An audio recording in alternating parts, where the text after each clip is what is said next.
The Streets of Ascalon. Chapter 1. It being rent day, and Saturday the staff of the Irish legation, with the exception of Westgard, began to migrate uptown for the monthly conference, returning one by one from that mysterious financial jungle popularly known as downtown. As for Westgard, he had been in his apartment all day as usual. He worked where he resided. A little before 5 o'clock John Desmond Lacey Jr. came in, went directly to his rooms on the top floor, fished out a checkbook, and tried to persuade himself that he had a pleasing balance at the band, not because he was likely to have any balance either there or in his youthful brain, but because he had to have one somewhere. God being good to the Irish, he found he had not overdrawn his account. Roger O'Hara knocked on his door later and, receiving no response, called out, "Are you in there, Jack?" "No," said Lacey, scratching away with his pen in passionate hopes of discovering a still bigger balance. "Sportin' your oak old skeezicks?" inquired O'Hara affectionately, delivering a kick at the door. "Let me alone, you wild Irishman," shouted Lacey. "If I cannot dig out an extra 100 somewhere, the state superintendent is likely to sport my oak for keeps, PG2. A big, lumbering, broad-shouldered young fellow was coming up the stairs behind O'Hara, a blank book and some papers tucked under his arm, and O'Hara nodded to him and opened Mr. Lacey's door without further parleying. "Here's Westgard now," he said, "and as we cannot shoot landlords in the close season, we will have to make arrangements to pay for bed and board, Jack." Lacey glanced up from the sheet of figures before him, then waved his guests to seats and lighted a cigarette. "Hooray," he remarked to Westgard, "I can draw you a check, Carl, and live to tell the tale." And he rose and gave his place at the desk to the man addressed, who seated himself heavily as though tired. "Before we go over the accounts," he began, "I want to say a word or two." "Had not you better wait till Quarren comes in?" interrupted O'Hara, smoking and stretching out his long legs. "No, I want to talk to you two fellows first, and I will tell you at once what's the matter. Quarren's check came back marked no funds. This is the third time, and one of us ought to talk to him." "It's only a slip," said Lassie. "It's the tendency in him that considers the lilies of the field." "It is not square," said Westgard doggedly. "Nonsense, Carl, Rix means to be square." "That's all right too, but he is not succeeding. It humiliates me. It hurts like hell to have to call his attention to such oversights, PG3. "Oh, he's the gay tralala," said O'Hara indulgently. "Do you think he bothers his elegant noddle about such trifles as checks? Besides, he's almost as Irish as I am, God bless his mother, and damn all landlords, Lester Caldera included." "What does Quarren do with all his money, then?" mused Lasser, soaking the public in Tappan Zee Park, and sitting up so close and snug to the rich and great. "It's his business," said Westgard, "to see that any check he draws is properly covered. Overdrafts may be funny in a woman and in novels, but once is too often for any man, and this makes 3 times for Rix." "Ah, thin lave the poor lad be, ye cold-blooded Sassenach," said Lacey, pretending to the brogue. "What the divil, 'tis the cashier ye should blame when Rix tells him to pay, and he refuses to produce the long green wad." But Westgard, unsmiling, consulted his memoranda, then, holding up his sheet of figures, "There's a quorum here," he said. "Rix can read this over when he comes in if he likes. Here's the situation." And he read off the items of liabilities and assets, showing exactly, and to a penny, how the house had been run for the past month. Everything was there: rent, servants' wages, repairs, provisions, bills for heating and lighting, extras, incidental sole disbursements and receipts. Then, pausing for comments and hearing none, he closed the ledger with a sharp slap. "The roof's leakin'," observed O'Hara without particular interest, PG4. "Write to the landlord," said Lassie, the stingy millionaire. "He will not fix it," returned the other. "Did you ever hear of Lester Caldera spendin' a cent?" "On himself, yes." "That's not spendin'. It all goes inside or outside of him somewhere." He stretched his legs, crossed them, sucked on his empty pipe, and looked around at Westgard, who was still fussing over the figures. "Are you goin' to the Wycherleys, Carl?" "I think so." "What costume?" "None of your business," retorted Westgard pleasantly. I am going as the family banshee, observed Lacey. Did you ever hear me screech, Carl? And pointing his nose skyward and ruffling up his auburn hair, he emitted a yell so unendurable that it brought Westgard to his feet, protesting. Shut up, he said. Do you want to have this house pinched, you crazy Milesian? Get out of my rooms if you do not like it, said Lacey. If I am going to a masked dance as a banshee, I have got to practice screaming, have not I? I said O'Hara, am goin' as a bingle. What's a bingle? Nobody knows, neither do I, and it's killin' me to think up a costume Dick Quarren's goin', is not he? Does he ever miss anything? Said Lacey. He's missing most of his life, said Westgard so sharply that the others opened their eyes. A flush had settled under Westgard's cheekbones. PG-5 he was still jotting down figures with a flat silver pencil, but presently he looked up. It's the cold and uncomplimentary truth about Ricky, he said. That set he runs with is making an utter fool of him. That set, repeated Lacey, grinning. Why, we all have wealthy relatives in it, wealthy, charming and respectable him. Which is why we are at liberty to curse it out, observed O'Hara complacently. We all know what it is. Carl is right. If a man is goin' to make anything of himself, he cannot run with that expensive pack. One may venture to visit the kennels now and then, and look over the new litters, perhaps do a little huntin', once in a while, just enough so that the 1000 FH recognizes your coat tails when you come a cropper, but nix for wire or water, me for the gate, please. Ah, do you think a man can stand what the papers call the realm of society very long? Rix is doing well, Westgard said. They have gradually been getting a stranglehold on him. Women are crazy about that sort of man with his good looks and good humor, and his infernally easy way of obliging 100 people at once. Look back a few years. Before he joined that whippersnapper junior club, he was full of decent ambition, full of go, unspoiled, fresh from college, and as promising a youngster as anybody ever met. Where is his ambition now? What future has he, except possibly to marry $1 million at 45 and settle down with a comfortable grunt in the trough? It's coming, I tell you. Look what he was 4 years ago, a boy with clear eyes and a clear skin, frank, clean-set, PG-6 clean-minded. Look at him, nocelo, wiry, unprofitably wise, range, disillusioned, oh hell. They have mauled him to a shadow of a rag. Lacey lighted another cigarette and winked at O'Hara. Carl's off again, he said. Now we are going to get the Bible and the sword for fair. Does not everybody need them both? Said Westgard, smiling. Then his heavy features altered. I care a good deal for Dick Quarren, he said. That's why his loose and careless financial methods make me mad. That's why this loose and careless transformation of a decent, sincere, innocent boy into an experienced, easygoing, cynical man makes me tired.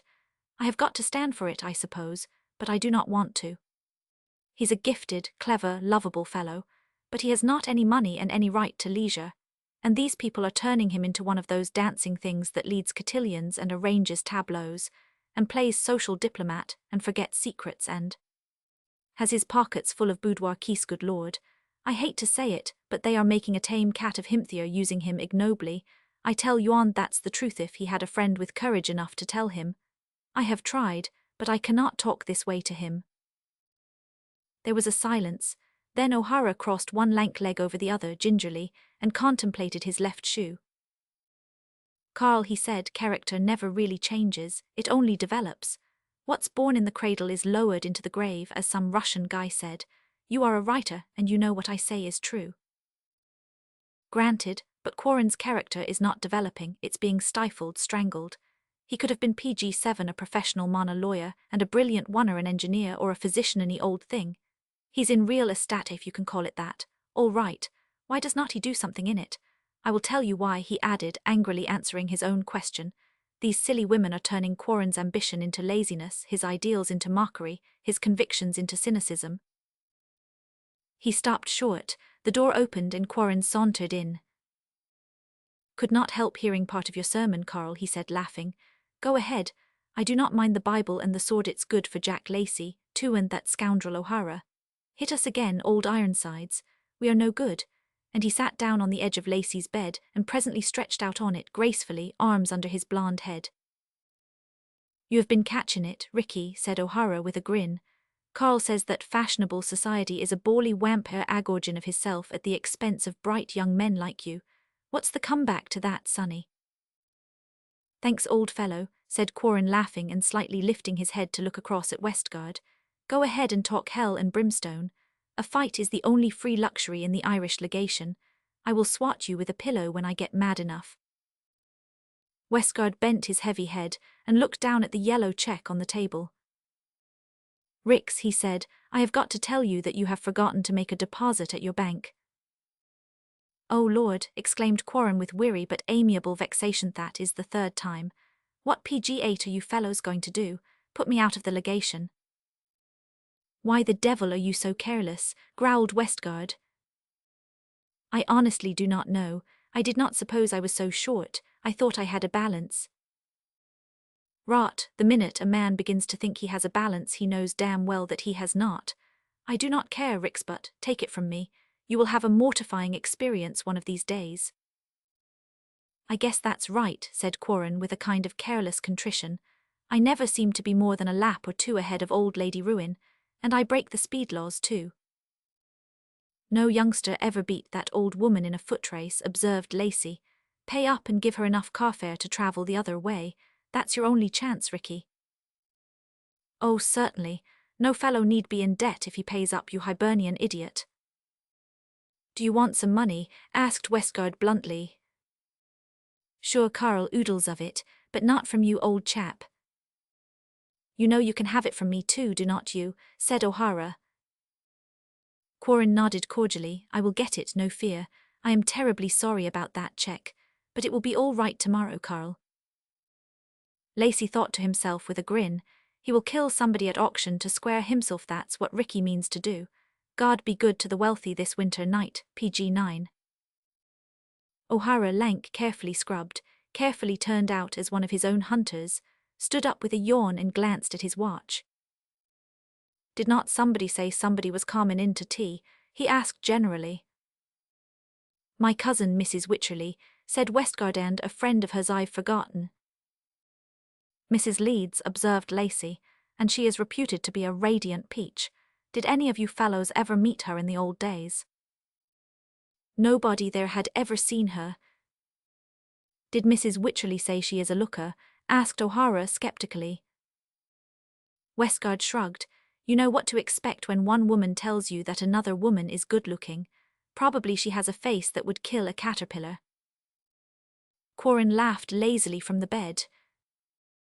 I hear she's pretty. She's come out of the West. You know, of course, who she was. Reggie Leeds's wife, said O'Hara slowly. There was a silence. Perhaps the men were thinking of the late Reginald Leeds and of the deep damnation of his taking off. Have you never seen her? Asked Lacey. Nobody ever has. She's never before been here, said Quarren, yawning. Then come down and set the kettle on, Ricky. She may be the peachiest kind of a peach in a special crate directed to your address and marked perishable. Rush, with care, so we will have to be very careful in rushing her. Oh, for heaven's sake, stop that lady patter, PG-10, protested O'Hara, linking his arm in Lacey's and sauntering toward the door. That sort of conversation is Ricky's line of tea-talk. You will reduce him to a pitiable silence if you take away his only asset. Westgard gathered up his papers, pausing a moment at the doorway. Coming? He asked briefly of Quarren, who was laughing. Certainly he's coming, said Lacey, returning and attempting to drag him from the bed. Come on, you tika-prattling, macaroon-crunching, castis-mitten, fashion-bitten arbiter elegantiarum. They fought for a moment, then Lacey staggered back under repeated wallops from one of his own pillows, and presently retired to his bathroom to brush his thick red hair. This hair was his pride and sorrow. It defied him in a brilliant cowlick until plastered flat with water. However well soaked, his hair darkened to what he considered a chestnut color, and that made him very proud. When he had soaked and subdued his ruddy locks, he came out to where Westgard still stood. Are you coming, Rix? Demanded the latter again. Not unless you particularly want me, returned Quarren, yawning amiably. I could take a nap if that red-headed Mick would get out of here. Westgard said, suit yourself, and followed Lacey and O'Hara down the stairs. The two latter young fellows turned aside into O'Hara's apartments to further remake a killing and deadly toilet. Westgard continued on to the first PG-11 floor which he inhabited, and where he found a Japanese servant already preparing the tea paraphernalia. A few minutes later Mrs. Wycherley arrived with Mrs. Leeds. All women, experienced or otherwise, never quite lose their curiosity concerning a bachelor's quarters. The haunts of men interest women, fascinating the married as well as the unwedded. Deep in their gentle souls, they know that the most luxurious masculine abode could easily be made twice as comfortable by the kindly advice of any woman. Toleration, curiosity, sympathy are the emotions which stir feminine hearts when inspecting the solitary lair of the human male. "So these are the new rooms," said Molly Wycherley, patronizingly, after O'Hara and Lacey had appeared and everybody had been presented to everybody else. "Strelsa, do look at those early Edwards prints. It's utterly impossible to find any of them now for sale anywhere." Strelsa Leeds looked up at the Botticelli Madonna and at Madame Real, and the three men looked at her as though hypnotized. So this was Reginald Leeds's wife, thy's distractingly pretty woman, Evan, yet scarcely more than a girl with her delicate colour and vivid lips and unspoiled eyes, dark icer kind of purplish grey, very purely and exquisitely shaped. But in their greyish-violet depths there was murder, and the assassination of Lacey and O'Hara had already been accomplished. Her hat, gown, gloves, furs were black as though the tragic shadow of 2 years ago still fell across her slender body. She looked around at the room. Molly Wycherley, PG-12 pouring tea, nodded to Westgard, and he handed the cup to Mrs. Leeds. She said smilingly, "And you three unprotected men live in this big house all by yourselves?" "There are 4 of us in the legation," said Lacey, "and several servants to beat off the suffragettes who become enamoured of us." "The legation," she repeated, amused at the term. "Our friends call this house the Irish legation," he explained. "We are all Irish by descent, except Westgard, who's a Sassenach, and Dick Quarren, who is only half Irish." "And who is Dick Quarren?" she asked innocently. "Oh, Strelsa," cautioned Molly Wycherley, "you really must not argue yourself unknown." "But I am unknown," insisted the girl, laughing and looking at the men in turn with an engaging candour that bowled them over again, one by one. "I do not know who Mr. Quarren is, so why not admit it? Is he such a very wonderful personage, Mr. Lacey?" "Not at all, Mrs. Leeds. He and I share the top floor of the legation.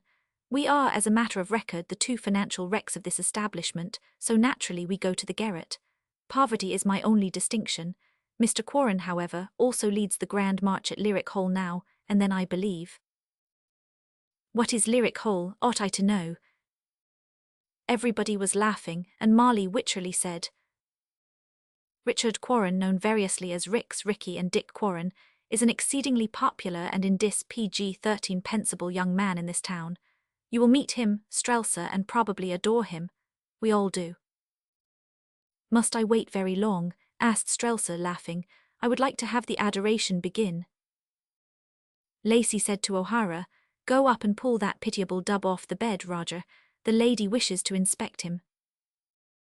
"That's not very civil of Rix," said Mrs. Wycherley, "but I fancy I know why he requires slumber," she added, glancing around mischievously at the 3 men who were all looking languishingly at Mrs. Leeds. "He will be sorry when you 3 gentlemen describe Strelsa to him. I can prophesy that much." "Certainly," said Lacey airily, "we are all at Mrs. Leeds's feet. Even the blind bat of Drumgle could see that, so why deny it?" "You are not denying it, Mr. Lacey," said Strelsa, laughing, "but I realize perfectly that I am in the Irish legation, so I shall carefully salt everything you say to me." "If you think I have kissed the blessed pebble, you ought to listen to that other bankrupt upstairs," said Lacey. "As far as pretty speeches are concerned, you seem to be perfectly solvent," said Strelsa gaily, looking around her at the various adornments of this masculine abode. "I wonder where you dine," she added with curiosity unabashed. "We have a fine dining-room below," he said proudly, "have not we, Roger? And as soon as Dick Quarren and I are sufficiently solvent to warrant it, the legation is going to give a series of brilliant banquets. Will you come, Mrs. Leeds, PG-14? "When you are solvent, perhaps," said Strelsa, smiling. "Westgard and I will give you a banquet at an hour's notice," said O'Hara eagerly. Will you accept such overwhelming offers of hospitality? She protested.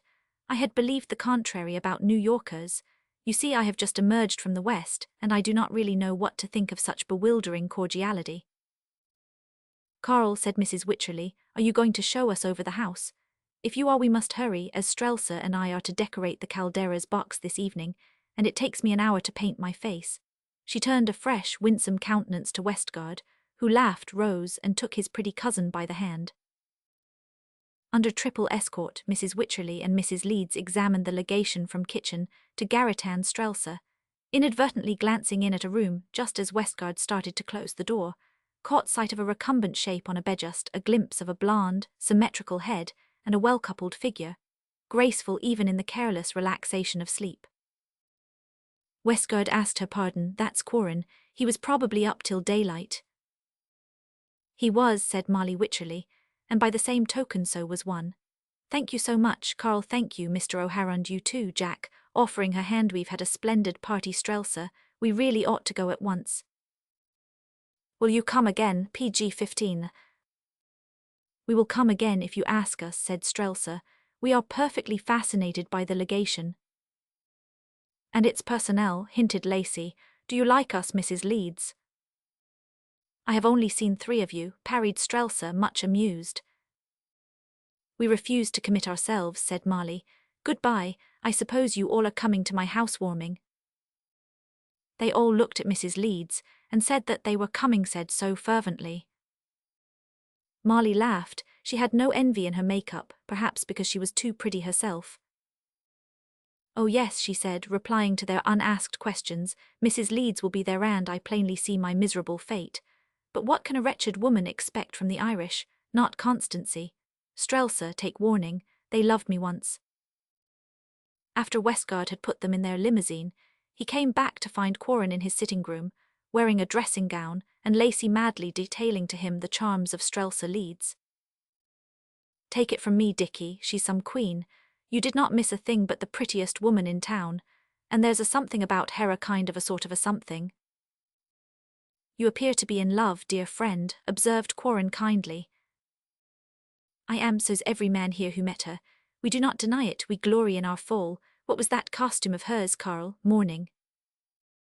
Fancy a glorious creature like her wearin' black PG-16, for that nasty little cad, observed O'Hara disgustedly. It's probably fashion, not grief, remarked Westgard. I guess it's nix for the weeps, said O'Hara. After all she probably went through with Reggie Leeds, I fancy she had no tears left over. I want to talk, cried Lacey. I want to tell Rix what he missed. I would got as far as her gown, I think. Go on, smiled Quarren. Anyway, said Lacey, she wore a sort of mourning as far as her veil went, and her furs and gown and gloves were black, and her purse was gunmetal and black opals, rather brisk. Yes. And all the dingles on her were gunmetal, everything black and sobrand, that ruddy gold hadn't those eyes, a kind of a purple grey, ricky, slanting a little, with long black lashes. I noticed and her lips were very vivid, not paint, but a kind of noticeably healthy scarlet, that straight noson the fresh fragrant youth of her. For heaven's sake, Jack. Sure, I am through with them all. I am wise to the sex. That was merely a word picture. I am talking like a writer, that's all. That's how you boobs talk, is not it, Carl? Always, said Westgard gravely. Me for Mrs. Leeds, remarked O'Hara frankly. I would ask her to marry me on the drop of a hat. Well, I will drop no hat for you, said Lacey, and there will be plenty of lunatics in this town who will go madder than you or me before they forget Mrs. Leeds. PG-17 wait, town is going to sit up and take notice when this new planet swims into its social ken. How's that epigram, Carl? Westgard said thoughtfully, there will be notoriety too, I am afraid. If nobody knows her, everybody knows about that wretched boy she married. Quarren added, I have always understood that the girl did not want to marry him. It was her mother's doings. O'Hara scowled. I also have heard that the mother engineered it. What was Mrs. Leeds's name? I forget. Strelsa Lanark, said Quarren, who never forgot anything. Grunted Westgard. Fancy a mother throwing her daughter at the head of a boy like Reggie Leeds. as vicious and unclean a little whelp as ever, what's the use, and de mortius nihil etc., cock-a-doodle-do. That poor girl had 2 entire years of him, observed Lacey. She does not look more than 20, no, and he's been dead 2 years. Good heavens, what a child she must have been when she married him. Westgard nodded. She had 2 years of him, and I suppose he seldom drew a perfectly sober breath. He dragged her all over the world with him standing for his rotten behavior, trying to play the game with the cards hopelessly stacked against her. Vincent Weir met them in Naples. Malison ran across them in Egypt. So did Lydon in Vienna. They said it was heartbreaking to see her trying to keep up a pure PG-18 ancestrying, to smile under his nagging, or his drunken insults in public places. Lydon told me that she behaved like a brickstuck to Reggie, tried to shield him, excuse him, make something out of the miserable pup who was doing his best to drag her to his own level and deprave her. But I guess she was too young or too unhappy or something, because there's no depravity in the girl who was here a few minutes ago. I will swear to that. After a moment Lacey said, well, he got his at last. What was common to him, added O'Hara with satisfaction. Lacey added curiously, how can a man misbehave when he has such a woman for a wife? I wonder, observed Quarren, how many solid citizens read the account in the papers and remained scared longer than 6 weeks.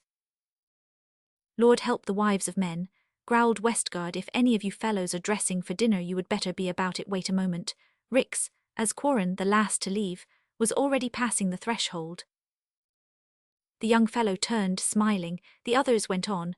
Westgard stood silent for a moment, then. You are about the only man I care for very much, he said bluntly. If I am continually giving you the Bible and the sword, it's the best I have to give. Quarren replied laughingly, do not worry, old fellow, I take what you say all right, and I really mean to cut out a lot of fussing and begin to hustle. Only, is not it a wise thing to keep next to possible clients, PG-19? The people you train with do not buy lots in Tappan Zee Park. But I may induce them to go into more fashionable enterprises. Not they, the eagle yells on every dollar they finger. If there's any bleeding to be done they will do it, my son. Lester Caldera has already asked me about acreage in Westchester. Did he do more than ask? No. Did you charge him for the consultation? Of course not. Then he got your professional opinion for nothing. But he or others may try to assemble several farms. Why do not they then, instead of dragging you about at their heels from house to house, from cardroom to ballroom, from cafe to opera, from one weekend to the next, robbing you of time, of leisure, of opportunity, of ambition, spoiling you, making a bally monkey of you? You are always in some fat woman's opera box, or on some fat man's yacht or coach, or doing some damn thing with your name figuring in everything from Newport to Hot Springs, and how can you ever turn into anything except a tame cat? Quarren's face reddened slightly. I would be perfectly willing to sit in an office all day and all night if anybody would give me any business, but what's the use of chewing pencils and watching traffic on Fortyscon Street? Then go into another business, PG-20. I have not any money. I will lend it to you. I cannot risk your money, Carl. I am too uncertain of myself. If anybody else offered to stake me, I would try the gamble. He looked up at Westgard, ashamed, troubled, and showing it like a boy. I am afraid I do not amount to anything, Carl. I am afraid I am no good except in the kind of thing I seem to have a talent for. Fetching and carrying for the fashionable and wealthy, sneered Westgard. Quarren's face flushed again. I suppose that's it. Westgard glared at him. I wish I could shake it out of you. I guess the poison's there, said Quarren in a low voice. The worst of it is I like Ike except when I understand your contempt. You like to fetch and carry, and go about with your pocket full of boudoir keys. People give me as much as I give them. They do not, said the other angrily. They have taken a decent fellow and put him in livery. Quarren bit his lip as the blood leaped to his face. Do not talk that way, Carl, he said quietly. Even you have no business to take that tone with me. There was a silence, After a few moments Westgard came over and held out his hand. Quarren took it, looked at him. "I tell you," he said, "there's nothing to me. It's your kindness, Carl, that sees in me possibilities that never were. They are there. I will do my duty almost to the PG-21 point of breaking our friendship, but I'll have to stop short of that point." A quick smile came over Quarren's face, gay, affectionate. "You could not do that, Carl, and do not worry. I will cut out a lot of frills and try to do things that are worthwhile. I mean it really. Do not worry, old fellow." "All right," said Westgard, smiling. PG-22. Chapter 2. A masked dance, which for so long has been out of fashion in the world that pretends to it, was the experiment selected by Molly Wycherley for the warming up of her new house on Park Avenue. The snowy avenue for blocks was a mass of motors and carriages. A platoon of police took charge of the vehicular mess. Outside of the storm-coated lines, the penniless world of shreds and patches craned 1,000 necks as the glittering costumes passed from brougham and limousine under the awnings into the great house. Already in the new ballroom, along the edges of the whirl, masqueraders in tumultuous throngs were crowding forward to watch the dancers, or drifting into the eddies and setbacks, where ranks of overloaded gilt chairs creaked under jeweled dowagers, and where rickety old beaux impersonated tinselled courtiers on wavering but devoted legs. Aloft in their rococo sky gallery, a popular orchestra fiddled frenziedly. The great curtains of living green set with thousands of gardenias swayed in the air currents like Chinese tapestries. A harmonious tumult swept the big new ballroom from end to end, a composite uproar in which were mingled the rushing noise of silk, clatter of sole and heel, laughter and cries of capering maskers gathered. From the four quarters of fashionable PG-23 Gath to grace the opening of the House of Wycherley, they were all there, dowager, matron, debutante, old beau, young gallant, dancing, laughing, coquetting, flirting. Young eyes mocked the masked eyes that wooed them, adolescence tormented maturity, the toothless ogled the toothsome. Unmasking alone could set right this topsy-turvy world of carnival. A sinuous harlequin, his skin-tight lozenge-patterned dress shimmering like the red and gold skin of a Malay snake, came weaving his way through the edges of the maelstrom, his eyes under the black half-mask glittering maliciously at the victims of his lathasword. With it he recklessly slapped whatever tempted him, patting gently the rounded arms and shoulders of nymph and shepherdess, using more vigor on the plump contours of fat and elderly courtiers, spinning on the points of his pump toes, his limber lathasword curved in both hands above his head, leaping lightly over a chair here and there, and landing always as lightly as a cat on silent feet, a wiry, symmetrical figure under the rakish bicorn, instinct with mischief and grace infernal. Encountering a burly masker dressed like one of Cromwell's ponderous Ironsides, he hit him a resounding whack over his aluminum cuirass, and whispered, "That Ironside rig does not conceal you, it reveals you, Carl. Out with your Bible and your sword and preach the wrath to come." "It will come all right," said Westgard. "Do you know how many $100,000 are wasted here tonight? And yesterday a woman died of hunger in Carmine Street. Do not worry about PG-24, the wrath of God, as long as people die of cold and hunger in the streets of Ascalon. That's not as bad as dying of inanition, which would happen to the majority here if they did not have things like this to amuse em. For decency's sake, Carl, pity the perplexities of the rich for a change." Westgard grunted something under his casque, then, adjusting his aluminum mask, "Are you having a good time, Dickie? I suppose you are." "Oh, I am gay enough," returned the harlequin airily, "but there's never much genuine gaiety among the overft."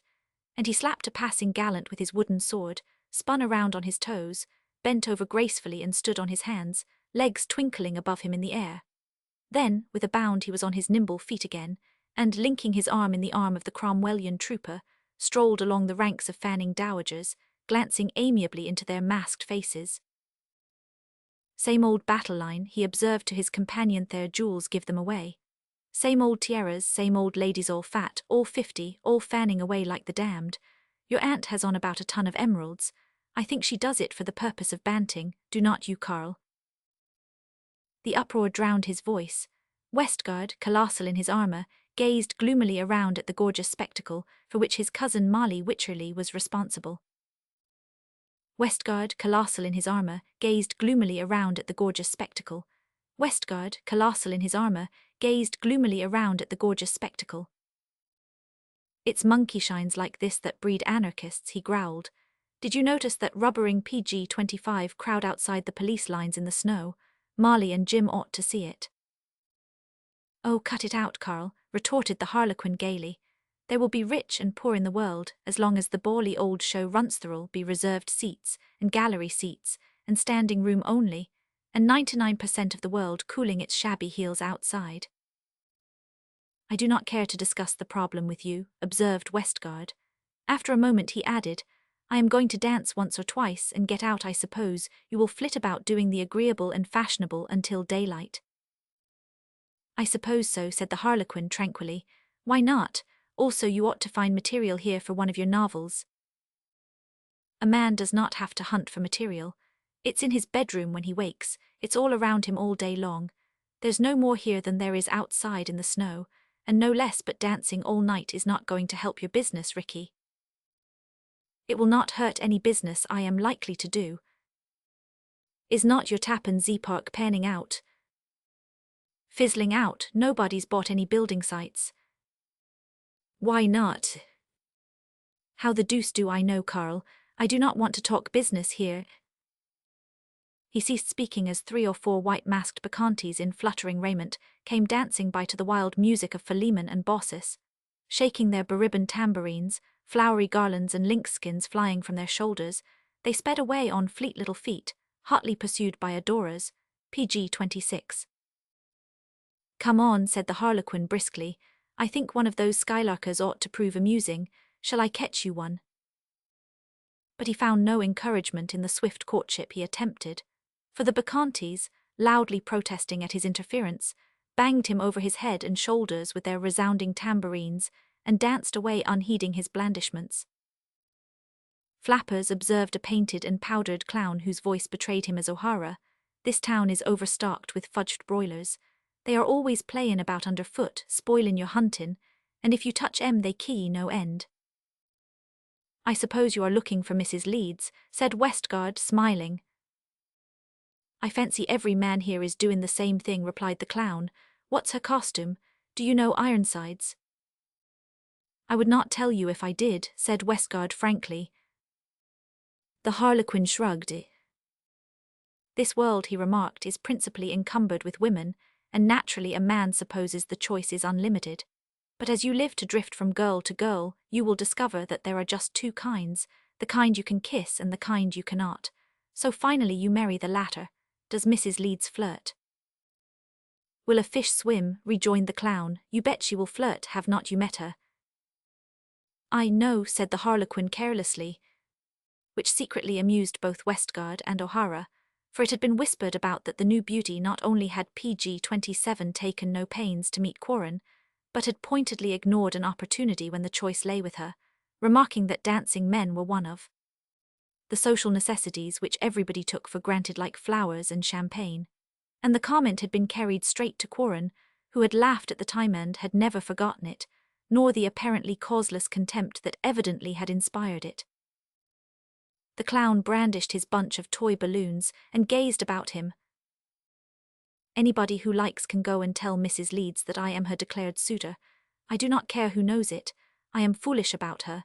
She's different from any woman I ever saw.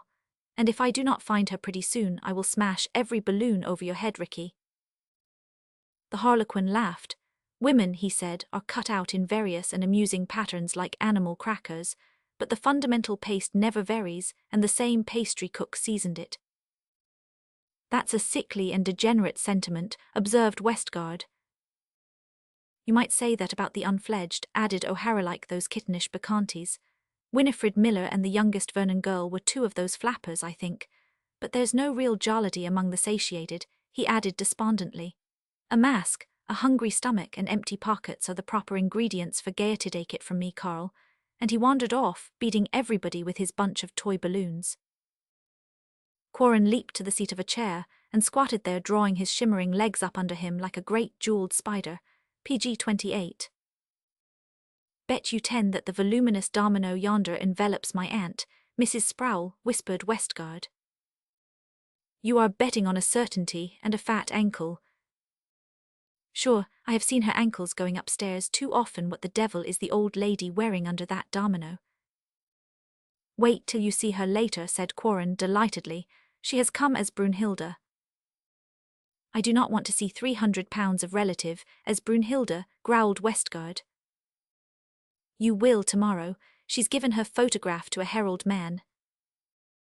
What did you let her do it for? Demanded Westgard wrathfully. Could I help it? You could have stopped her. She thinks your opinion is the last lisp in fashionable art problems. There are some things you cannot tell a woman, said Quarren. One of 'em concerns her weight. Are you afraid of Mrs. Sproul? The Harlequin laughed. Where would I be if I incurred your aunt's displeasure, dear friend? Out of the monkey house for good, I suppose, admitted Westgard. Lord Ricky, what a lot you have had to swallow for the sake of staying put among these people. Quarren sat meditating under his mask, cross-legged, twirling his sword, the crash of the floor orchestra dinning in his close-set ears. Yes, he said without resentment, I have endured my share.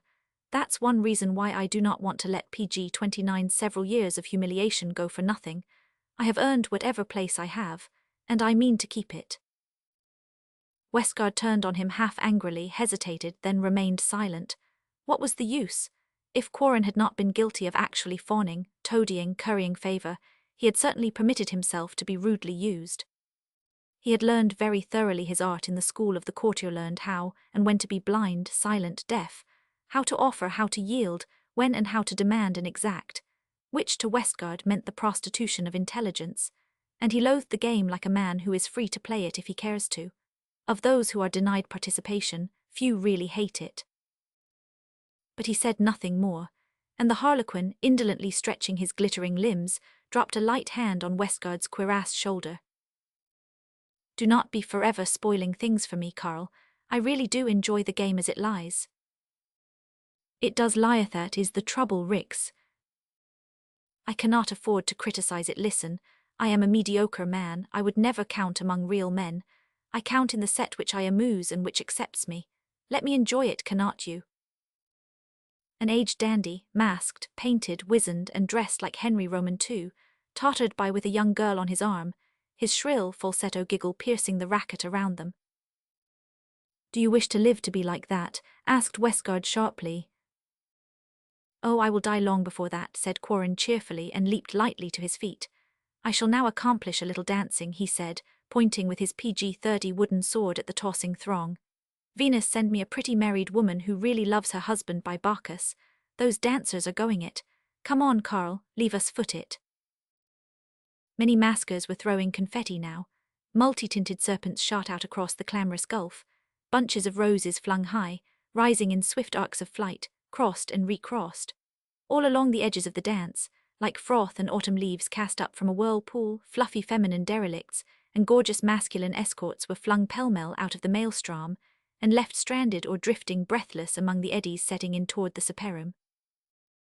Suddenly, as the Harlequin bent forward to plunge into the crush, the very centre of the whirlpool parted, and out of it floated a fluttering, jingling, dazzling figure all gold-slender, bariumed and bare of throat and shoulders, auriferous, scintillating from crown to anklet. Her sleeveless tabard was cloth of gold, and her mask was gold.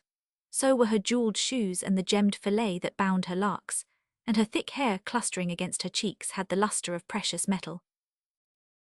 Jingling, fluttering, gems clashing musically, the Byzantine dancer, besieged by adorers, deftly evaded their pressing, galantress evaded the Harlequin, too, with laughing mockery, skillfully disengaging herself from the throng of suitors stumbling around her, crowded and buffeted on every side. Jingling, fluttering, gems clashing musically, the Byzantine dancer, besieged by adorers, deftly evaded their pressing gallantries. Jingling, fluttering, gems clashing musically, the Byzantine dancer, besieged by adorers, deftly evaded their pressing gallantries. After her like a flash sped Harlequin.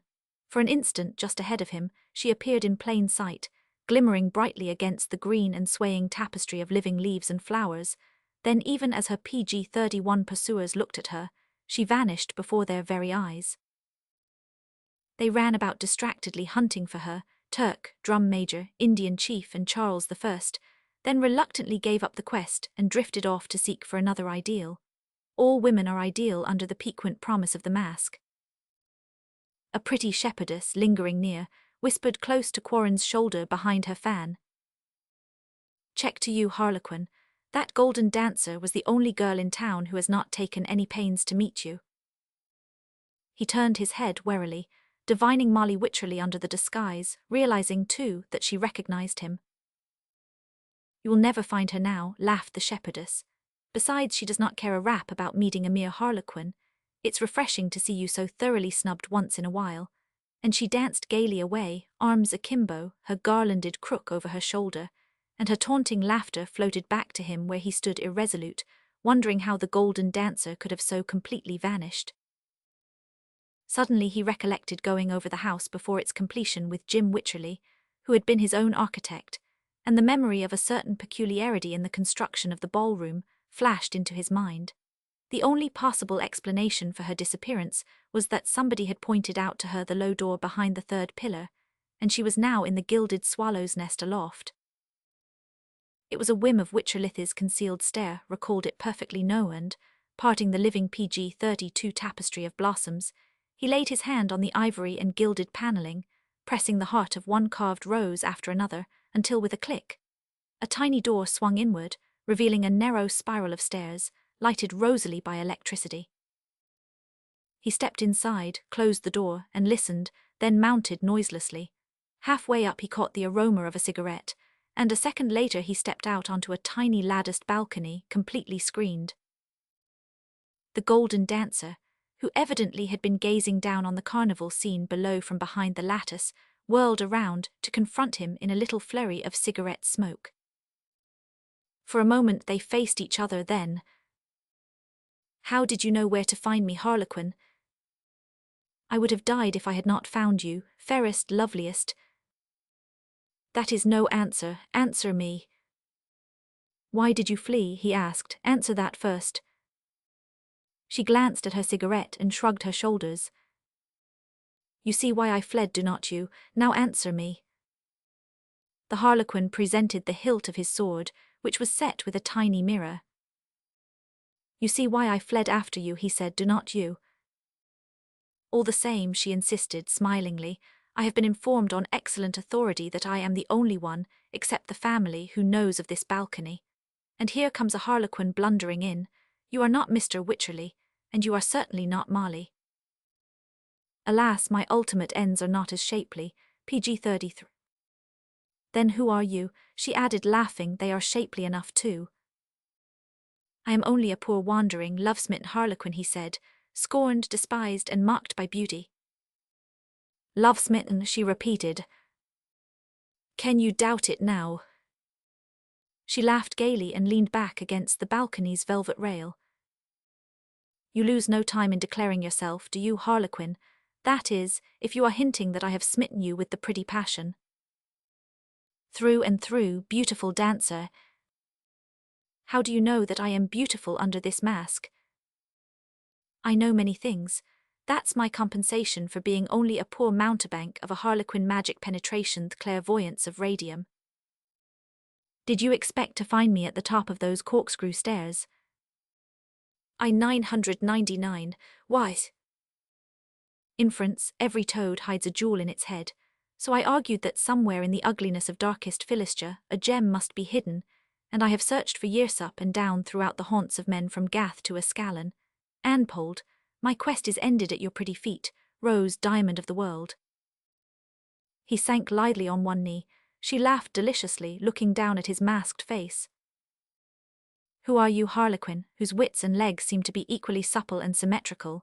PG-34. "Tell it not in Gath, publish it not in the streets of Ascalon. I am that man for whom you were destined before either you or I were born. Are you frightened?" The Byzantine dancer laughed and shook her head, till all the golden metal on her was set chiming. He said, still on one knee at her feet, "Exquisite phantom of an empire dead, from what emblazoned sarcophagus have you danced forth across our modern oceans to bewitch the Philistia of today? Who clothed you in scarlet delicately? Who put ornaments of gold upon your apparel?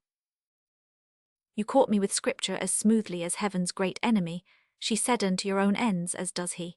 Are you leagued with him, O agile and intrusive harlequin, to steal away my peace of mind?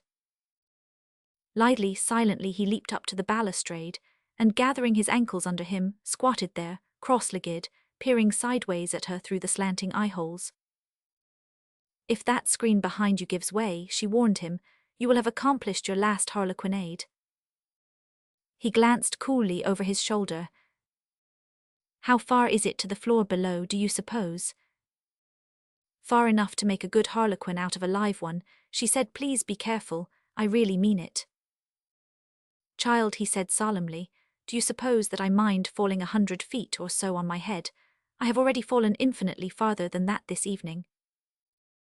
And it did not kill you, she exclaimed, clasping her hands dramatically. PG-35.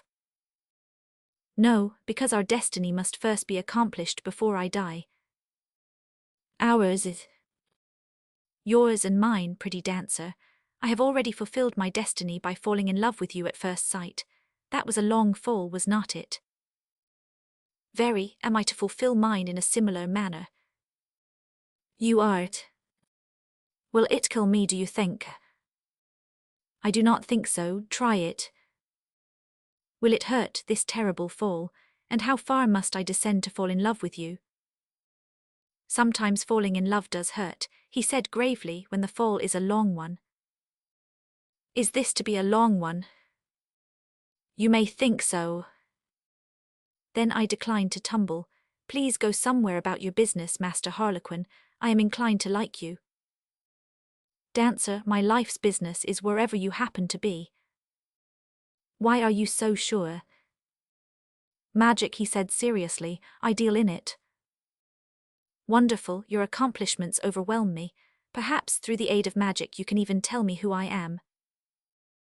I think I can. Is that another threat of magic? It's a bet too, if you like. Are you offering to bet me that, before I unmask, you will be able to discover who I am? Yes, will you make it a wager? PG-36. She stood, silent, irresolute, cautious but curious, then. Do you mean that you can find out who I am, now, here in this balcony? Certainly. That is sheer nonsense, she said with decision. I will bet you anything you like. What stakes? Why, there's nothing to bet except the usual, is there? You mean flowers, gloves, stockings, bonbons? Yes. The harlequin, smiling at her askance, drew from the hilt of his lathesword a fresh cigarette, lighted it, looked across at the level chandelier, and sent a ring of smoke toward the twinkling wilderness of prisms hanging in midair. Let's be original or perish, he said. I will bet you a day out of my life against a day out of yours that I discover who you are in 10 minutes. I will not accept such a silly wager. What would you do with me for a day? The harlequin bent his masked head. Over his body, the lozenges of scarlet and gold slid, crinkling as though with suppressed and serpentine mirth. What are you laughing at? She demanded, half vexed, half amused. Your fears, pretty dancer. I am not afraid. Very well, prove it. I have offered to bet you a day out of my life that I will tell you who you are. Are you afraid to wager a day out of yours that I cannot do it? PG-37. She shook her head so that the burnished locks clustered against her cheeks, and all over her slim figure the jingling gold rang melodiously. I have not long to live, she observed. A day out of life is too much to risk. Why do not you think that you have long to live? I have not, I know it. How do you know? I just know. Besides, I do not wish to live very long. You do not wish to live long. Only as long as I am young enough to be forgetful. Old age is a horror in some cases. I do not desire ever to be 40. After 40 they say one lives on memory. I do not wish to. Through the slits of his mask, his curious eyes watched her steadily. You are not yet 24, he said. Not quite, that is a good guess, harlequin. And you do not want to live to be old? No, I do not wish to. But you are rather keen on living while you are young. I have never thought much about it. If I live, it's all right. If I die, I do not think I will mind it. I am sure I should not. Her cigarette had gone out. She tossed it aside and daintily consented to exchange cigarettes with him, offering her little gold case.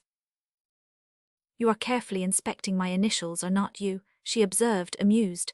But that monogram will not help you, Master Harlequin, PG 38. Marriage alters only the final initial. Are you by any unhappy chance? That's for you to find out. I did not say I was. I believe you are making me tell you things. She threw back the lustrous hair that shadowed her cheeks and leaned forward, her shadowed eyes fixed intently upon him through the apertures of her golden mask. I am beginning to wonder uneasily who you may be, Monsieur Harlequin. You alarm me a little. Aha, he said, I have told you I deal in magic. That you do not know who I am, even after that confession, makes me reasonably certain who you are. You are trying to scare me, she said disdainfully. I will do it yet. I wonder. You will wonder more than ever in a few moments. I am going to tell you who you are. But first of all I want you to fix the forfeit. Why, I do not know. What do you want of me? She asked mockingly. Whatever you care to risk. Then you will have to name it, because I do not particularly care to offer you anything, and please hasten, I'll be missed presently. Will not you bet one day out of your life? No, I will not. I told you I would not. Then an hour, just a single hour. An hour? Yes, 60 minutes payable on demand. If I win, you will place at my disposal 1 entire hour out of your life. Will you dare that much, pretty dancer? She laughed, looked up at him, then readjusting PG 39 her mask, she nodded disdainfully. Because she observed, it is quite impossible for you ever to guess who I am, so do your very worst. He sprang from the balustrade, landing lightly, his left hand spread over his heart, his bicorn flourished in the other. You are Strelsa Leeds, he said in a low voice. The golden dancer straightened up to her full height, astounded, and a bright flood of color stained her cheeks under the mask's curved edge. It is impossible that you should know, she began, exasperated. How could you? Only one person knew what I was to wear tonight. I came by myself with my maid. It is magic. It is infernal abominable magic. She checked herself, still standing very straight, the gorgeous blossom-woven cloth of gold rippling, the jewels shooting light from the fillet that bound her hair. After a silence, How did you know? She asked, striving to smile through the flushed chagrin. It is perfectly horrid of you anyhow. Curiosity checked her again. She stood gazing at him in silence, striving to pierce the islets of that black skin mask to interpret the expression of the mischievous mobile mouth below Ita. Perhaps the malice was all in those slanting slits, behind which 2 strange eyes sparkled steadily out at her from the shadow. Strelsa Leeds, he repeated, and flourished one hand in graceful emphasis as she coloured hotly again, and he saw the teeth catch at her under lip, PG 40. It is outrageous, she declared. Tell me instantly who you are. First, he insisted, mischievously, I claim the forfeit. Said the forfeit, she faltered. Did you not lose your wager? She nodded reluctantly, searching the disguised features before her in vain for a clue to his identity. Then, a trifle uneasily. Yes, of course I lost my wager, but I did not clearly understand what you meant by an hour out of my life. It is to be an hour at my disposal, he explained with another grotesque bow. I think that was the wager. Yes. Unless, he remarked carelessly, you desire the privilege and indisputable prerogative of your delightful sex. The privilege of my sex, what is that? She asked, dangerously polite.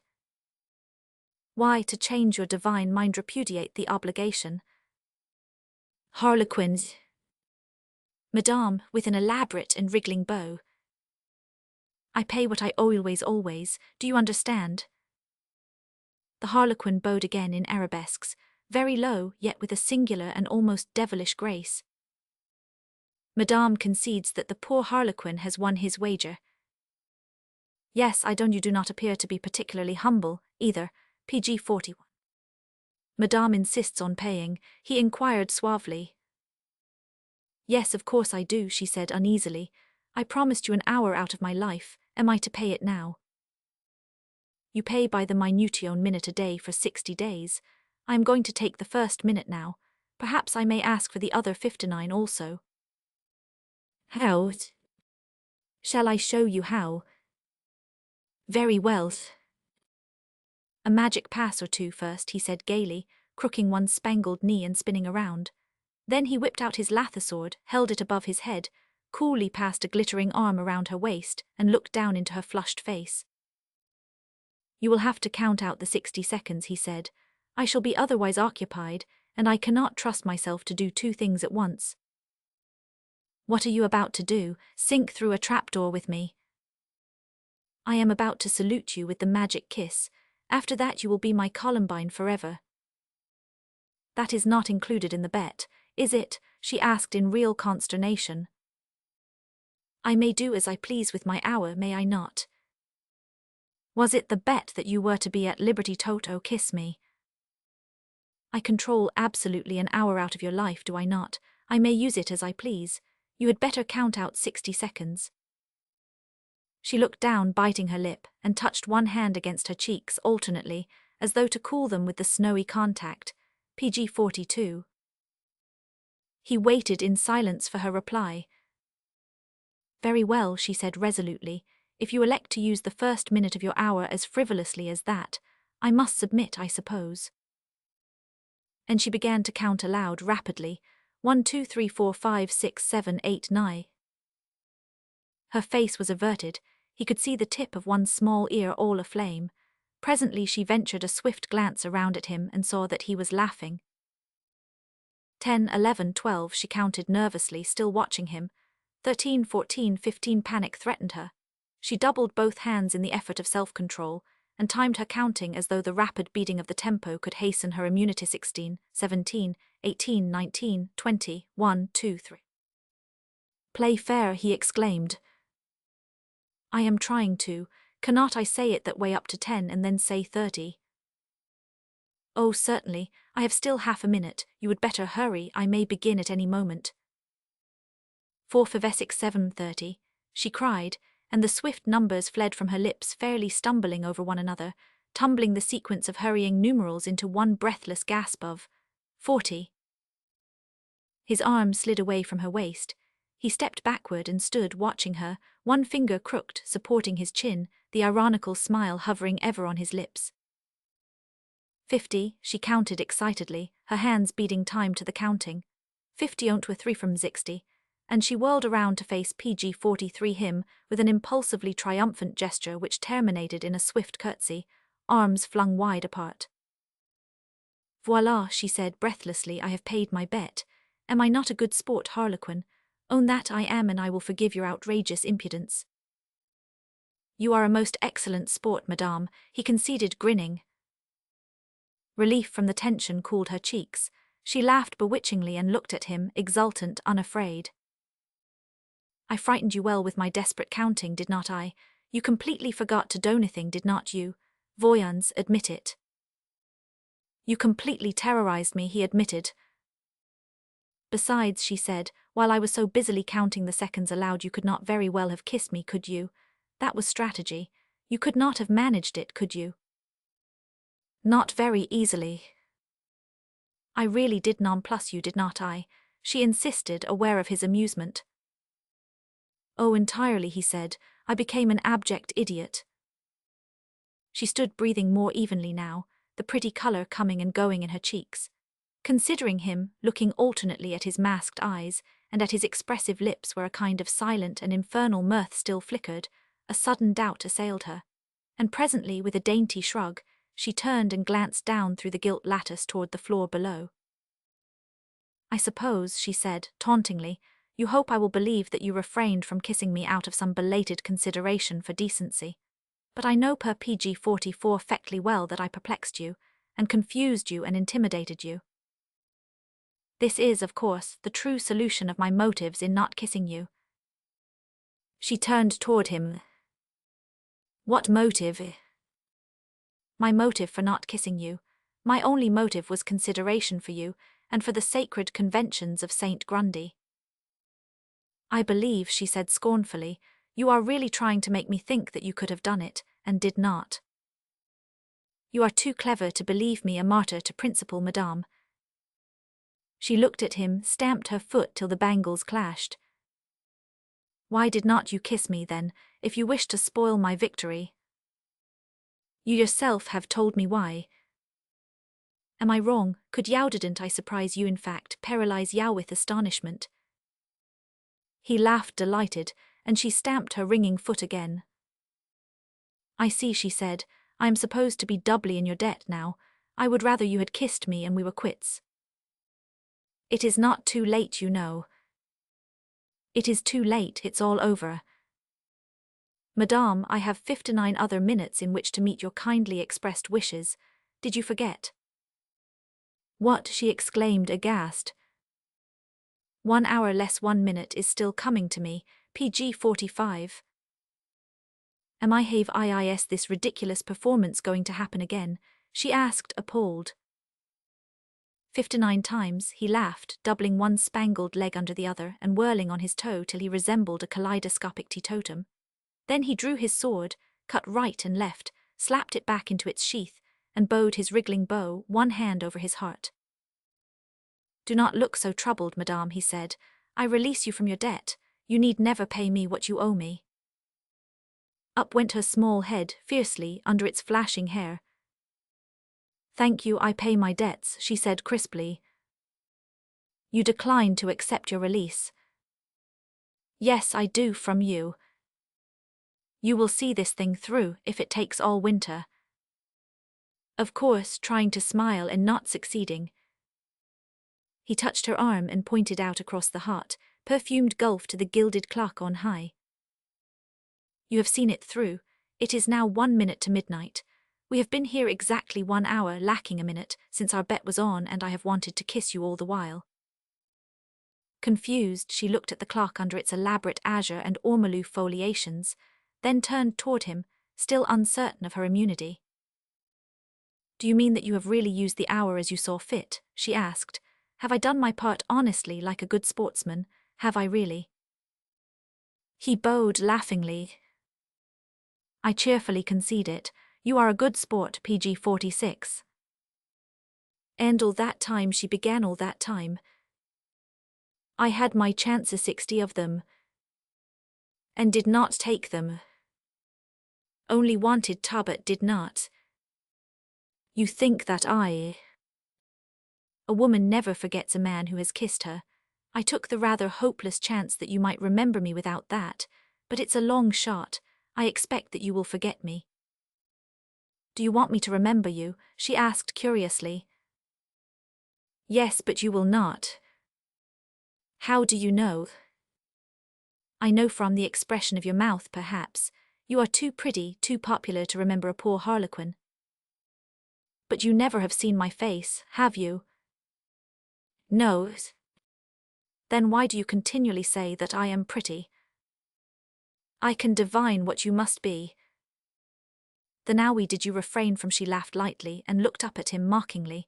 Really, harlequin, you are funny. Do you realize it?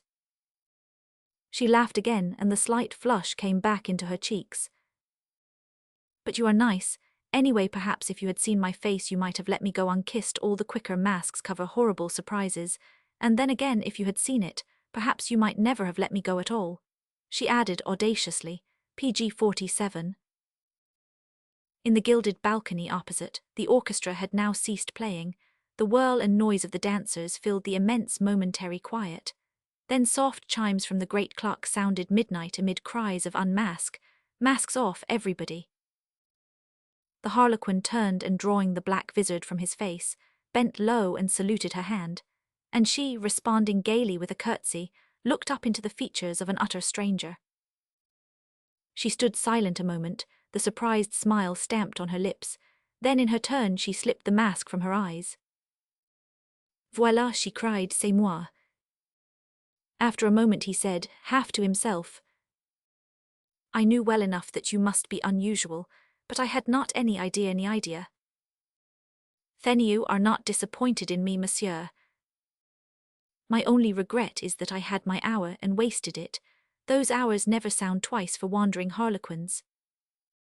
Poor harlequin, she said saucily, I'm sorry, but even your magic cannot recall a vanished hour. Poor harlequin, you were too generous to me. And now you are going to forget me, he said. That is to be my reward. Why, I do not expect to forget you. I suppose I am likely to know you some day. Who are you, please? Somebody very grand in New York. My name is Quarrand. There was a silence. She glanced down at the ball PG-48 room floor through the lattice screen, then slowly turned around to look at him again. Have you ever heard of me? He asked, smiling. Yes. Are you disappointed? Yes, pleasantly. I supposed you to be different. He laughed.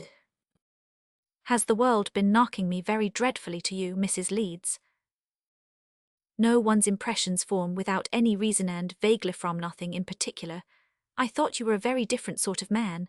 I am glad you are not. That is charming of you. It's honest, I had no desire to meet the type of man I supposed you to be. Am I too frank? No, indeed, he said, laughing, but I am horribly afraid that I really am the kind of man you imagined me. You are not. How do you know? No, she said, shaking her pretty head, you cannot be. He said, quoting her own words amiably, I am merely one of the necessary incidents of any social environment like flowers and champagne. Mr. Quarren. In her distress, she laid an impulsive hand on his sleeve. He lifted it, laid it across the back of his own hand, and bowing, saluted it lightly, gaily. I am not offended, he said. I am what you supposed me, PG-49. Please do not say it, you are not. I did not know you, I was prejudiced. You will find me out sooner or later, he said, laughing, so I might as well admit that your cap fitted me. It does not fit, she retorted. I was a perfect fool to say that. As long as you like me, he returned. Does it make any difference what I am? Of course it does. I am not likely to find a man agreeable unless he's worth noticing. Am I? Oh, gentle angler, I refuse to nibble. Be content that an hour out of my life has sped very swiftly in your company. She turned and laid her hand on the little gilt door. He opened it for her. You have been very nice to me, she said. I will not forget you. You will certainly forget me for that very reason. If I had not been nice, I would have been the exception, and you would have remembered. She said with an odd smile, do you suppose that pleasant things have been so common in my life that only the unpleasant episode makes any impression on my memory? To really remember me as I want you to, you ought to have had something unpardonable to forgive me. Perhaps I have, she said daringly, and slipped past him and down the narrow stairs, her loop mask fluttering from her elbow. At the foot of the stairs she turned, looking back at him over her bare shoulder, PG-50. I have mortally offended at least 3 important men by hiding up there with you. That is conceding something to your attractions, is not it? Everything. Will you let me find you some supper and let the mortally offended suitors sit and whistle a bit longer? Poor suitors, they have probably been performing heel tattoos for an hour very well. Then I feel unusually shameless tonight and I will go with you. But do not be disagreeable to me if a neglected and glowering young man rushes up and drags me away by the back hair. Who, for example? Barent Van Dyne, for instance. Oh, we will sidestep that youthful knickerbocker, said Quarren gaily. Leave it to me, Mrs. Leeds. To behave so outrageously to Mr. Van Dyne is peculiarly horrid and wicked of me, she said, but you do not realize that, and the fact remains that you did not take your forfeit. And I have a lot to make up for that, have not I? She added so naively that they both gave way to laughter unrestrained. The light touch of her arm on his, now guiding him amid the noisy, rollicking throngs, now yielding to his guidance, ceased as he threaded a way through the crush to a corner, and seated her at a table for 2. In a few moments he came back with all kinds of delectable things, Went for more, returned Layden, shamelessly pulled several palms between them and the noisy outer world, and seated himself beside her. With napkin and plate on the low table beside her, she permitted him to serve her. As he filled her champagne glass, she lifted it and looked across it at him, PG 51. How did you discover my identity? She asked. I am devoured by curiosity. Shall I tell you? Please. I will take a tumble in your estimation if I tell you. I do not think you will. Try it anyway. Very well then, somebody told me. And you let me bet with you, and you bet on a certainty. I 999. Oh, she exclaimed reproachfully, is that good sportsmanship, Mr. Quarren? No, very bad, and that was why I did not take the forfeit, now you understand. She sat considering him, the champagne breaking in her glass. Yes, I do understand now. A good sportsman could not take a forfeit which he won betting on a certainty that was not a real wager, was it? No, it was not. If it had been, I do not suppose you would have let me go. Indeed not. They laughed, watching each other curiously. Which ought to teach me never again to make any such highly original and sporting wagers, she said. Anyway, you were perfectly nice about it. Of course you could not very well have been otherwise. Tell me, did you really suppose me to be attractive? You could not judge. How could you under that mask? Do you think that your mouth could have possibly belonged to any other kind of a face except your own? He said coolly, PG 52. Is my mouth unusual? Very. How is it unusual? I have not analyzed the matter, but it is somehow so indescribable that I guessed very easily what the other features must be. Oh flattery, oh impudence. Do you remember when Falstaff said that the lion could always recognize the true prince? Shame on you, Mr. Quarren. You are not only a very adroit flatterer but a perfectly good sportsman after Alland, the most gifted tormentor I ever knew in all my life. And I like you fine. She laughed and made a quick little gesture, partly arrested as he met her more than halfway, touching the rim of his glass to hers. To our friendship, he said.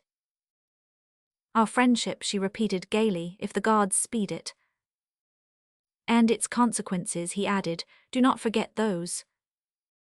What are they likely to be?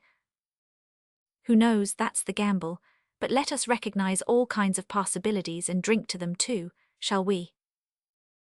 What do you mean by the consequences of friendship? She repeated, hesitating. That is the interesting thing about a new friendship, he explained. Nobody can ever predict what the consequences are to be. Are you afraid to drink to the sporting chances, hazards, accidents and possibilities of our new friendship, Mrs. Leeds? That is a perfectly good sporting proposition. She considered him interested, her eyes full of smil PG 53 and curiosity, perfectly conscious of the swift challenge of his lifted glass. After a few seconds' hesitation, she struck the ringing rim of her glass against his.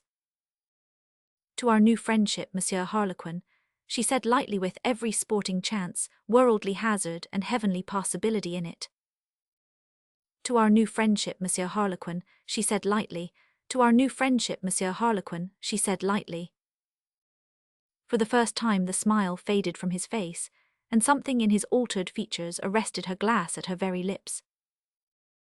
How suddenly serious you seem, she said. Have I said anything? He drained his glass. After a second she tasted hers, looked at him, finished it, still watching him. Really, she said, you made me feel for a moment as though you and I were performing a solemn rite. That was a new phase of you to met that exceedingly sudden and youthful gravity. He remained silent, into his mind just for a second, and while in the act of setting the glass to his lips, there had flashed a flicker of pale clairvoyance. It seemed to illumine something within him which he had never believed in another self. For that single instant he caught a glimpse of it, then it faded like a spark in a confused dream. He raised his head and looked gravely across at Strelsa Leeds, and leveled, smiling, inquisitive, she returned his gaze. Could this brief contact with her have evoked in him a far-buried something which had never before given sign of existence? And could it have been anything resembling aspiration that had glimmered so palely out of an ordered and sordid commonplace personality PG-54, which, with all its talent for frivolity, he had accepted as his own. Without reason, a slight flush came into his cheeks. "Why do you regard me so owlishly?" she asked, amused. "I repeat that you made me feel as though we were performing a sort of solemn rite when we drank our toast. You could not feel that way with such a thoroughly frivolous man as I am, could you?" "I am rather frivolous myself," she admitted, laughing. "I really cannot imagine why you made me feel so serious or why you looked as though you were. I have no talent for solemnity. Have you?" "I do not think so," he said. "What a terrible din everybody is making. How hot and stifling it is here with all those cloying gardenias." A man said, this evening, that this sort of thing makes for anarchy. "It's rather beastly of me to sit here criticizing my host's magnificence. Do you know, it's curious, too, but I wish that, for the next hour or two, you and I were somewhere alone under a good wide sky where there was no noise. It's an odd idea, is not it, Mrs. Leeds? And probably you do not share it with me." She remained silent, thoughtful, her violet-grey eyes humorously considering him. "How do you know I do not?" she said at last. "I am not enamored of noise either. There's another thing," he went on, "Smillingit's rather curious, too, but somehow I have a sort of a vague idea that I have a lot of things to talk to you about. It's odd, is not it?" "Well, you know," she reminded him, "you couldn't PG-55 very well have a lot of things to talk to me about, considering the fact that we have known each other only an hour or so. It does not seem logical, and yet there's that inexplicable sensation of being on the verge of fairly bursting into millions of words for your benefit, words which all my life have been bottled up in me, accumulating, waiting for this opportunity." They both were laughing, yet already a slight tension threatened. Both had menaced them vaguely from the very first. It seemed to impend ever so slightly, like a margin of faintest shadow edging sunlight, yet it was always there. "I have not time for millions of words this evening," she said. "Will not some remain fresh and sparkling and epigrammatic until tomorrow? They will possibly keep that long." "I did not say tomorrow. I 999. I am perfectly aware of the subtle suggestion and subtler flattery, Mr. Quarren." "Then may I see you tomorrow?" "Utterly impossible, pitiably hopeless. You see, I am frank about the heartrending disappointment it is to me and must be to you, but after I am awake I am in the hands of Mrs. Lanny's, and there's no room for you in that pretty cradle." "The next day, then?" "We are going to Florida for 3 weeks. You, Marley and Jim, and one Palm Beach. Ultimately PG-56. And then... Oh, have you the effrontery to tell me to my face that you will be in the same mind about me 3 weeks hence?" "I have." "Do you expect me to believe you?" "I do not know what to expect of you of myself," he said so quietly that she looked up quickly. "Mr. Quarren, are you a sentimental man? I had mentally absolved you from that preconception of many among other apparently unmerited ideas concerning you. I suppose you will arise and flee if I tell you that you are different from other women," he said. "You would not be such an idiot as to tell me that, would you?" "I might be. I am just beginning to realize my capacity for imbecility. You are different in this way anyhow. No woman ever before induced me to pull a solemn countenance." "I do not induce you, I ask you not to." "I try not to, but somehow there's something so real about you." "Are you accustomed to foregather with the disembodied?" "I am beginning to think that my world is rather thickly populated with ghosts, phantoms of a more real world." He looked at her soberly. She had thought him younger than he now seemed. A slight irritation silenced her for a moment, then impatiently. "You speak cynically, and I dislike it. What reason have you to express worldly sentiments, you PG-57 who are young, who probably have never known real sorrow, deep unhappiness? I have little patience with a morbid view of anything, Mr. Quarren. I merely warn you in the event of your ever desiring to obtain my good graces." "I do desire them." "Then be yourself." "I do not know what I am. I thought I knew. Your advent has disorganized both my complacency and my resignation." What do you mean? Must I answer? Of course, she said, laughing. Then the harlequin who followed you up those stairs never came down again. Oh, she said, unenlightened. I am wondering who it was who came down out of that balcony in the wake of the golden dancer, he added. You and you very absurd young man, what are you trying to say? I wonder, he said, smiling, what I am trying to say, PG 58. Chapter 3. Sunshine illuminated the rose silk curtains of Mrs. Leeds's bedroom with parallel slats of light, and cast a frail and tremulous net of gold across her bed.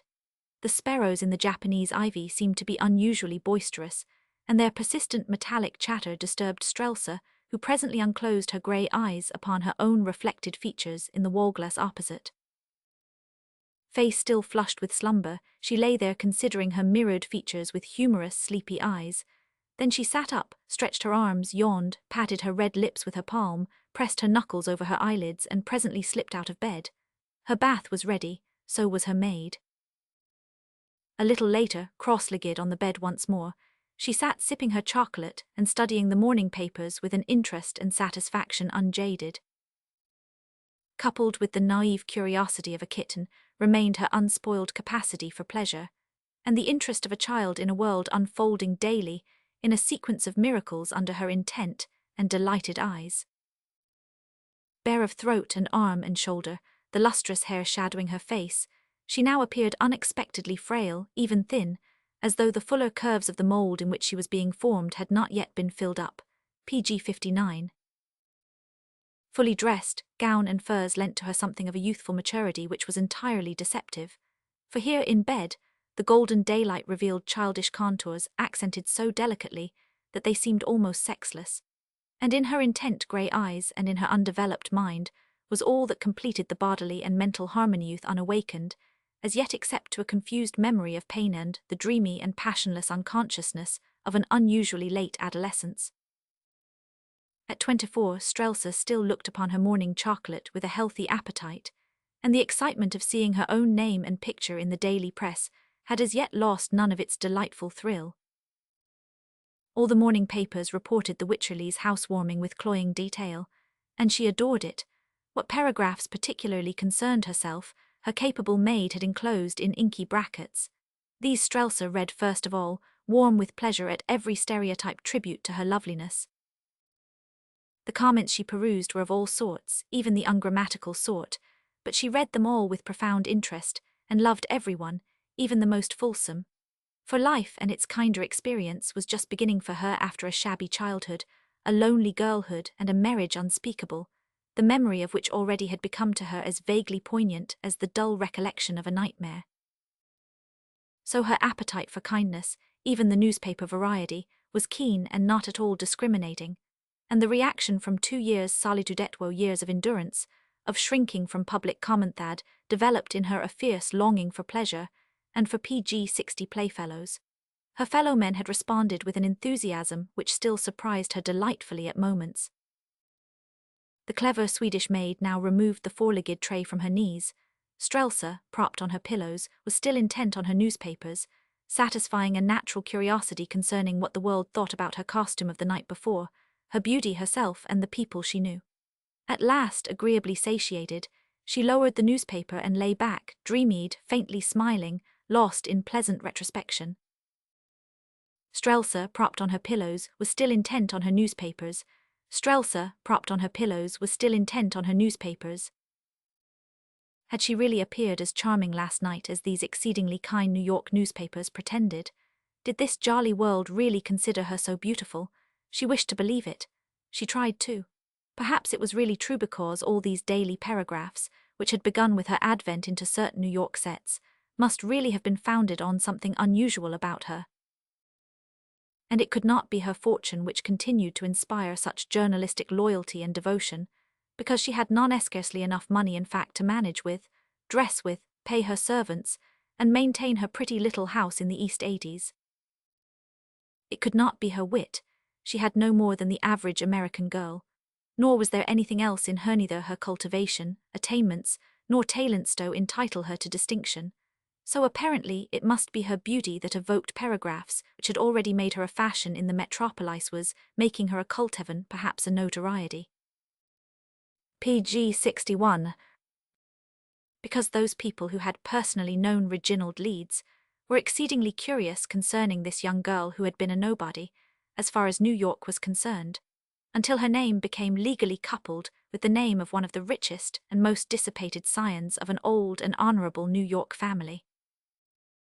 The public, which had read with characteristic eagerness all about the miserable finish of Reginald Leeds, found its abominable curiosity piqued by his youthful widow's appearance in town. It is the newspaper's business to give the public what it wants, at least that appears to be the popular impression, and so they gave the public all it wanted about Strelsa Leeds in daily chunks, and then some. Which in the beginning she shrank from, horrified, frightened, astonished, because in the beginning every mention of her name was coupled with a glossary in full explanation of who she was, entailing a condensed review of a sordid story which, for 2 years, she had striven to obliterate from her mind. But these post-mortems lasted only a week or so, except for a sporadic eruption of the case in a provincial paper now and then, which somebody always thoughtfully sent to her. The press finally let the tragedy alone, contenting its intellectual public with daily chronicles of young Mrs. Leeds's social activities. A million boarding houses throughout the land read about her beauty with avidity, and fat old women in soiled pink wrappers began to mention her intimately to each other as Strelsa Leeds' first hallmark of social fame, and there was loud discussion, in a million humble homes, about the fashionable men who were PG 62ing her marked attention, and the chances she had for bagging earls and dukes were maintained and combated, below stairs and above, with an eagerness, envy and backstairs, knowledge truly and profoundly democratic. Her morning mail had begun to assume almost fashionable proportions, but she could not yet reconcile herself to the idea of even such a clever maid as her own assuming power of social secretary. So she still read, and answered all her letters, rather neglected to notice the majority, which invested her with a kind of awe to some, and made others furious and unwillingly respectful. Letters, bills, notes, invitations, advertisements were scattered over the bedclothes as she lay there, thinking over the pleasures and excitement of last night's folly, thinking of Corin, among others, and of the swift intimacy that had sprung up between them like a witch-flower over night, thinking of her imprudence, and of the cold displeasure of Barrett Van Dyne, who, toward daylight, had found her almost nose to nose with Corin, absorbed in exchanging with that young man ideas and perfectly futile notions about everything on top, inside, and underneath the habitable globe. She blushed as she remembered her flimsy excuses to Van Dynesh had the grace to blush over that memory, and how any of the dignity incident to the occasion had been all Van Dyne's, and how, as she took his irreproachable arm and parted ceremoniously with Corin, she had imprudently extended her hand behind her as her escort bore her away, a childish impulse of PG innocent coquetry of a village belesh, flushed again at the recollection and at the memory of Corin's lips on her fingertips, and how her hand had closed on the gardenia. He pressed into it. She turned her head on the pillow. The flower she had taken from him lay beside her on her night table, limp, discoloured, malodorous, and she picked it up daintily and flung it into the fireplace. At the same moment the telephone rang downstairs in the library. Presently her maid knocked, announcing Mr. Corin on the wire. "I am not at home," said Strelsa, surprised, or rather trying to feel a certain astonishment. What really surprised her was that she felt none. Her maid was already closing the door behind her when Strelsa said, "Wait a moment, Frida," and after thinking, she smiled to herself and added, "You may set my transmitter on the table beside me, and hang up the receiver in the library. Be sure to hang it up at once."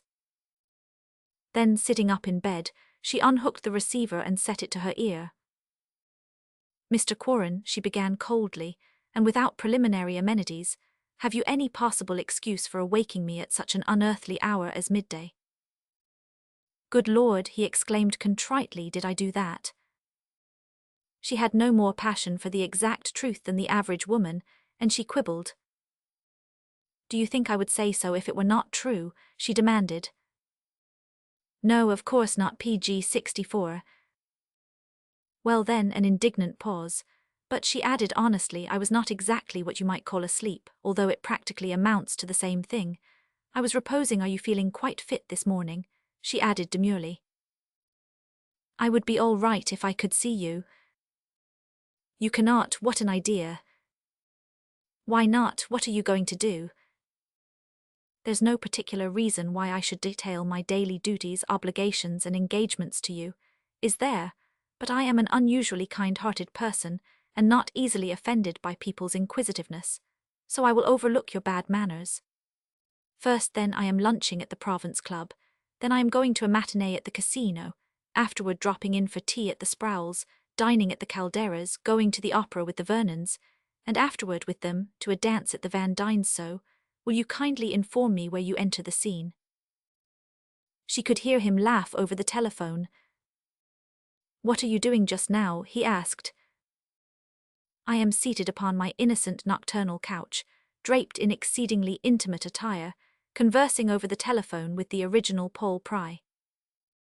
Could anything induce you to array yourself more conventionally, receive me, and let me take you to your luncheon at the Province Club? But I do not wish to see you. Is that perfectly true? Perfectly. I have just thrown your gardenia into the fireplace. Does not that prove it? Oh no, because it's too early yet for either of us to treasure such things. PG 65. What horrid impertinence! Is not it? But your heavenly gift of humor will transform my impudence into a harmless and diverting sincerity. Please let me see you, Mrs. Leeds, just for a few moments. Why? Because you are going south, and there are 3 restless weeks ahead of me. This time he could hear her clear, far laughter. What has my going to Florida to do with your restlessness? Your very question irrevocably links cause and effect. Do not be absurd, Mr. Quarren. Absurdity is the badge of all our guild. What guild do you belong to? The Associated Order of Ardent Suitors. Mr. Quarren, you are becoming ridiculous, do you know it? No, I do not realize it, but they say all the rest of the world considers suitors ridiculous. Do you expect me to listen to such nonsense at such an hour in the morning? It's 12:30, and my weak solution of nonsense is suitable to the time of day. Am I to understand that the solution becomes stronger as the day advances? Exactly, the solution becomes so concentrated and powerful that traces of common sense begin to appear. I did not notice any last night. Van Dyne interfered. Poor Mr. Van Dyne. If you had been civil to him, PG 66, he might have asked you to the dance tonight if I had suggested it, but you were horridly rude. Rude? You're not going to be rude enough to say it was I who behaved badly to him, are you? Oh, the shocking vanity of man. No doubt you are thinking that it was I who, serpent-like, whispered temptation into your innocent ear, and drew you away into a corner, and shoved palms in front of us, and brought silver and fine linen, and rare fruits and sparkling wines, and paid shameless court with an intelligent weather-eye, always on the watch for a flouted and justly indignant cavalier. Yes, he said you did all those things, and now you are trying to evade the results. What are the results? A partly demented young man clamouring to see you at high noon, while the cold, cruel cause of his lunacy looks on and laughs. I am afraid that young man must continue to clamour, she said, immensely amused at the picture he drew. How far away is he at this moment? In the legation, a blithering wreck. Why not in his office, frantically immersed in vast business enterprises and cataclysmic speculations? I am rather afraid that if business immerses him too completely, he will be found drowned some day. You promised said that you were going to begin a vigorous campaign, she reminded him reproachfully. I asked it of you, and you agreed. I am beginning life we're trying Toby, seeking the perennial source of daily spiritual and mundane inspiration, PG 67. Why will not you be serious? I am. Were you not the source of my new inspiration? Last night did something or other to me. I am not yet perfectly sure what it was. I want to see you to be sure, if only for a moment, merely to satisfy myself that you are real. Will one moment be enough? Certainly. 1 second or half a one. Plenty. Very well, if you promise not to expect or ask for more than that. That is terribly nice of you. It is, overwhelmingly, but really I do not know whether I am nice or merely weak-minded, because I have lingered here gossiping so long with you that I have simply got to fly like a mad creature about my dressing. Goodbye. Shall I come up immediately? Of course not. I expect to be dressing for hours, and hours, figuratively speaking. Perhaps you might start in 10 minutes if you are coming in a taxi. You are an angel. That is not telephone vernacular, and perhaps you had better be prompt, because Mrs. Lannies is coming for me. That is, if you have anything Todo say that. She flushed up, annoyed at her own stupidity, then felt grateful to him as he answered lightly. Of course she might misunderstand our informality. Shall I see you in half an hour? If I can manage it, she said. She managed it somehow. At first, really indiffer PG 68 ent, and not very much amused, the talk with him had gradually aroused in her the same interest and pleasurable curiosity that she had experienced in exchanging badinage with him the night before. Now she really wanted to see him, and she took enough trouble about it to set her deft maid flying about her offices. First, a fragrant precursor of his advent arrived in the shape of a great bunch of winter violets, and her maid fastened them to her black fox muff. Then the distant doorbell sounded, and in an extraordinarily short space of time, wearing her pretty fur hat, her boa, and carrying a muff that matched both, with his violets pinned to it, she entered the dim drawing-room, halting just beyond the threshold. Are you not ashamed, she said severely, to come battering at my door at this hour of the day? Abjectly. They exchanged a brief handshake. She seated herself on the arm of a sofa. He stood before the unlighted fireplace, looking at her with a half-smiling, half-curious air which made her laugh outright. Bien, c'est moi, monsieur, she said. Mi voici, c'est moi-même. I believe you are real after all, he admitted. Do I seem different? Yes and no. How am I different? Well, somehow last night, I got the notion that you were younger, thinner and not very real. Are you presuming to criticize my appearance last night? She asked with mock indignation. Because if you are, I proudly refer you to the enlightened Metropolitan Morning Press, PG 69. I read all about you, he said, smiling. I am glad you 999. You will doubtless now be inclined to treat me with the respect due to my years and experience. I believe, he said, that your gown and hat and furs make a charming difference. How perfectly horrid of you. I thought you admired my costume last night. Oh Lord, he said, you were sufficiently charming last night.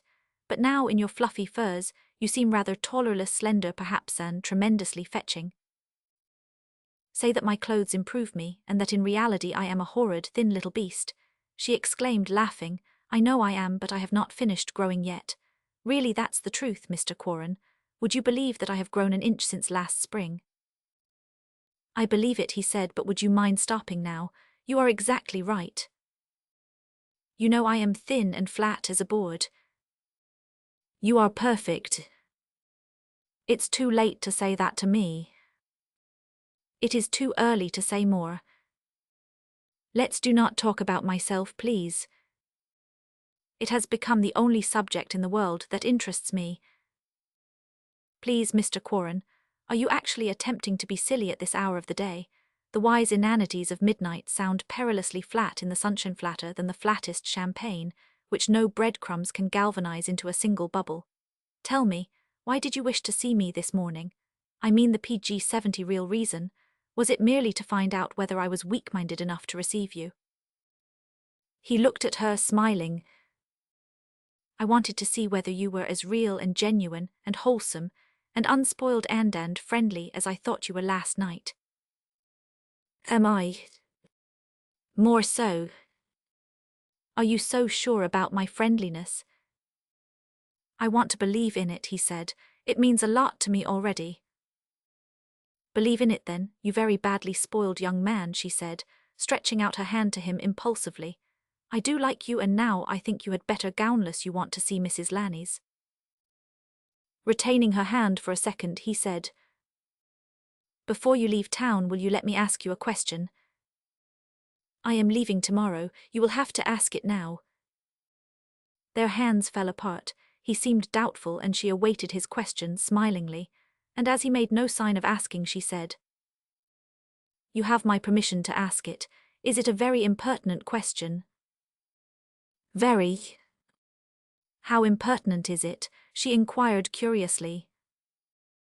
Unpardonably personal. After a silence, she laughed.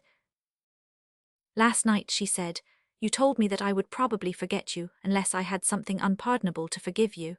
Is not this a good opportunity to PG 71, leave your unpardonable imprint upon my insulted memory?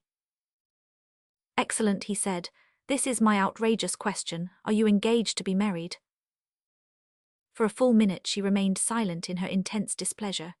After the first swift glance of surprise, her grey eyes had dropped, and she sat on the gilded arm of the sofa, studying the floor covering an ancient saraband rug, with the inevitable and monotonous river loop symbol covering its old rose ground in uninteresting repetition. After a while she lifted her head and met his gaze quietly. I am trying to believe that you did not mean to be offensive, she said, and now that I have a shadow of a reason to pardon you, I shall probably do so, ultimately. But you will not answer me, he said, reddening. Of course not. Are we on any such footing of intimacy, even of friendship, Mr. Quarren? No, but you are going away, and my reason for speaking. He checked himself. His reasons were impossible. There was no extenuation to be found in them, no adequate explanation for them, or for his attitude toward this young girl which had crystallized overnight over a sleepless, thrilling night, dazzling him with its wonder and its truth and its purity in the clean rays of the morning sun. She watched his expression as it changed, troubled, uncertain how to regard him now. It is not very much like you to ask me such a question, she said. Before I met you, you thought me one kind of a PG 72 man. After I met you, you thought me another. Have I turned out to be a third kind? No. Would I turn into the first kind if I ask you again to answer my question? She gave him a swift, expressionless glance. I want to like you. I am trying to, Mr. Quarren. Will not you let me? I want to have the right to like you, too, perhaps more than you will care to have me. Please do not speak that way. I do not know what you mean anyway. That is why I asked you the question, to find out whether I had a right to. Right, she repeated. What right? What do you mean? What have you misinterpreted in me that has given you any rights as far as I am concerned? Did you misunderstand our few hours of masked acquaintance here, few moments of perfectly innocent imprudence? My overlooking certain conventions, and listening to you at the telephone, this morning me receiving you here at this silly hour. What has given you any right to say anything to me? Mr. Quarento hint of the possibility of anything serious for the future or at any time whatever. I have no right, he said, wincing. Indeed you have not, she rejoined warmly, flushed and affronted. I am glad that is perfectly clear to you. No right at all, he repeated, except the personal privilege of recognizing what is cleanest and sweetest, and most admirable, and most unspoiled in life. The right to care for it without knowing exactly why. PG 73, the desire to be part of eaters have all men who are awakened out of trivial dreams, when such a woman as you crosses their limited and foolish horizon. She sat staring at him, struggling to comprehend what he was saying, perfectly unable to believe nor even wishing to, yet painfully attentive to his every word. Mr. Quarren, she said, I was hurt. I imagined presumption where there was none. But I am afraid you are romantic and impulsive to an amazing degree. Yet both romance and impulse have a place and a reason, not undignified in human intercourse. She felt rather superior in turning this phrase, and looked on him a little more kindly. If the compliment which you have left me to infer is purely a romantic one, it is nevertheless unwarranted and, forgive me, unacceptable. The trouble is. She paused to recover her wits and her breath, but he took the latter away again as he said, I am in love with you, that is the trouble, Mrs. Leeds, and I really have no business to say so until I amount to something. You have no business to say so anyway after one single evening's acquaintance, she retorted hotly. Oh that, if love were a matter of time and convention like 5 o'clock tea, but it is not, you know. It is not the brevity of our acquaintance that worries me. It's what I am and what you Arian and the long, long road I have to travel before I am worth your lightest consideration. I never was in love before. Forgive my crudeness, I am only conscious of the hopelessness of it all. Breathless, confused, incredulous, she sat there PG-74 staring at him, listening to and watching this tall, quiet, cool young fellow who was telling her such incomprehensible things in a manner that began to fascinate her. With an effort she collected herself, shook off the almost eerie interest that was already beginning to obsess her, and stood up, flushed but composed. Shall we not say any more about it? She said quietly. Because there is nothing more to say, Mr. Quaranexip, thank you for feeling so amiably toward me, for believing me more than I really am, and I would like to have your friendship still, if I may. You have it. Even yet. Why not? It's selfish of me to say it, but I wish you could have saved me, he said almost carelessly. From what, Mr. Quarren? I really do not understand you. From being what I am, the sort of man you first divined me to be. What do you mean by saving you? She asked coldly. I do not know, giving me a glimmer of hope, I suppose, something to strive for. One saves oneself, she said. He turned an altered face toward her, and she looked at him intently. I guess you are right, he said with a short laugh. If there is anything worth saving, one saves oneself. I think that is true, she said, and if my friendship, if you really care for it, PG-75. He met her gaze. I honestly do not know. I have been carried off my feet by you completely. A man under such conditions does not know anything, not even enough to hold his tongue, as you may have noticed. I am in love with you. As I am today, my love for you would do you no good. I do not know whether yours would do me any good, or your friendship either. It ought to if I amounted to anything, but I don't, and I do not know. I wish you would not speak so bitterly, please. All right, it was not bitterness, it was just wine. I will go now. You will comprehend, after you think it over, that there is at least nothing of impertinence in my loving Yao, only a blind unreason, a deadly fear lest the other man in me, suddenly revealed, vanish before I could understand him. Because when I saw you, life's meaning broke out suddenly like a starend. That's another stale simile. But one has to climb very far before one can touch even the nearest of the stars, so forgive my one lucid interval. I shall probably never have another. May I take you to your carriage? Mrs. Lannies is calling for me. Then I will take my leaving. The tatters of my reputation any song can buy it now. Mr. Quarren. Yes. I do not want you to go like this. I want you to go away knowing in your heart that you have been very nice agreeable to a young girl who has not perhaps had as much experience as you think. Thank God, he said, smiling, PG-76. I want you to like me always, she said. Will you? I promise, he replied so blithely that for a moment his light irony deceived her. Then something in his eyes left her silent, concerned, unresponsively. Her heart seemed to repeat persistently in childish reiteration the endless question, why, why? And she heard it but found no answer where love was not and had never been. I am sorry, she said in a low voice. I try to understand Yao, but I do not seem to. I am so very sorry that Yao care for me. He took her gloved hand and she let him. I guess I am nothing but a harlequin after all, he said, and they are legitimate objects for pity. Goodbye, Mrs. Leeds. You have been very patient and sweet with a blithering lunatic. I have committed only another harlequinade of a brand new sort, but the fall from that balcony would have been less destructive. She looked at him out of her grey eyes. One thing, she said, with a tremulous smile, you may be certain that I am not going to forget you very easily. Another thing, he said, I shall never forget you as long as I live, and you have my violets, I see. Are they to follow the gardenia? Only when their time comes, she said, trying to laugh.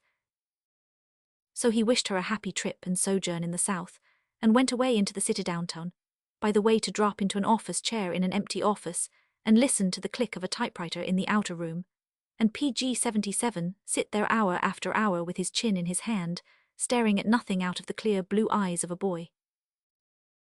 And she went away to her luncheon at the Provence Club with Suzanne Lannies, who wished her to meet some of the governorsvery grand ladies upon, whose goodwill depended Strelsa's election to the most aristocratic, comfortable, wisely managed, and thriftiest of all metropolitan clubs. After luncheon she, with Mrs. Lannies and Chrysos Lassia, pretty red-haired addition of her brother, went to see Sumurun. And after they had tea at the redoubtable Mrs. Sproul's, where there were more footmen than guests, more magnificence than comfort, and more wickedness in the gossip than lemon in the tea or Irish in the more popular highball. The old lady, fat, pink, enormous, looked about her out of her little glittering green eyes, with a pleased conviction that everybody on earth was mortally afraid of her. And everybody, who happened to be anybody in New York, was exactly that, with a few eccentric exceptions like her nephew, Carl Westgard, and half a dozen heavily upholstered matrons whose social altitude left them nothing to be afraid of except lack of deference and death. Mrs. Sproul had a fat, wheezy, and misleading laugh, and it took time for Strelsa to understand that there was anything really venomous in the old lady. But the gossip there that afternoon, and the wheezy delight in driving a last nail into the coffin of some moribund reputation, made plain to her why her hostess was held in such respectful terror. The talk finally swerved from Molly Wycherley's PG-78 ball to the Irish legation, and Mrs. Sproul leaned toward Strelsa and panted behind her fan. A perfect scandal, child. The suppers those young men give there. Orgies, I understand. No pretty actress in town is kept sighing long for invitations. Evench whispered the name of a lovely and respectable prima donna with a perfectly good husband, and progeny, and nodded so violently that it set her coughing. A perfect scandal, child. The suppers those young men give there. A perfect scandal, child. The suppers those young men give there. Oh, cried Strelsa, distressed, surely you have been misinformed. Not in the least, wheezed the old lady. She is no better than the rest of 'em, and I sent for my nephew Carl, and I brought him up roundly. Carl, said I, what the devil do you mean? Do you want that husband of hers dragging you all into court? And do you know, my dear, he appeared perfectly astounded, said it was not sawdust as you said a moment ago. But I can put two and two together, yet I am not too old and witless to do that, and I warrant you I gave him a tongue trouncing which he will not forget. Probably he retailed it to that O'Hara man, and to young Quarren too. If he did, it will not hurt him either. She was speaking now so generally that everybody heard her, and Cyril Caldera said, Ricky is certainly innocuous anyway. Oh, is he, said Mrs. Sproul with another wheezy laugh. I fancy I know that boy. Did you say harmless, Suzanne? Well, you ought to know, of course. Cyril Caldera blushed brightly, although her affair with Quarren had been of the most innocent description. PG-79. There's probably as much ground for indicting Ricky as there is for indicting me, she protested. He's merely a nice, useful boy. Rather vapid, do not you think? Observed a thin young woman in sables and an abundance of front teeth. Who expects anything serious from Ricky? He possesses good manners and a sweet alacrity, said Chrysos Lacey, and that's a rare combination. He's clever enough to be wicked anyway, said Mrs. Sproul. Do not tell me that every one of his sentimental affairs have been perfectly harmless. Has he had many? Asked Strelsa before she meant to. Thousands, child. There was Betty Clyde, whose husband must have been an idiot, and Cynthia Chalish married Prince Sarnoff, you remember. The Sarnoffs are coming in February, observed Chrysos Lacey. I wonder if the prince has had a tub since he left, said Mrs. Sproul. How on earth Cynthia can endure that dried-up yellow tartar. Cynthia was in love with Ricky, I think, said Suzanne Lannies. Most girls are when they come out, but their mothers will not let em marry him. Poor Ricky. Poor Ricky, sighed Chrysos. He is so nice and nobody is likely to marry him. Why? Asked Strelsa. Because he's just Ricky. He has no money, you know, did not you know it? No, said Strelsa, PG-80. That's the trouble partly. Then there's no social advantage for any girl in this set marrying him. He will have to take a lame duck or go out of his circle for a wife, and that means goodbye Ricky unless he marries a lame duck. Some unattractive person of uncertain age and $1 million, explained Mrs. Lannies as Strelsa turned to her perplexed. Ricky, said the lady with abundant teeth, is a lightweight. The lightness, I think, is in his heels, said Strelsa. He's intelligent otherwise, I fancy. Yes, but not intellectual. I think you are possibly mistaken. The profusely dentate lady looked sharply at Strelsa. Suzanne Lannies laughed. Are you his champion, Strelsa? I thought you had met him last night for the first time. Mrs. Leeds is probably going the way of all women when they first meet Dickie Quarren, observed Mrs. Sproul with malicious satisfaction. But you must hurry and get over it, child, before Sir Charles Mallison arrives, at which sally everybody laughed. Strelsa's colour was high, but she merely smiled, not only at the coupling of her name with Quarren's, but at the hint of the British officer's arrival. Major Sir Charles Mallison had been over before, why, nobody knew, because he was one of the wealthiest bachelors in England. Now it was understood that he was coming again, and a great many well-meaning people saw that agreeable gentleman's fate in the new beauty, Strelsa Leeds, and did not hesitate to tell her so with the freedom of fashionable banter. PG 81. Yes, sighed Chrysos Lacey, sentimentally, when you see Sir Charles you will forget Ricky. Doubtless, said Strelsa, still laughing, but tell me, Mrs. Sproul, why does everybody wish to marry me to somebody? I am very happy. It's our feminine sense of fitness and proportion that protests. In the eternal balance of things material you ought to be as wealthy as you are pretty. I have enough almost. Ah, the almost betrays the canker feeding on that damask cheek, laughed Mrs. Lannies. No, you must marry millions, Strelsa will need them. You are mistaken, I have enough. I would like to be happy for a while. The naive inference concerning the incompatibility of marriage and happiness made them laugh again, forgetting perhaps the tragic shadow of the past which had unconsciously evoked it. After Strelsa and Mrs. Lannies had gone, a pair of old cats dropped in, one in ermine, the other in seater, and the inevitable discussion of Strelsa Leeds began with a brutality and frankness paralleled only in kennel parlance. To a criticism of the girl's slenderness of physique, Mrs. Sproul laughed loud and long. That's what's setting all the men crazy. The world's as full of curves as I am. Plumpness to the verge of redundancy is supposed to be popular among men.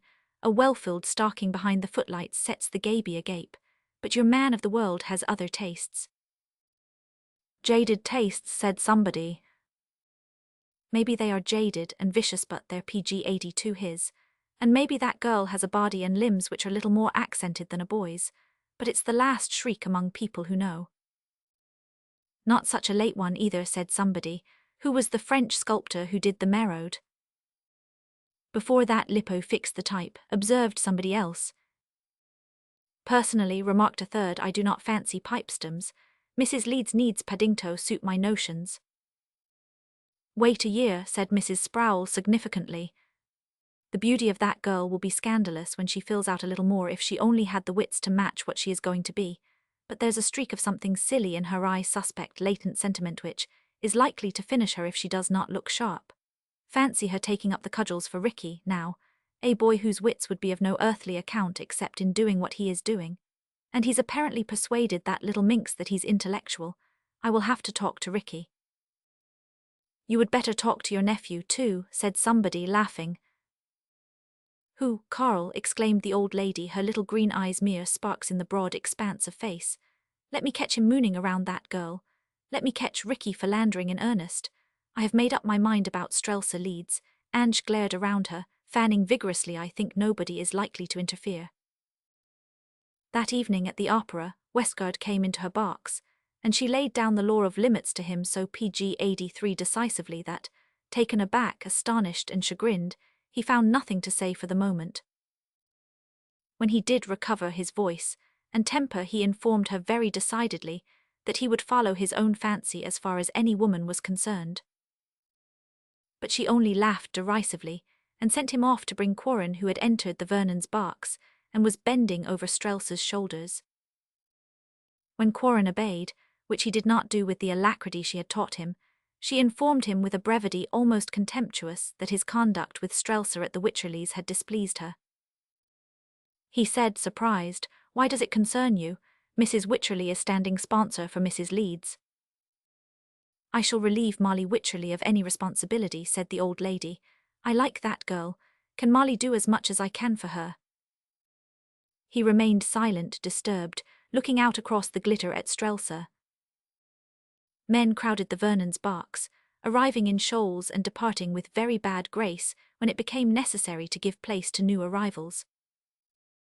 "Do you see?" said the old lady, tendering him her opera glass. "What?" he asked sullenly. "A new planet. Use your telescope, Rix, and also amass a little common sense. Yonder sits a future duchess or a countess if I care to start things for her, which I shan't in that direction. There are no poor duchesses or countesses, of course," he remarked with an unpleasant laugh. Mrs. Sproul looked at him ironically. PG 84. "I understand the Earl of Dankmere perfectly," she said. "Also other people, including young and sulky boys.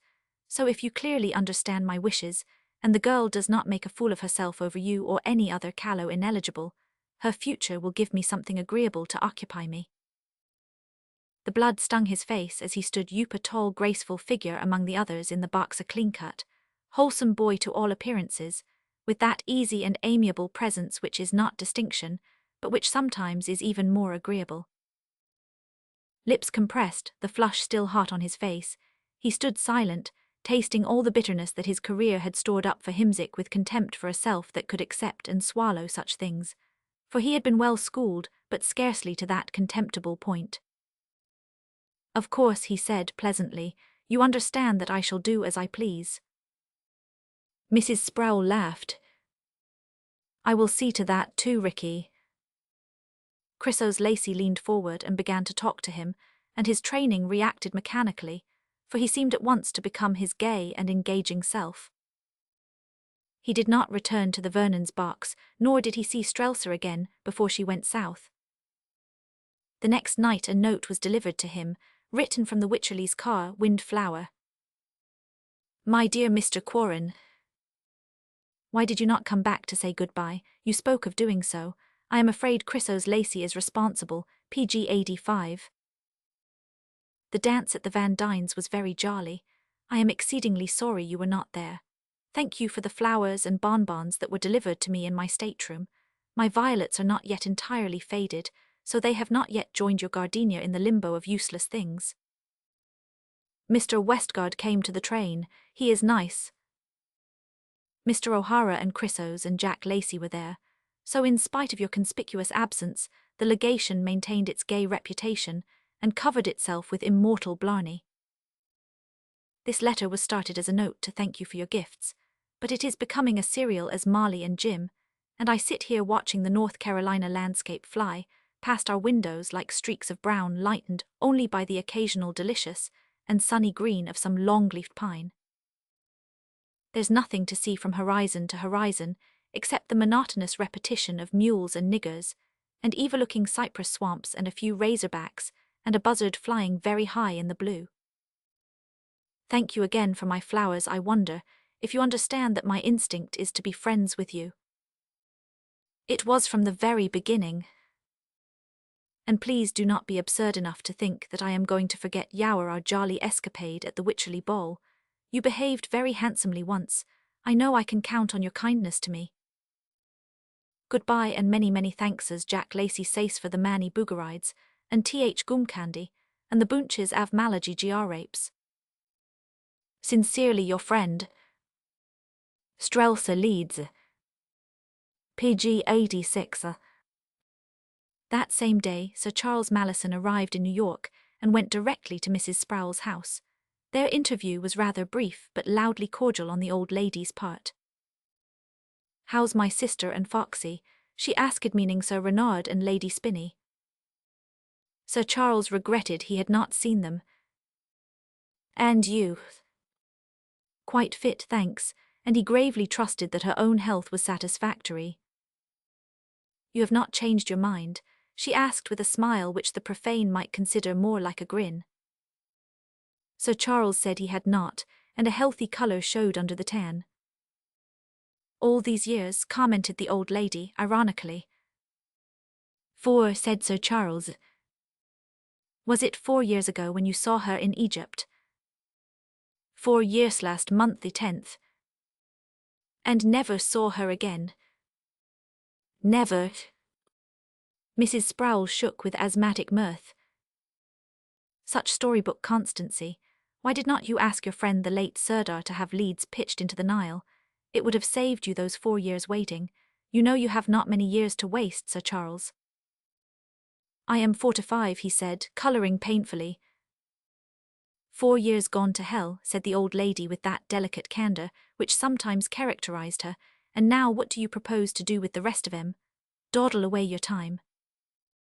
PG 87.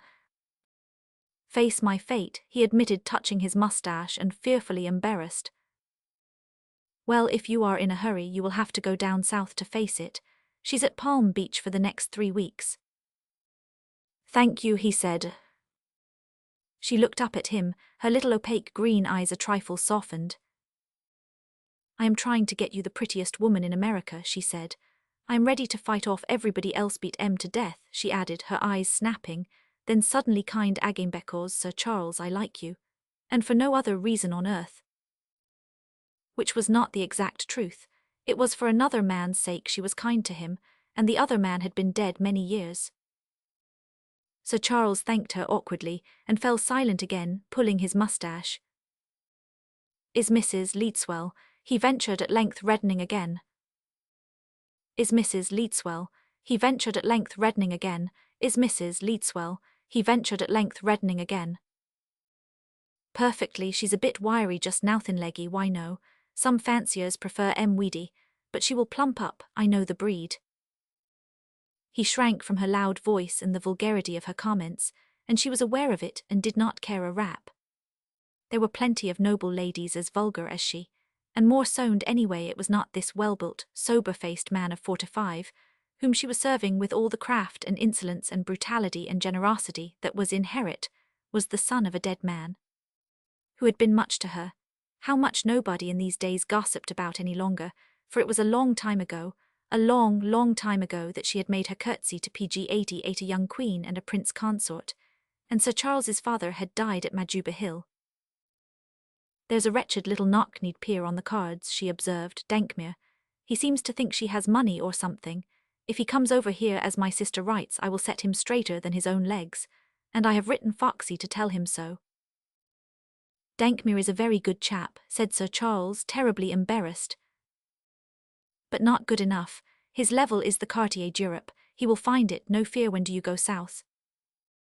"Tomorrow," he said, so honestly that she grinned again. "Then I will give you a letter to Molly Wycherley.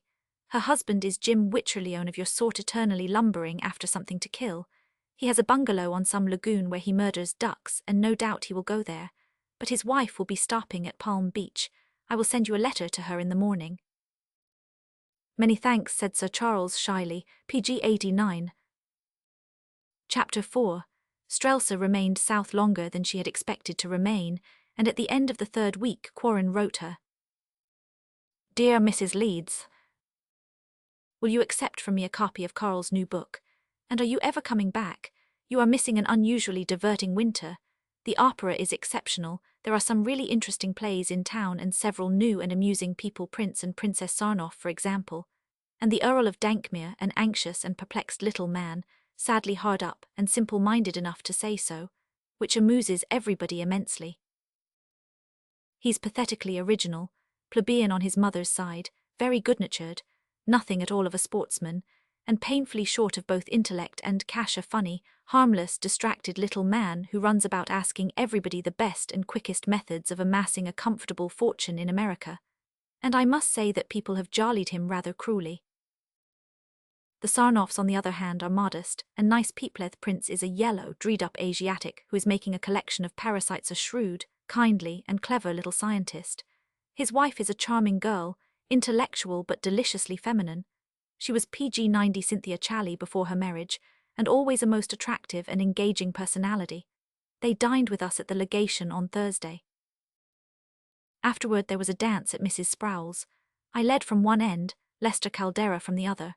One or two newspapers criticized the decorations and favors as vulgarly expensive, spoke of a monkey figure purely imaginary which, they said, I introduced into the cotillion, and that the favors were marmosets, who probably were the intellectual peers of anybody present. The old lady is in a terrific temper. I am afraid some poor scribblers are going to catch it.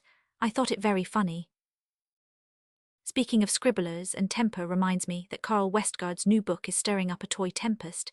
He has succeeded in offending a dozen people who pretend to recognize themselves or their relatives among the various characters. I do not know whether the novel is really any good or not.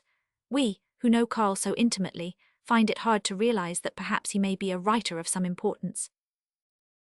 There appears to be considerable excitement about this new book. People seem inclined to discuss it at dinners. Carl's publishers are delighted. Carl, on the contrary, is not at all flattered by the kind of a success that menaces him. He is mad all through, but not as mad as his redoubtable aunt, who tells everybody that he's a scribbling lunatic who does not know what he's writing, and that she washes her fat and gem-laden hands of him henceforth. Poor Carl, he's already 37. He's written 15 books, no one of which, he tells me, ever before PG-91 stirred up anybody's interest. But this newest novel, The Real Thing, has already gone into 3 editions in 2 weeks whatever that actually means, and still the reorders are pouring in, and his publishers are madly booming it, and several indignant people are threatening Carl with the law of libel. And Carl is partly furious, partly amused, and entirely astonished at the whole affair. Because you see, the people who think they recognize portraits of themselves or their friends in several of the unattractive characters in the story are, as usual, in error. Carl's people are always purely and synthetically composite. Besides, everybody who knows Carl Westgard ought to know that he's too decent a fellow, and too good a workman to use models stupidly. Anybody can copy, anybody can reproduce the obvious. Even photographers are artists in these days. Good work is a synthesis founded on truth and carried logically to a conclusion. But it's useless to try to convince the Philistines. Once possessed with the idea that they or their friends are meant, as they say, Archimedes' lever could not pry them loose from their agreeably painful obsession. Then there are other sorts of humans who are already bothering Carl. This species recognize in every hero or heroine a minute mental and physical analysis of themselves, and their own particular, specific and petty emotions. Proud, happy, flattered, they permit nobody to mistake the supposed tribute which they are entirely self-persuaded that the novelist has offered to them. And these phases of the real thing are fretting and mortifying Carl to the verge of distraction. He PG-92 awakes to find himself not famous, but notorious, not criticized for his workmanship, good or bad, but gabbled about because some ludicrous old Uncle Foozle pretends to discover a similarity between Carl's episodes and characters and certain doings of which Uncle F is personally cognizant. The great resource of stupidity is and has always been the anagram, and as stupidity is almost invariably suspicious, the hunt for hidden meanings preoccupies the majority of mankind. Because I have ventured to send you Carl's new book is no reason why I also should have presumed to write you a treatise in several volumes. But I miss you, oddly enough miss everything I never had of your opinions on what interests us both, the delightful discussions of things important which have never taken place between us. It's odd, is not it, Mrs. Leeds, that I miss, long for, and even remember so much that has never been. Molly Wycherley wrote to Mrs. Lannies that you were having a gay time in Florida, that Sir Charles Mallison had joined your party, that you had had luncheons and dinners given you at the club, at the inlet, at the Weir's place, Coquina Castle, and that Jim and Sir Charles had bravely slain many ducks, which is certainly glory enough to go round. In a friendly little note to me you were good enough to ask what I am doing, and to emphasize your request for an answer by underlining your request. Proud and flattered by your generous interest, I hasten to inform you that I am leading the same useful, serious, profitable, purposeful, ambitious, and NPG-93 nobling life, which I was leading when I first met you. Such a laudable existence makes for one's self-respect, and happy in that consciousness, undisturbed by journalistic accusations concerning marmosets and vulgarity, I concentrate my entire intellectual efforts upon keeping my job, which is to remain deaf, dumb, and blind, and at the same time be ornamental, resourceful, good-tempered, and amusing to those who are not invariably all of these things at the same time. Is it too much to expect another note from you? Sincerely yours, Richard Stanley Quarren. She answered him on the 4th week of her absence. My dear Mr. Quarren, your letter interested me, but there was all through it an undertone of cynicism, which rang falsely almost a dissonance to an ear which has heard you strike a truer chord. I do not like what you say of yourself or of your life. I have talked very seriously with Molly, who adores you, and she evidently thinks you capable of achieving anything you care to undertake, which is my own opinion based on 24 hours of acquaintance. I have read Mr. Westgard's novel. Everybody here is reading it. I would like to talk to you about it some day. Mr. Westgard's intense bitterness confuses me a little and seems almost to paralyze any critical judgment I may possess. A crusade in fiction has always seemed to me but a sterile effort. To do a thing is fine, PG 94 to talk about it in fiction, a far less admirable performance like the small boy, safe in the window, who defies his enemy with outthrust tongue. When I was younger, somewhat lonely child, with only a very few books to companion me, I pored over Carlyle's French Revolution and hated Philip Egolite. But that youthful hatred was a little modified because Egolite did actually become personally active. If he had only talked, my hatred would have become contempt for a renegade who did not possess the courage of his convictions. But he voted death to his own caste, facing the tribunal. He talked, but he also acted. I do not mean this as a parallel between Mr. Westgard and the sanguinary French iconoclast. Mr. Westgard also has the courage of his convictions. He lives, I understand, the life which he considers a proper one. It is the life which he preaches in The Real Thing, a somewhat solemn, self-respecting, self-supporting existence devoted to self-development, a life of upright thinking, and the fulfillment of duty, civil and religious, incident to dignified citizenship. Such a life may be a blameless one, I do not know. Also, it might even be admirable within its limits, if Mr. Westgard did not also appoint himself critic, disciplinarian, and prophet of that particular section of society into which accident of birth has dumped him. Probably there is no section of human society that does not need a wholesome scourging now and then, but somehow it seems to me that it could be done less bitterly, and with better grace than Mr. Westgard does it in his book. The lash, swung from within, and applied with judgment and discrimination, ought to do a more thorough and convincing piece of work than a PG 95 knout allied with the clubs of the proletariat, hitting at every head in sight. Let the prophets and sibyls, the augurs and oracles of the hoi polloi address themselves to them, and let ours talk to us, not about us to the world at large. A renegade from either side makes an unholy alliance, and with his first shout from the public pulpit, tightens the master knot which he is trying to untie to the glory of God, and for the sake of peace and goodwill on earth. And the result is Donnybrook Fair. I hate to speak this way to you of your friend, and about a man I like and in a measure really respect, but this is what I think, and my inclination is to tell you the truth always. Concerning the artistic value of Mr. Westgard's literary performance I know little. The simplicity of his language recommends the pages to me. The book is easy to read. Perhaps therein lies his art, I do not know. Now, as I am in an unaccountably serious mood amid all the frivolity of this semi-tropical place, may I not say to you something about yourself? How are you going to silence me? Well then, you seem to reason illogically. You make little of yourself, yet you offer me your friendship by implication every time you write to me. You seek my society mentally. Do you really believe that my mind is so easily satisfied with intellectual rubbish, or that I am flattered by letters from a nobody?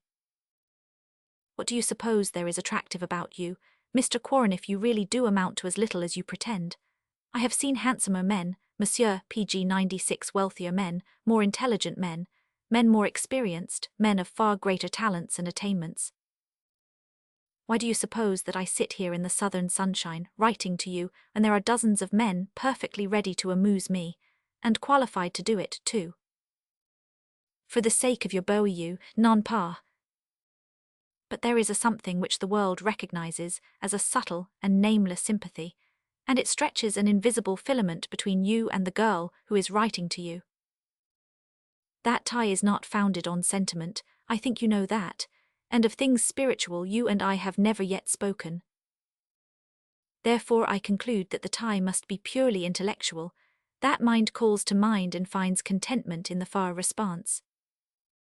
So when you pretend to me that you are of no intellectual account, you pay me a scurvy compliment, quod erat demonstrandum.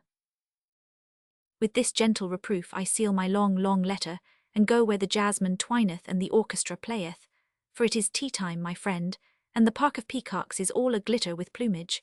Soft eyes look wealth to eyes that ask again, and all is brazen as a dinner bell.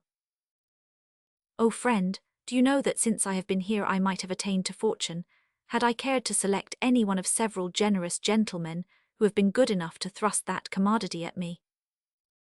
To be asked to marry a man no longer distresses me.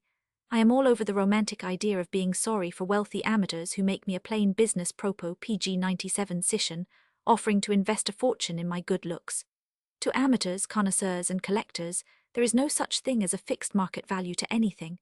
An object of art is worth what it can be bought for. I do not yet know how much I am worth. I may yet find out. There are nice men here, odious men, harmless men, colourless men, worthy men, and the ever-present fool. He is really the happiest, I suppose. Then, all in a class by himself, is an Englishman, one Sir Charles Malison. I do not know what to tell you about him, except that I feel exceedingly safe and comfortable when I am with him. He says very little, I say even less, but it is agreeable to be with him. He is middle-aged and, I imagine, very wise. Perhaps his reticence makes me think so. He and Mr. Wycherley shoot ducks on the lagoon and politics into each other. I must go. You are not here to persuade me to stay and talk nonsense to you against my better judgment. You are quite helpless, you see, so I am off. Will you write to me again? Strelsa Leeds. A week after Quarren had answered her letter, O'Hara called his attention to a paragraph in a morning paper which hinted at an engagement between Sir Charles Malison and Mrs. Leeds. Next day's paper denied it on excellent authority, so naturally the world at large believed the contrary. Southern News also revealed the interesting item that the yacht, Ulan, belonging to Mrs. Sproul's hatchet-faced nephew, Langley Sproul, had sailed from PG 98 Miami for the West Indies with the owner and Mrs. Leeds and Sir Charles Malison among the guests. The Ulan had not as fragrant a reputation as its exotic name might signify, respectable parties being in the minority aboard her, but Langley Sproul was Langley Sproul, and few people declined any invitation of his. He was rather a remarkable young man, thin as a blade, with a voracious appetite and no morals, nor did he care whether anybody else had any. What he wanted he went after with a cold and unsensitive directness that no newspapers had been courageous enough to characterize. He would not have cared if they had.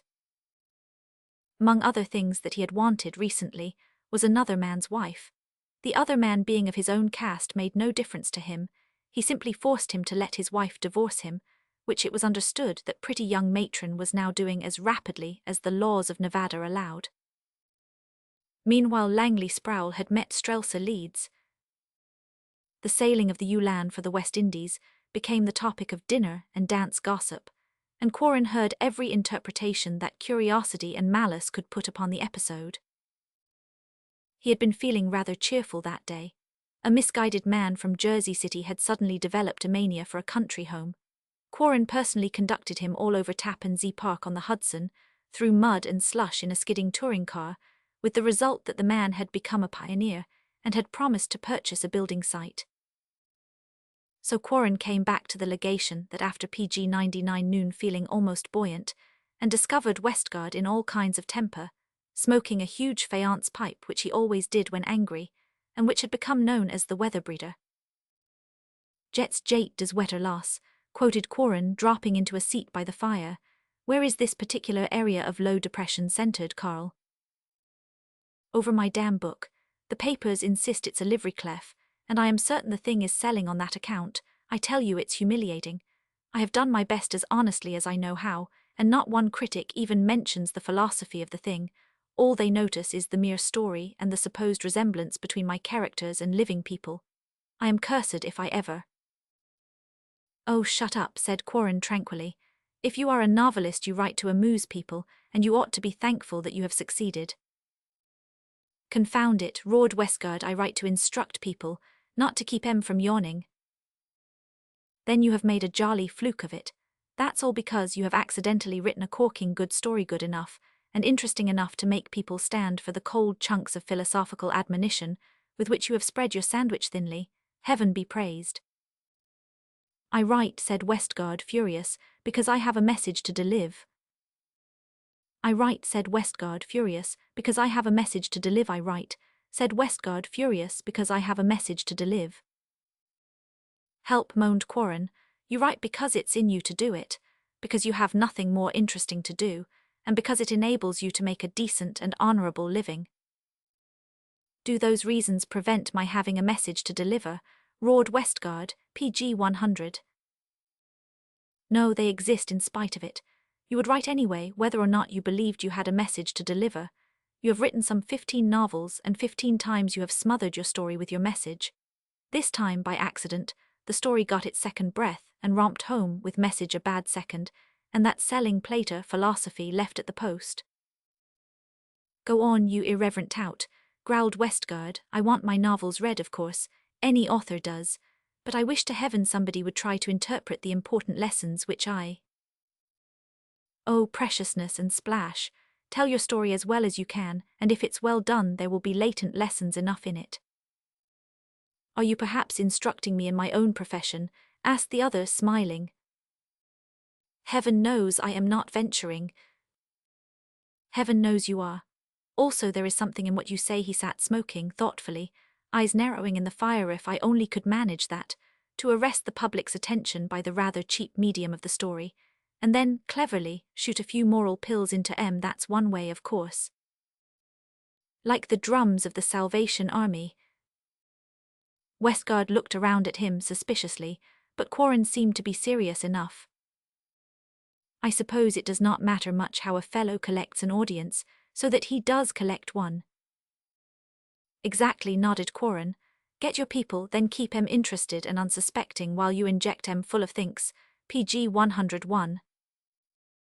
Westgard smoked and pondered, but presently his lips became stern and compressed.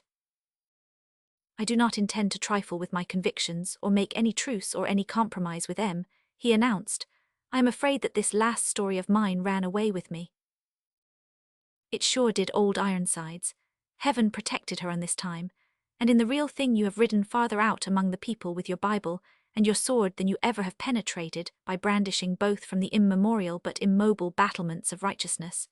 Truth is a citadel, old fellow, but its garrison should be raiders, not defenders. And they should ride far afield to carry its message.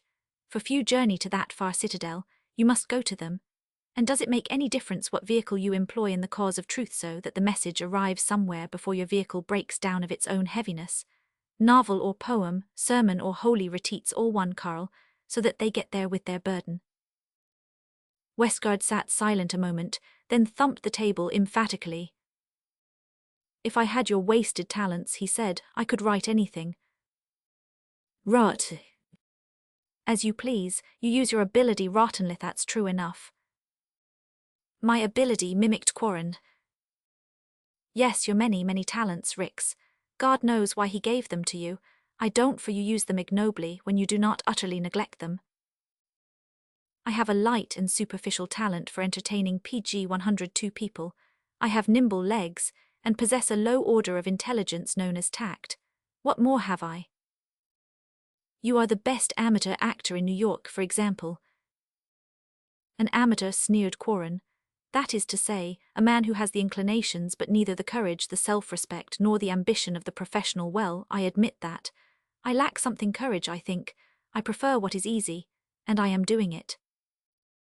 What's your reward? Said Westgard bluntly. Reward? Oh, I do not know, the inner temple. I have the run of the premises. People like me, trust me, depend upon me more or less. The intrigues and politics of my little world amuse me. Now and then I act as ambassador, as envoy of peace, as herald, as secret diplomatic agent. Reward? Oh, yes, you did not suppose that my real estate operations clothed and fed me, did you, Carl? What does? Diplomacy, explained Quarren gaily. A successful embassy is rewarded. How? Why, now and then a pretty woman's husband makes an investment for me at his own risk. Now and then, when my office is successfully accomplished, I have my fee as social attorney or arbiter elegantiarum. There are, perhaps, fewer separations and divorces on account of me, fewer scandals. I am sometimes called into consultation, in extremis. I listen, I advise, sometimes I plan and execute. Even take the initiative and interferes when a foolish boy at the Cataract Club last week locked himself into the bathroom with an automatic revolver and a case of half-drunken fright.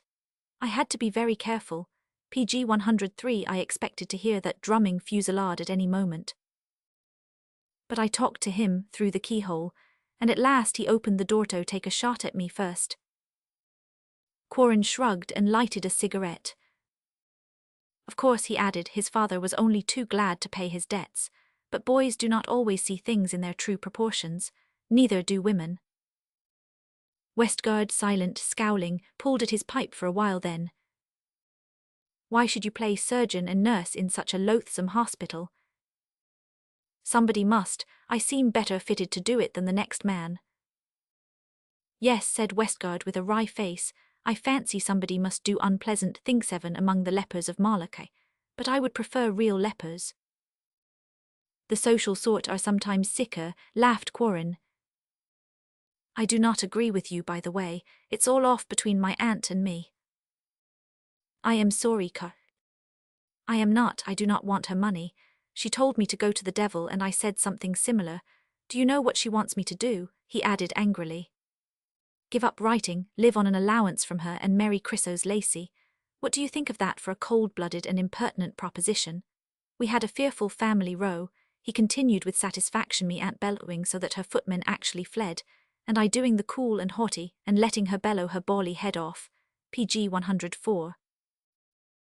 You and she have exchanged civilities before, said Quarren, smiling. Yes, but this is really serious. I am damned if I give up writing. Or marry Chrysos Lacey. Or that either. Do you think I want a red-headed wife? And I have never spoken a dozen words to her either, and I will pick out my own wife. What does my aunt think I am? I wish I were in love with somebody's parlour-maid, be jinx. I would marry her just to see my aunt's expression. Oh, stop your fulminations, said Quarren, laughing. That's the way with you artistic people. You are a passionate pack of pups. I am not as passionate as my aunt, retorted Westgard wrathfully. Do you consider her artistic? She's a meddlesome, malicious, domineering, insolent, evil old woman, and I told her so. Quarren managed to stifle his laughter for a moment, but his sense of the ludicrous was keen, and the scene his fancy evoked sent him off into mirth uncontrollable. Westgard eyed him gloomily. Ominous clouds poured from the weather breeder. Perhaps it's funny, he said, but she and I cannot stand each other, and this time it's all off for keeps. I told her if she sent me another check I would send it back. That settles it, does not it? You are foolish, Car. Never mind. If I cannot keep myself alive in an untrammeled and self-respecting exercise of my profession, his voice ended in a gurgling growl. Then, as though the recollections of his injuries at the hands of his aunt still stung him, he reared up in his chair. PG 105. Chrysos Lacey, he roared, is a sweet, innocent girl, not a bale of fashionable merchandise. Besides, he added in a modified tone, I was rather taken by Mrs. Leeds. Quarren slowly raised his eyes. I was, insisted Westgard sulkily, and I proved myself an ass by saying so to my aunt. Why in heaven's name I was idiot enough to go and tell her, I do not know. Perhaps I had a vague idea that she would be so delighted that she would give me several tons of helpful advice. Did she? Did she? She came back at me with Chrysos Lacey, I tell you. And when I merely smiled and attempted to wave away the suggestion, she flew into a passion, called me down, cursed me out. You know her language is not always in good taste, and then she ordered me to keep away from Mrs. Leetz's, though I ever hung around any woman's skirts. I am no squire of dames. I tell you, Rix, I was mad clear through. So I told her that I would marry Mrs. Leeds the first chance I got. Do not talk about her that way, remonstrated Quarren pleasantly. About who, my aunt? I did not mean your aunt. Oh, about Mrs. Leeds, why not? She's the most attractive woman I ever met. Very well, but do not talk about marrying her as though you had merely to suggest it to her. You know, after all, Mrs. Leeds may have ideas of her own. Probably she has, admitted Westgard sulkily. I do not imagine she would care for a man of my sort. Why PG 106 do you suppose she went off on that cruise with Langley Sproul? Quarren said gravely, I have no idea what reasons Mrs. Leeds has for doing anything. You correspond. Who said so? My aunt. Quarren flushed up but said nothing. Westgard, oblivious of his annoyance and enveloped in a spreading cloud of tobacco, went on. Of course, if you do not know, I do not. But by the same token, my aunt was in a towering rage when she heard that Langley had Mrs. Leeds aboard the Ulan. What? Said the other sharply. She swore like a trooper, and called Langley all kinds of impolite names, said she would trim him if he ever tried any of his tricks around Mrs. Leeds. What tricks? What does she mean by tricks? Oh, I suppose she meant any of his blackguardly philandering. There is not a woman living on whom he is afraid to try his hatchet-faced blandishments. Quarren dropped back into the depths of his armchair. Presently his rigid muscles relaxed. He said coolly, I do not think Langley Sproul is likely to misunderstand Mrs. Leeds. That depends, said Westgard. He's a rotten specimen even if he is my cousin, and he knows I think so. A few minutes later O'Hara sauntered in. He had been riding in the park and his boots and spurs were shockingly muddy. PG 107. Who is this Sir Charles Malison anyway? He asked, using the decanter and then squirting his glass full of carbonic. Is it true that he's goin' to marry that charmin' Mrs. Leeds? I will break his bally Sassenach head for him. The rumour was contradicted in this morning's paper, said Quarren coldly. O'Hara drank pensively. I see that Langley Sproul is messin' about too. Mrs. Ledwith had better hurry up out there in Renault wherever she's gettin' her divorce. I saw Chet Ledwith ridin' in the park. Dankmere was with him. Funny he does not seem to lose any caste by sellin' his wife to Sproul. The whole thing is a filthy mess, growled Westgard. Let it alone. Why do not you make a novel about it? Inquired O'Hara. Because you dub, I do not use real episodes or living people, roared Westgard, newspapers and a few chumps to the contrary. So Sue, said O'Hara soothingly, wo steady boy, and he pretended to rub down Westgard, hissing the while as do grooms when currying. Anybody who tells the truth about social conditions in any section of human society is always regarded as a liar, said Westgard. Not that I have any desire to do it, but if I should ever write a novel dealing with social conditions in any fashionable set, I would be disbelieved. You would be if you devoted your attention to fashionable scandals only, said Quarren. Why, are not there plenty of scandalous PG 108? Plenty, but no more than in any other set or coterie, not as many as there are among more ignorant people. Virtue far outbalances vice among us. A novel properly proportioned ought to show that. If it does not, it's misleading. Supposing, said Westgard, that I were indecent enough to show up my aunt in fiction, nobody would believe her possible. I sometimes doubt her even now, observed O'Hara, grinning. Quarren said, count up the unpleasant characters in your own social vicinity, Carl, just to prove to yourself that there are really very few. There is Langley and my aunt and the Lester Calderas and the Ledwiths. Go on. Westgard laughed. I guess that ends the list, he said. It does, also I dispute the list, said Quarren. Cyril Caldera is a pippin, remarked O'Hara sentimentally. What about Mary Ledwith? Is anybody here inclined to sit in judgment? I said, Westgard grimly. Why? Divorce is a dirty business. Oh, you would rather she put up with Chester, the sort of man who was weak enough to let her go. Yes. Get out, you old roundhead, said Quarren laughing. He rose, laid his hand lightly on Westgard's shoulder in passing, and went upstairs to his room, where he wrote a long letter to Strelsa, and then PG 109 destroyed it. Then he lay down, covering his boyish head with his arms. When Lacey came in, he saw him lying on the bed, and thought he was asleep. PG 110. Chapter 5. Toward the end of March, Strelsa, with the Wycherleys, returned to New York, dead tired. She had been flattered, run after, courted from Palm Beach to Havana. The perpetual social activity, the unbroken fever of change and excitement had already made firmer the soft lineaments of the girl's features, had slightly altered the expression of the mouth.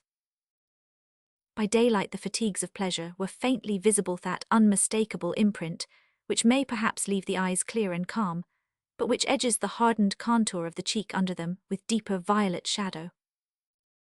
Not that hers was as yet the battered beauty of exhaustion.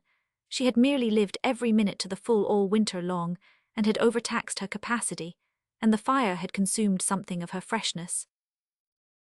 Not yet inured, not yet crystallized to that experienced hardness which withstands the fierce flame of living too fast in a world where every minute is demanded, and where sleep becomes a forgotten art, the girl was completely tired out, and while she herself did not realize it, her features showed it. But nervous exhaustion alone could not account for the subtle change in her expression. Eyes and lips were still sweet, even in repose, but there was now a jaded charm about them, something unspoiled. Had Dis PG 111 appeared from them something of that fearlessness which vanishes after too close and too constant contact with the world of men. Evidently her mind was quite as weary as her body, though even to herself she had not admitted fatigue, and a tired mind no longer defends itself. Hers had not, and the defense had been day by day imperceptibly weakening, so that things to which once she had been able at will to close her mind, and mentally deaf let pass unheard, she had heard and had even thought about. And the effort to defend her ears and mind became less vigorous, less instinctive, partly through sheer weariness. The wisdom of woman and of man, and of what is called the world, the girl was now learning unconsciously in the beginning, and then with a kind of shamed indifference about the creation of an artificial interest in anything is a subtle matter, and the ceaseless repetition of things unworthy at last awake, that ignoble curiosity always latent in man, because intelligence was born with it, and unwearied intelligence alone completely suppresses it. At first she had kept her head fairly level in the whirlwind of adulation. To glimpses of laxity she closed her eyes. Sir Charles was always refreshing to her, but she could see little more of him than of other menless than she saw of Langley Sproul. However that happened, and it probably happened through the cleverness of Langley Sproul. Again and again she found herself with him, separated from the other, sometimes alone with him, on deck, and never quite understood how it came about so constantly. PG 112. As for Sproul, he made love to her from the first, and he was a trim, carefully groomed and volubly animated young man, full of information, and with a restless, ceaseless range of intelligence which at first dazzled with its false brilliancy. But it was only a kind of flashlight intelligence. It seemed to miss occasionally. Some cog, some screw somewhere was either absent or badly adjusted or overstrained. At first Strelsa found the young fellow fascinating. He had been everywhere and had seen everything. His mind was kaleidoscopic. His thought shifted, flashed, jerked, leaped like erratic lightning from one subject to another, from Japanese aeroplanes to a scheme for filling in the East River, from a plan to reconcile church and state in France to an idea for indefinitely prolonging human life. He had written several books about all kinds of things. Nobody read them. The first time he spoke to her of love was on a magnificent starset night off Martinique, and she coolly reminded him of the gossip connecting him with a pretty woman in Reno. She could not have done it a month ago. He denied it so pleasantly, so frankly, that, astonished, she could scarcely choose but believe him. After that he made ardent, headlong love to her at every opportunity, with a flighty recklessness which began by amusing her. At first also she found wholesome laughter a good defense, but there was an undercurrent of intelligent, relentless vigor in his attack which presently sobered her. And she vaguely realized that he was a man who knew what he wanted. A talk with Molly Wycherley sobered her still more, and she PG 113 avoided him as politely as she could, but being her host it was impossible to keep clear of him. Besides, there was about him a certain unwholesome fascination, even for her, No matter how bad a man's record may be, few women doubt their ability to make it a better one. You little goose, said Molly witcherily, everybody knows the kind of man he is. Could anything be more brazen than his attentions to you while Mary Ledwith is in Reno? He says that her being there has nothing to do with him. Then he lies, said Molly, shrugging her shoulders. He does not speak as though he were trying to deceive anybody, Molly. He is perfectly frank to me. I cannot believe that scandal. Besides, he is quite open and manly about his unsavory reputation, makes no excuses, simply says that there's good in every man, and that there is always one woman in the world who can bring it out. Oh, mushy, what an out-of-date whine. He's bad all through, I tell you. No man is, insisted Strelsa. What? No man is. The great masters of fiction always ascribe at least one virtue to their most infamous creations. Oh, Strelsa, you talk like a pan of fudge. I tell you that Langley Sproul is no good at all. I hope you will not have to marry him to find out. I do not intend to how inconsistent you are, Molly. You and everybody else believe him to be the most magnificent match in PG 114. If position and wealth is all you care for, yes, I did not suppose you would come to that. Strelsa said candidly, I care for both, I do not know how much. As much as that? No, not enough to marry him. And if he is what you say, it's hopeless, of course I do not think he is. Be decent, Molly. Everybody is very horrid about him, and that is always a matter of sympathetic interest to a generous woman. When the whole world condemns a man, it makes him interesting. That's a piffling and emotional thing to say. He may be attractive in an uncanny way, because he's agreeable to look at, amusing, and very danger-rouser, perfectly cold-blooded, and I think, slightly unbalanced social marauder. And that's the fact about Langley Sproul. And I wish we were on land, the Ulan and her owner in well in the Erie Basin, perhaps. Whether or not Strelsa believed these things, there still remained in her that curious sense of fascination in Sproul's presence, partly arising, no doubt, from an instinctive sympathy for a young man so universally damned, partly because she thought that perhaps he really was damned. Therefore, deep in her heart she felt that he must be dangerous, and there is in that one belief every element of unwholesome fascination, and a mind fatigued is no longer wholesome. Then, too, there was always Sir Charles Malison to turn to for a refreshing moral bath. Safety of soul lay in his vicinity. She felt confidence in the world wherever he traversed it. With him she relaxed and rested. There was repose for her in his silences, strength PG 115 for her when he spoke, and a serene comradeship which no hint of sentiment had ever vexed. Perhaps only a few people realized how thoroughly a single winter was equipping Strelsa for the part she seemed destined to play in that narrow world with which she was already identified, and few realized how fast she was learning.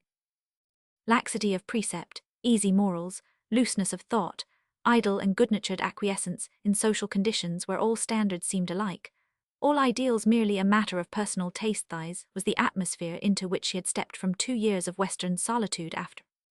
Nightmare of violence, cruelty, and depravity unutterable, and naturally it seemed heavenly to her, and each revelation inconsistent with her own fastidious instincts left her less and less surprised, less and less uneasy, and after a while she began to assimilate all that she saw and heard. A few unworldly instincts remained in her gratitude for and quick response to any kindness offered from anybody, an inclination to make friends with stray wanderers into her circle, and to cultivate the socially useless. Taking 4 o'clock tea alone with Mrs. Sproul the afternoon of her return to town, an honour vouchsafed to few, Strelsa was relating, at that masterful woman's request, her various exotic experiences. Mrs. Sproul had commanded her attendance early. There were reasons. And now, partly vexed, partly in unwilling admiration, the old lady sat smiling and all the while thinking to herself impatiently, baby, fool, little ninny, imbecile, while she listened, fat bejeweled hands folded, small green eyes shining in the expanse of powdered and painted fat, PG 116. After a while she could endure it no longer, and she said with a wheeze of good-natured disdain, "It's like a schoolgirl's diary, all those rhapsodies over volcanoes, palm trees, and the color of the Spanish Main. Never mind geography, child, tell me about the men. Never mind geography, child, tell me about the men. Never mind geography, child, tell me about the men. Men, repeated Strelsa, laughingly. There were shoals and shoals of them, of every description. I mean the one man, insisted Mrs. Sproul encouragingly. Which, please? Nonsense, there was one, I suppose. Oh, I do not think so. Your nephew, Langley, was exceedingly amiable. He's a plain beast, said his aunt bluntly. I did not mean him. He was very civil to me, insisted Strelsa, colouring. Probably he did not have a chance to be otherwise. He's a rotter, child, ask anybody. I know perfectly well what he's been up to. I am sorry you went on the Ulan. He had no business to ask you or any other nice girl or anybody at all until that Reno scandal is officially made respectable. If it were not for his money, she stopped a moment, adding cynically, and if it were not for mine, certain people would not be tolerated anywhere. I suppose. How did you like Sir Charles? Oh, he is charming, she said warmly. You like him? I almost adore him. Why not adore him entirely? PG 117. Strelsa laughed frankly. He has not asked me to for one reason, besides. No doubt he will do it. The girl shook her head, still smiling. You do not understand at all. There is not the slightest sentiment between us. He's only thoroughly nice and agreeable, and he and I are most companionable. I hope nobody will be silly enough to hint anything of that sort to him. It would embarrass him dreadfully. Mrs. Sproul's smile was blandly tolerant. The man's in love with you, did not you know it? But you are mistaken, dear Mrs. Sproul. If it were true I would know it, I think. Nonsense, he told me so. Oh, said Strelsa in amazed consternation. She added, if it is so I would rather not speak of it, please. Mrs. Sproul eyed her with shifty but keen intelligence. Little idiot, she thought, but her smile remained bland and calmly patronizing. For a second or two longer she studied the girl cautiously, trying to make up her mind whether there was really any character in Strelsa's soft beauty, anything firmer than material fastidiousness, anything more real than a natural and dainty reticence. Mrs. Sproul could ride roughshod over such details, but she was too wise to ride if there was any chance of a check from higher sources. If you married him it would be very gratifying to me, she said pleasantly. Come, let's discuss the matter like sensible women, shall we? Many people would not have disregarded such a PG 118 wish. Strelsa flushed and lifted her purple-grey eyes to meet the little green ones scanning her slyly. I am sorry, she said, but I could not discuss such a thing, you see. Do not you see I cannot, dear Mrs. Sproul? Pooh, rubbish, anybody can discuss anything, rejoined the old lady with impersonal and boisterous informality. I am fond of you, everybody knows it. I am fond of Sir Charles, he's a fine figure of a man. You match him in everything except wealth. It's an ideal marriage. Please do not, I simply cannot. Ideal, repeated Mrs. Sproul loudly, an ideal marriage. But when there is no love? Plenty, loads of it, he's mad about you, crazy. Iminton my part. Good God, shouted the old lady, beating the air with pudgy hands, isn't it luck enough to have love on one side? What does the present generation want? I tell you it's ideal, perfect. He's a good man as men go, and a devilish handsome. I know, but... And he's got money, shouted the old lady, plenty of it, I tell you. And he has the entree everywhere on the continent, in England everywhere, which Dankmere has not, if you are considering that little whelp. Stunned, shrinking from the dreadful asthmatic noises in Mrs. Sproul's voice, Strelsa sat dumb, wincing under the blows of sound, not knowing how to escape. I am fond of you, shrieked the old lady. I can PG 119 be of use to you, and I want to be. That's why I asked you to tea. I want to make you happy, and Sir Charles too. What the devil do you suppose there is in it for me except to oblige you both? Thank you, but... I will bet a shilling that Marley Wycherley let you go about with any little spindle-shanked pill who came hanging around, and I told her what were my wishes. Please, Mrs. Sproul. Yes, I did. It's a good match. I want you to consider it. I insist that. Mrs. Sproul, exclaimed Strelsa, pink with confusion and resentment, I am obliged to you for the interest you display, but it is a matter. What? I am really grateful, but... Answer me, child. Has that cursed nephew of mine made any impression on you? Answer me. Not the kind you evidently mean, said Strelsa helplessly. Is there anybody else? The outrageous question silenced the girl for a moment. Angry, she still tried to be gentle, tried to remember the age and the excellent intentions of this excited old lady, and she answered in a low voice. I care for no man in particular, unless it be Sir Charles and who? Mr. Quarren, I think, she said. Mrs. Sproul's jowl grew purple with fury. Yow has that boy had the impudence at him PG 120. Strelsa sprang to her feet. I really cannot remain, she said with decision, but the old lady only bawled. Sit down, sit down. I will not. Sit down, she roared in a passion. What the devil? Strelsa, a little pale, started to pass her, then halted, astounded, for the old lady had burst into a passion of choking gasps. Whether the terrible sounds she made were due to impotent rage or asthma, Strelsa, confused, shocked, embarrassed but still angry, had no notion.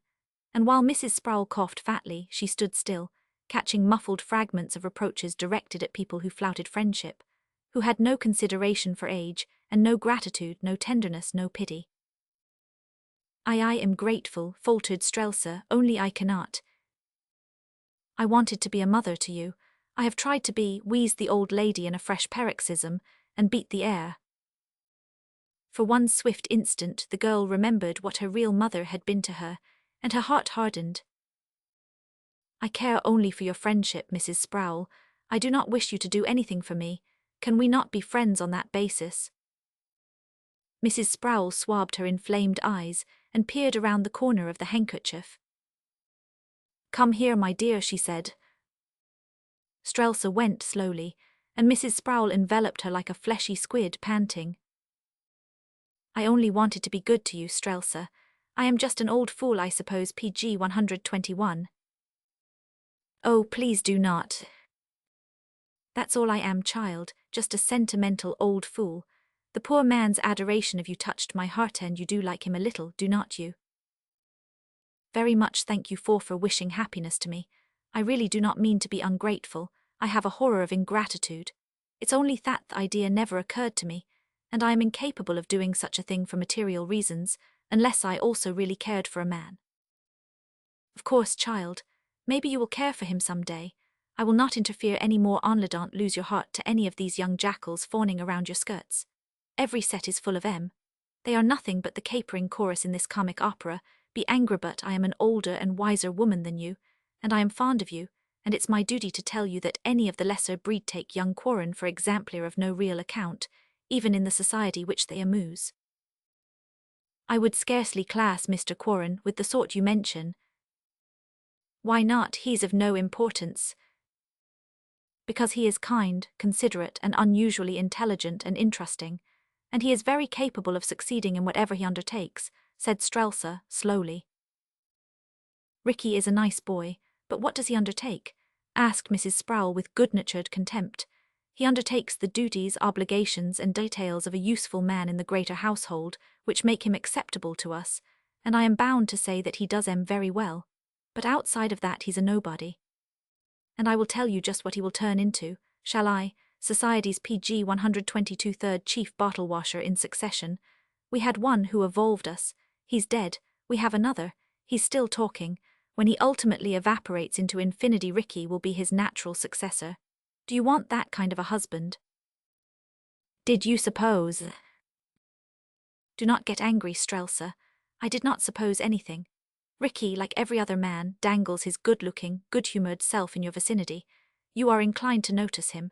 All I mean is that he is not worth your pains. Now you will not be offended by a plain-spoken old woman who wishes only your happiness, will you, my child? No, said Strelsa, wearily, beginning to feel the fatigue of the scene. She took her leave a few moments afterward, very unhappy because two of the pleasantest incidents in her life had been badly, if not hopelessly, marred. But Langley Sproul was not one of them. That hatchet-faced and immaculate gentleman, divining possibly that Strelsa might be with his aunt, arrived shortly after her departure, learned of it from a servant, and was turning on his heel without even asking for Mrs. Sproul, when the thought occurred to him that possibly she might know Strelsa's destination. When a servant announced him, he found his aunt quite herself, grim, ready for trouble, her small green eyes fairly snapping.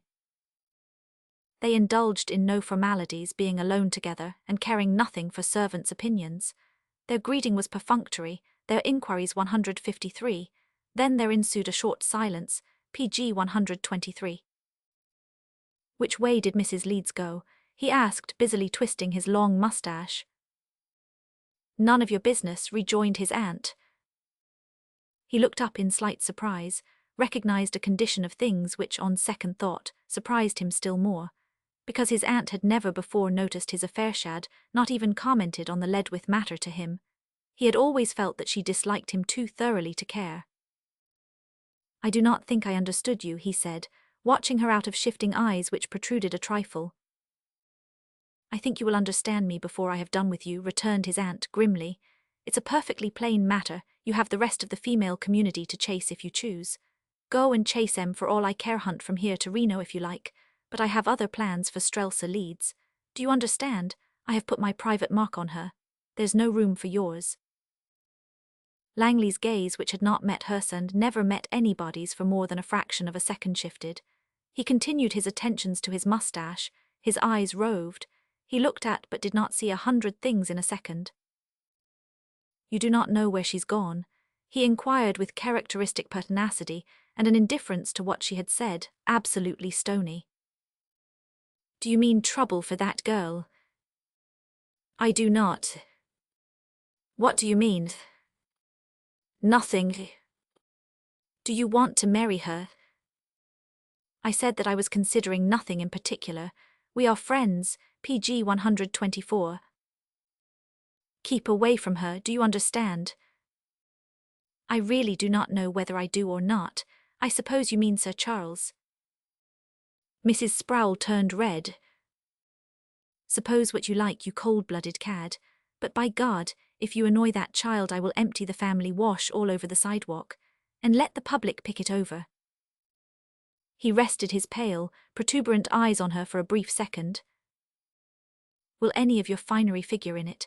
Any relics or rags once belonging to the late parent of Sir Charles? Her features were livid, her lips twisted, tortured under the flood of injuries which choked her. Not a word came.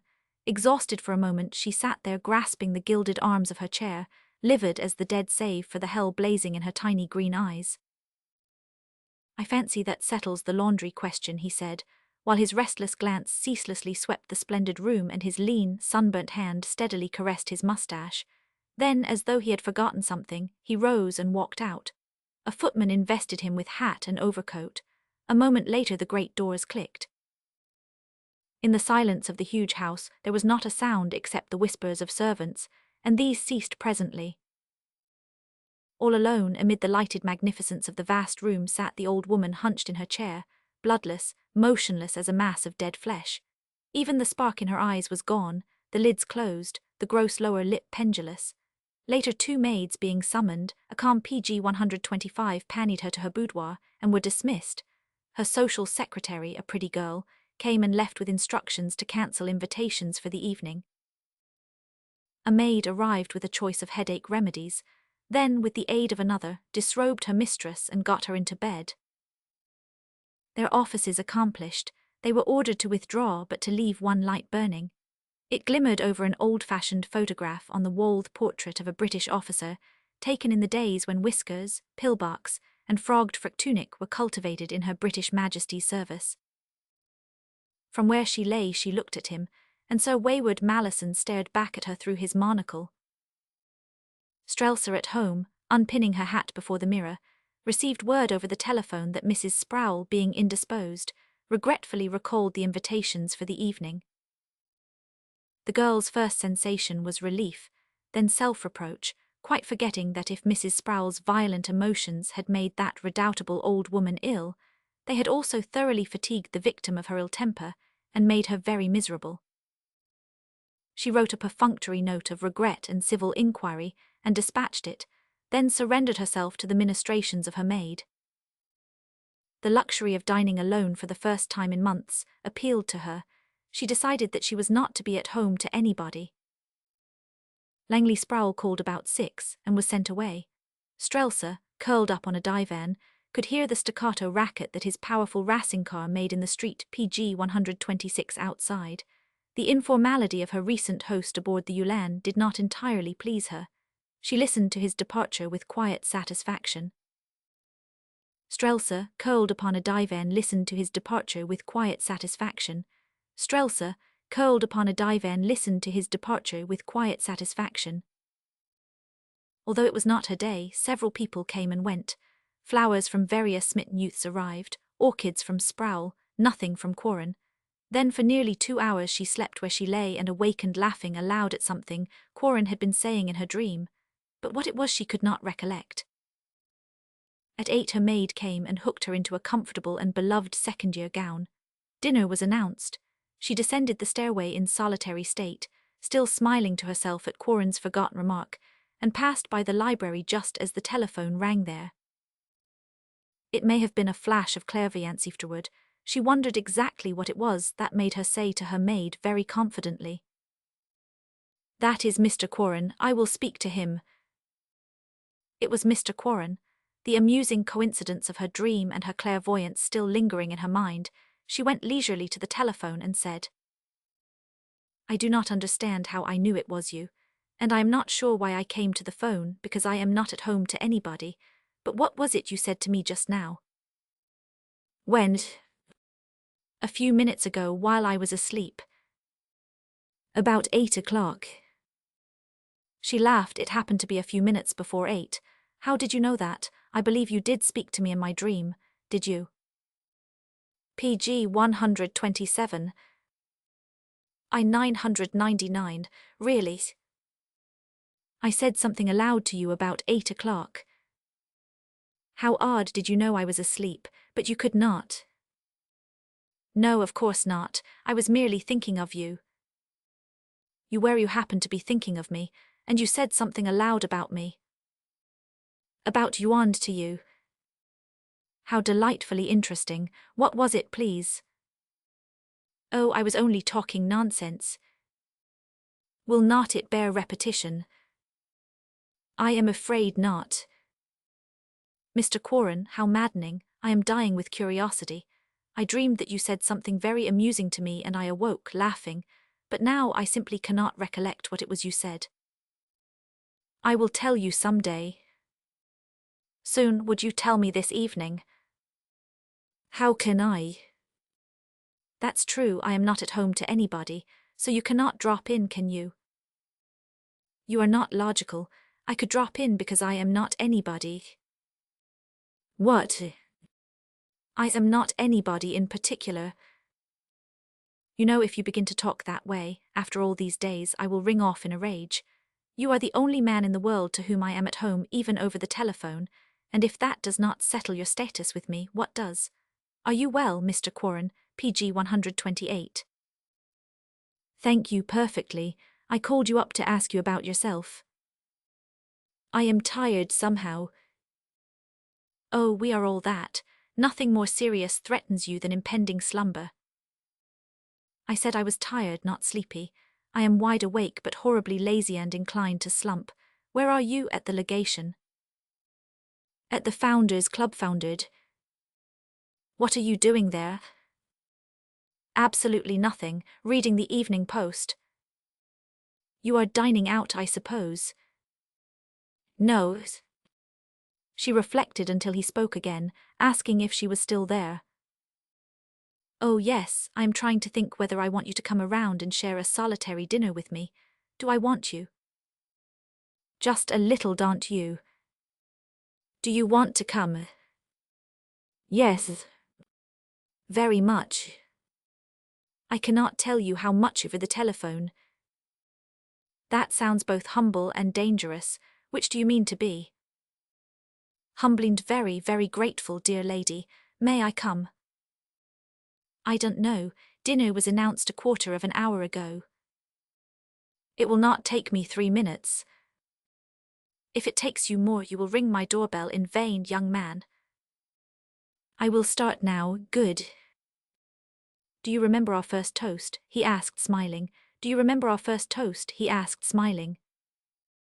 PG 129. Wait, I have not decided. Really, I am simply stupid with the accumulated fatigues of 2 months' frivolity. Do you mind my being stupid? You know I do not. Shame on you, that was not the answer. Think out the right one on your way over, a Bayenne tart. She had been in the drawing-room only a few moments, looking at the huge white orchids that Langley Sproul had sent, and which her butler was arranging, when Quarren was announced, and she partly turned from the orchids, extending her hand behind her in a greeting more confident and intimate than she had ever before given him. Look at these strange, pansier-shaped Brazilian flowers, she said. Kindly observe that they are actually growing out of that ball of moss and fibre. She had retained his hand for a fraction of a second longer than conventional acquaintance required, giving it a frank and friendly pressure. Now, loosing it, she found her own fingers retained, and drew them away with a little laugh of self-consciousness. Sentiment before dinner implies that you will have no room for it after dinner. Here is your cocktail. Do you remember our first toast? He asked, smiling. No. The toast to friendship. Yes, I remember it. She touched her lips to her glass, not looking at him. He watched her.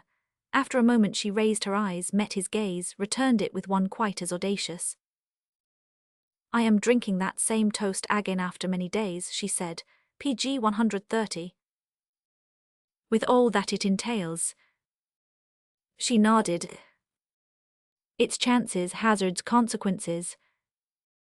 She laughed then, looking at him, deliberately sipped from her glass, the defiant smile in her eyes still daring him and chance and destiny together. When he took her out, she was saying, I really cannot account for my mood tonight. I believe that seeing you again is reviving me. I was beastly stupid. My soporific society ought to calm, not exhilarate you. It never did particularly. What a long time it is since we have seen each other. I am glad you came. Seated, she asked the butler to remove the flowers which interrupted her view of Quarren. You have not said anything about my personal appearance, she observed. Am I very much battered by my merry bouts with pleasure? Not much. You wretch, do you mean to say that I am marked at all? You look rather tired, Mrs. Leeds. I know I do. By daylight it's particularly visible, but do you mind? Her charming head was bent over her grapefruit. She lifted her grey eyes under level brows, looking across the table at him. I mind anything that concerns you, he said. I mean, are you disappointed, because I am growing old and haggard? I think you are even more beautiful than you were. She laughed gaily and continued her dinner. IPC 131 had to drag that out of you, poor boy. But you see I am uneasy, because imprudence is stamping the horrid imprint of maturity on me very rapidly, and I am beginning to keep a more jealous eye on my suitors. You were one. Do you deny your guilt? I do not. Then I shall never release you. I intend to let no guilty man escape. Am I very much changed, Mr. Quarren? She said a trifle wistfully. He did not answer immediately. After a few moments she glanced at him again and met his gaze. Well, she prompted him, laughing, are you not neglecting your manners as a declared suitor? You have changed.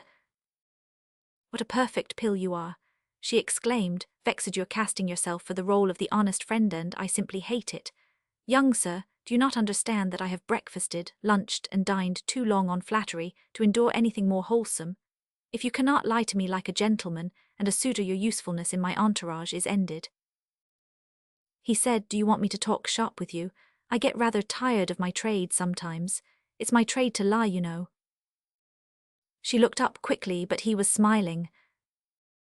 They remained rather silent after that. Coffee was served at table. She lighted a cigarette for him and later one for herself, strolling off into the drawing-room with it between her fingers, one hand resting lightly on her hip. She seemed to have an inclination to wander about or linger before the marble fireplace and blow delicate rings of smoke at her own reflection in the mirror. PG 132. He stood a little distance behind her, watching her, and she nodded affably to him in the glass. I am quite changed, you are right. I am not as nice as I was when I first knew you. I am not as contented. I am restless. I was not then. Amusement is becoming a necessity to me, and I am not particular about the kind as long as it does amuse me. Tell me something exciting. A cradle song is what you require. How impudent of you. I have a mind to punish you by retiring to that same cradle. I am dreadfully cross too, do you realize that? I realize how tired you are. And I'll never again be rested, she said thoughtfully, looking at her mirrored self. I seem to understand that now. For the first time something in me will always remain a little tired.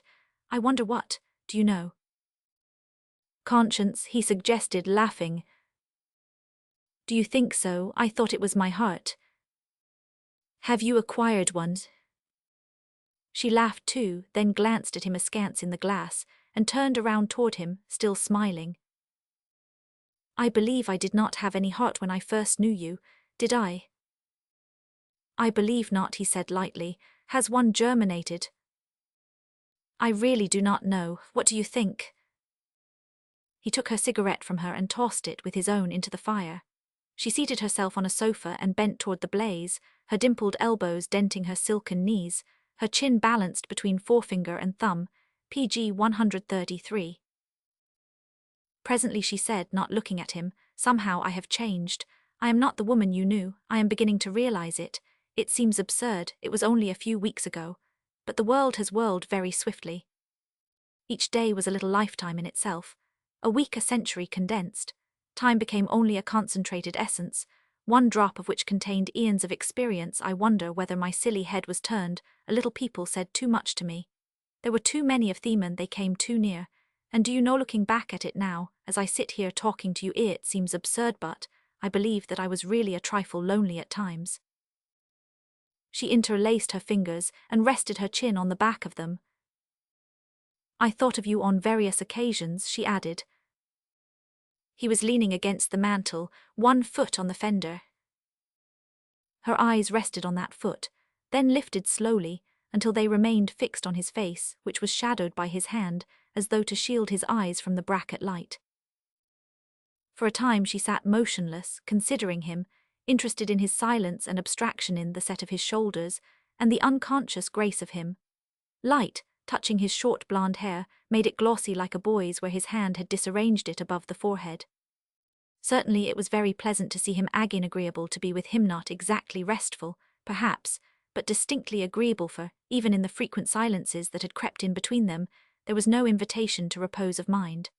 On the contrary, she was perfectly conscious of a reserve force now a whacking off. PG 134, a growing sense of freshness within her, of physical renewal, of unsuspected latent vigor. Are you attempting to go to sleep, Mr. Quarren? She inquired at last.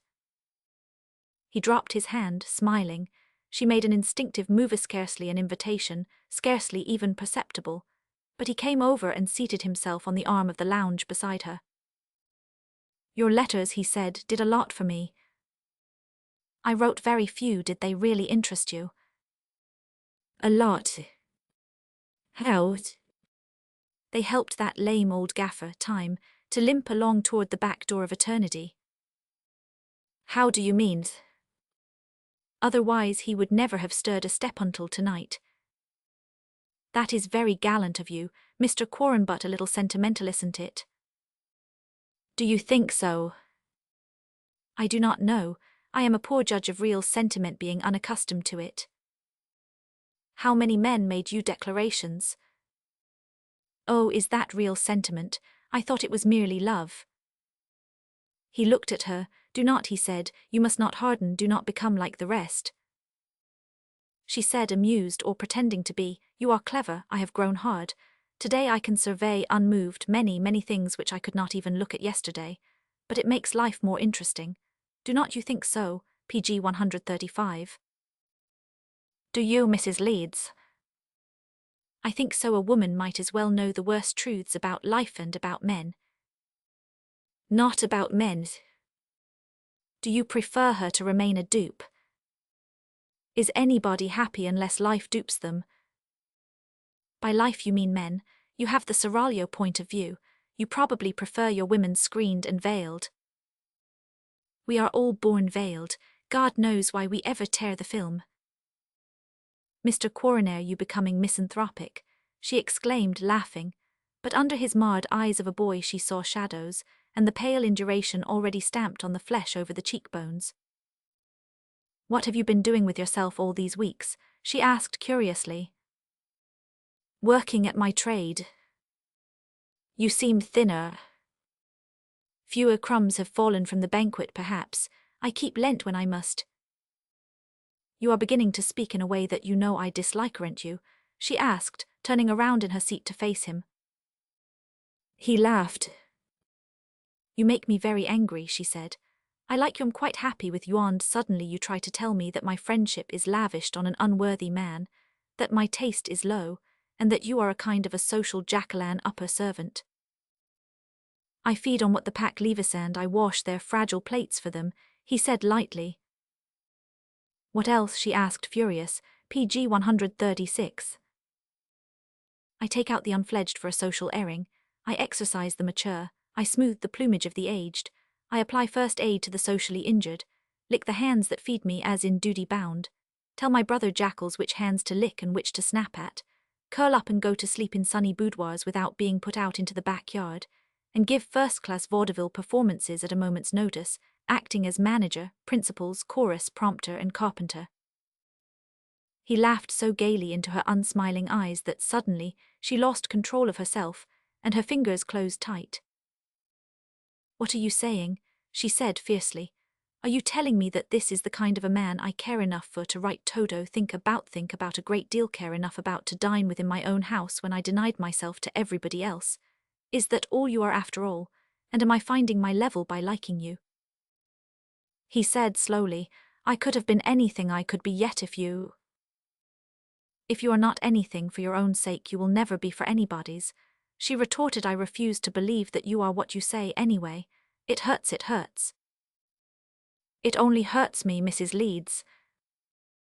It hurts me, I do like you. I was glad to see you do not know how glad. Your letters to me were interesting. You have always been interesting from the very first, more so than many men, more than most men. And now you admit to me what kind of a man you really are. If I believe it, what am I to think of myself? Can you tell me? PG 137. Flushed, exasperated by she knew not what, and more in earnest every moment, she leaned forward looking at him, her right hand tightening on the arm of the sofa, the other clenched over her twisted handkerchief. I could stand anything.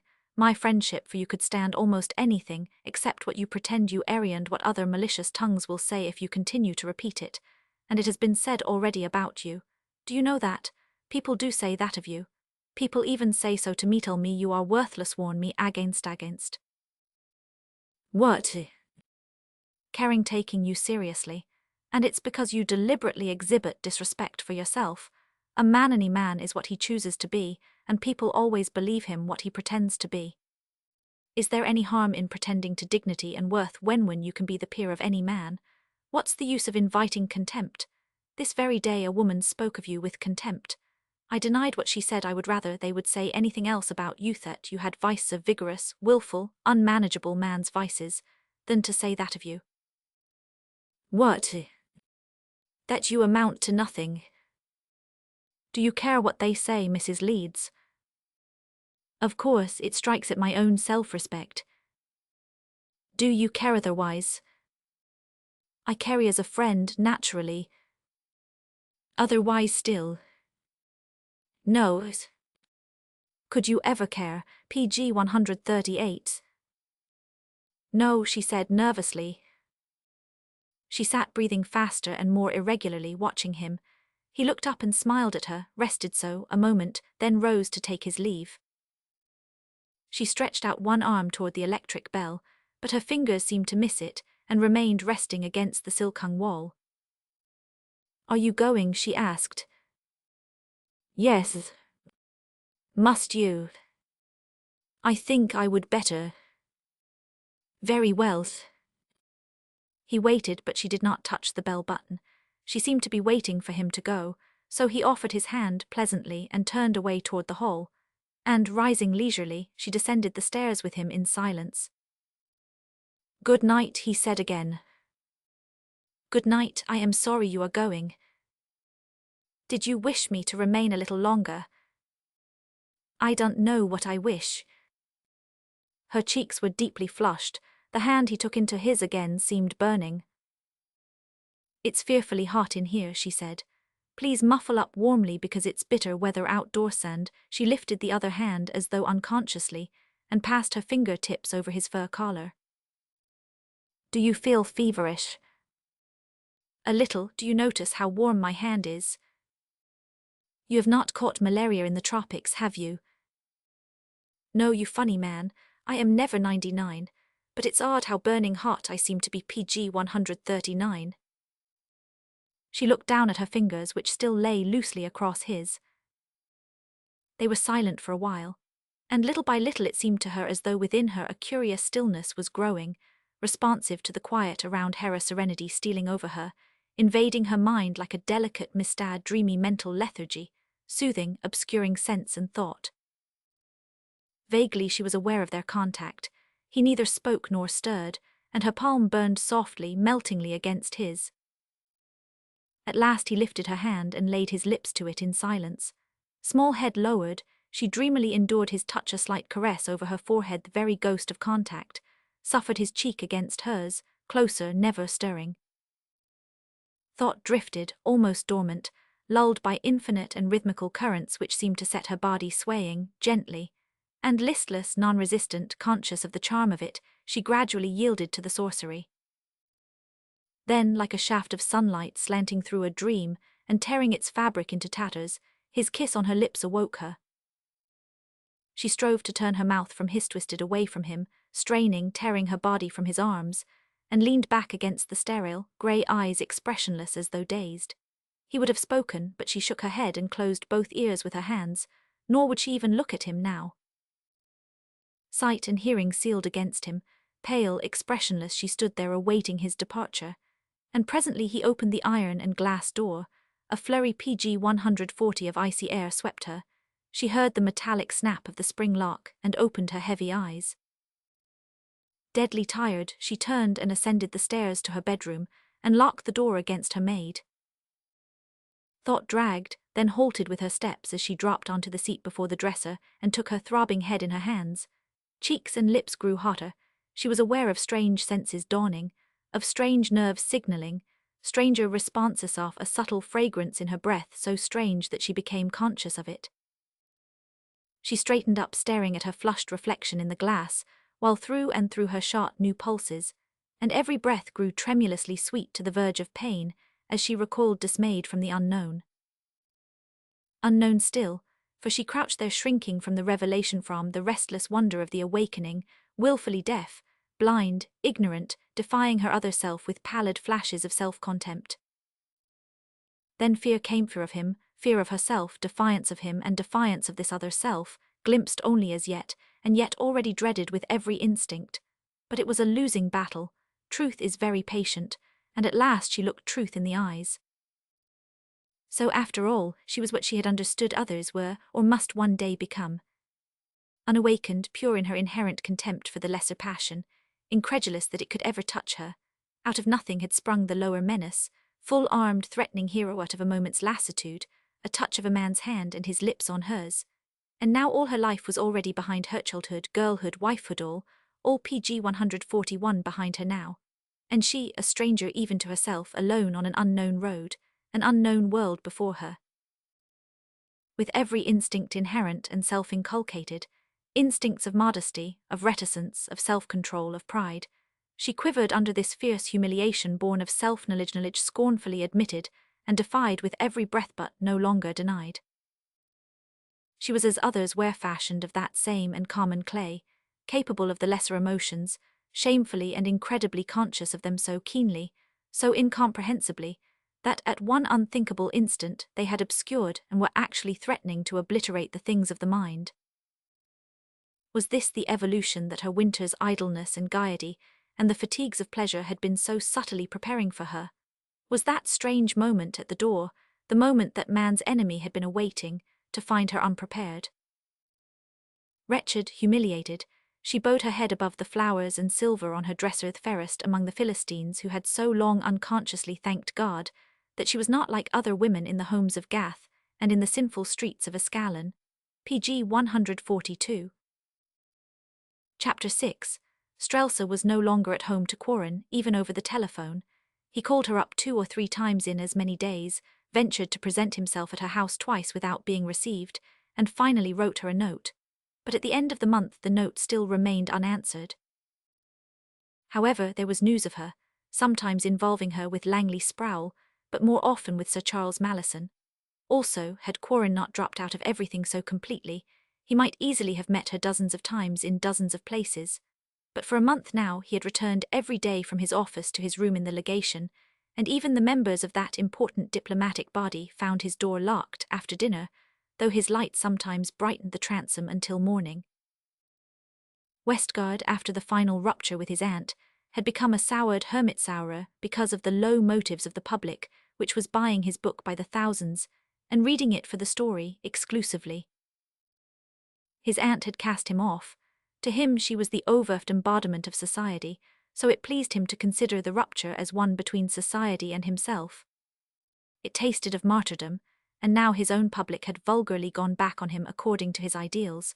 Nobody PG 143 cared for his economics, his social evils, his moral philosophy.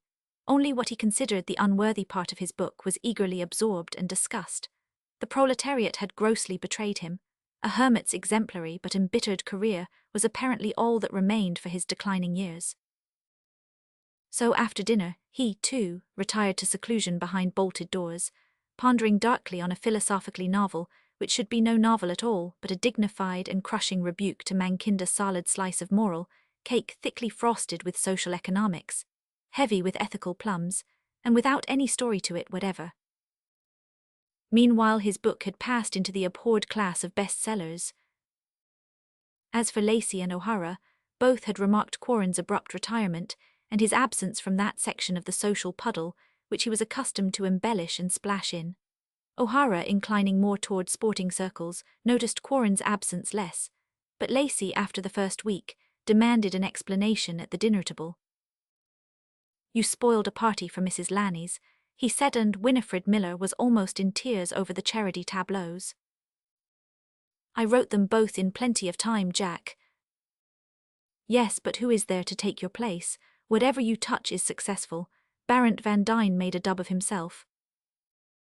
"They must break in another pup," said Quarren, amused. "You mean that you are chucking the whole bally thing for keeps?"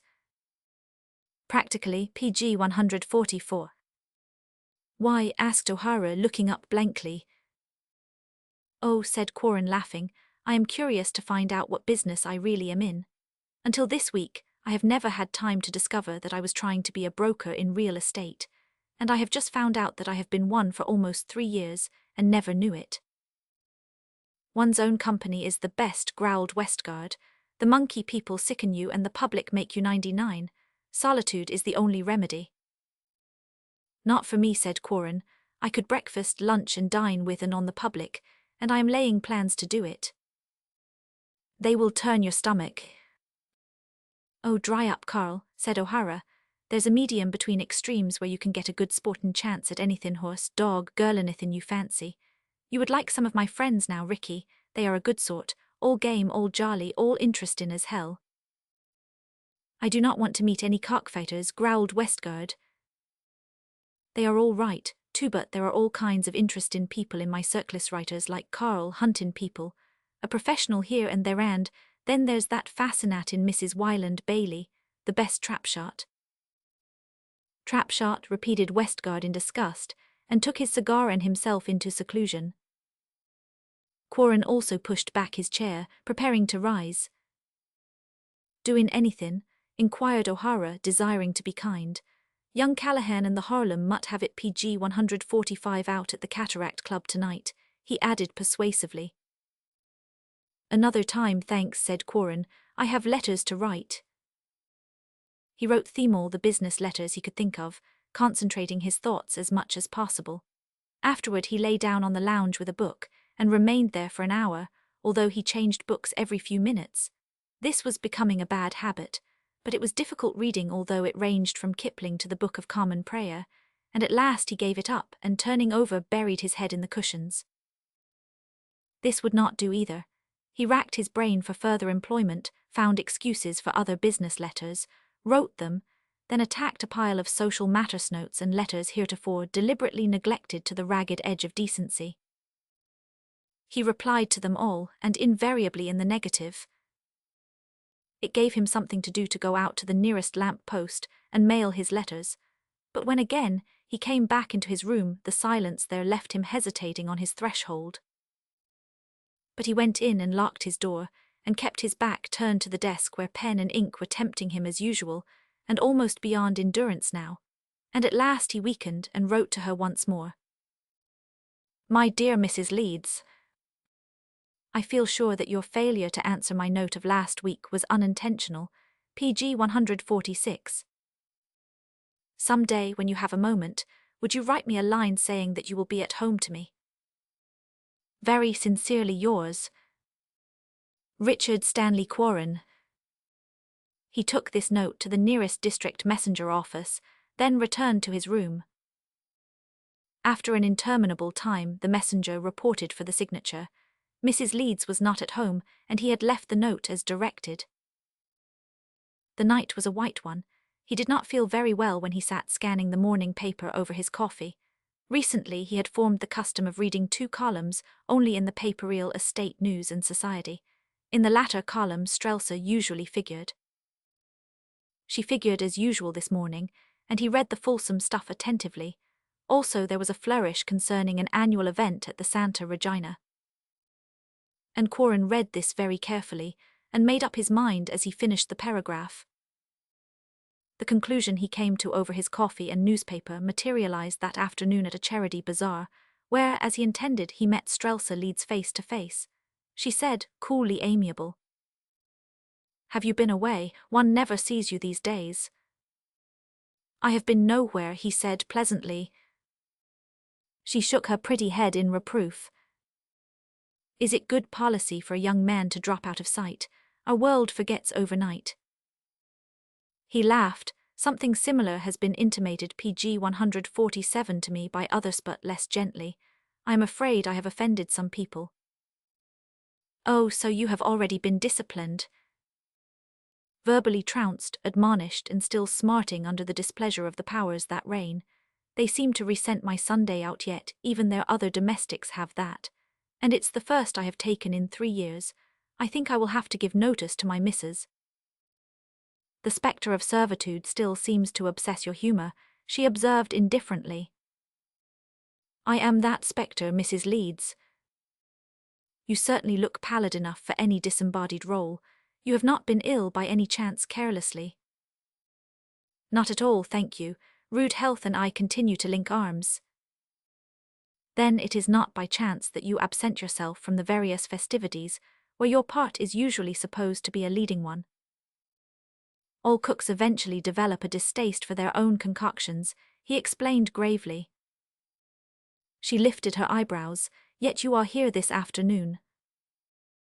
Oh yes, charity has not yet palled on my palate perhaps because I need so much myself. I have never considered you an object of charity. Then I must draw your kind attention to my pitiable case. By doing a little begging, could I ask your forgiveness, for example, and perhaps obtain it? Her face flushed. I have nothing to forgive you, Mr. Quarren, she said with decision, PG 148. Do you mean that? Certainly. I scarcely know how to take your generosity. I offer none. There is no occasion for generosity or for the exercise of any virtue, cardinal or otherwise. You have not offended me, nor are you, I trust, have I? No, he said. Men came up to speak to her.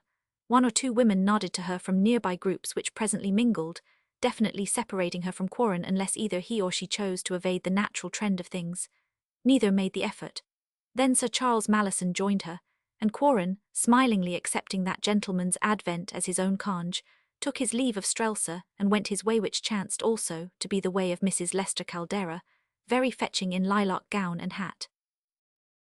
Suzanne Lanny's lips slightly curling, looked after them, touching Strelsa's elbow. "Cyril simply cannot let Ricky alone," she said. "The bill posters will find offence for her if she does not come to her senses." "Who?" asked Strelsa, as one or two people laughed guardedly. "Why, Cyril Caldera, L.S. Afish Marchir." "Mrs. Caldera," repeated the girl, surprised. "And Ricky, are you blind, Strelsa? It's been on for 2 weeks or more, and she would better not play too confidently with Ricky. You can usually forecast what a wild animal will do, never how a trained one is going to behave." "Such scandal," laughed Chrysos Lacey. "How PG 149 many of us can afford to turn our backs to the rest of the cage even for an instant. Sir Charles, I simply do not dare to go away. Otherwise I would purchase several of those glittering articles yonder, whatever they are. Do you happen to know?" "Automatic revolvers. The cartridges are charged with Japanese perfumes. Did you never see one?" he asked, turning to Strelsa, but she was not listening, and he transferred his attention to Chrysos. Several people moved forward to examine the pretty and apparently deadly little weapons. Sir Charles was called upon to explain the Japanese game of perfumes, and everybody began to purchase the paraphernalia: pistols, cartridges, targets and counters. Sir Charles came back presently to where Strelsa still stood, listlessly examining laces. "All kinds of poor people have blinded themselves making these pretty things," she said, as Sir Charles came up beside her. "My only apparent usefulness is to buy them, I suppose." He offered her one of the automatic pistols. "It's loaded," he cautioned her solemnly. "What an odd gift," she said, surprised, taking it gingerly into her gloved hand. "Is it really for me, and why?" "Are you timid about firearms?" he asked jestingly. "No, I do not know anything about them except to keep my finger away from the trigger. I know enough to do that." He supposed that she also was jesting, and her fastidious handling of the weapon amused him. And when she asked him if it was safe to carry in her muff, he PG 150 assured her very gravely that she might venture to do so. "Turn it loose on the first burglar," he added, "and his regeneration will begin in all the 49 odors of sanctity." Strelsa smiled without comprehending. Cyril Caldera was standing just beyond them, apparently interested in antique jewelry, trying the effect of various linked gems against her lilac gown, and inviting Quarren's opinion of the results. Their backs were turned. Ricky's blonde head seemed to come unreasonably close to Cyril's at moments. Once Mrs. Caldera thoughtlessly laid a pretty hand on his arm as though in emphasis. Their unheard conversation was evidently amusing them. Strelsa's smile remained unaltered. People were coming constantly to pay their respects to her, and they lingered, attracted and amused by her unusual gaiety, charm and wit. Her mind seemed suddenly to have become crystal clear. Her gay retorts to lively badinage, and her laughing epigrams were deliciously spontaneous. A slight exhilaration without apparent reason was transforming her, swiftly, into an incarnation entirely unknown even to herself. Conscious of a wonderful mood never before experienced, perfectly aware of her unusual brilliancy and beauty, surprised and interested in the sudden revelation of powers within her still unexercised, she felt herself, for the first time in her life, in contact with things heretofore impalpable and, in spirit with delicate fingers, she gathered up instinctively those intangible threads with which man is guided as surely as though driven in chains of steel. PG 151. And all the while she was aware of Quarren's boyish head, bending almost too near to Cyril Caldera's over the trays of antique jewels. And all the while she was conscious of the transfiguration in process that, not only a new self was being evolved for her out of the debris of the old, but that the world itself was changing around her, and a new heaven and a new earth were being born, and a new hell. That evening she fought it out with herself with a sort of deadly intelligence. Alone in her room, seated and facing her mirrored gaze unflinchingly, she stated her case minutely to herself from beginning to end, then called the only witness for the prosecution herself and questioned that witness without mercy. Did she care for Quarren? Apparently. How much? A great deal. Was she in love with him? She could not answer. Wherein did he differ from other men she knew? Sir Charles, for example. She only knew that he was different. Perhaps he was nobler, no, more intelligent, no, kinder, no, more admirable, no, more gentle, more sincere, less selfish. No. Did he as a man compare favourably with other men? Sir Charles, for example. The comparison was not in Quarren's favour. Wherein then lay her interest in him? She could not answer. Was she perhaps sorry for him? Very. Why? Because she believed him capable of better things. Then the basis of her regard for him was founded on pity. No, because from the beginning Jevon, before he had unmasked, had been sensible of an interest in him different from any interest she had ever before felt for any man. This uncompromisingly honest answer silenced her PG 152 mentally for some moments. Then she lifted her resolute grey eyes to the eyes of the mirrored witness. If that is true, then the attraction was partly physical. She could not answer. Pressed for a statement, she admitted that it might be that. Then the basis of her regard for him was ignoble. She found pleasure in his intellectual attractions, but the basis had not been intellectual. No, it had been material. Yes. And she had never forgotten the light pressure of that masked harlequin's spangled arm around her while she desperately counted out the seconds of that magic minute forfeited to him. No, she had never forgotten. It was a sensation totally unknown to her before that moment. Yes, had she experienced it since that time? Yes, when he first told her that he loved her. And afterward, yes, when. In the cheeks of the mirrored witness, a faint fire began to burn. Her own face grew pink, but she answered, looking the shadowy witness steadily in the eyes. When he took my hand at the door and during whatever happened afterward. And she excused the witness and turned her back to the looking-glass. The only witness for the defence was the accused unless her own heart were permitted to testify. Around there seemed to be some slight confusion. Here was Quarren on trial, or was she herself? This threatened to become a serious question. She strove to think clearly, to reason, but only evoked the pale, amused face of Quarren from inner and chaotic consciousness until the visualization remained fixed, de PG 153 fying obliteration, and she accepted the mental spectre for the witness box. "Ricky," she said, "do you really love me?" But the clear-cut, amused face seemed to mock her question with the smile she knew so well. Alas! "Why are you unworthy?" she said, "Agnew, who surely are equipped for a nobler life. What is it in you that I have responded to? If a woman is so colourless as to respond merely to love in the abstract, she is worth nothing better, nothing higher than what she has evoked. For you are no better than other men, Ricky. Indeed, you are less admirable than many, and to compare you to Sir Charles is not advantageous to you, poor boy. In vain she strove to visualize Sir Charles. She could not. All she could do was to mentally enumerate his qualities, and she did so, the amused face of Quarren looking on at her from out of empty space. Ricky, she said, am I no better than that? Am I fit only for such a response? To find the contact of your hand so wonderful, to thrill with the consciousness of your nearness, let my senses drift, contented merely by your touch, yielding to the charm of its offering even your lips' embrace. She shuddered slightly, drawing one hand across her eyes, then sitting straight, she faced his smiling phantom, resolute to end it now forever. If I am such a woman, she said, and you are the kind of man I know you to be, then is it time for me to fast and pray, lest I enter into temptation, into the one temptation I have never before known, Ricky, and which, in my complacency and pride, I never dreamed that I should encounter. PG 154. And it is coming to that. A girl must be honest with herself, or all life is only the same smiling lie. I'm ashamed to be honest, Ricky, but I must be. You are not very much of a man, otherwise I might find some reason for caring, and now there is none, and yet I care, God knows why or what it is in you that I care for. But I am beginning to care, and I do not know why. I know why. She dropped her face in her hands, sitting there bowed low over her knees.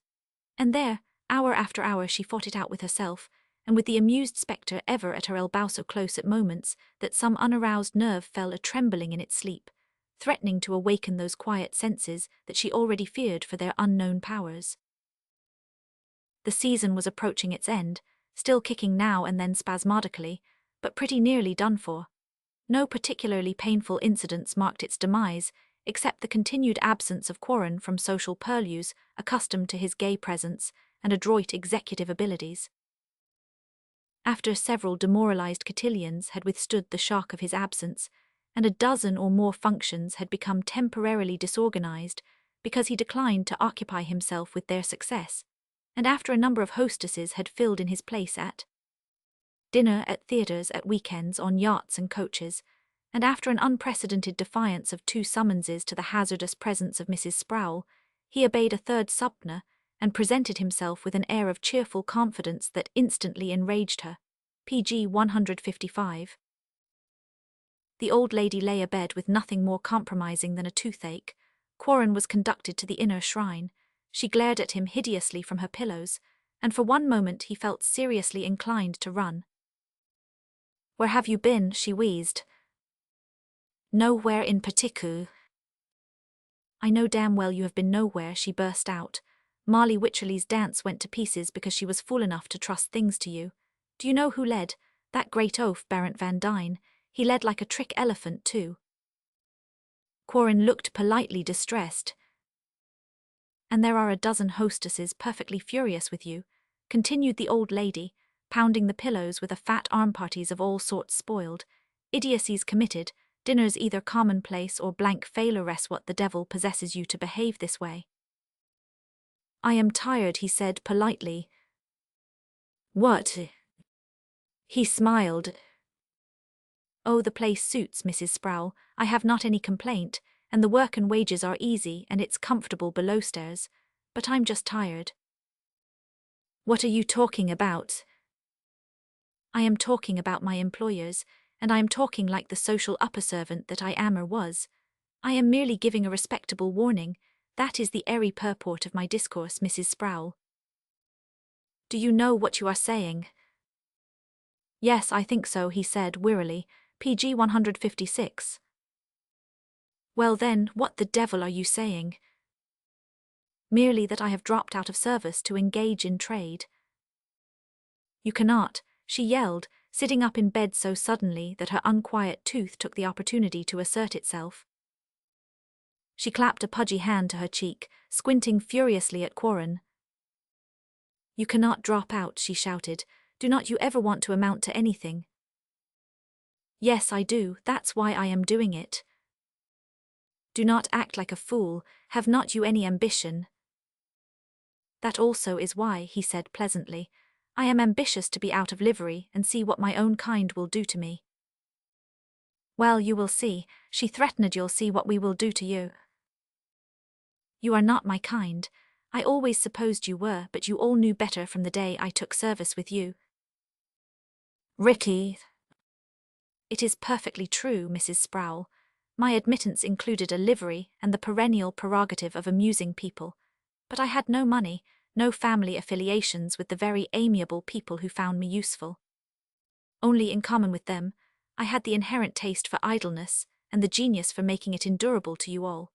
So you welcomed me very warmly, and you have been very kind to me, but somewhere or other in some forgotten corner of mean, odd and old-fashioned idea awoke the other day. I think perhaps it awoke when you reminded me that to serve PG 157 you was one thing, and to marry among you something very different." "Ricky, do you want to drive me to the yelling verge of distraction? I did not say or intimate or dream any such thing. You know perfectly well you are not only with us but of us. Nobody ever imagined otherwise. But you cannot marry any girl you pick out. Sometimes she will not, sometimes her family will not. It's the same everywhere. You have no money. Of course I intend that you shall eventually marry money. What the devil are you laughing at?" "I beg your pardon." "I said that you would marry well. Was that funny? I also said, and I repeat it now, that I have my own plans for 1 or 2 girls, Strelsa leads included. I merely asked you to respect my wishes in that single matter, and bang, you go off and blow up and maroon yourself and sulk until nobody knows what's the matter with you. Do not be a fool. Everybody likes you. Every girl cannot love you, but I will bet many of 'em do pick one out and come to me if that's your trouble. Go ahead and pick out what you fancy, and 10 to 1 it will be all right, and between you and me we will land the little lady."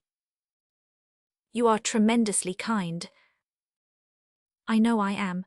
I am always doing kindnesses and nobody likes me, and they would bite my head off, every one of 'em, if they were not afraid it would disagree with them," she added grimly. Quarren rose and came over to the bedside. "Goodbye, Mrs. Sproul," he said, "and I like you somehow, I really do." "The devil you do," said the old lady, PG 158. "It's a curious fact," he insisted, smiling. "Get out with you, Ricky, and I want you to come." "Not please." "What?" "No." "Why?" "I want to see some real people again. I have forgotten what they resemble." "That's a damned insolent remark," she gasped. "Not meant to be. You are real enough, heaven knows. But," and his smile faded, "I've taken a month off to think it out.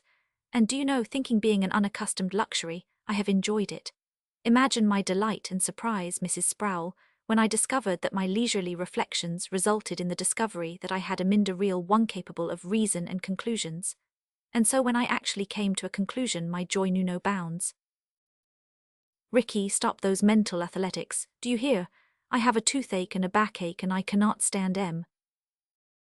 Quarren was laughing now, and presently a grim concession to humor relaxed the old lady's lips till her fat face creased. "All right," she said, "go and play with the ragged boy around the corner, my son. Then when you are ready, come home and get your face washed." "May I come occasionally to chat with you?" "As though you would do that if you did not have to," she exclaimed incredulously. "I think you know better." "No, I do not," she snapped. "I know men and PG 159 women, that's all I know. And as you are one of the two species, I do not expect anything celestial from you, and you would better go now." She turned over on her pillow with a grunt. Quarren laughed, lifted one of her pudgy and heavily ringed hands from the coverlet, and still smiling, touched the largest diamond with his lips. "I think," he said, "that you are one of the very few I really like in your funny, unreal world. You are so humanly bad." "What?" she shouted, floundering to a sitting posture. But looking back at her from the door, he found her grinning. PG 160. Chapter 7.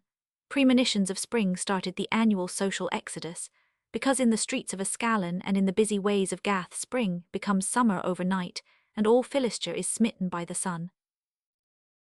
And all the meanness and shabbiness and effrontery of the monstrous city, all its civic pretense and tarnished ostentation, are suddenly revealed when the summer sun blazes over Ascalon. Wherefore the daintier among the Philistines fleadler, courtier, dangler, and squire of Damesnot, to return until the first snowflakes fall, and the grey veil of November descends once more over the sorry sham of Ascalon. Out of the inner temple, his ears still ringing with the noise of the drones, Quarren had gone forth, and already, far away in the outer sunshine, he could see real people at work and at play, millions and millions of themend, a real sky overhead edging far horizons. He began real life once more in a bad way, financially, his money being hopelessly locked up in Tappan Zee Park, a wooded and worthless tract of unimproved land along the Hudson, which Quarren had supposed Lester Caldera was to finance for him. Recently, however, that suave young man had smilingly denied making any such promise to anybody, which surprised and disconcerted Quarren, who had no money with which to build sewers, roads, and electric PG 161 plants. And he began to realize how carelessly he had drifted into the enterprise, how carelessly he had drifted into everything, and past everything for the last 5 years. After a hunt for a capitalist among and outside his circle of friends and acquaintances, he began to appreciate his own lunacy even more thoroughly. Then Lester Caldera, good-naturedly, offered to take the property off his hands for less than a third of what he paid Sproul for it, and as Quarren's adjoining options were rapidly expiring, he was forced to accept, which put the boy almost entirely out of business. So he closed his handsome office downtown and opened another in the front parlor of an old and rather dingy brownstone house on the east side of Lexington Avenue near 50th Street, and hung out his sign once more over the busy streets of Ascalon. Richard Stanley Quarren, Real Estate. Also, he gave up his quarters at the Irish legation to the unfeigned grief of the diplomats domiciled there, and established himself in the back parlor and extension of the Lexington Avenue house, ready at all moments now for business or for sleep. Neither bothered him excessively. He wrote no more notes to Strelsa Leeds, that is, he posted no more, however many he may have composed. Rumours from the inner temple concerning her and Langley Sproul and Sir Charles Malison drifted out into the real world every day or so. But he PG 162 never went back to the temple to verify them. That life was ended for him. Sometimes, sitting alone at his desk, he fancied that he could almost hear the far laughter of the temple revels and the humming of the drones. But the roar of the streetcar, rushing, grinding through the steel-ribbed streets of Ascalon always drowned it, and its far-seen phantom glitter became a burning reality where the midday sun struck the office sign outside his open window. Fate, the ugly jade, was making faces at him, all kinds of faces. Just now she wore the gaunt mask of poverty, but Quarren continued to ignore her, because to him there was no real menace in her skinny grin, no real tragedy in what she threatened. Real tragedy lay in something very different, perhaps in manhood, awaking from ignoble lethargy, to learn its own degeneracy in a young girl's scornful eyes. All day long he sat in his office attending to the trivial business that came into it not enough so far to give him a living. In the still spring evenings, he retired to his quarters in the back parlour, bathed, dressed, looking out at the cats on the back fences. Then he went forth to dine either at the legation or with some one of the few friends he had cared to retain in that magic lantern world, which he at last had found uninhabitable, a world in which few virile men remain very long, fewer and fewer, as the years pass on. For the gilding on the temple dome is peeling off, and the laughter is dying out, and the hum of the drones sounds drowsy like unreal voices heard in summer dreams. It is the passing of an imbecile society, declaimed PG 163 Westgard, dying sounds of its meaningless noiseth, first omens of a silence which foretells annihilation. Out of chaos will gradually emerge the elements of a real society, splendid social and intellectual brotherhood of the future. See my forthcoming novel, added Lacey one net, for sale at all booksellers or sent postpaid on receipt of. You little fashionable fop, growled Westgard, there's a winter coming for all butterflies. I have seen M dancing over the snow on a mild and sunny day, retorted Lacey.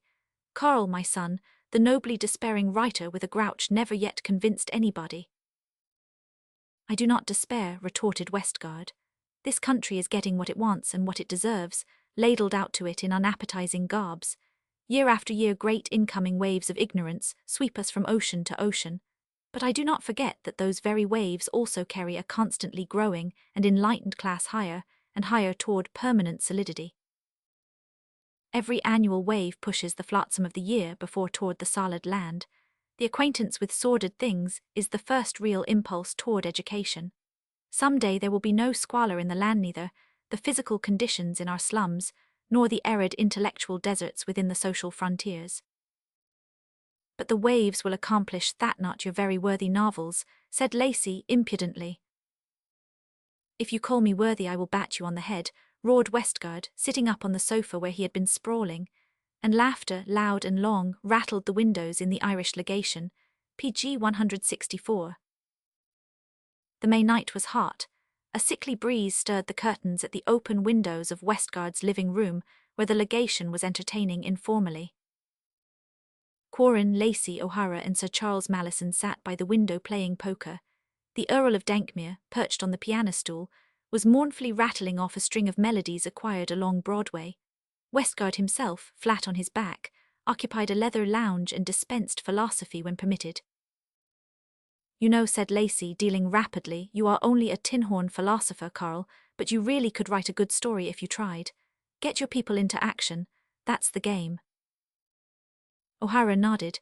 Interest in people in books and outside are always doing things, not talking, he said, like Sir Charles quietly drawing 4 cards to a kicker and saying nothing. Like old Dankmere yonder, playing Madame Sherry and not trying to tell us why human beings enjoy certain sounds known as harmonies, but just keeping busy beating the box. Like a pretty woman who is contented to be as attractive and cunning as she can be, and not stopping to explain the anatomy of romantic love and personal beauty, added O'Hara. Like. For heaven's sake give me a stack of chips and shut up, shouted Westgard, jumping to his feet and striding to the table. Everybody on earth is competent to write a book except an author, but I defy anybody to play my poker hands for me. Come on, Dankmere, let's clean out this complacent crowd. Lord Dankmere complied and seated himself at the PG 165 table, anxiously remarking to Quarren that he had come to America to acquire capital, not to spend it. Sir Charles laughed and dealt. Westgard drew 5 cards, attempted to bluff Quarren's full hand, and was scandalously routed. Again the cards were dealt, and O'Hara bet the limit, and the Earl of Dankmere came back with an agonized burst of chips that scared out Lacey and Sir Charles and left Quarren thinking. When finally the dust of combat blew clear of the scene, Dankmere's stacks were nearly gone, and Quarren's had become symmetrical skyscrapers. Lacey said to Dankmere, "Now that you have learned how to get poor quickly, you are better prepared for the study of riches and how to acquire M. Kindly pass the buck unless your misfortunes have paralyzed you." "The whole country," said his lordship, "is nothing but one gigantic poker game.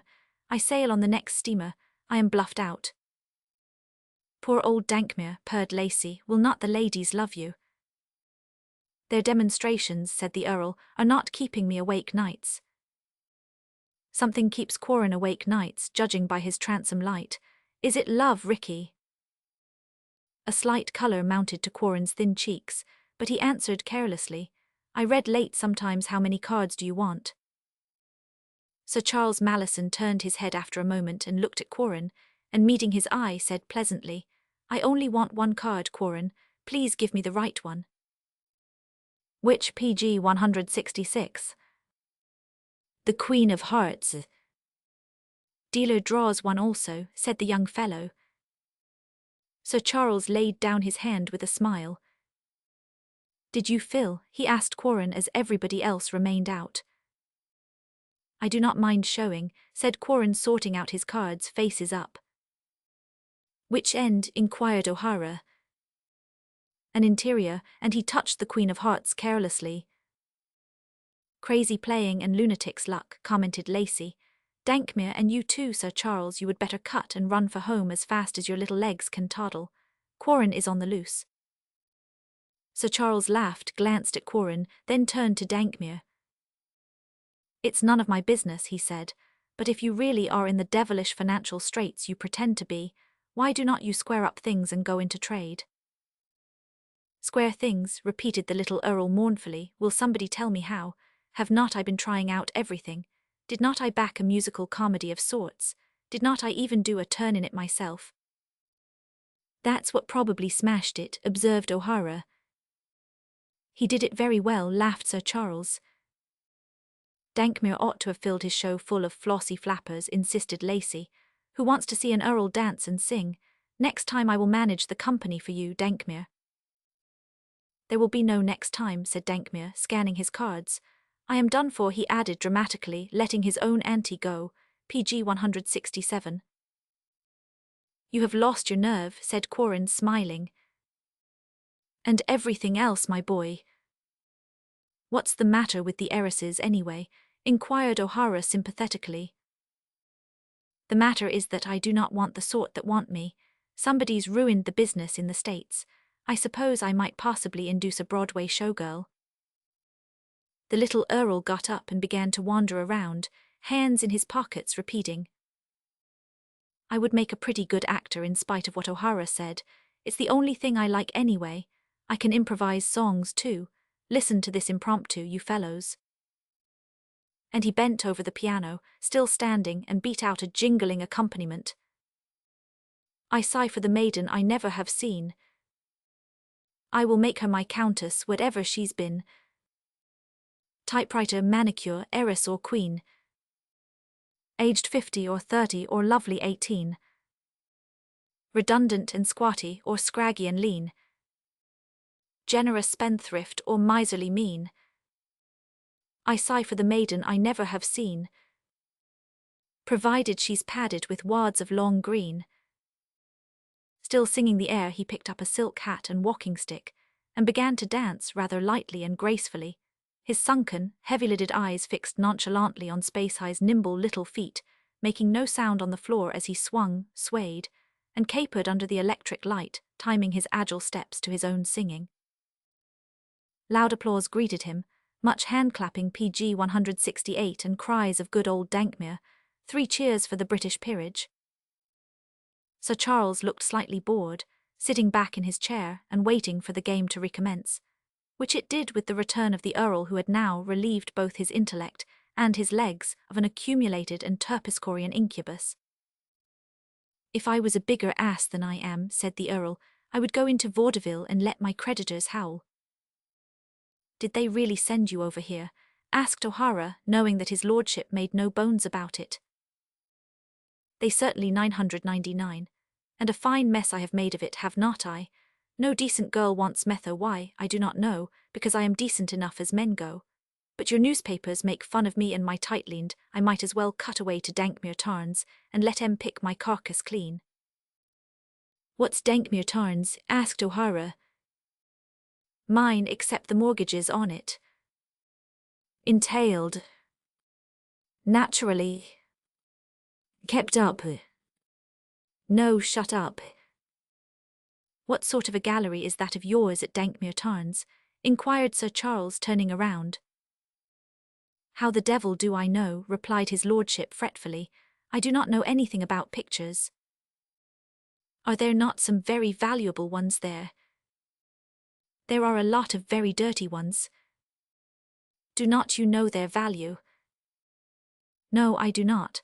But I fancy the good ones were sold off long ago, 20 years ago, I believe. There was PG 169, a Salia lot of rubbish of sorts. I took it for granted that Lister's people cleaned out everything worth taking." "When you go back," said Sir Charles, "inspect that rubbish again. Perhaps Lister's people overlooked enough to get you out of your financial difficulties. Pictures that sold for 120 years ago might bring 1,000 today. It's merely a suggestion, Dankmere, if you will pardon it." "And a good one," added O'Hara. "I know a lot of interest in people, and they tell me that you can sell any rotten old picture over here for any amount of money. Sting em, Dankmere, get to em." "You might send for some of your pictures," said Lacey, "and have a shot at the auction-mad amateur. He's too easy." "And pay duty and storage and gallery hire and auction fees." "No, thanks," replied the little Earl cautiously. "I have burnt my bally fingers too often in schemes." "I have a back room behind my office," said Quarren. "You can store them there if you like without charge." "Besides, if they are genuine, there will be no duty to pay," explained Sir Charles. Dankmere sucked on his cigar but made no comment, and the game went on disastrously for him. Quarren said casually to Sir Charles, "I suppose you will be off to Newport soon." "Tomorrow. When do you leave town?" "I expect to remain in town nearly all summer." "Is not that rather hard?" "No, it does not matter much," said the boy indifferently. PG 170. "Many people are already on the wing," observed Lacey. "The Calderas have gone, I hear, and the Vernons and Mrs. Sproul," added O'Hara. "I suppose the Wycherleys will open Witch Hollow in June," said Quarren carelessly. "Yes, are you asked?" "No." "Doubtless you will be," said Sir Charles. "Jim Wycherley is mad about aviation, and several men are going to send their biplanes up and try 'em out." "I am goin'," announced O'Hara. Quarren drew one card and filled his house. Sir Charles laid aside his useless hand with a smile and turned to Quarren. "Mrs. Leeds has spoken so often and so pleasantly of you that I have been rather hoping I might some day have the opportunity of knowing you better. I am very glad that the legation asked me tonight." Quarren remained absolutely still for a few moments. Then he said, "Mrs. Leeds is very generous in her estimate of me. She is a woman of rare qualities." "Of unusual qualities and rare charm," said Quarren coolly. "I think, Carl, that I will make it 10 more to draw cards. Are you all staying in?" Before the party broke upend, it was an early one. Lord Dankmere turned to Quarren. "I will drop in at your office if I may some morning," he said. "May I?" "It will give me both pleasure and diversion," said Quarren, laughing. "There is not enough business in PG 171, my office, to afford me either." Also, you are welcome to send for those pictures and store them in my back parlour until you can find a purchaser. It's an idea, is not it? Mused his lordship. Now I do not suppose you happen to know anything about such rubbish, do you? Pictures and that sort. What? Whys, I do, in a way. The devil you do, but then I have always been told that you know something about everything. Very, very little, said Quarren, laughing. In an ignorant world smatterings are reverenced. But the fashionable Philistine of yesterday, who used to boast of his ignorance regarding things artistic and intellectual, is becoming a little ashamed of his ignorance. Dankmere, reddening, said bluntly. That applies to me, does not it? I beg your pardon, I did not mean it that way. You are right anyway. I am damnably ignorant, see here. Quarren, if I send over for some of those pictures of mine, will you give me your opinion like a good fellow before I make a bally ass of myself by offering probable trash to educated people? I will tell you all I know about your pictures, if that is what you mean, said Quarren, much amused. They shook hands as Sir Charles came up to make his adieus. Goodbye, he said to Quarren, I am off to Newport tomorrow, and I promised to ask you to come with me. Where? PG 172. Mrs. Sproul told me to bring you. You know how informal she is. Quarren, surprised, glanced sharply at Sir Charles.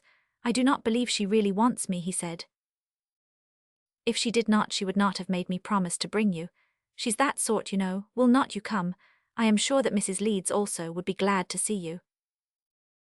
Quarren looked him coolly and unpleasantly in the eyes. Do you really believe that? He asked almost insolently.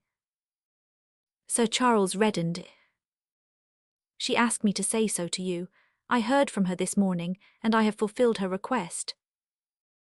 Thank her for me, returned Quarren, level-eyed and very white. Which means, insisted Sir Charles quietly. Absolutely nothing, said Quarren in a voice which makes enemies. The following day Sir Charles left for Newport, where Mrs. Sproul had opened Skyland, her villa of pink Tennessee marble, to a lively party of young people of which Strelsa Leeds made one. And once more, according to the newspapers, her engagement to Sir Charles was expected to be announced at any moment. When Quarren picked up the newspapers from his office desk next morning, he found the whole story their story to which he had become accustomed. But the next day the papers repeated the news, and it remained for the first time uncontradicted by PG 173 anybody. All that morning he sat at his desk staring at her picture, reproduced in halftones on the first page of every newspaper in town, stared at it, and at the neighbouring likeness of Sir Charles in the uniform of his late regiment, read once more of Strelsa's first marriage with all its sequence of misery and degradation, read fulsome columns celebrating her beauty, her popularity, her expected engagement to one of the wealthiest Englishmen in the world. Once more, according to the newspapers, her engagement to Sir Charles was expected to be announced. Once more, according to the newspapers, her engagement to Sir Charles was expected to be announced. He read also all about Sir Charles Malison, 5-100, the long record of his military service, his wealth and the dignified simplicity of his life. He read about his immense popularity in England, his vast but unostentatious charities, his political and social status. To Quarren it all meant nothing more definite than a stupid sequence of printed words, and he dropped his blond head into both hands and gazed out into the sunshine. And presently he remembered the golden dancer laughing at him from under her dainty masquers and years ago, and then he thought of the woman whose smooth young hands once seemed to melt so sweetly against his, thought of her grey eyes tinged with violet, and her hair and mouth and throat and her cheek faintly fragrant against his moments miracling. Then, the end. He made a quick, aimless movement as though impatiently escaping sudden pain, cleared his sun-dazzled eyes and began, half blindly, to turn over his morning's letter circulars, bills, business matters, and suddenly came upon a letter from her. For a while he merely gazed at it, incredulous of its reality, PG 174. Then he opened the envelope very deliberately and still, scarcely convinced, unfolded the scented sheaf of notepaper. Dear Mr. Quarren, at Mrs. Sproul's suggestion, I wrote to Sir Charles asking him to be kind enough to bring you with him when he came to Skyland. Somehow I am afraid that my informality may have offended you, and if this is so, I am sorry. We have been such good friends that I supposed I might venture to send you such a message. But perhaps I ought to have written it to you instead, I do not know. Lately, it seems as though many things that I have done have been entirely misunderstood. It's grey weather here, and the sea looks as though it were bad-tempered, and I have been rather discontented, too, this morning. I do not really mean that. There is a very jolly party here. I believe that I am growing a little tired of parties. Molly has asked me to Witch Hollow for a quiet week in June, and I am going. She would ask you if I suggested it. Shall I? Because, since we last met, once or twice the thought has occurred to me that perhaps an explanation was overdue. Not that I should make any to you if you and I meet at Witch Hollow. There is not any to make except by my saying that I hope to see you again. Will you be content with that admission of guilt? I meant to speak to you again that day at the charity affair, only there were so many people bother PG 175 in Gand. You seemed to be so delightfully preoccupied with that pretty Cyril Caldera. I really had no decent opportunity to speak to you again, without making her my mortal enemy, and you, too, perhaps. May I dare to be a little friendly now and say that I would like to see you? Somehow I feel that even still I may venture to talk to you on a different plane and footing from any which exists between other men and me. You were once so friendly, so kind, so nice to me. You have been nice always. And if I seem to have acquired any of the hardness, any of the cynical veneer, any of the fashionable skepticism and unbelief which perhaps no woman entirely escapes in my environment, it all softens and relaxes and fades, and seems to slip away as soon as I begin to talk to Yauven on this notepaper, which is only one way of saying, please be my friend again.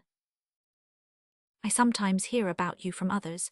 I am impressively informed that you have given up all frivolous social activity and are now most industriously devoting yourself to your real estate business, and I am wondering whether this rather bewildering volte-face is to be permanent. Because I see no reason for anybody going to extremes. Between the hermit's cell and the Palace of Delights there is a quiet and happy country. Do not you know that? Would you care to write to me and tell me a little about yourself? Do you think it odd or capricious of me to write to you? And are you perhaps irritated because of my manners, which must have seemed to you discourteous, perhaps rude? I know of course that you called on me, that you PG 176 telephoned, that you wrote to me, and that I made no response. And I am going to make no explanation. Can your friendship or what may remain of it stand the strain? If it can, please write to me, and forgive me whatever injustice I have seemed to do you. I ask it because, although you may not believe it, my regard for you has never become less since the night that a harlequin and a golden dancer met in the noisy halls of Old King Carnival. Only, the girl who writes you this was younger and happier then than I think she ever will be again. Your friend if you wish. Strelsa Leeds. He wrote her by return mail. My dear Mrs. Leeds. When a man has made up his mind to drown without any more fuss, it hurts him to be hauled out and resuscitated, and told that he is still alive. If you mean ultimately to let me drown, do it now. I have been too miserable over you. Also, I was insulting to Sir Charles. He's too decent to have told you, but I was, and I cannot ask his pardon except by mending my manner toward him in future. I am a nobody, I have not any money, and I love you. That is how the matter stands this day in May. Let me know the worst, and I will drown this time for good and all. Are you engaged to marry Sir Charles? R.S. Quarrand. PG 177. By return mail came a note from her. Can you not care for me and still be kind to me, Mr. Quarren? If what you say about your regard for me is true, but it is certainly exaggerated, anyway should not your attitude toward me include a nobler sentiment? I mean friendship. And I know whereof I speak, because I am conscious of a capacity for it, a desire for it and for you as the object of it. I believe that, if you cared for it, I could give you the very best of me in a friendship of the highest type. It is in me to give it a pure, devoted, lofty, untroubled friendship, absolutely free of lesser and material sentiments. Am I sufficiently frank? I want such a friendship, I need it. I have never before offered it to any mankind. I mean to give you if you wish. I believe it would satisfy you. I am convinced that yours would satisfy me. You do not know how I have missed such a friendship in you. I have wanted it from the very beginning of our acquaintance. But I had problems to solve first, and I had to let our friendship lie dormant. Now I have solved my perplexities, and all my leisure is for you again, if you will. Do you want it? Think over what I have written. Keep my letter for a week and then write me. Does my offer not deserve a week's consideration? Meanwhile, please keep away from deep water. I do not wish you to drown. Strelsa Leeds. P.S. Lord Dankmere is here. He is insufferable. He told Mrs. Sproul that you and he were going into the antiquepicture business. You would not think of PG 178 going into anything whatever with a man of that sort, would you? Or was it merely a British jest? He wrote at once. I have your letter and will keep it a week before replying. Bude, are you engaged? She answered. The papers have had me engaged to Baron Van Dyne, to Langley Sproul, to Sir Charles. You may take your choice if you are determined to have me engaged to somebody. No doubt you think my being engaged would make our future friendship safer. I will attend to it immediately if you wish me to. Evidently she was in a gay and contrary humour when she wrote so flippantly to him, and he replied in kind and quite as lightly. Then, at the week's end, he wrote her again that he had considered her letter, and that he accepted the friendship she offered and gave her his in return. She did not reply. He wrote her again a week later, but had no answer. Another week passed, and slowly into his senses crept the dread of deep waters closing around him, and after another week he began to wonder dully how long it would take a man to drown if he made no struggle. Meanwhile, several dozen crates and packing cases had arrived at the custom house for the Earl of Dankmere, and in process of time were delivered at the real estate office of R.S. Quarren, littering his sleeping quarters and office, and overflowing into the extension and backyard. All stacked up pell-mell in the backyard, and regarded in amazement by the neighbours. All stacked up pell-mell in the backyard, and regarded in amazement by the neighbours. PG 179. It was the 1st of June, and ordinarily hot, when Lord Dankmere and Quarren, stripped to their shirts and armed with pincers, chisels and hammers, attacked the packing cases in the backyard, observed from the back fences by several astonished cats. His lordship was not expert at manual labour, neither was Quarren, and some little blood was shed from the azure veins of Dankmere and the ruddier integument of the younger man as picture after picture emerged from its crate, some heavily framed, some merely sagging on their ancient unkeyed stretchers. There were primitives on panels, triptychs, huge canvases in frames carved out of solid wood, pictures in battered Italian frames, some floridly Florentine, some exquisitely inlaid on dull azure, and rose pictures in Spanish frames, Dutch frames, English frames, French frames of the last century, portraits, landscapes, genre, still life battle pictures, religious subjects, allegorical canvases, mythological, all stacked up pell-mell in the backyard, and regarded in amazement by the neighbours, and by two young men who alternately smoked and staunched their wounds under the summer sky. Dankmere, said Quarren at last, did your people send over your entire collection? No, but I thought it might be as well to have plenty of rubbish on hand in case a demand should spring up. What do they look like to you? Quarren, I mean, what's your first impression? They look all right. Really? Certainly, they seem to be genuine enough as far as I can see. PG 180. But are they otherwise any good? I think so. I will go over each canvas very carefully and give you my opinion for what it's worth. But, for heaven's sake, Dankmere, where are we going to put all these canvases? I suppose, said the Earl gloomily, I will be obliged to store what you have not room for. And as I gradually grow poorer and poorer, the day will arrive when I cannot pay storage, and they will sell under my nose at auction, Quarren. And first I know the papers will blossom out with a wonderful Rembrandt discovered in a junk shop. Ancient picture bought for $5 and pronounced a gem by experts. Lucky purchaser refuses $100,000 cash. Quarren laughed and turned away into the house, and Dankmere followed, gloomily predicting his own approaching financial annihilation. From his office, Quarren telephoned a picture dealer to send men with heavy wire, hooks, ladders and other paraphernalia. Then he and Dankmere made their toilets, resumed their coats, and returned to the sunny office to await events. After a few moments, the Earl said abruptly, "Would you care to go into this venture with me, Quarren?" "I," said Quarren, surprised. "Yes, will you?"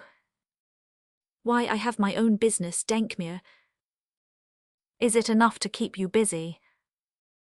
"No, not yet, but I—" "Then, like a good fellow, help me sell these damned pictures. I have not any money to offer you, Quarren, but if you will be willing to hang the pictures around your PG 181 office here, and in the back parlour and the extension, and if you will talk the merry talk to the lunatics who may come in to look at 'em, and tell 'em what the bally pictures are and fix the proper prices wi' we, I will make any arrangement with you that you please. Say a half interest now. Would that be fair?" "Fair, of course. It's far too liberal an offer, but it's worth that to me, Quarren, if you can see your way to helping me out." "But my help is not worth half what these pictures might very easily bring Jevon at public auction."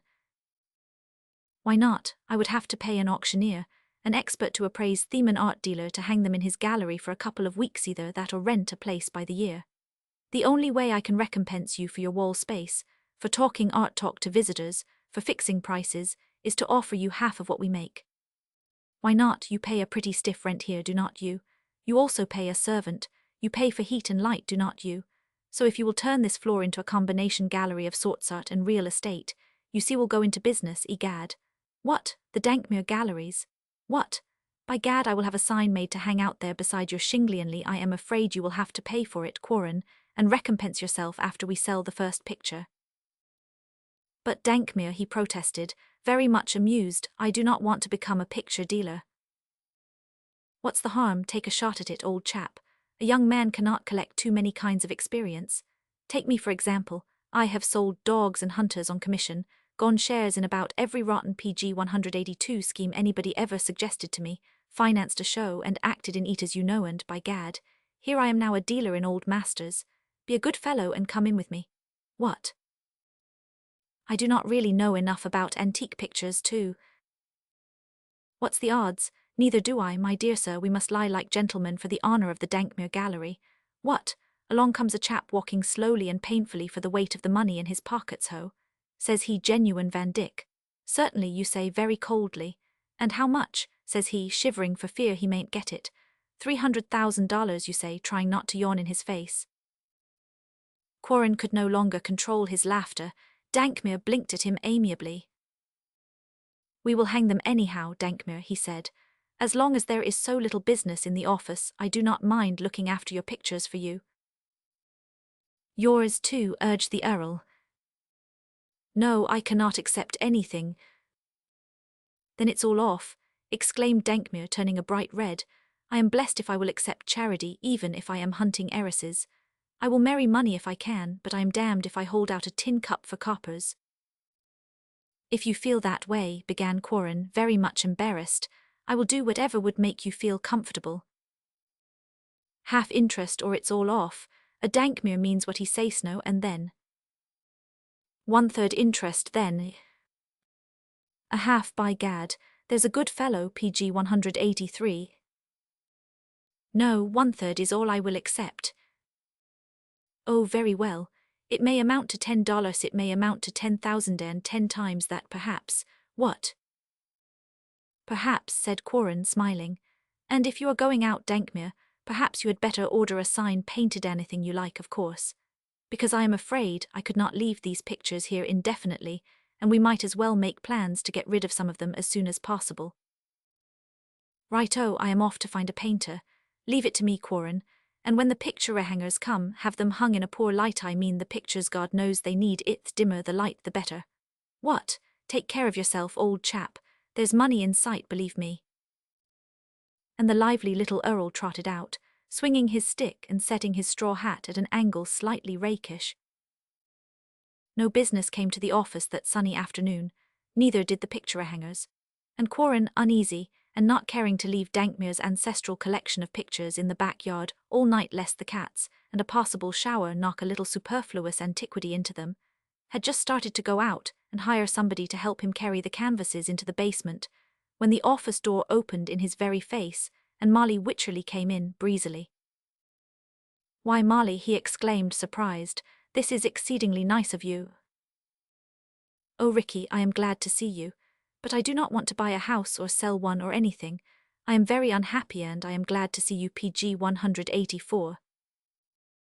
She pressed his hand with both her gloved ones. He closed the door and returned to the office, and she seated herself on top of his desk. "You dear boy," she said, "you are thin and white and you do not look very happy either, are you?" "Why, of course I am happy." "I do not believe it.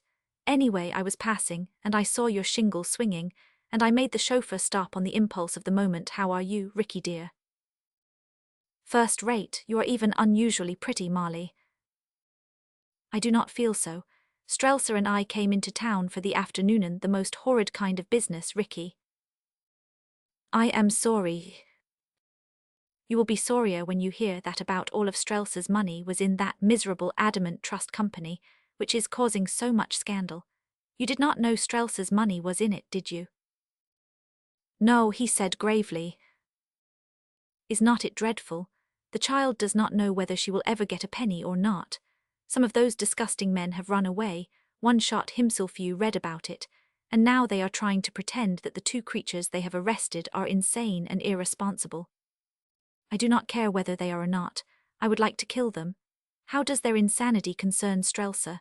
For 3 weeks she has not known what to think, what to expect, and even her lawyers cannot tell her. I hate lawyers, but I think the chances are that her pretty house will be for sale before long. Would not it be too tragic if it came into your office, PG 185? "Do not say such things, Marley," he said, bending his head over the desk and fumbling with his pen. "Well, I knew you would be sympathetic. It's a shamey crime. It's absolutely disgusting the way that men gamble with other people's money and cheat and lie and it's a perfectly rotten world, and I am tired of it." "Where is Mrs. Leeds?" he asked in a low voice. "At Witch Hollow in town for this afternoon to see her stupid lawyers.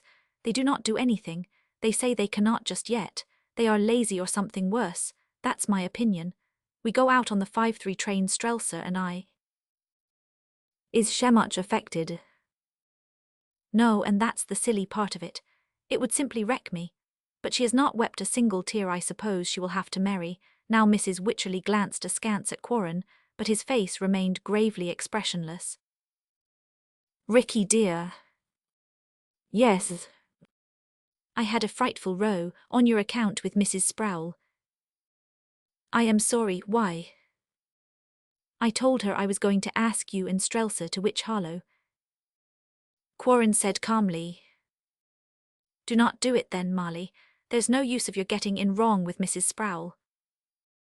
Mrs. Wycherley laughed. "Oh, I found a way around. I asked Mrs. Sproul and Sir Charles at the same time, PG 186. "What do you mean?" he said, turning a colourless face to hers. "What I say. Ricky dear, I suppose that Strelser will have to marry a wealthy man. No, and I believe she realises it, too, but I wanted her to marry you some day." He swung around again, confronting her. "You darling," he said under his breath. Mrs. Wycherley's lip trembled, and she dabbed at her eyes. "I wish I could express my feelings like Mrs. Sproul, but I cannot," she said naively. "Sir Charles will marry her now. I know perfectly well he will, unless Langley Sproul." Quarren drew his breath sharply. "Not that man," she said. "God knows, Ricky. He's after Strelser every minute he can make himself agreeable. The worst of it is that Strelser does not believe what she hears about him. Women are that way often. The moment the whole world pitches into a man, women are inclined to believe him a martyr and end by discrediting every unworthy story concerning him. I do not know. But I think it is already a little that way with Strelser. He's a clever brutindo. What a remorseless man. I said that once to Strelser, and she said very warmly that I entirely misjudged him. I wish Mary Ledwith would come back and bring things to a crisis. I do, indeed." Quarren said calmly. "You do not think Mrs. Leeds is engaged to Sproul, do you?" "No, I do not think so. Sometimes I do not know PG 187 what to think of Strelser. I am certain that she was not engaged to him 4 weeks ago when she was at Newport. Corin gazed out into the sunlit street. It was just 4 weeks ago that her letters ceased. Had she stopped writing because of worry over the adamant trust, or was there another reason? I suppose, said Marley, dabbing at her eyes, that Strelsa cannot pick and choose now. I suppose she's got to marry for sordid and sensible and material reasons, but if only she would choose Sir Charles, I think, I could be almost reconciled to her losing you. Corin laughed harshly. An irreparable loss to any woman, he said. I doubt that Mrs. Leeds survives losing me. Ricky, she cares a great deal for you, so do one, and Strelsa does care for you. Not too rashly, I hope, he said with another disagreeable laugh. Oh, that is not like you, Ricky. You are not the sneering, fleering, nasty kind. If you are badly hurt, take it better than that. I cannot, he said between set teeth. I care for her, she knows it. I guess she knows, too, that what she once said to me started me into what I am doing, no working, waiting, living like a dog, doing my best to keep my self-respect and obtain hers. He choked, regained his self-control, and went on quietly. Why do you think I dropped out of everything? To try to develop whatever may be in me so that I could speak to her as an equal, and not as the court jester and favourite mountebank of the degenerate gang. She travels with PG 188. Ricky. I beg your pardon, he said sullenly.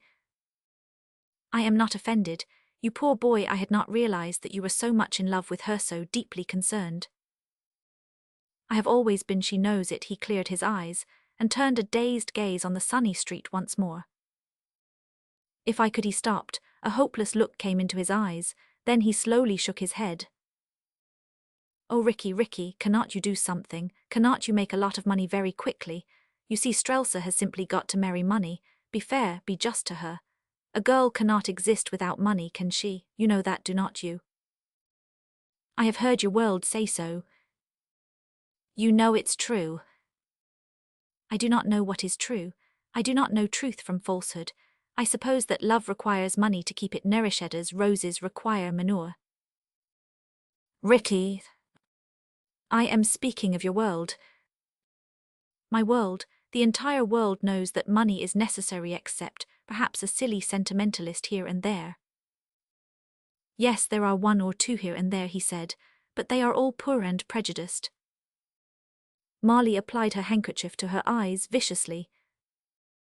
I hope you are not one, Ricky. I am sure I am not fool enough to expect a girl who has been accustomed to everything to be contented without anything. There's her husband as an asset, PG 189. Oh, my dear, do not talk slush. And children, perhaps. And no money to educate them. You dear boy, there is nothing to do, absolutely nothing, unless it's based on money. You know it, I know it. People without it are intolerable, a nuisance to everybody and to themselves. What could Strelsa find in life without the means to enjoy it? Nothing perhaps, but I believe I will ask her. She will tell you the truth, Ricky. She's an unusually truthful woman. I must go downtown. Strelsa and I are lunching Shreddened with Langley. His aunt would kill me if she heard of it. I positively do not dare ask Langley to Witch Hollow, because I am so deadly afraid of that fat old woman. Besides, I do not want him there out if Strelsa has to marry him. She fell silent and thoughtful, reflecting perhaps that if Strelsa was going to take Langley Sproul, her own country house might as well have the benefit of any fashionable and social glamour incident to the announcement. Then, glancing at Corin, her heart smote her, and she flushed. Come up to Witch Hollow, Ricky dear, and get her to elope with you if you can. Will you? I will come to Witch Hollow if you ask me. That's ducky of you. You are a good sport, Ricky, and always were. Go on and marry her if you can. Other women have stood it, and I know it's vulgar and low and catty of me, but I would love to see Mrs. Sproul blow you and see that hatchet-faced Langley PG 190 disappointed eyes. I would, and I do not care what you think. Their ancestors were common people, and heaven knows why a Wycherley of Wycherley should be afraid of the descendants of Dutch rum smugglers. Corin looked up with a weary smile. But you are afraid, he said. I am, admitted Marley furiously, and marched out. As he put her into her car, he said, Write me if you do not change your mind about asking me to Witch Hollow." "No fear," said the pretty little woman, and she added, "I hope you make mischief and raise the very dickens all around. I sincerely hope you do." "I hope so too," he said with the ghost of a smile. A fortnight later Strelsa wrote to Quarren for the first time in nearly 2 months. A fortnight later Strelsa wrote to Quarren for the first time in nearly 2 months. PG 191. Chapter 8. A fortnight later Strelsa wrote to Quarren for the first time in nearly 2 months. "Dear Mr. Quarren, Marley says that she saw you in town 2 weeks ago, and that she told you how unexpectedly my worldly affairs have altered since I last wrote to you. For me, somehow or other, life has been always a sequence of abrupt experiences, a series of extremisone grotesque exaggeration after another, and all diametrically opposed. And it seems odd that such radically material transformations should so ruthlessly disturb, and finally now end, by completely altering the character of a girl whose real nature either wasn't accented and serene to the verge of indifference. For the woman writing this is very different from the one you knew as Strelsa Leeds. I am not yet sure what the outcome of this adamant affair will be. Neither, apparently, are my attorneys, but it is absolutely certain that if I ever recover anything at all, it will not amount to very much, not nearly enough to live on. When they first brought the unpleasant news to me, my instinct was to sit down and write you about it. I was horribly scared and wanted you to know it. I did not yield to the impulse, as you know. I can PG 192 not give you the reasons why. They were merely intuitions at first. Later they became reasons as my financial situation developed in all its annoying proportions. I can tell you only this. Before material disaster threatened me out of a clear sky, supposing that matters would always remain with me as they were, that I should never know any serious want, never apprehend actual necessity, I had made up my mind to a course of life which now has become impossible. It was not, perhaps, a very admirable plan of existence that I had conceived for myself, nothing radical or original. I meant merely not to marry, to live well within my income, to divide my time between my friends and myself, that is to give myself more leisure for self-development, tranquil cultivation, and a wider and more serious interest in things worthy. If by dividing my time between my friends and myself, I was to lose touch more or less with the lively and rather exacting society in which I live, I had decided on the sacrifice. And that, Mr. Quarren, is how matters stood with me until a month ago. Now everything is altered even my own character, I think. There is in me very little courage and, alas, much of that cowardice which shrinks from pain and privation of any kind, which cringes the more basely, perhaps, because there has been in my life so much of sorrow, so little of material ease and tranquillity of mind. I had been dreaming of a balanced and secure life with leisure to develop mental resources hitherto neglected, and your friendship knew, understanding me much of that part of life, from Memoir PG 193, than I realized far more than you do. Can you understand how deep the hurt is? Deeper because now you will learn what a coward I really am and how selfishly I surrender to the menace of material destruction. I am in dire terror of it. I simply do not choose to endure it. That I need not submit to it inspires in me the low type of equanimity that enables me to face the future with apparent courage. My world applauds it as pluck. I have confessed to you what it really is. Now you know me, Mr. Quarren, a preacher of lofty ideals while prosperous, a recreant in adversity. I thought once that the most ignoble sentiments ever entertained by man were those lesser and physical emotions which in the world masquerade as lover as an essential part of it. To me, they always seemed intolerable as any part of love, material, unworthy, base. To me love was intellectual, could be nothing less lofty, and should aspire to the spiritual. I say this because you once tried to make me understand that you loved me. Marriage of two minds with nothing material to sully an ideal union was what I had dreamed of. I might have cared for you that way when a marriage tainted with lesser emotions repelled me. And now, like all iconoclasts, I end by shattering my own complacent image, and the fragments have fallen to the lowest depth of all. For I contemplate a marriage de convenanced, I scarcely care whom I marry as long as he removes from me this terror of a sordid and needy future. all ideals, all desire for higher and better things, for a noble leisure, and the quiet pleasures of self-development, have gone vanished utterly. Fear sickens PG 194 me night, and day the same dull dread that I have known so many years in my life, a blind horror of more unhappiness and pain, after 2 years of silenceth at breathless stillness, which frightened wounded things know while they lie, panting, dazed, listening for the coming footsteps of that remorseless fate, which struck them down from afar. I tell you this, Mr. Quarren, because it is due to you if you really love me, or if you once did love me, because when you have read this, you will no longer care for me. One evening, you made me understand that you cared for me, and I replied to you only by a dazed silence that neither you nor I entirely understood at the time. It was not contempt for Yowitt, perhaps. I could not really have cared very deeply for such a man as you then seemed to be.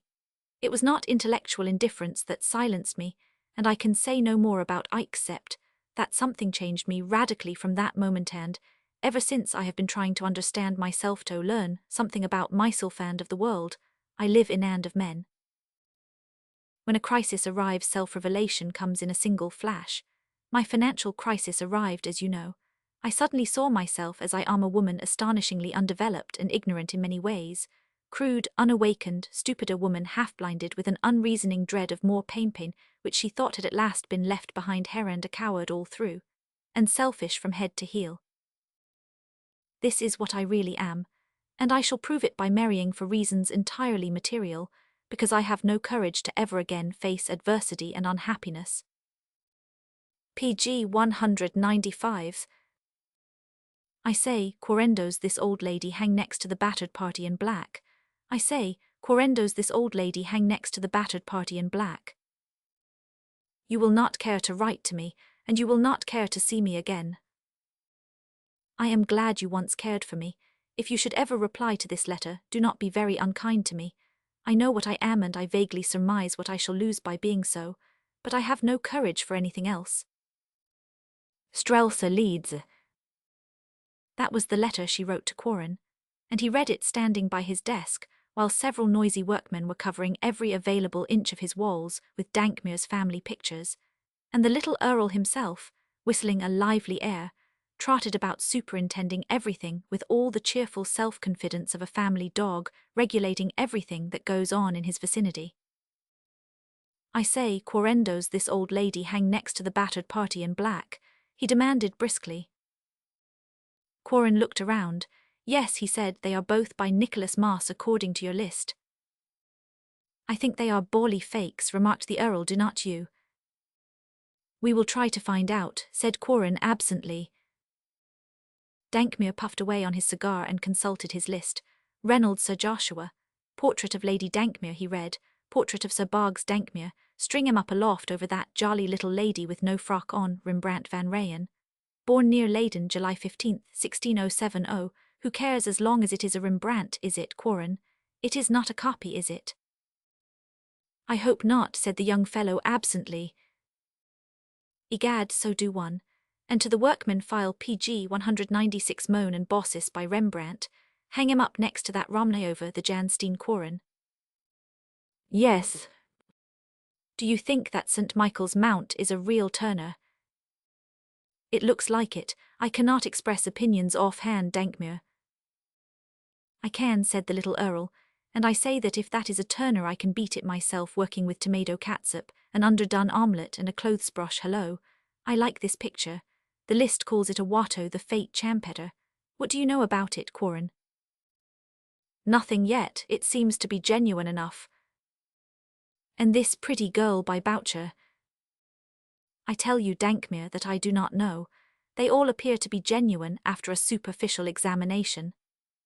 It takes time to be sure about any picture, and if we are going to be certain, it will require confabs with authorities, restaurers, dealers, experts, curators from various museums, all sorts, and conditions of people must be approached and warily consulted and paid, he added, smiling. And that has to be done with circumspection, because some are not honest, and we do not want anybody to get the impression that we are attempting to bribe anybody for a favorable verdict. A few minutes later he went across the street and telegraphed to Molly Wycherley. May I remind you that you asked me to Witch Hollow? Quarrens. The following morning, after the workmen had departed, he and Dankmere stood contemplating the trans-PG 197 formations wrought in the office, back parlour, and extension of Quarren's floor in the shabby old Lexington Avenue house. The transformation was complete. All woodwork had been painted white, a grey-green paper hung on the walls, the floor stained dark brown and covered with several antique rugs which had come with the picturesque Ferragon, a laddick, and an ancient hearse with rose and sapphire lights in it. At the end of the suite hung another relic of Dankmere Tarnsa Gobelin's tapestry, about 10 by 12, signed by Audrin, the subject of which was Boucher's Venus, Mars, and Vulcan from the picture in the Wallace collection. Opposite it was suspended an old Persian carpet of the 16th century, a magnificent Dankmere heirloom, woven in the golden age of ancient Eastern art, and displaying amid the soft splendour of its matchless hues, the strange and exquisitely arched cloud forms traced in forgotten dyes, amid a wilderness of delicate flowers and vines. Between these two fabrics, filling the walls from baseboard to ceiling, were ranged Dankmere's pictures. Few traces of the real estate office remained, merely a desk, letter file, a shelf piled up with maps, and Quarren's shingle outside, but this was now overshadowed by the severely magnificent sign. The Dankmere Gallery of Old Masters, Algernon Fair, R.S. Quarren Co. PG 198. For Lord Dankmere, otherwise Algernon Cecil Clarence Fair, Earl of Dankmere, had decided to dedicate to trade only a portion of his aristocratic appellations. As for the company, it consisted of Quarren's cat, Daisy, and her litter of unweaned kittens. "Do you realize," said Quarren, dropping into the depths of a new easy-chair, "that you have almost put me out of business?" "Well, you were not in very deeply, you know," commented Dankmere. "No, but last week I went to bed a broker in real estate, and this week I wake up a picture dealer and your partner. It's going to take most of my time. I cannot sell a picture unless I know what it is. I have got to find out, or try to. Do you know what that means?" "I fancy it means chucking your real estate," said Dankmere imperturbably. "Why not? This is a better gamble, and if we make anything we ought to make something worthwhile." "Do you propose that I shall simply drop my entire business, close up everything, and go into this thing permanently?" demanded Quarren. "It will come to that ultimately. Do not you want to?" From the beginning Quarren had felt vaguely that it would come to that, realized instinctively that in such an enterprise he would be on solid ground, that the idea was pleasant to him, that his tastes fitted him for such an occupation. Experience was lacking, but somehow his ignorance did not dismay him. All his life he had cared for such things, been familiar with them, been curious to learn more, had read enough to understand something of the fascinating PG 199 problems now confronting him, had, in his hours of leisure, familiarized himself with the best of art in the public and private galleries of the city. More than that, a natural inclination and curiosity had led him among dealers, restorers, brokers of pictures. He knew them all from Fifth Avenue to Lexington, the celebrated and the obscure. He had heard them talk, heard the gossip and scandal of their curious world, watched them buying, selling, restoring, relining, reframing, listened to their discussions concerning their art and the art in which they dealt. And it had always fascinated him, although, until Dankmere arrived, it had never occurred to him to make a living out of a heterogeneous mass of partly assimilated knowledge acquired from the sheer love of the subject. Fortunate the man whose means of livelihood is also his pleasure. Deep in his heart lies the unconscious contentment of certainty. And somehow, with the advent of Dankmere's pictures, into Quarren's troubled heart had come a vague sensation of ease, a cessation of the old anxiety, an unrestrained quiet that he had never before known. To learn what his wares really were seemed no formidable task, to appreciate and appraise each one only little labours of love. Every problem appeared to him as a separate attraction, the disposal of his stock a delightful and leisurely certainty, because he himself would be certain of what he dealt in. Then, too, his mind had long since invaded a future which day by day grew more alluring in its suggestions. He himself would learn the practical and manual art of restoration, learn how to clean, reline, revarnish, how to identify, how to dissect. Every thread of MPG 200 ancient canvas should tell him a true story, every grain in an old panel. He would be chief surgeon in his hospital for old and decrepit masterpieces. He would cradle with his own hands clear the opacity from time-dimmed beauty with savant touch, knit up tenderly the wounds of ages. Dankmere, he said, throwing away his cigarette, I am going into this business from this minute, and I would like to die in harness at the end, the companion, surgeon, and friend of old-time pictures. Do you think I can make a living at it? God knows, do you mean that you are really keen on it? Dead keen. Dankmere puffed on his cigar. A chap usually makes out pretty well when he's a bit keen on anything of sorts. You will be owning the gallery next, you infernal Yankee. Quarren laughed. I will not forget that you gave me my first real chance in the world. You have done it too. Do you realize it, Dankmere? Very glad, I am sure. So am I, said Quarren with sudden emphasis. I believe I am on the right track now. I believe it's in main my heart o' work. He laughed as the old chronicles say, to the glory of God and the happiness of self and mankind. I am grateful to you, do you understand? Awfully glad, old chap. You funny Englishman, I believe you are, and we will make this thing go. Down comes my real estate shingle. I am a part of the Dankmere galleries now. I will rent the basement after our first sale and their UPG 201, and I will fuss and tinker and doctor and nurse any poor old derelict of a picture back to its pristine beauty. What? Not I, said the little Earl. All I am good for is to furnish the initial stock. You may do what you please with it, and we will share profits according to contract. Further than that, Quarren, you will have to count me out. Do not you care for pictures? I prefer horses, said the Earl drily, and, after the stable and kennel, my taste inclines toward vaudeville. And he cocked up one little leg over the other and whistled industriously at a waltz which he was attempting to compose. He possessed a high, maddening soprano whistle which Quarren found painful to endure, and he was glad when his lordship departed, jauntily twirling his walking stick and taking fancy dance steps as far as the front door. Left alone, Quarren leaned back in his chair, resting his head against the new Olivet-tinted velvet. He had nothing to do but sit there and gaze at the pictures and wait for an answer to his telegram. It came about dusk, and he lighted the gas to read it. Come up to Witch Hollow tomorrow. Marie Wycherley. He could not leave until he had planned for work to go on during his absence. First he arranged with Velasco to identify as nearly as possible, and to appraise, the French and Italian pictures.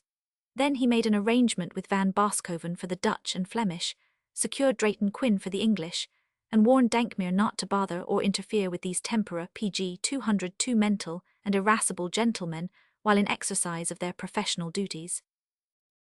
Do not whistle, do not do abrupt skirt dances, do not sing comic songs, do not obscure the air with cigar smoke, do not go to sleep on the sofa and snore, do not drink fizzes and rattle the ice in your glass. My God, faltered his lordship, do you mind if I breathe now and then? I will be away a few days. Velasco is slow, and the others take their time.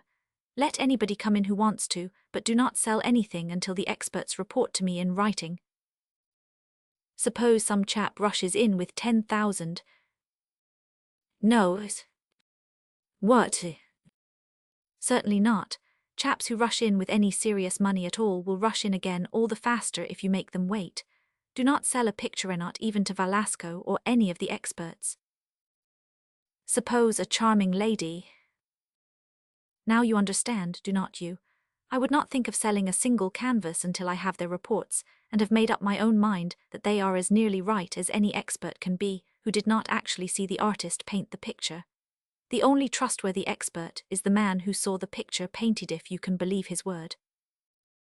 But my dear Quarren, protested Dankmere, seriously bewildered, how could any living expert ever have seen an artist, who died 200 years ago, paint anything? Right, said Quarren solemnly, the point is PG 203 keenly taken. Ergo there are no real experts, only guessers. When Velasco et al. Finish their guessing, I will guess how near they have guessed correctly. Goodbye, you will be good, will not you, Dankmere? No fear, I will keep my weather eye on the shop. Do you want me to sleep here? You would better, I think, but do not have rowdy parties here, will you? And do not wander away and leave the door open. By George, I believe I would better stay. Rot, go on and take your vacation, old chap, back in a week. Yes, or any time you wire me. Not one, I will have a jolly time by myself. Do not have too many men here in the evening, the smoke will get into those new curtains. Dankmere, in his trousers and undershirt, stretched on the divan, laughed and blew a cloud of smoke at the ceiling. Then, reaching forth, he took a palm leaf fan in one hand, a tall, frosty glass in the other, and applied both in a manner from which he could extract the most benefit. Bon voyage, he nodded to Quarren.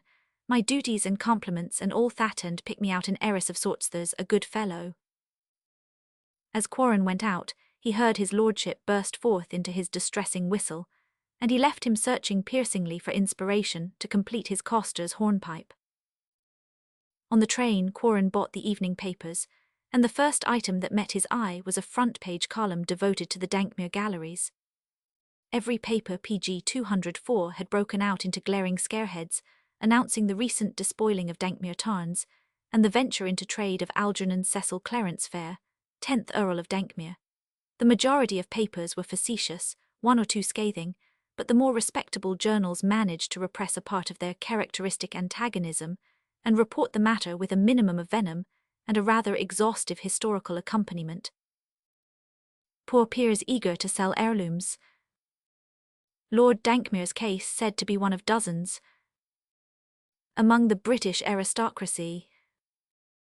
Gambling spirit blamed. Observers ascribe poverty of old British families. To this causimony rent rolls declared to be mortgaged. The opening of the so-called Dankmere galleries on Lexington Avenue will bring into the limelight once more a sprightly, though somewhat world-battered little peer recently and disastrously connected with the stage and its feminine adjuncts. The Dankmere galleries blossom in a shabby old house flanked on one side by a chop suey restaurant haunted of celestials, and on the other by an undertaker's establishment displaying the following enterprising sign: Mortem's Popular 50 Funerals, bury your family at attractive prices. Gambling did it. Gambling usually lands the British peer on his PG 205 aristocratic uppers, but in this case, gambling behind the footlights is responsible for the present display of the Dankmere family pictures in the converted real estate offices of young Mr. Quarren of cotillion fame. Among supposedly well-to-do English nobles, the need for ready cash so frequently reaches the acute stage that all manner of schemes are readily resorted to in an effort to raise the wind. Lord Dankmere openly admits that had he supposed any valuable junk lay concealed in the attics of his mansion, he would, without hesitation, have converted it into ready money long before this. Lord Dankmere's case is only one typical of dozens of others among the exclusive and highly placed of Mayfair. It is a known fact that since the sale of the Capri Madonna Titian for £350,000 to the British government, by special Act of Parliament, Daffodil Palace has gradually been unloaded of all treasures not tied by the entail to the estate. For the same sum, £350,000, the late Earl of Blitherington disposed of his famous library, and the sale of the library was known to be necessary for the provision of living funds for the incoming heir. Just recently, the Duke of Putney, reputed to be a man of vast wealth, had a difficulty with a dealer concerning the sale of some of his treasures. Such cases may be justified by circumstances. The general public hears, however, of only a few isolated cases. The number of private deals that are executed, week in, week out, between impoverished members of the highest nobility, some of them bound, like Lord Blyth PG 206 Errington and the Duke of Putney, by close official ties to the court hand, the agents of either Norwich Britishers or wealthy Americans, has reached its maximum, and by degrees unentailed treasures and heirlooms are passing from owners of many centuries to families that were unheard of a dozen years ago. The awful Yankee. The American is given priority in the matter of purchase, not only because he pays more as a rule, but also for the reason that the transfer of his prize to the United States removes the possibility of noble sellers being pestered with awkward questions by the inquisitive.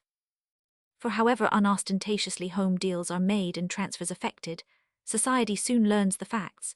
So hard up, however, has the better-known aristocracy become, and so willing are they to trade at fancy sums to anxious purchasers, that several curio dealers in the St. James's Quarter hold unlimited power of attorney to act for plutocratic American principles either in the United States or in this country.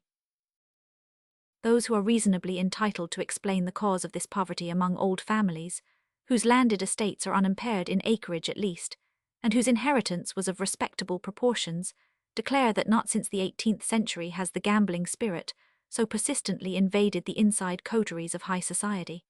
The desire to acquire riches quickly seems to have taken hold of the erstwhile staid and conventional upper ten, just as it has seized upon the smart set. The recent booms in oil and rubber have had the effect of transferring many a comfortable rent roll from its own PG 207 bankers miladies, just as often as malordster, the chartered mortgagors of the financial world. The panic in America in 1907 showed to what extent the English nobility was interested, not only in gilt-edged securities, but also to what degree it was involved in wildcat finance.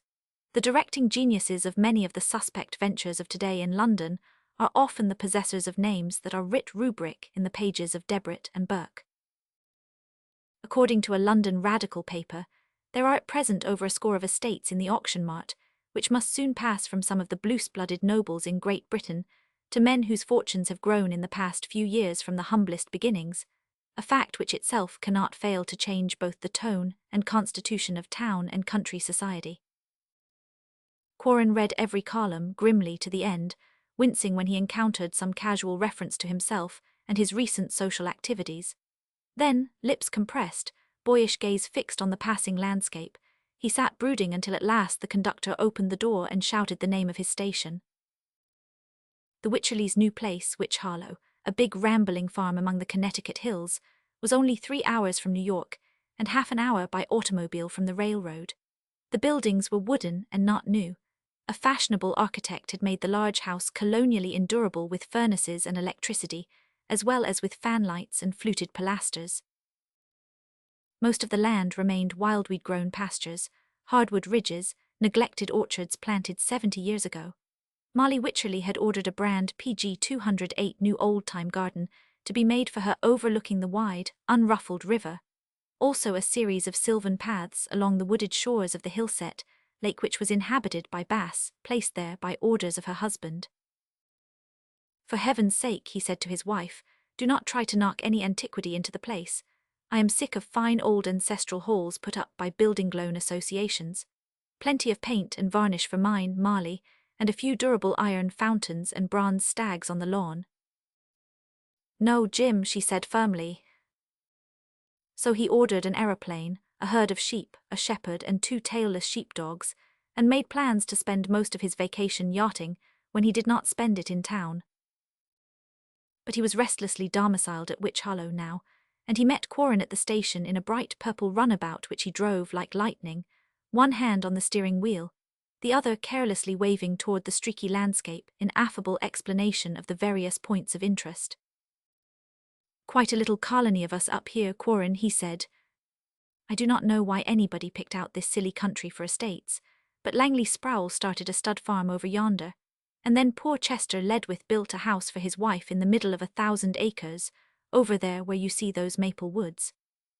And then people began to come and pick up worn-out farms and make them into fine old family places. Lester Caldera's model dairies are behind that hill, and that leather-headed O'Hara has a bungalow somewhere, and there's a sort of hunt club, too, and a bum pack of keys PG 209. The wind tore most of his speech from his lips and whirled it out of earshot. Quarren caught a word now and then which interested him. It also interested him to observe how Wycherley shaved annihilation at every turn of the road. "I have asked some men to bring up their biplanes and have a few flies on me," continued his host. "I've a Stinger monoplane and a Kent biplane myself. I cannot get any more sensation out of motoring. I would as soon wheel twins in a go-kart." Quarren saw him cleverly avoid death with one hand, and laughed. "Who is stopping with you up here?" he shouted close to Wycherley's ear. "Nobody, missus. Leeds, Crisso's Lacey and Sir Charles. There are some few neighbours. 2 Langley is mousing and prowling about, And that poor Ledwith man is all alone in his big house fixing to get out of it, so his wife can move in from Reno when she's ready for more mischief. Here we are, Quarren. Your stuff will be in your rooms in a few minutes. There's my wife now. He waved his hand to Marley but let Quarren go forward alone, while he started across the fields toward his hangar where, in grotesque and vicious-looking immobility, reposed his new winged pet, the little Stinger monoplane, wings set as wickedly as an alert wasp's. PG 210. Chapter 9. As Quarren came forward between the peonies drooping over the flagged walk, Marley Wycherley, awaiting him on the veranda, laid her forefinger across her lips conjuring caution. "I did not tell Strelsa that you were coming," she whispered. "I did not suppose the child could possibly object." "I did not tell Strelsa that you were coming," she whispered. "I did not tell Strelsa that you were coming," she whispered. Quarren's features stiffened. "Does she?" "With eyes morning, I said carelessly to Jim that I meant to ask you, and Strelsa came into my room later and begged me not to ask you until she had left." "Why?" inquired the boy grimly. "I really do not know, Ricky." "Yes, you do. What has happened?" "You are certainly rude enough." "What has happened, Marley?" "I do not know for certain. I tell you, Langley Sproul has been roving around the place a great deal lately. He and Strelsa ride together nearly every day." "Do you think she has come to an understanding with him?" "She has not told me so. Perhaps she prefers Sir Charles." "Do you believe that?" "Frankly, no. I am much more afraid that Langley PG 211 has persuaded her into some sort of a tacit engagement. I do not know what the child can be thinking oftenless. The universal criticism of Langley Sproul has convinced her of his martyrdom. There will be a pretty situation when Mary Ledwith returns. I could kill Langley." She doubled both pretty hands and frowned at Quarren. Then her swift smile broke out, and she placed the tips of her fingers on his shoulders, and stooping from the top step deliberately kissed him. "You dear fellow," she said, "I do not care what Strelsa thinks. I am glad you have come. And oh, Ricky, the papers are full of you and Dankmere and your new enterprise." I laughed and laughed. Forgive me, but the papers were so funny and I could not help laughing. Quarren forced a smile. "I have an idea," he said, "that our new business is destined to command a good deal of respect sooner or later." "Has Dankmere anything really valuable in his collection?" "I am taking that risk," he said gaily. "Wait a few weeks, Marley, before you and Jim try to buy the entire collection." "I can see Jim decorating the new Stinger with old masters," laughed Marley. "Come upstairs with me. I will show you your quarters. Go lightly and do not talk. Strelsa is wandering around the house somewhere with a bad case of blue devils, and I would rather she were over her headache before your appearance adds another distressing jolt." "Has she had another shock recently?" PG 212. "A letter from her lawyers. There will not be anything at all left for her." "Are you sure?" "She is. Why, Ricky, the city had $500,000 on deposit there, and even that foxy young man Langley was caught for twice as much more. It's a ghastly scandal, the entire affair. How many cents on a dollar do you suppose poor little Strelsa is going to recover? Not 2. They paused at the door of his quarters. His luggage had already arrived, and a valet was busy unpacking for him. "Sir Charles, Chrysos Lacey, Jim and I are motoring. We will be back for tea. Prowl about, Ricky. The place is yours and everything in Ike except that little girl over there pointing along the corridor to a distant door." He smiled. "She may be yet," he said lightly. "Do not come back too soon." So Marley went away laughing, and presently through the lace curtains, Quarren saw Jim Wycherley whirl up in a yellow touring car, and Marley, Chrysos and Sir Charles clamber in for one of those terrific and headlong drives, which made Jim's hospitality a terror to the majority of his guests. Quarren watched the car disappear, hopelessly followed by an overfed setter. Then the dust settled. The fat family pet came panting back to lie down on the lawn, dead beat, and Quarren resumed his toilet. Half an hour later he emerged from his quarters wearing tennis flannels, and screwing the stem into a new pipe, which he had decided to break in, a tall, well-built, pleasant-eyed young fellow, with the city pallor PG 213 blanching his skin, and the breeze stirring his short blonde hair. "Hello, old man," he said affably to the fat setter, who thumped his tail on the grass and looked up at Quarren with mild, deer-like eyes. "We are out of the running, we too, aren't we?" he added. "You try very pluckily to keep up with your master's devil wagon. I run a more hopeless race, for the golden chariot is too swift for me, and the race is to the swift. And the prize, doggy, is a young girl's unhappy heart, which is slowly turning from sensitive flesh and blood into pure and senseless gold." He stood under a tree, slowly filling his pipe. The scent of early summer was in the air, the odor of June peonies and young leaves and clear waters, of grasses and hedges and distant hemlocks. Leisurely, the fat dog waddling at his heels, he sauntered about the Wycherley place, inspecting its renovated attractions, among others the new old-fashioned garden full of new old-fashioned flowers, so marvelously developed by modern skill that he recognized scarcely any of them. Petunias, with their great fluted and scalloped blossoms, resembled nothing he had known by that name. The peonies seemed to him enormous and exotic. Rockets, larkspurs, spiderwort pinks, all had been so fantastically and grotesquely developed by modern horticulture that Quarren felt as though he were wandering alone among a garden full of strangers. Only here and there a glimpse of familiar sweet william or the faint perfume of lemon verbena brought a friendly warmth into his heart. But in hostile silence he passed by hydrangea and althea, syringa and preposterous canna, quietly. Detesting the rose garden, where scores of frail and Frevo PG 214 loose strangers nodded amid amic leaves, or where great, blatant, aniline-coloured blossoms bulged in the sun, seeming to repeat with every strapping bud their metropolitan price per dozen. He looked in at the stables and caressed a horse or two, examined the sheepfold, passed by garage and hangar without interest, lingered wistfully by the kennels where a dozen nervous little blue Beltons, too closely inbred, welcomed his appearance with hysteric emotions. Beyond the kennels he caught a distant glimpse of blue water glimmering between tall hemlock trees, so he took the lake path and presently rounded a sharp curve where a rustic bench stood, perched high above the rocky shore. Strelsa Leeds, seated there, looked up from the newspaper which she had been reading. Some of the colour faded from her cheeks. There was a second's silence, then, as though a little bewildered, she looked inquiringly into his smiling eyes and extended her hand toward the hand he offered. So he took the lake path and presently rounded a sharp curve. So he took the lake path and presently rounded a sharp curve. "I did not know you were coming," she said with pallid self-possession. "I telegraphed for permission. Is your headache better?" "Yes, have you just arrived?" "A little while ago. I was told to wander about and enjoy the Wycherleys' new ancestral palace. Does a ghost go with the place? You are rather pale, Mrs. Leeds. Have they engaged you as the family phantom?"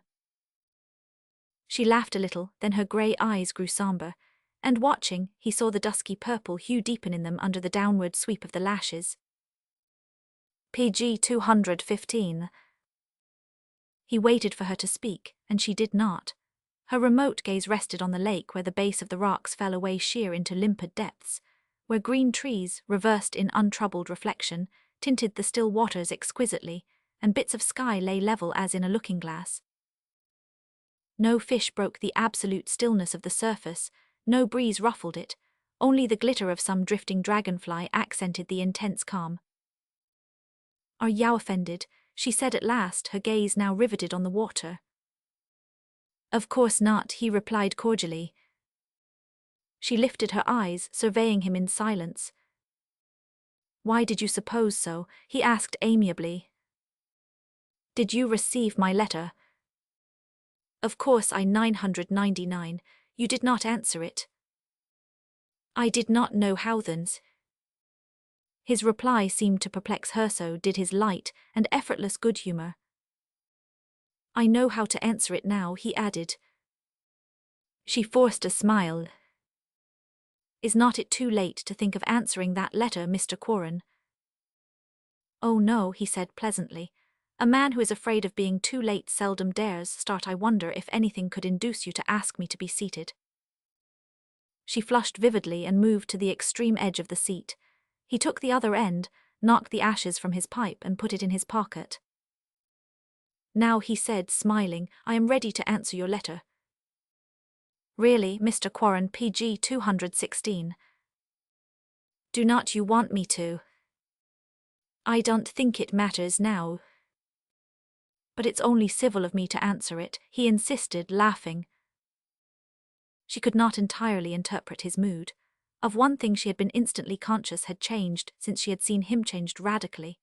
There was about him, now, a certain inexplicable air suggesting assurancy and individuality, which had not heretofore clearly distinguished him, a hidden hint of strength. Or was she mistaken, abashed, remembering what she had written him in a bitter hour of fear and self-abasement? 1,000 times she had regretted writing to him what she had written. She said coldly, I think that my letter may very properly remain unanswered. You think I am too late? She looked at him steadily. Yes, you are too late in every sense. You are mistaken, he said cheerfully. What do you mean? I mean that all these superficial details which, under the magnifying glass of fear, you and I have regarded with terrified respect, amount to nothing. Real trouble is something else. The wings of tragedy have never yet even brushed either you or me. But unless you let me answer that letter of yours, and listen very carefully to my answer, you and I are going to learn some day what tragedy really is. Mr. Quarren, she exclaimed, forcing a laugh, are you trying to make me take you seriously? I certainly am. That in itself is tragic enough, she laughed, PG 217. It really is, he said, because it has come to a time when you have got to take me seriously. She had settled herself into a bantering attitude toward him, and now gaily maintained the lighter vein. Merely because you and Lord Dankmere have become respectable tradesmen, and worthy citizens, you have hastened up here to admonish the frivolous, I suppose. I am so respectable and worthy, he admitted, that I could not resist rushing up here to exhibit myself. Look at that bruise. He held out to her his left hand, badly discolored between thumb and forefinger. Oh, she exclaimed, half serious, what is it? A bang with an honest hammer. Dankmere and I were driving picturennials. Oh, Strelsa, you should have listened to my inadvertent blank verse, celebrating the occasion. The quick, warm colour stained her cheeks as she heard him use her given name for the first time. She raised her eyes to his in questioning silence, but he was still laughing over his reminiscence, and seemed so frankly unconscious of the liberty he had taken that again, a slight sense of confusion came over her, and she leaned back uncertain, inwardly wondering what his attitude toward her might really mean. Do you admit my worthiness as a son of toil? He insisted. How can I deny it, with that horrid corroboration on your hand? I will lend you some witch hazel. Witch hazel from Witch Harlow ought to accomplish all kinds of magic, he said. I will be delighted to have you bind it up. PG 218. I did not offer to. I offered you merely the ingredients. But you are the principal ingredient. Otherwise there's no virtue in a handkerchief soaked with witch hazel. She smiled, then in a low voice, there's no virtue in me either. Is that why you did not include yourself in your first aid offer? Perhaps, she said quietly, watching him out of her violet-grey eyes a little curiously and shyly now, because he had moved nearer to her, and her arm, extended along the back of the seat, almost touched his shoulder. She was considering whether or not to withdraw it when he said, Have you any idea what a jolly world this old planet can be when it wants to? She laughed. He went on, I mean when you want it to be, because it's really up to you. To me, my slangy friend. To you, to me, to anybody, Strelsa. This time he was looking smilingly and deliberately into her eyes, and she could not ignore his unwarranted freedom. Why do you use my first name, Mr. Quarren? She asked quietly. Because I always think of you as Strelsa, not as Mrs. Leeds. Is that a reason? Very gravely. You can make it so if you will. She hesitated, watching his expression. Then, PG 219. You say that you always think of Meth that way, but I am afraid that, even in your thoughts, the repetition of my name has scarcely accustomed you to the use of it. You mean that I do not think of you very frequently? Something like that. But please, Mr. Quarren, if you really mean to give me a little of that friendship which I had begun to despair of, Do not let our very first reunion degenerate into silly conversation. Strelsa. No, please. When? She flushed, then, slightly impatient. Do you make it a point, Mr. Quarren? Not unless you do. What do you mean? Will you answer me honestly? Have you ever found me dishonest? Sometimes with yourself. Suddenly the color surged in her cheeks and she turned her head abruptly, after a few moments' silence. Ask your question, she said in a calm and indifferent voice. Then do you ever, by any accident, think of me? She foresaw at once what was coming, bit her lip, but saw no way to avoid it. I think of my friends and you among them. Do you always think of me as Mr. Quarren? Your friends people are eternally dinning your name into my ears. PG 220. Please answer. What? She turned toward him disdainfully. Would it gratify you to know that I think of you as Rix, Ricky, Dick, whatever they call you? Which, he insisted, laughing, and finally she laughed too, partly in sheer exasperation. Rix, she said, now are you satisfied? I do not know why on earth I made such a scene about it. It's the way I think of you when I happen to remember you. But if you fancy for a moment I am going to call you that, please awake from vain dreams, my airy friend. Will not you? No. Some day. Certainly not, why should I? I do not want to, I do not feel like it. It would be forced, artificial and effort, and I do not desire wish care. Good heavens, he exclaimed, laughing, that's enough, you poor child. Do you think I would permit you to undergo the suffering necessary to the pronunciation of my name?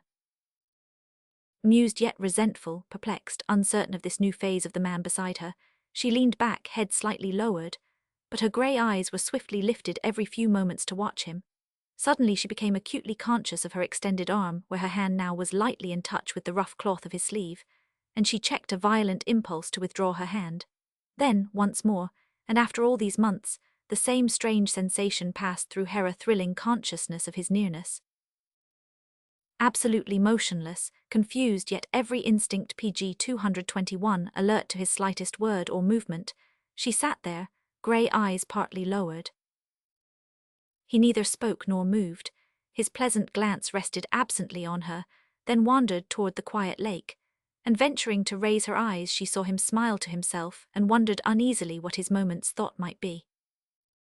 He said, still smiling, what is it in that curious combination of individualities known as Strelsa leads, that rejects one composite specimen known to you as Mr. Quarren? She smiled uncertainly. But I do not reject you, Mr. Quarren. Oh yes, you do. I am sensible of an occult wall between us. How absurd, of course there is a wall. I have got to climb over it then. I do not wish you to. Strelsa. W what? That wall is not a golden one, is it? I do not know what you mean. I mean money, he said, and she blushed from neck to hair. Please do not say such things. No, I will not, because if you cared enough for me, you would not let that kind of a wall remain between us. I ask you not to talk about such. You would not, he insisted, smiling, nor is there now any reason why such a man as I am becoming, and ultimately will be, should not tell you that he cares. PG 222. Please, if you please, I had rather not. So he concluded, still smiling, the matter as it stands is rather plain. You do not care for me enough. I love you, I do not know how much yet. When a girl interposes such an occult barrier and a man comes slap up against it, he's too much addled to understand exactly how seriously he is in love with the unknown on the other side. He spoke in a friendly, almost impersonal way, and as though quite thoughtlessly, dropped his left hand over her right, which lay extended along the back of the seat, and the contact seemed to paralyze every nerve in her body. Because, he continued leisurely, the unknown does lie on the other side of that barrier, unknown self, Strelson discovered as yet by me. Her lips moved mechanically. I wrote you told you what I am. Oh that, he laughed, that was a mood. I do not think you know yourself. I do, I am what I wrote you. Partly, perhaps partly, a rather frightened girl, still quivering from a sequence of blows. Remembering all the other blows that have marked almost every year of my life, but those would not count if I were not selfish, dishonest, and a coward. His hand closed slightly over hers. For a moment or two the pressure left her restless, ill at ease, but she made no movement, and gradually the contact stirred something within her to vague response. A strange sense of rest subtly invaded her, and she remained silent and motionless, looking down at the still lake below. What is the barrier? He asked quietly, PG 223. There is no barrier to your friendship if you care to offer it, now that you know me. But I do not know you, and I care for more than your friendship even after the glimpse I have had of you. I care only for friendship, Mr. Quarren. Could you ever care for more? No, I do not wish to. There is nothing higher. Could you if there were? But she remained silent, disturbed, troubled once more by the light weight of his hand over hers, which seemed to be awaking again the new senses that his touch had discovered so long agoned, which had slumbered in her ever since. Was this acquiescence, this listless relaxation, this lassitude which was becoming almost painfuler sweet, did not understand which was this also a part of friendship? Was it a part of anything intellectual, spiritual, worthy? This deepening emotion, which no longer vague and undefined, was threatening her pulses, her even breathing menacing the delicate nerves in her hand, so that already they had begun to warn her, quivering. She withdrew her hand sharply, and straightened her shoulders with a little quick indrawn breath. I have got to tell you something, she said abruptly, scarcely knowing what she was saying. What, Strelsa? I am going to marry Langley Sproul. I have said I would. Perhaps he had expected it. For a few moments the smile on his face became fixed and white, then he said cheerfully, PG 224. I am going to fight for you all the same. What? She exclaimed crisply. Fight hard too, he added. I am on my mettle at last. You have no chance, Mr. Quarren. With him, he shrugged his contempt. I do not consider him at all. I do not care to hear you speak that way, she said hotly. Oh, I will not. A man's an ass to vilify his rival. But I was not even thinking of him, Strelsa. My fight is with Yowith, your unknown self behind that barrier, garde-à-vous. I decline the combat, monsieur, she said, trying to speak lightly. Oh, I am not afraid of youth, visible you that I am looking at, and which I know something about. That incarnation of Strelsa Leeds will fight me openly, fairly, and I have an even chance to win. Do you think so? She said, lip between her teeth. Do not you? No. I do, but it's your unknown self I am afraid of, Strelsa. God alone knows what it may do to both of us. There is no other self. What do you mean? There are two others, not this intellectual, friendly, kindly, visible self, that offers friendship and accepts it, not even the occult, aloof, spiritual self, that I sometimes see brooding in your grey eyes. There is no other, she said, flushing and rising to her feet. Is it dead, PG 225? It never lived. Then he said coolly, it will be born as sure as I stand here, born to complete the Trinity. He glanced out over the lake, then swung around sharply. You are wrong. It has been born, and that unknown self is hostile to me, and I know it. They walked toward the house together, silent for a while. Then she said, I think we have talked some nonsense, do not you? You have not. You are a generous boy, do you know it? You say so. Oh, I will cheerfully admit it. If you were not, you would detest me, perhaps despise me. Men do not detest or despise a hurt and frightened child. But a selfish and cowardly woman, what does a man of your sort think of her? I do not know, he said. Whatever you are, I cannot help loving you. She strove to laugh, but her mouth suddenly became tremulous. After a while, when she could control her lips, she said, I want to talk some more to you and I do not know how. I do not even know what I want to say except that. What, Strelsa? Please be kind to me. She smiled at him but her lips still quivered. He said after a moment, I could not be anything else. Are you very sure? Yes, PG 226. It means a great deal to me, she said. They reached the house, but the motor party had not yet returned. Tea was served to them on the veranda. The fat setter came and begged for tastes of things that were certain to add to his obesity, and he got them in chunks and bolted them, wagging. An hour later the telephone rang. It was Marley on the wire and she wanted to speak to Corin. He could hear her laughing before she spoke. Ricky dear. Yes. Am I an angel or otherwise? Angel always, but why particularly at this instant? Stupid, have not you had her alone all the afternoon? Yes, you corker. Well then. Marley, I worship you. Et après. I will double that, I adore you also. Content, what are you two doing? Strelsa and I have been taking tea. Oh, is it Strelsa already? Very unwillingly on her part. It is not Ricky too, is it? Alas, not yet. No matter, the child is horribly lonely and depressed. What do you think I have done very cleverly? What? Flattered Jim and his driving until I induced him to take us all the way to North Linden. We cannot possibly get back until dinner, but that's not all. PG 227. What more, most wonderful of women? I have got him with us, she said with satisfaction. I made Jim stop and pick him up. I knew he was planning to drop in on Strelsa, and I made it such a personal matter that he should come with us to see some fool horses at Akermont that he could not wriggle out of it, particularly as Strelsa is my guest, and he's rather wary of offending me. Now, Ricky, make the best of your time because the beast is dining with us. I could not avoid asking him. Very well, said Corin grimly. He went back to the veranda, where Strelsa sat behind the tea table in her frail pink gown, looking distractingly pretty and demure. What had Marley to say to you all that time? She asked. Was I long away? Yes, you were. I am delighted you found the time too long.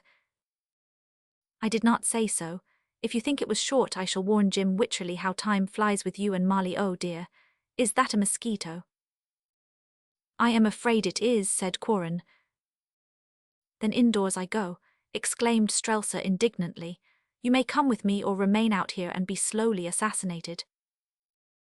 And she went in rather hastily, calling to him to close the screen door. Corin glanced around the deserted drawing-room. Through the bay window late afternoon sunlight poured, flooding the room with a ruddy glory. I wonder if there's enough of this celestial radiance to make a new aureole for you, he said, PG 228. So my old one is worn out, is it? I meant to offer you a double halo. You do say sweet things for a rather obstinate young man, she said, flashing a laughing side glance at him. Then she walked slowly through the sunshine into the dimmer music room and found a seat at the piano. Her mood changed. She became gay, capricious, even a trifle imperative. Please lean on the piano. He did so inquiringly. Otherwise, she said, you would have attempted to seat yourself on this bench, and there is not room for both of us without crowding. If you moved a little. But I will not, she said serenely, and dropped her slim hands on the keyboard. She sang one or two modern songs, and he took second part in a pleasant, careless but acceptable baritone. The old ones are the best, she commented, running lightly through a medley ranging from the Mikado to Ermine, the Black Hussar and the Mascot. They sang the garbled duet from the latter fairly well. The old ones are best, she commented. The old ones are best, she commented. She. When on your manly form I gaze, a sense of pleasure passes o'er me. Heed. The murmured music of your voice is sweeter far than liquid honey. and so on through the bleating of his sheep and the garbling of her turkeys, until they could scarcely sing for laughing. PG 229. Then the mood of the absurd seized her, and she made him sing Johnny Schmoker with her until they could scarcely draw breath for the eternal refrain. Canst du spielen? And the interminable list of musical instruments, so easily mastered by that Teutonic musician. I want to sing you a section of one of those imbecile, colourless, pastel-tinted and very precious Debussy things, she exclaimed, and did so, wandering and meandering on and on through meaningless mazes of sound, until he begged for mercy, and even had to stay her hands on the keyboard with his own. She stopped then, pretending disappointment and surprise. Very well, she said, you will have to match my performance with something equally imbecile, and she composed herself to listen. What shall I do that is sufficiently imbecile? He asked gravely, turn 7 solemn handsprings. That is not silly enough. Roll over on the rug and play dead. He prepared to do so, but she would not permit him. No, I do not want to remember you doing such a thing. All the same, I believe you could do it, and not Luzelos. Dignity. No, I do not know what I mean. Come, Mr. Quarren, I am waiting for you to do something silly. Shall I say it or do it? Either.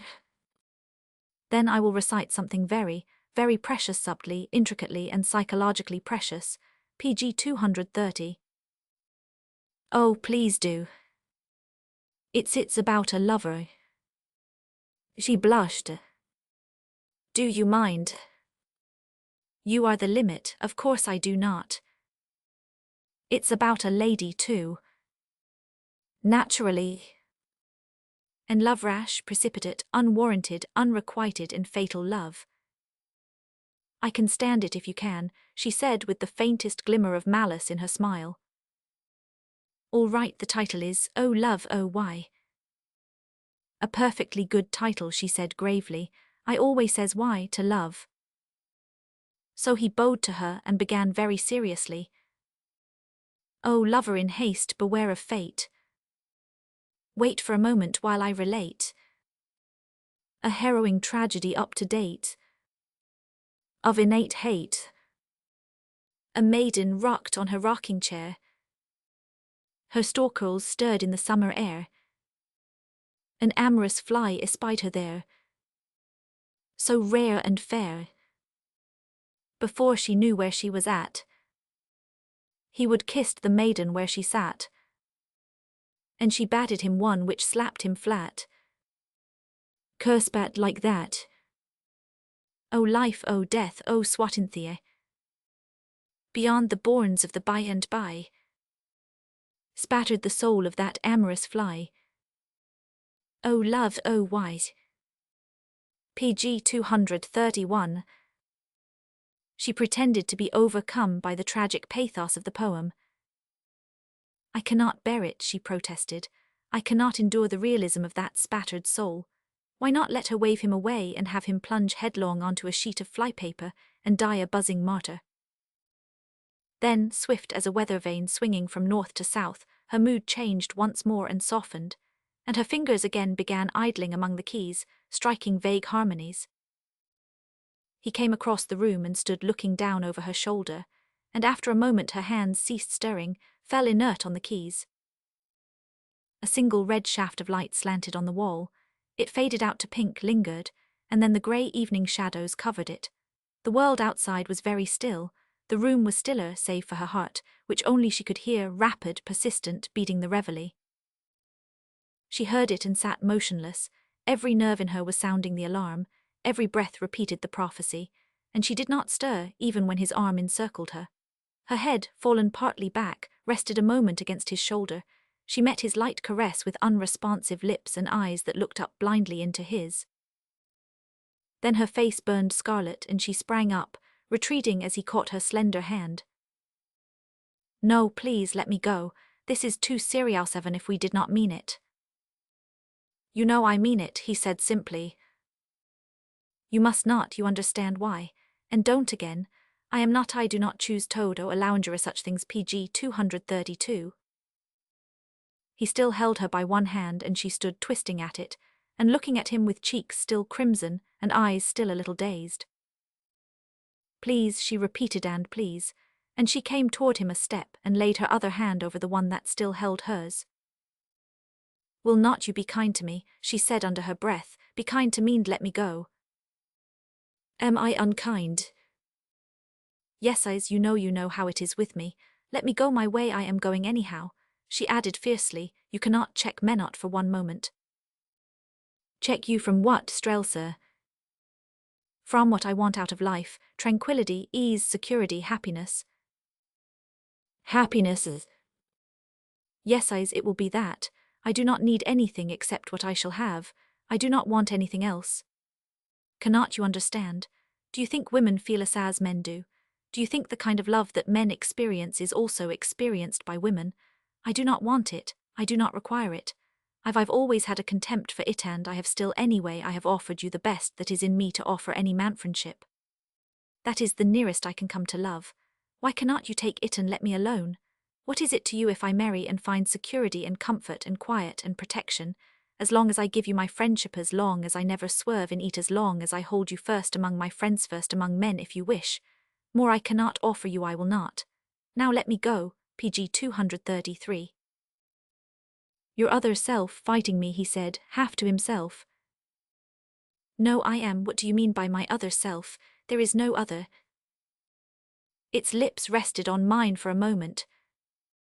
She blushed scarlet. Is that what you mean? The stupid, unworthy material self? The Trinity is incomplete without it. She wrenched her hand free and stood staring at him, breathing unevenly as though frightened. After a moment he began to pace the floor, hands dropped into his coat pockets, his teeth worrying his underlip. I'm not going to give you up, he said. I love you. Whatever is lacking in you makes no difference to me. My being poor and your being poor makes no difference either. I simply do not care. I do not even care what you think about it, because I know that we will be worth it to each other whether you think so or not. And you evidently do not, but I cannot help that. If I am any good, I will make you think as I do. He swung on his heel and came straight up to her, took her in his arms and kissed her, then releasing her, turned toward the window, his brows slightly knitted. Through the panes poured the sunset flood, bathing him from head to foot in ruddy light. He stared into the red west, and the muscles tightened under his cheeks. Cannot you care? He said half to himself. She stood dumb, still cold and rigid with repulsion from the swift and almost brutal contact. That time nothing in her had responded. Vaguely she felt that PG 234 what had been there was now dead, that she never could respond again, that from the lesser emotions, she was clean and free forever. Cannot you care for a man who loves you, Strelsa? He said again, turning toward her. Is that your idea of love? He shook his head hopelessly. Oh, it's everything else, to everything on earth and afterward everything, mind, soul and body, birth, life, death's key and land, and see everything that is or was or will be. His hands clenched, relaxed. He made a gesture, half-checked, looked up at her, looked long and steadily into her expressionless eyes. You care for money, position, ease, security, tranquility more than for love, do you? Yes. Is that true? Yes, because unless you mean friendship, I care nothing for love. That is your answer. It is. Then there is something lacking in you. Perhaps I have never loved in the manner you mean. I do not wish to. Perhaps I am incapable of it. I hope I am. I believe, but she fell silent, standing with eyes lowered, and the warm blood once more stinging her cheeks. Presently she looked up, calm, level-eyed. I think you had better ask my forgiveness before you go. He shrugged. Yes, I will ask it if you like. PG 235. To keep her composure became difficult. It is your affair, Mr. Quarren, if you still care to preserve our friendship. Would a kiss shatter it? She smiled. A look, a word, the quiver of an eyelash is enough. It does not seem to be very solidly founded, does it? Friendship is the frailest thing in the world, and, the mightiest I am waiting for your decision. He walked up to her again, and she steeled herself, not knowing what to expect. Will you marry me, Strelsa? No. Why? Because I have told Mr. Sproul that I will marry him. Also because you do not love me, is that so? She said tranquilly, I cannot afford to marry you, I would not love you anyway. Could not. Would not, she said calmly, but her face was crimson. Oh, he said under his breath, you are capable of love. I think not, Mr. Quarren, but I am very capable of hate. And looking up he saw it for an instant, clear in her eyes. Then it died out. She turned a trifle pale, walked to the window and stood leaning against it, one hand on the curtain. She did not seem to hear him when he came up behind her, and he touched her lightly on the arm. I ask your forgiveness, he said, PG 236. It is granted, Mr. Quarren. Have I ruined our friendship? I do not know what you have done, she said wearily. A few moments later the motor arrived. Quarren turned on the electric lights in the room. Strelsa walked across to the piano and seated herself.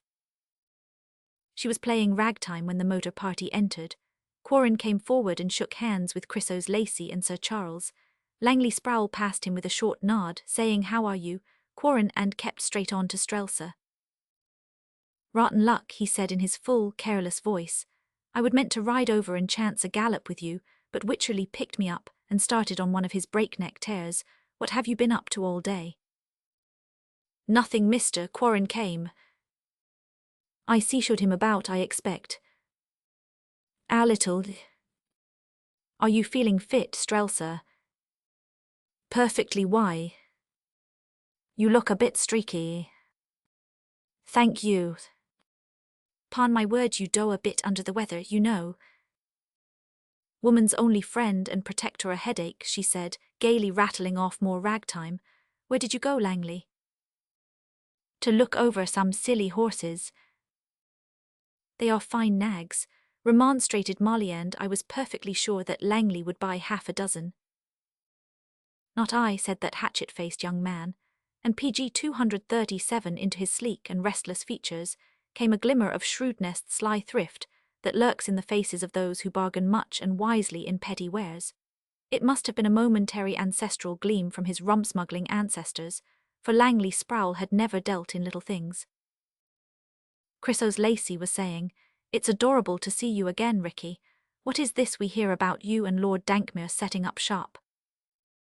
It's true, he laughed. Come in and buy an old master, Chrysos, at bargain prices. I shall insist on Jim buying several, said Marley. Her husband laughed derisively. When I can buy a perfectly good right biplane for the same money, come to Earth, Marley. You will come to Earth if you go skyskating around the clouds in that horrid little Stinger, Jim, she said. Why could not you take out the Stinger for a little exercise, turning to Sproul? I am going too, said Sproul in his full penetrating voice, not conscious that it required courage to risk a flight with the Stinger. Nobody had ever imputed any lack of that sort of courage to Langley Sproul. He simply did not understand bodily fear. Strelsa glanced up at him from the piano. It's rather risky, is not it? He merely stared at her out of his slightly protruding eyes, as though she were speaking an unfamiliar language. Jim, said Quarren, would you mind taking me as a passenger? Wycherley, reckless enough anyway, balked a little at the proposition. PG 238. That Stinger is too light and too tricky, I am afraid. Is not she built for two? Well, I suppose she could get off the ground with you and me. All right, let's try her. Jim, I will not let you, said his wife. Do not be silly, Marley. Rix and I are not going up if she will not take us. I forbid you to try, it's senseless. Her husband laughed and finished his whiskey and soda. Then twirling his motor goggles around his fingers, he stood looking at Strelsa. You are a pretty little peach, he said sentimentally, and I am sorry Marley is here or... Do you care? Laughed Strelsa, looking around at him over her shoulder. I do not mind being adored by you, Jim. Do not you, sweetness? Indeed I do not. Wycherley started toward her. Langley Sproul, who neither indulged in badinage nor comprehended it in others, turned a perfectly expressionless face on his host, who said, You old muffin head, did you ever smile in your life? You would better try now, because I am going to take your best girl away from you. Which bored Sproul, and he turned his lean, narrow head away as a sleek and sinister dog turns when laughed at. Strelsa slipped clear of the piano and vanished, chased heavily by Wycherley. Marley said, It's time to dress, good people. PG 239 Langley, your man is upstairs with your outfit. Come, Chrysos, dear Rix, have you everything you want? She added in a low voice as he stood aside for her to pass. Have you everything, Ricky? Nothing, he said. The little minx, is it, Langley? Yes. Oh dear, and aloud, Jim, do let Langley try out the stinger tomorrow. Her husband, who had given up his search for Strelsa, said that Sproul was welcome. People scattered to their respective quarters. Quarren walked slowly to his. Sproul, passing with his mincing, nervous stride, said, How's little Dankmere? All right, replied Quarren briefly. Cheap little beggar, commented Sproul. He happens to be my partner, said the other. He suits your business, no doubt, said Sproul with a contempt. He took no pains to conceal a contempt, which very plainly included Quarren as well as the Earl and the picture business. Arrived at his door, he glanced around to stare absently at Quarren. The latter said pleasantly, I do not suppose you meant to be offensive, Sproul. You simply cannot help it, can you? What? I mean you cannot help being a bounder. It's just in you, is not it? For a moment Sproul's hatchet face was ghastly. He opened his mouth to speak twice, then jerked open his door and disappeared. PG 240. Chapter 10. Quarren had been at Witch Hollow 3 days when Dankmere called him on the long-distance telephone.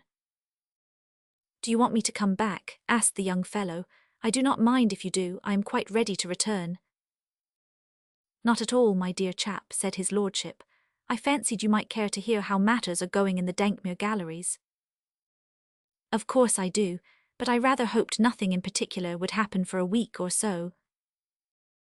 Plenty has. You know those experts of yours, Velasco, Drayton Quinn, and that Hollander Van Boskoven. Well, they do not get on. Each has come to me privately and in turn and told me that the others were no good. Your role is to remain amiable and non-committal, said Quarren. Let them talk. Velasco and Drayton Quinn will not speak, and Van Boskoven has notified me that he declines to come to the house as long as either of the others are there. Very well, arrange to have them there on different days. I do not think Velasco will come back at all. Why not? PG 241. Because the fact is I believe I practicaliso to speak at him. What? Fact, old chap. Why? Well, he asked me if I knew more about anything than I did about pictures. I did not catch his drift for about an hour, but then it came to me, and I got up out of my chair and walked over and punched his head. I do not think he will come back, do you? No, I do not. What else have you been doing? Said Quarren angrily. Nothing. One picturesque reborn portrait has a bad hole in it. How did it happen? Rather extraordinary thing that. I was giving a most respectable card party some ladies and gentlemen of sorts from the Winter Garden. I believed one of the ladies inadvertently shied a glass at another lady. For heaven's sake, Dankmere. Quite right, old chap, me fault entirely, I will not do it again. But do you know, the gallery already has become a most popular resort. People are coming and going all day, a lot of dealers among them, I suspect, and there have been a number of theatrical people who want to hire pictures for certain productions to be staged next winter. We do not do that sort of thing. That's what I thought, but there was one very fetching girl who opens in Ancestors next October. No, PG 242. Righto, I will tell her at luncheon, I say, Quarren. Carl Westgard wants the gallery tonight. May I let him have it? Certainly, what for? Oh, some idea of his. I've forgotten what he said. I believe I would better come down, said Quarren bluntly. Do not dream of it, old fellow, everything is doing nicely. My respects to the fair, by the be anything in my line up there. Quarren laughed. I am afraid not, Dankmere. Very well, said the Earl airily, I am not worrying now, you know. Goodbye, old sport. And he rang off. Quarren, meeting Marley in the hall, said, I think I would better leave this afternoon. Dankmere is messing matters. Are you going to run away? She said in a low voice, glancing sideways at Strelsa, who had just passed them wearing her riding habit. Run away, he repeated, also lowering his voice. From whom? From Langley Sproul. He shrugged and looked out of the window. It is running away, insisted his pretty hostess. You have a chance, I think. Not the slightest. You are wrong. Strelsa wept in her sleep all night. How does that strike you? Not over me, he said grimly, but added, how do you know she did? Her maid told mine, admitted Marley Shame, PG 243 Leslie. Now if you are going to criticize my channels of information, I will remind you that Richelieu himself. Oh Marley, Marley, what a funny girl you are, he said, laughing. You are a sweet, loyal little thing, too, but there's no use. His face became expressionless, almost haggard. There's no use, he repeated under his breath. Slowly, side by side, they walked out to the veranda, her hand resting lightly just within the crook of his arm, he absent-mindedly filling his pipe. Strelsa likes you, she said. With all the ardor and devotion of a fish, he returned coolly. Rixa. What? Do you know, said Marley thoughtfully, she is a sort of a fish. She has the emotions of a mollusk as far as your sex is concerned. Some women are that way more women than men would care to believe. Do you know, Ricky, if you will let us alone, it is quite natural for us to remain indifferent to considerations of that sort. She stood watching the young fellow busy with his pipe. It's only when you keep at us long enough that we respond, she said. Some of us are quickly responsive. It takes many of us a long while to catch fire. Threatened emotion instinctively repels many of us. The more fastidious among us, the finer-grained and more delicately nerved, are essentially reserved. Modesty, pride, a natural aloofness are as much a part of many women as their noses and fingers. PG 244. What becomes of modesty and pride when a girl marries for money? He asked coolly. Some women can give and accept in cold blood what it would be impossible for them to accord to a more intimate and emotional demand. No doubt an ethical distinction, he said, but not very clear to me. I did not argue that such women are admirable or excusable, but how many modern marriages in our particular vicinity are marriages of inclination, Ricky? You are a washed-out lot, he said. You are satiated as schoolgirls. If you have any emotions left, they are twisted ones by the time you are introduced. Most debutantes of your sort make their bow equipped for business, and with the experience of what practically has amounted to several seasons. If any old-fashioned young girls remain in your orbit, I do not know where to find them. Why, do you suppose any young girl, not yet out, would bother to go to a party of any sort where there was not champagne and a theatre box and a supper in prospect? That's a fine comment on your children, Marley, but you know it's true, and so does everybody who pretends to know anything about it. You talk like Carl Westgard, she said, laughing. Anyway, what has all this to do with you and Strelsa Leeds? Nothing, he shrugged. She is part of your last word in social civilization. She is a very normal, sensitive, proud girl, who has known little except unhappiness all her life, Rick's including 2 years of marital miseritwo years of PG 245 horror. And you forget that those 2 years were the result of a demand purely and brutally emotionalto, which, a novice, utterly ignorant, she yielded pushed on by her mother. Please be fair to her. Remember that her childhood was pinched with poverty, that her girlhood in school was a lonely one, embarrassed by lack of everything which her fashionable schoolmates had as matters of course. She could not go to the homes of her schoolmates in vacation times, because she could not ask them in turn to her own. She was still in school when Reggie Leeds saw her and misbehaved, and the poor little thing was sent home, guiltless but already half-damned. No wonder her mother chased Reggie Leeds half around the world, dragging her daughter by the wrist. Did it make matters any better to force that drunken cad into a marriage? Asked Corin coldly. It makes another marriage possible for Strelsa. Corin gazed out across the country where a fine misty rain was still falling. Acres of clover stretched away silvered with powdery moisture, robins and bluebirds covered the soaked lawns, and their excited call notes prophesied blue skies. It does not make any difference one way or the other, said Corin half to himself. She will go on in the predestined orbit. Not if a stronger body pulls her out of it. There is nothing to which she responds except what I have not. Make what you do possess more powerful then. What do I possess? Kindness and also manhood, Ricky. Do not you PG 246? Perhaps Sano after a fashion, but I am not the man who could ever attract her. Wake her and find out. Wake her. Did not I tell you that many of us are asleep, and that few of us awake easily? Did not I tell you that nobody likes to be awakened from the warm comfort and idle security of a motionless slumber? That it is the instinct of many of us to resist just, as I hear my maid speak to me in the morning, and then turn over for another 40 winks, hating her. They both laughed. My maid has instructions to persist until I respond, said Marley. Those are my instructions to you also. Suppose, after all, I were knocking at the door of an empty room. You must take your chances, of course. There was a noise of horses on the gravel. Langley cantered up on a handsome hunter, followed by a mounted groom leading Strelsa's mare. Sproul dismounted and came up to pay his respects to Marley, scarcely troubling himself to recognize Corin's presence, and turning his back to him immediately, although Marley twice attempted to include him in the conversation.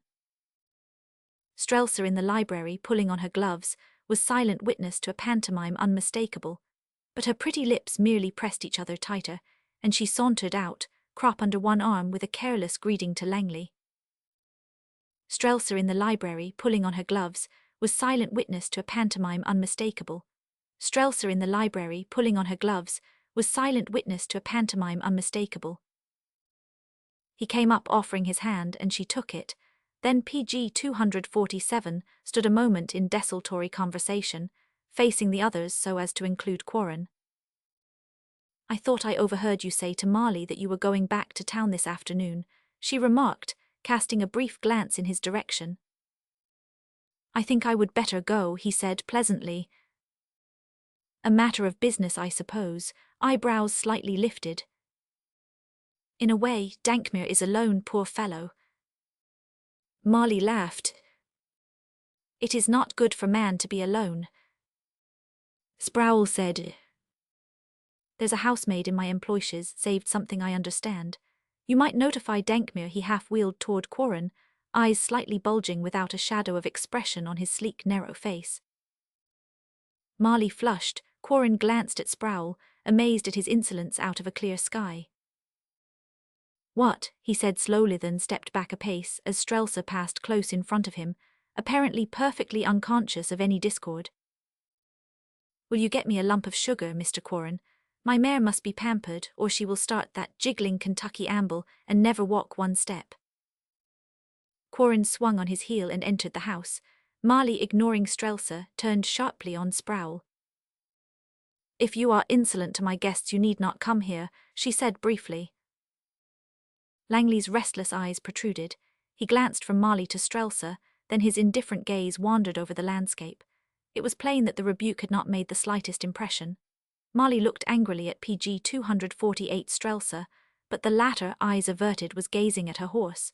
And when Corin came back with a handful of sugar, she took it, and descending the steps, fed it, lump by lump, to the two horses. Langley put her up, shouldered aside the groom, and adjusted heel-loop and habit-loop. Then he mounted, saluted Marley, and followed Strelsa at a canter without even noticing his bridle. What have you done to Langley? Asked Marley. Characterized his bad manners the other day. It was not worthwhile. there's no money in cursing, and I think, Marley dear, that I will take an afternoon train." "I will not let you," said his hostess. "I will not have you treated that way under my roof." "It was outdoors, dear lady," said Quarren, smiling. "It's only his rudeness before you that I mind. Where is Sir Charles?" "Off with Chrysos somewhere on the river. There's their motor launch now, Ricky." "Yes."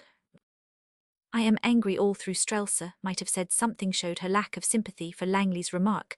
"By being a little more cordial to you, I do not like it in her. I do not know whether I am going to like that girl or not." "Nonsense, there was nothing for her to say or do." "There was. She is a fish. Unless she gives Langley the dickens this morning, will you motor with Jim and me, Ricky dear?" "If you like." She did like. So presently a racing car was brought PG 249 around. Jim came reluctantly from the hangar, and away they tore into the dull weather now faintly illuminated by the prophecy of the sun. Everywhere the mist was turning golden. Faint smears of blue appeared and disappeared through the vapors passing overhead.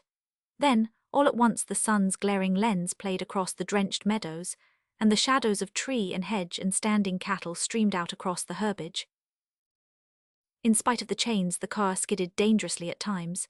Mud flew and so did water, and very soon Marley had enough.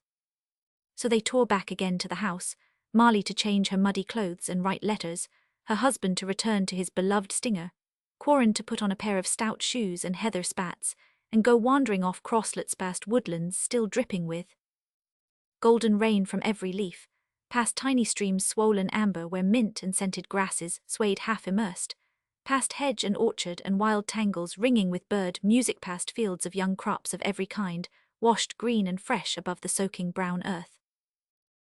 Swallows settled on the wet road around every puddle, bluebirds fluttered among the fruit trees, the strident battle note of the kingbird was heard, the unlovely call of passing grackle, the loud enthusiasm of nesting robins.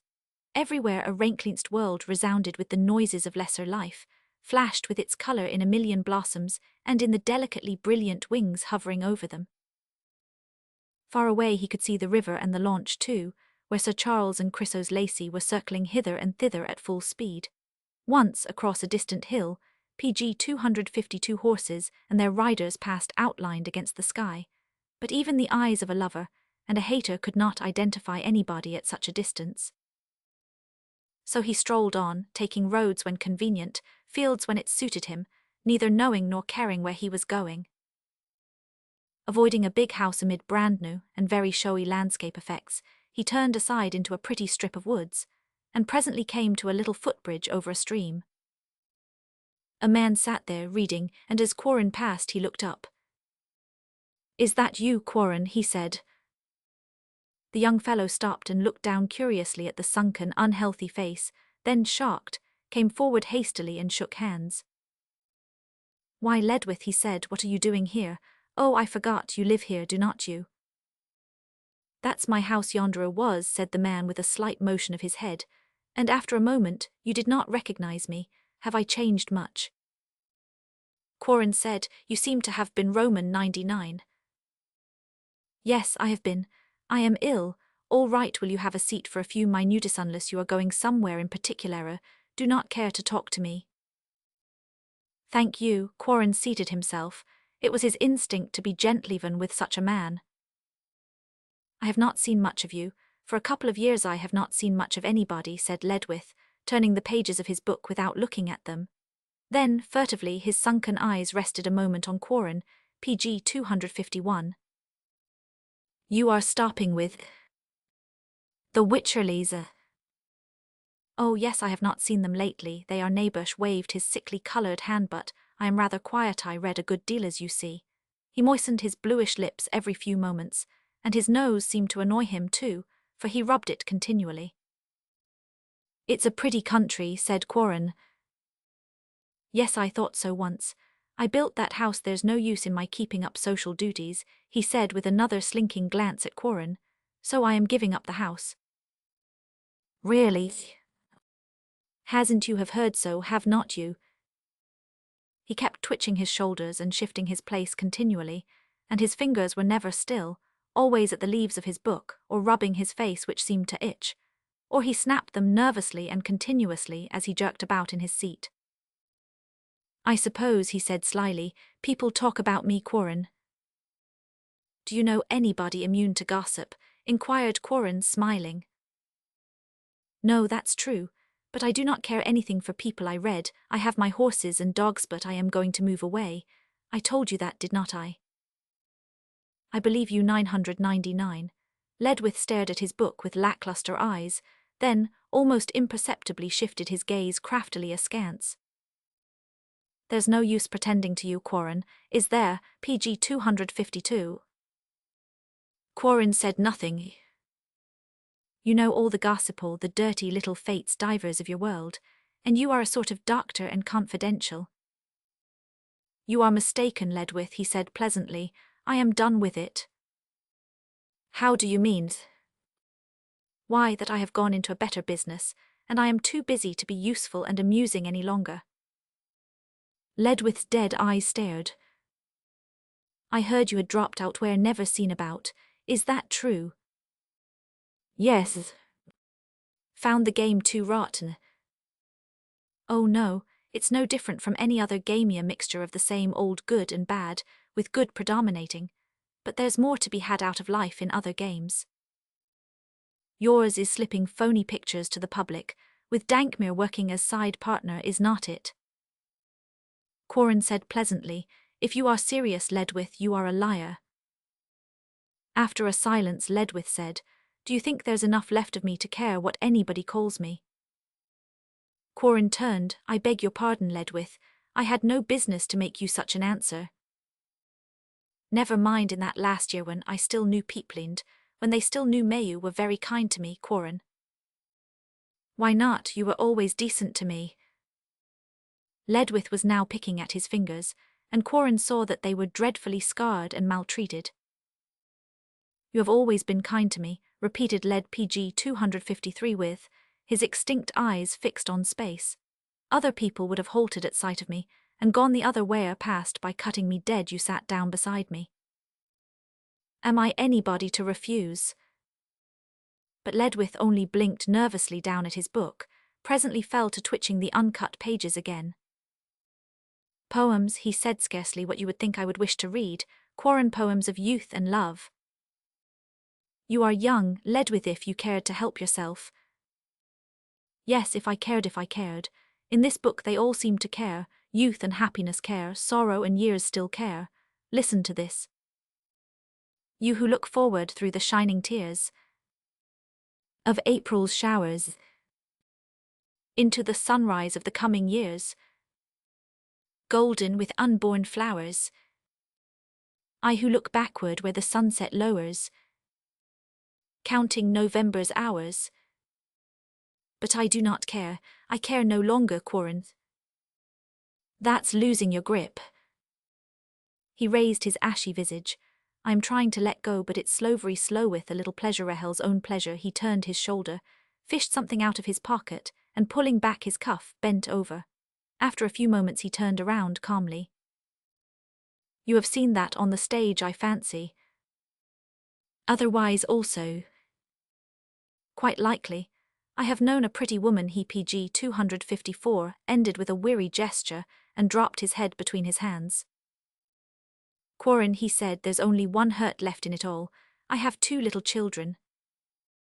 Quarren was silent. I suppose it will not last, that hurt. They are with my mother. It was agreed that they should remain with her, but it's the only hurt I feel at all. No, except really when those damned June roses are in bloom. She wore them a good deal, Quarren. I am glad it came early to me. If it had to come like yellow dogs, unsuccessful men are the fastest breeders. The man in permanent hard luck is always the most prolific. I am glad there are no more children. His sunken eyes fell to the book, and thinking of his wife, he read what was not written there. Her loveliness with shame and with surprise froze my swift speech, she turning on my face. The star-like sorrows of immortal eyes spoke slowly. I had great beauty, ask thou not my name. No one can be more wise than destiny.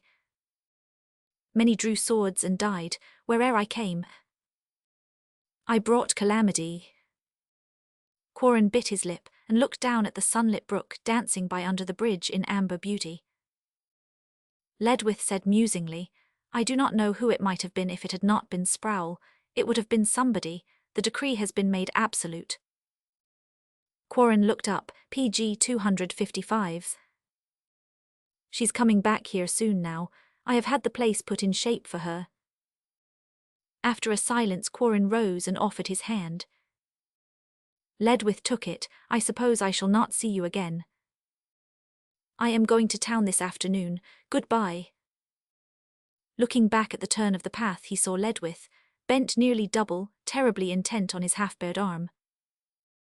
Returning in time for luncheon, he encountered Sir Charles fresh from the river, and Chrysos prettily sunburned, just entering the house. "We broke down," said the girl. "I thought we would never get back, but Sir Charles is quite wonderful, and he mended that very horrid machinery with the point of a file. Think of it, Ricky, the point of a file."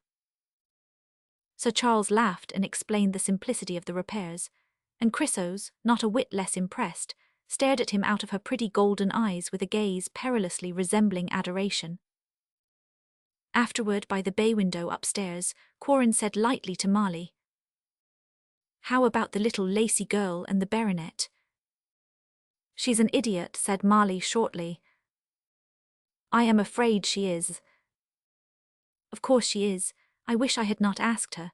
Why, she goes about like a creature in a trance when Sir Charles is away. I do not know whether to say anything to her or whether to write to her mother.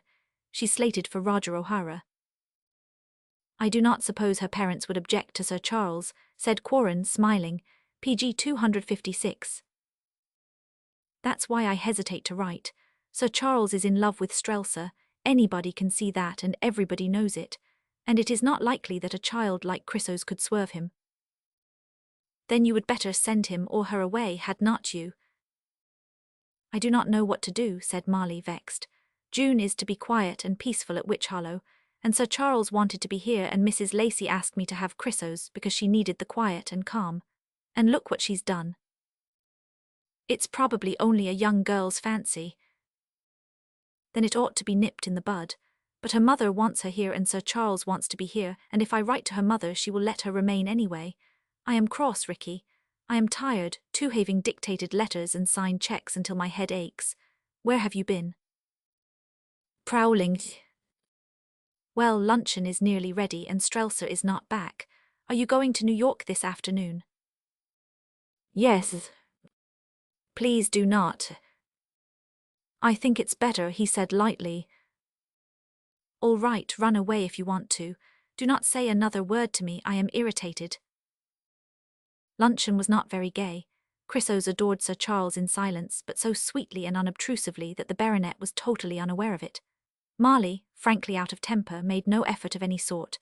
Her husband, in his usual rude health and spirits, talked about the stinger to everybody. Strelsa, who had arrived late, and whose toilet made her later still, seemed inclined PG 257 to be rather cheerful and animated, but received little encouragement from Marley. However, she chatted gaily with Sir Charles and with Quarren, and after luncheon invited Sir Charles to read to her and Chrysos, which the grave and handsome Englishman did while they swung in old-fashioned hammocks under the maple trees, enjoying the rare treat of hearing their own language properly spoken. Marley had a book to herself on the Verenday's newest and wickedest of French yellow-covered fiction. Her husband returned to the stinger. Quarren listened to Sir Charles for a while, then, without disturbing the reading, slipped quietly off and wandered toward the kennels. Here for a while he caressed the nervous, silky blue Beltons, then strolled on toward the Hemlock Woods, a morning paper, still unread, sticking out of his pocket. When he came to the rustic seat which was his objective, he lighted his pipe, unfolded the paper, and forced his attention on the first column. How long he had been studying the print he did not know when, glancing up at the sound of footsteps on the dry leaves, he saw Strelsa coming in his direction. He could see her very plainly through the hemlocks from where he sat, but she could not as yet see him. Then the fat waddling dog ahead of her barked, and he saw the girl stop short, probably divining that the rustic seat was occupied. For a few moments she stood there, perhaps waiting for her dog to return, but that fat sybarite had his chin on Quarren's knees, and presently Strelsa moved forward slowly, already certain who it was ahead of her. PG 258. Quarren rose as she came around the curve in the path. If you do not want me here, I am quite willing to retire, he said pleasantly. That is a ridiculous thing to say, she commented. Then she seated herself and motioned him to resume his place. I was rather wondering, she continued, whether I would see you before you leave. Oh, are you driving this afternoon? No. Then I should certainly have looked for you and made my adieus. Would you have remembered to do it? He laughed. What a question. I might possibly forget my own name, but not anything concerning you. She looked down at the paper lying between them on the bench, and still looking down said slowly, I am sorry for what Langley did this morning. He has expressed his contrition to me. That is all right as long as he does not express it to me, interrupted Quarren bluntly. He means to speak to you. Please say to him that your report of his mental anguish is sufficient. Are you vindictive, Mr. Quarren? She asked, reddening. Not permanently, but I either like or I dislike, so let the incident close quietly. Very well, if you care to humiliate Mehim. Dear Mrs. Leeds, he is not going to be humiliated, PG 259, because he does not care, and you know I would not humiliate you for all the world. You will unless you let Langley express his formal regrets to you. He looked up at her. Would that make it easier for you? I perhaps please do as you see fit, Mr. Quarren. Very well, he said quietly. He caressed the dog's head where it lay across his knees, and looked out over the water. Breezes crinkled the surface in every direction, and wind-blown dragonflies glittered like swift meteors darting athwart the sun. She said in a low voice, I hope your new business venture will be successful. I know you do. It is very sweet of you to care. I care greatly, as much as I dare. He laughed. Do not you dare care about me. She bit her lip. I have found it slightly venturesome on 1 or 2 occasions. So you do not really dare express your kindly regard for me, fearing I might again mistake it for something deeper. He was still laughing, and she lifted her grey eyes in silence for a moment. Then, there is nothing in the world deeper than my regard for you if you will let it be what it is, and seek to make nothing less spiritual out of it. Do you mean that? He asked, his face altering. Mean it? Why, of course I do, Mr. Quarren. I thought I spoiled that for both of us, he said. I did not say so. I told you that I did not know PG 260 what you had done. I have had time to reflect. Our friendship is not spoiled if you still value it. I value it above everything in the world, Strelsa. There was a silence. The emotion in his face and voice was faintly reflected in hers. Then let us have peace, she said unsteadily. I have been not very happy since since we. I know, I have been utterly miserable too. He lifted one of her hands and kissed it, and she changed colour but left her hand lying inert in his. Do you mind? He asked. No. He laid his lips to her fingers again. She stirred uneasily, then rested her other arm on the back of the seat and shaded her eyes. I think O had better not touch me any more, she said faintly. Is it disagreeable? Yes, no, it is. It has nothing to do with friendship. She looked up, flushed, curious. Why do you always want to touch me, Mr. Quarren? Did you never caress a flower? Rix, she caught her breath as his name escaped her for the first time, and he saw her face surging in the loveliest colour. It was your nonsensical answer.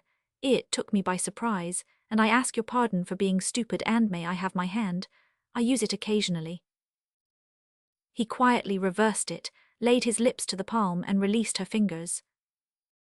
Strelsa, he said, I am coming back into the battle again. Then I am sorry I forgave you, PG 261. Are you? Yes, I am. Yes, yes, yes. Why cannot you be to me what I wish to be to you? Why cannot you be what I want, what I need? Do you know what you need? Yes, I. No, you do not. You need to love and to be loved. You do not know it, but you do. That is a perfectly brutal thing to say. Does it sound so to you? Yes, it does. It is brutal, Carmen, unworthy of you and of me. He took both her hands in a grip that almost hurt her. Cannot you have any understanding, any sympathy with human love? Cannot you? Does not a man's love mean anything to you but words? Is there anything to be ashamed of in it, merely because nothing has ever yet awakened you to it? Nothing ever will, she said steadily. The friendship you can have of me is more than love, cleaner, better, stronger. It is not strong enough to make you renounce what you are planning to do. No. Yet love would be strong enough to make you renounce anything. She said calmly, call it by its right name. Yes, they say its slaves become irresponsible. I know nothing about it, I could not, I will not. I loathe and detest any hint of it, oh me, it is degrading, contemptible. What are you saying, PG 262? I am telling you the truth, she retorted, pale and breathing faster. I am telling you what I know, what I have learned in a bitter school during 2 dreadful years. That. Yes, that, now you know. Now perhaps you can understand why I crave friendship and hold anything less in horror. Why cannot you be kind to me? You are the one man I could ask it of, only man I ever saw who seemed fitted to give me what I want and need, and to whom I could return what he gave me with all my heart, all my heart. She bowed her face over the hands which he still held. Suddenly he drew her close into his arms, and she rested so, her head against his shoulder. I will not talk to you of love any more, he whispered. You poor little girl, you poor little thing. I did not realize, I do not want to think about it. I do not either, she said. You will be kind to me, will not you? Of course, you little girl. Nobody is going to find fault with you. Nobody is going to blame you or be unkind or hurt you or demand anything at all of you, or tell you that you make mistakes. People are just going to like you, Strelsa, and you needn't love them if you do not want to. You shall feel about everything exactly as you please about Tom, Dick and Harry, and about me too. Her hot face against his shoulder was quivering. There, he whispered, there you little girl. That's all I want of you after Allenly, what you want of me. I do not wish to marry you if you do not wish it. I perhaps could not really love PG 263 you very deeply if you did not respond. I shall not bother you any more or worry or nag or insist. What you do is right as far as I am concerned. What you offer I take, and whenever you find yourself unable to respond to anything I offer, say so fearlessly, look so even, and I will understand. Is all well between us now, Strelsa? Yes, you are so good, I wanted this, you do not mean anything. Do you be your arm around me? No more than your face against my shoulder means. He smiled, which I suppose signifies merely that you feel very secure with me. I begin to will you let me? Yes, do you feel restless? Do you want to lift your head? She moved a little but made no reply. He could see only the full, smooth curve of her cheek against his shoulder. It was rather colorless. I believe you are worn out, he said. I have not rested for weeks. On account of that trust business. Yes, but I was tired before that. I had done too much, lived too much, and I have felt as though I were being hunted for so long, and then I was unhappy about you. Because I had joined in the hunt, he said. You were different, beauty, you made me feel that way, too, a little. I understand now. Do you really? Yes, it's been a case of men following, crowding after you, urging, importuning you to consider their PG 264 disarresto, care for them in their own way, all sorts, I suppose. Sad and sentimental, eager and exacting, headlong and boisterousal at you constantly. To give them what is not in you to give you has never been awakened what lies stunned, crippled, perhaps mangled in its sleep. Killed, she whispered. Perhaps. He raised his eyes and looked absently out across the sparkling water. Sunlight slanted on his shoulder and her hair, gilding the nape of her white neck where the hair grew blonde and fine as a child's. And like a child, still confused by memories of past terror, partly quieted yet still sensitive to every sound or movement, Strelsa lay close to the arm that sheltered her, thinking, wondering that she could endure it, and all the while conscious that the old fear of him was no longer there.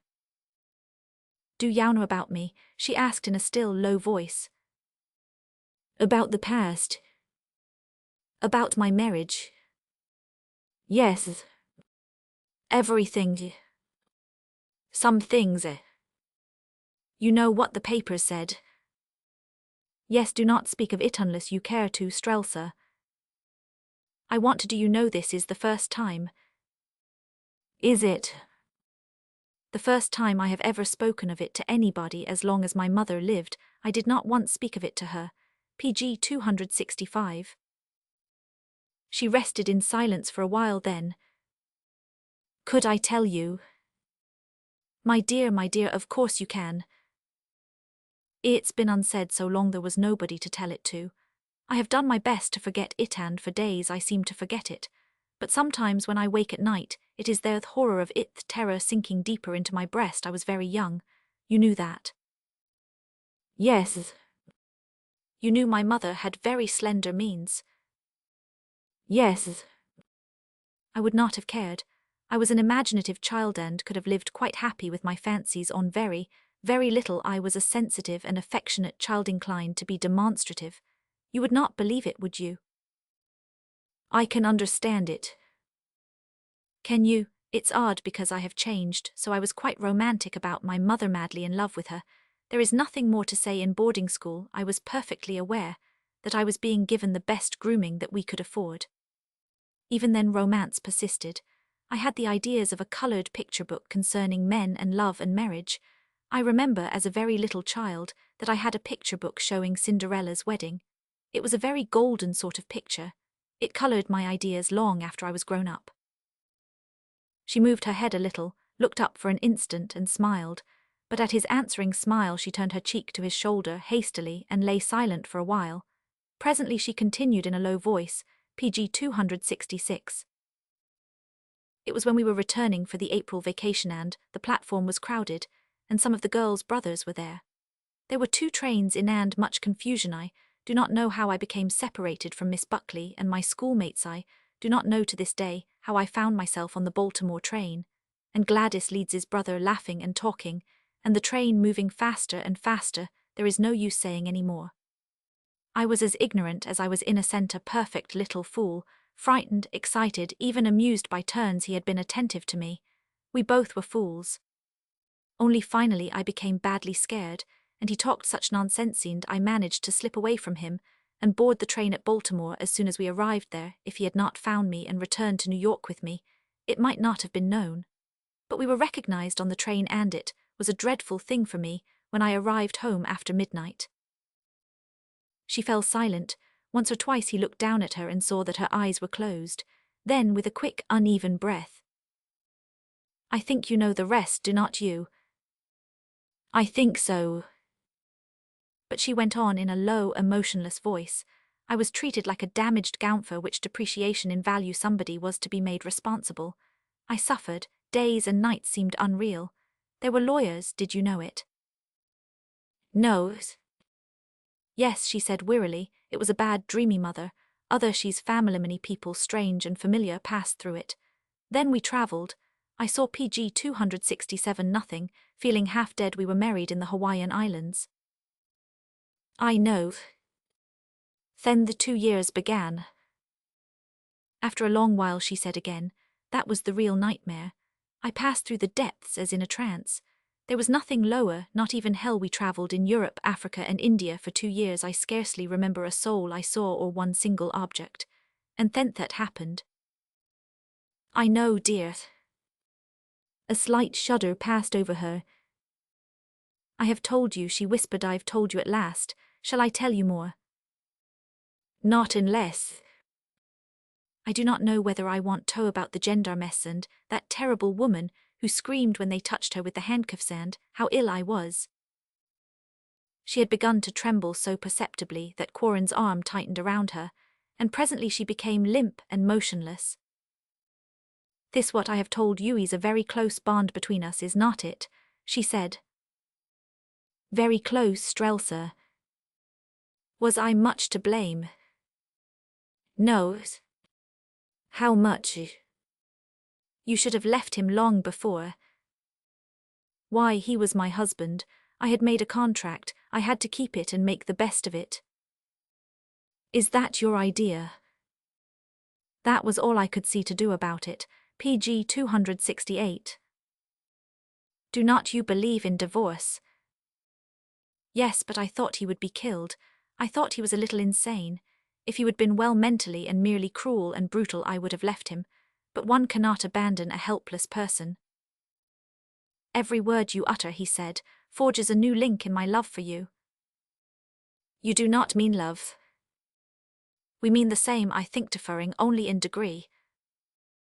Thank you, that is nice of you. He nodded, smiling to himself, then graver. Is your little fortune quite gone, Strelsa? All gone, I love it. I see, and something has got to be done. You know it has, and I am old before my time had worn out. I cannot work, I have no heart, no courage. My heart and strength were burnt out. I have not the will to struggle, I have no capacity to endure. What am I to do? Not what you plan to do. Why not, as long as I need help and the best is offered? Would not you take less and me? Oh, Rix, I could not use you. She turned and looked up at him, blushed, and disengaged herself from his arm. You are my friend. I could not do that. I have nothing to give anybody, not even you. She smiled tremulously, and I suspect that as far as your fortune is concerned, you can offer me little more, but it's sweet of you. You are generous, having so little and wishing to share it with me. PG 269. Could you wait for me, Strelsa? Wait, you mean until you become wealthy? Why, you dear boy, how can I, even if it were a certainty? Cannot you hold on for a couple of years? Please tell me how. Why, I cannot even pay my attorneys until I sell my house. He bit his lip and frowned at the sunlit water. Besides, she said, I have not anything to offer you that I have not already given you.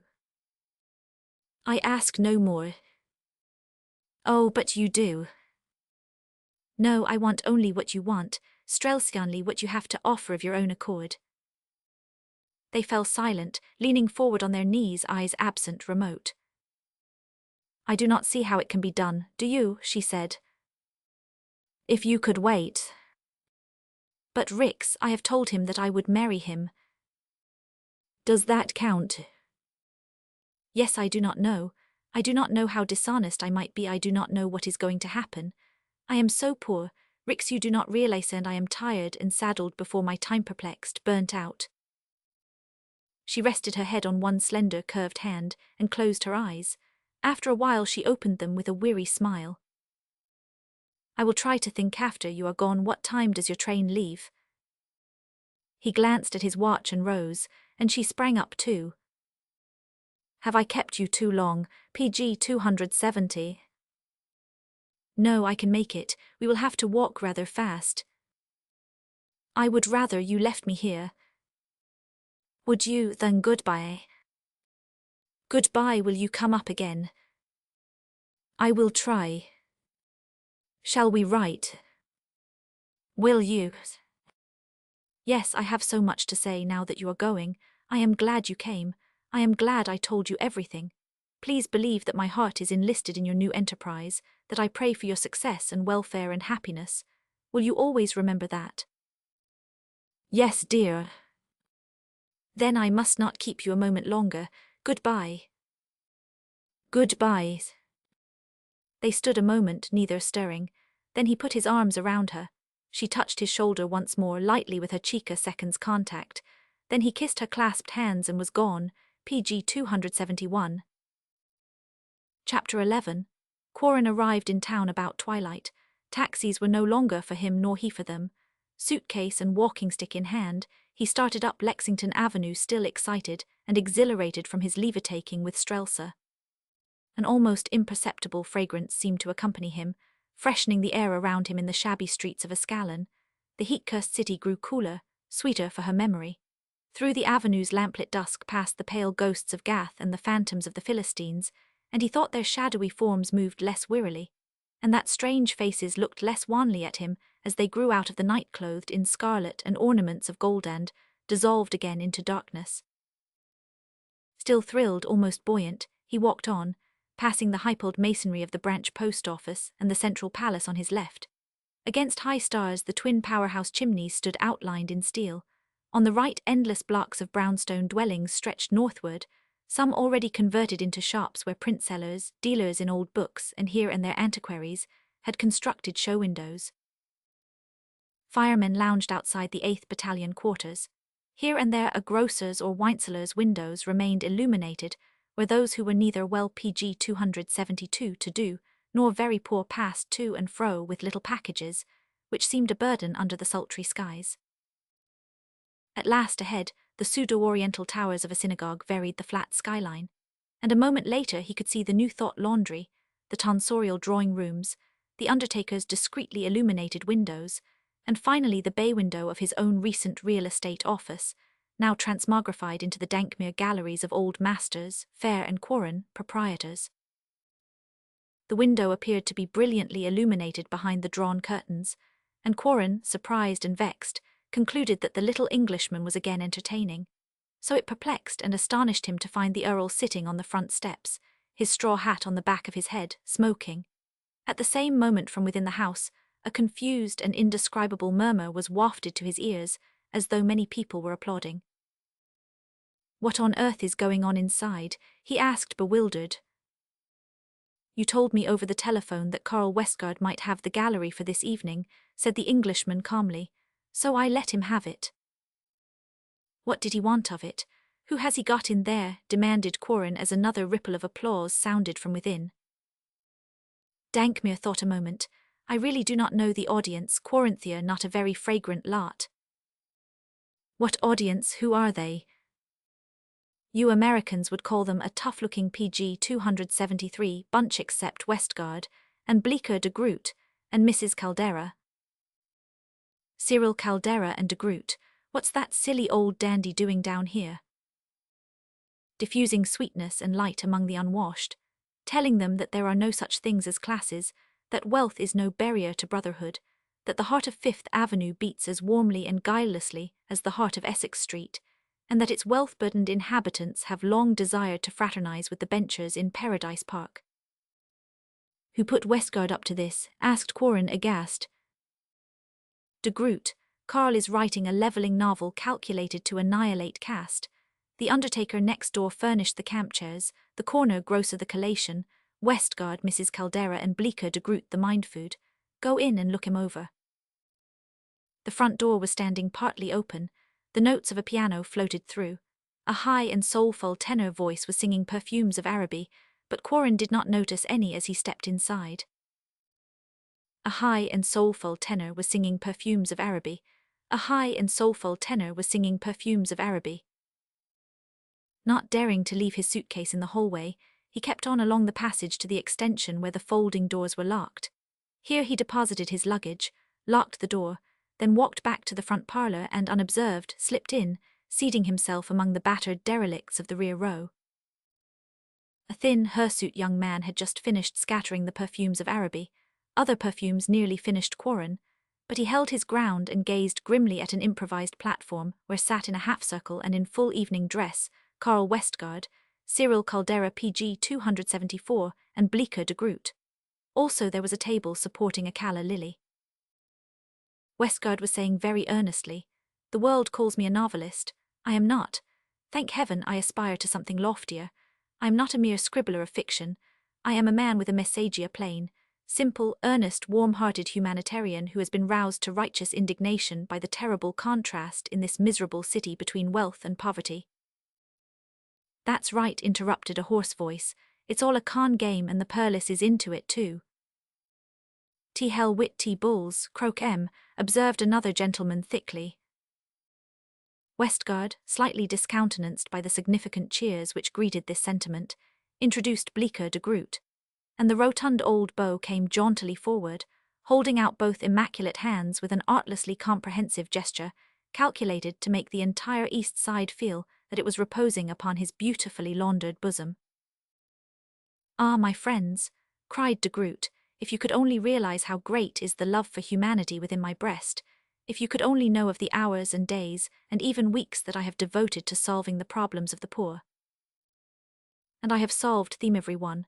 And this is the answer, grasping dauntlessly at a dirty hand and shaking it thighs, seizing another and this, and now I ask you, what is this mute answer which I have given you? De merry mit, said a voice promptly.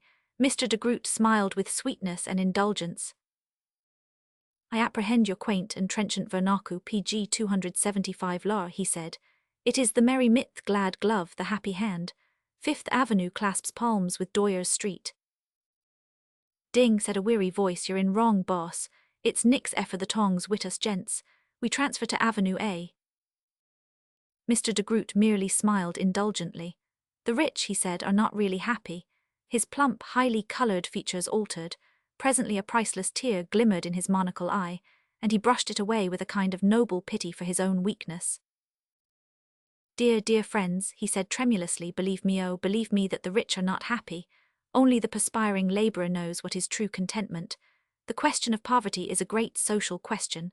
With me it is a religion. Oh, I could go on forever on this subject, dear friends, and talk on and on and on. Emotion again checked him, or perhaps he had lost the thread of his discourse here. Possibly he had attained its limit, but he filled it out by coming down from the platform and shaking hands so vigorously that the gardenia in his lapel presently fell out. Cyril Caldera rose, fresh and dainty and smiling, and discoursed single tax and duplex tenements, getting the two subjects mixed but not minding that. Also she pointed at the calla lily and explained that the lily was the emblem of purity, which may have had something to do with something or other.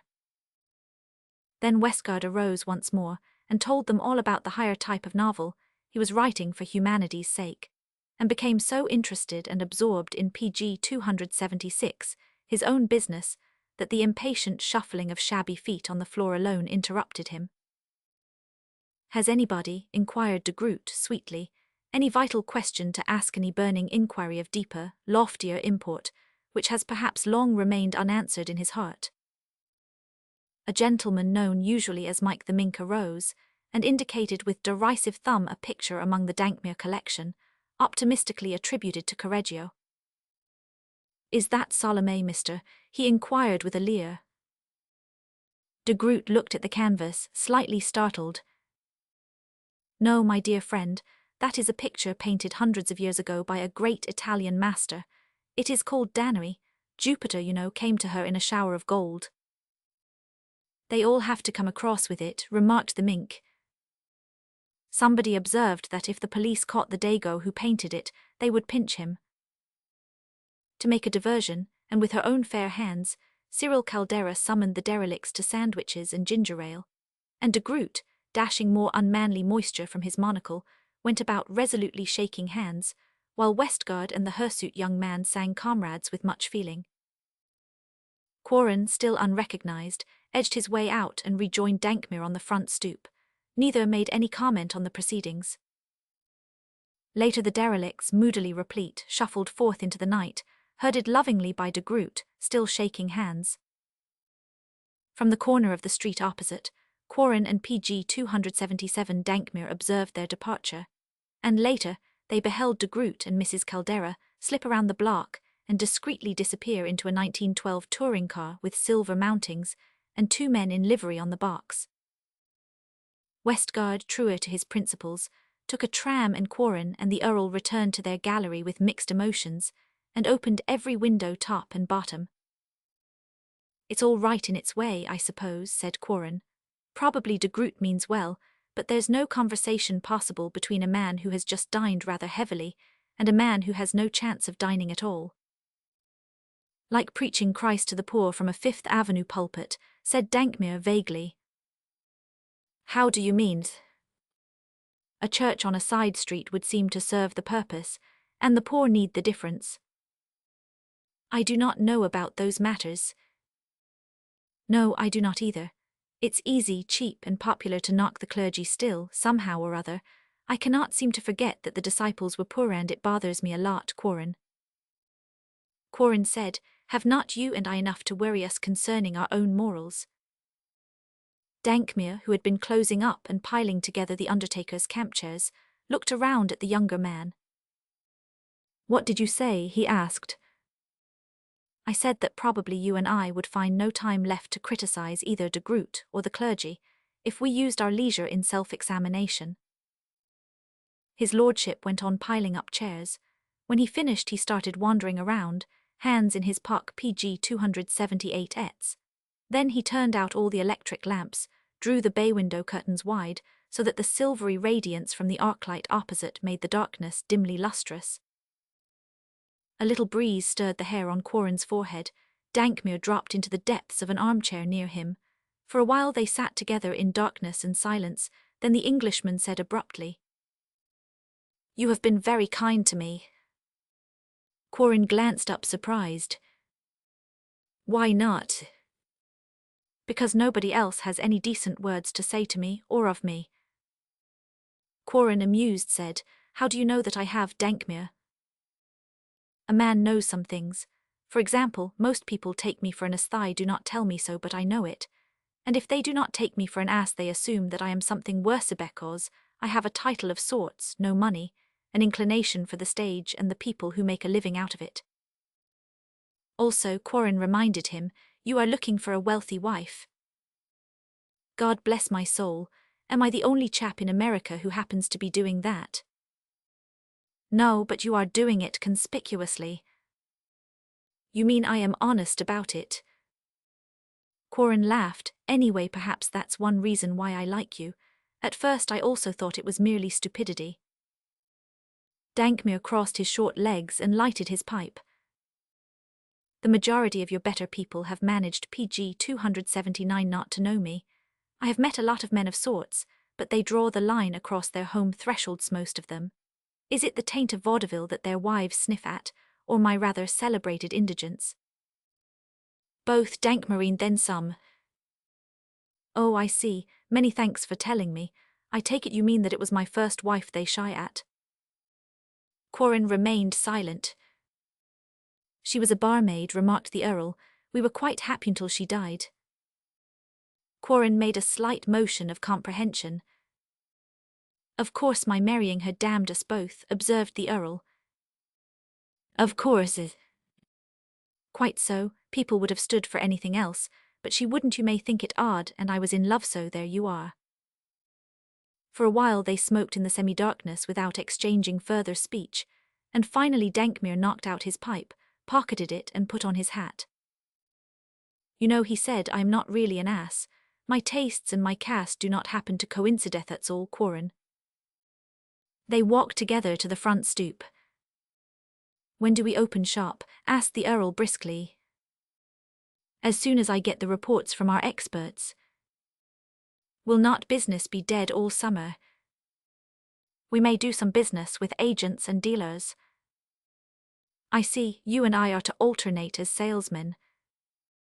"For a while, when things start, I want to rent the basement and open a department for repairing, relining PG 280 and cleaning, and I would like to be able to do some of the work myself." "You?" "Surely, it interests me immensely." "You are welcome, I am sure," said Dankmere dryly, "but who's to keep the books and attend to correspondence?" "We will get somebody. A young woman who says she is well recommended, advertised in Thursday's papers, and I wrote her from Witch Hollow to come around Sunday morning." "That's tomorrow." Quarren nodded. So Dankmere trotted jauntily away into the night, and Quarren locked the gallery and went to bed, certain that he was destined to dream of Strelsa. But the sleek, narrow head and slightly protruding eyes of Langley Sproul was the only vision that peered cautiously at him through his sleep. The heated silence of a Sunday morning in June awoke him from a somewhat restless night. Bathed and shaved, he crept forth limply to breakfast at the Founders Club, where he still retained a membership. There was not a soul there excepting himself, and the servant scarcely a person on the avenues and cross streets which he traversed going and coming, only one or two old men selling Sunday papers at street stands, an old hag gleaning in the gutters, and the sparrows. Clothing was a burden. He had some pongee garments which he put on, installed himself in the gallery with a Sunday paper, an iced lime julep and a cigarette, and awaited the event of the young lady who had PG 281 advertised that she knew all about bookkeeping, stenography and typewriting, and could prove it. She came about noon, our pale young girl, very slim in her limp black gown. She came about noon, our pale young girl, very slim in her limp black gown. She came about noon, our pale young girl, very slim in her limp black gown, and at Quarren's invitation, seated herself at the newly purchased desk of the firm. Here, at his request, she took a page or two of dictation from him and typed it rapidly and accurately. She had her own system of bookkeeping, which she explained to the young man, who seemed to think it satisfactory. Then he asked her what salary she expected, and she told him timidly. "All right," he said with a smile, "if it suits you, it certainly suits me. Will you begin tomorrow?" "Whenever you wish, Mr. Quarren." "Well, there will not be very much to do for a while," he said laughingly, "except to sit at that desk and look ornamental." She flushed, then smiled and thanked him for giving her the position, adding with another blush that she would do her best. "Your best," he said amiably, "will probably be exactly what we require. Did you bring any letters?" She hesitated. "One," she said gravely. She searched in her reticule, found it, and handed it to Quarren, who read it in silence, then returned it to her. "You were stenographer in Mr. Sproul's private office?" "Yes." "This letter is not signed by Mr. Sproul?" "No, by Mr. Kite, his private secretary." "It seems you were there only 6 months." "6 months, PG 282. "And before that, where were you?" "At home." "Oh, Mr. Sproul was your first employer?"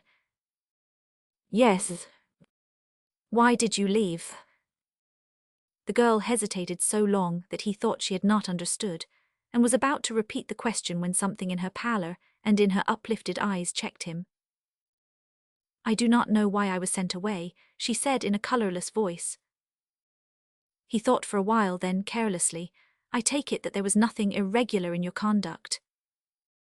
"No." "You would tell me if there was, would not you?" She lifted her dark eyes to his. "Yes," she said. How much of an expert he was at judging faces he did not know, but he was perfectly satisfied with himself when she took her leave. And when Dankmere came in after luncheon, he said, "I have engaged a bookkeeper. Her name is Jessie Vining. She's evidently unhappy, poor, underfed, and the prettiest thing you ever saw out of a business college. So, being unhappy, poor, underfed, and pretty, I take it that she's all to the good." "It's a generous world of men," said Dankmere, "so I guess she is good." "I am sure of it. She was Sproul's private stenographer and he sent her away. There are 3 reasons why he might have dismissed her. I have taken my choice of them." "Did he give her a letter?" "No, PG 283. "Oh, then I have taken my choice too." "Kite ventured to give her a letter," said Quarren. "I have heard that Kite could be decent sometimes." "I see." Nothing further was said about the new bookkeeper. His lordship went into the back parlour and played the piano until satiated, then mixed himself a lime julep. That afternoon they went over the reports of the experts very carefully. From these reports and his own conclusions, Quarren drafted a catalogue while Dankmere went about sticking adhesive labels on the frames, all numbered, and as he trotted blithely about his work, he talked to himself and to the pictures. "Here's number 9 for you, old lady. If I would had a face like that, I would have killed the artist who transferred it to canvas. Number 16 for you there in your armor. Somebody in Springfield will buy you for an ancestor, and that's what will happen to you, and you too, in a bagwig. You will be some rich Yankee's ancestor before you know it. That's the way you will end, my smirking friend. Hello, Tynes, in God's name, whom have we here? Why, it's Venus, and hot weather is no excuse for going about that way. Listen to this, Quarren, for an impromptu patter song. Venus, dear, you ought to know what the proper caper is. Even Eve, who was not slow, robbed the neighbour's graperies. Even Nads on the go, fat bacchantes in a row. Even ladies in a show Where some threads of naperies, PG 284. Through the heavens planet-strewn. Where a shred of vapor is. Quickly clothes herself the moon. Get you to a modiste soon. Where the tissue paper is. Cut in fashions fit for June. Where dear for draperies. Good heavens, protested Quarren, how long can you run on like that? Years and years, my dear fellow. It's in Meborn in me. Can you beat it? Though I appear to be appearance is a liar. Cast for a part apart from cast, departing I climb higher toward the boards to bore the hordes and lord it, sark and buskin dispensing sweetness, art, and light as per our old friend Ruskin. Dankmere. Heaven born. Stop. I remain put, what number do I stick on this gentleman with streaky features? 18, that's a France Howells. Really? Yes, the records are all here and the experts agree. His lordship got down nimbly from the step-ladder and came over to the desk. Young sir, he said, how much is that picture worth? All we can get for it. It's not a very good example. Are you going to tell people that? PG 285. If they ask me, said Quarren, smiling. What price are you going to put on it? 10,000. And do you think any art-smitten ass will pay that sum for a thing like that? I think so. If it were only a decent example, I would ask 10 times that and probably get it in the end. Dankmere inspected the picture more respectfully for a few moments, then pasted a label on an exquisite head by Greuze. She's a peach, he said. What price is going to waft her from my roof tree? The experts say it's not a Greuze but a contemporary copy, and there's no pedigree either. Oh, said the Earl blankly, is that your opinion too? I have not any yet, but there's no such picture by Greuze extant. You do not think it a copy? I am inclined not to. Under that thick blackish-yellow varnish I believe I will find the pearl and rose texture of old Greuze himself. In the meantime it's not for sale. I see, and this battle scene. Wouvermans ruined by restoring, it's not worth much. And this virgin. Pure as the Virgin herself, not a mark flawless. It's by the master of the death of Mary, is not it a beauty? Do you notice St. John holding the 3 cherries and the Christ-child caressing the goldfinch? Did you ever see such colour? It's a pretty, said his lordship, PG 286. And so during the entire afternoon, they compiled the price list and catalogue, marking copies for what they were, noting such pictures as had been ruined by restoring or repainted so completely as to almost obliterate the last original brushstroke. Also Quarren reserved for his own investigation such canvases as he doubted, or of which he had hopes a number, that under their crocked, battered, darkened or discoloured surfaces hinted of bygone glories that might still be living, and only imprisoned beneath the thick opacity of dust, soot, varnish, and the repainting of many years ago. And that night he went to bed happier than he had ever been in all his life, unless his moments with Strelsa Leeds might be termed happy ones. Monday morning brought, among other things, a cloudless sun, and little Miss Vining quite as spotless and radiant, and within 10 minutes the click of the typewriter made the silent, picture-replastered rooms almost gay. In shirtwaist and cuffs, she took her place behind the desk with a sort of silent decision which seemed at once to invest her with suzerainty over all that corner of the room, and Dankmere, coming in a little later, whistling merrily and twirling his walking-stick, sheered off instinctively on his breezy progress through the rooms, skirting Jessie Vining's domain as though her private ensign flew above it, and earthworks, cannon and trespass notices flanked her corner on every side. In the back parlour he said to Quarren, so that is the girl. It sure is, PG 287. God bless my soul, she acts as though she had just bought in the whole place. What's she doing? Just sitting there, admitted Dankmere. He seemed to have lost his spirits. Once, certain that he was unobserved except by Quarren, he ventured to balance his stick on his chin, but it was a half-hearted performance, and when he tossed up his straw hat and attempted to catch it on his head, he missed, and the corrugated brim sustained a dent. A number of people called that morning, quiet, well-dressed, cautious-eyed, soft-spoken gentlemen who moved about noiselessly over the carpets, and on encountering one another, nodded with silent familiarity and smiles scarcely perceptible. They seemed to require no information concerning the pictures which they swept with glances, almost careless on their first rounds of the rooms.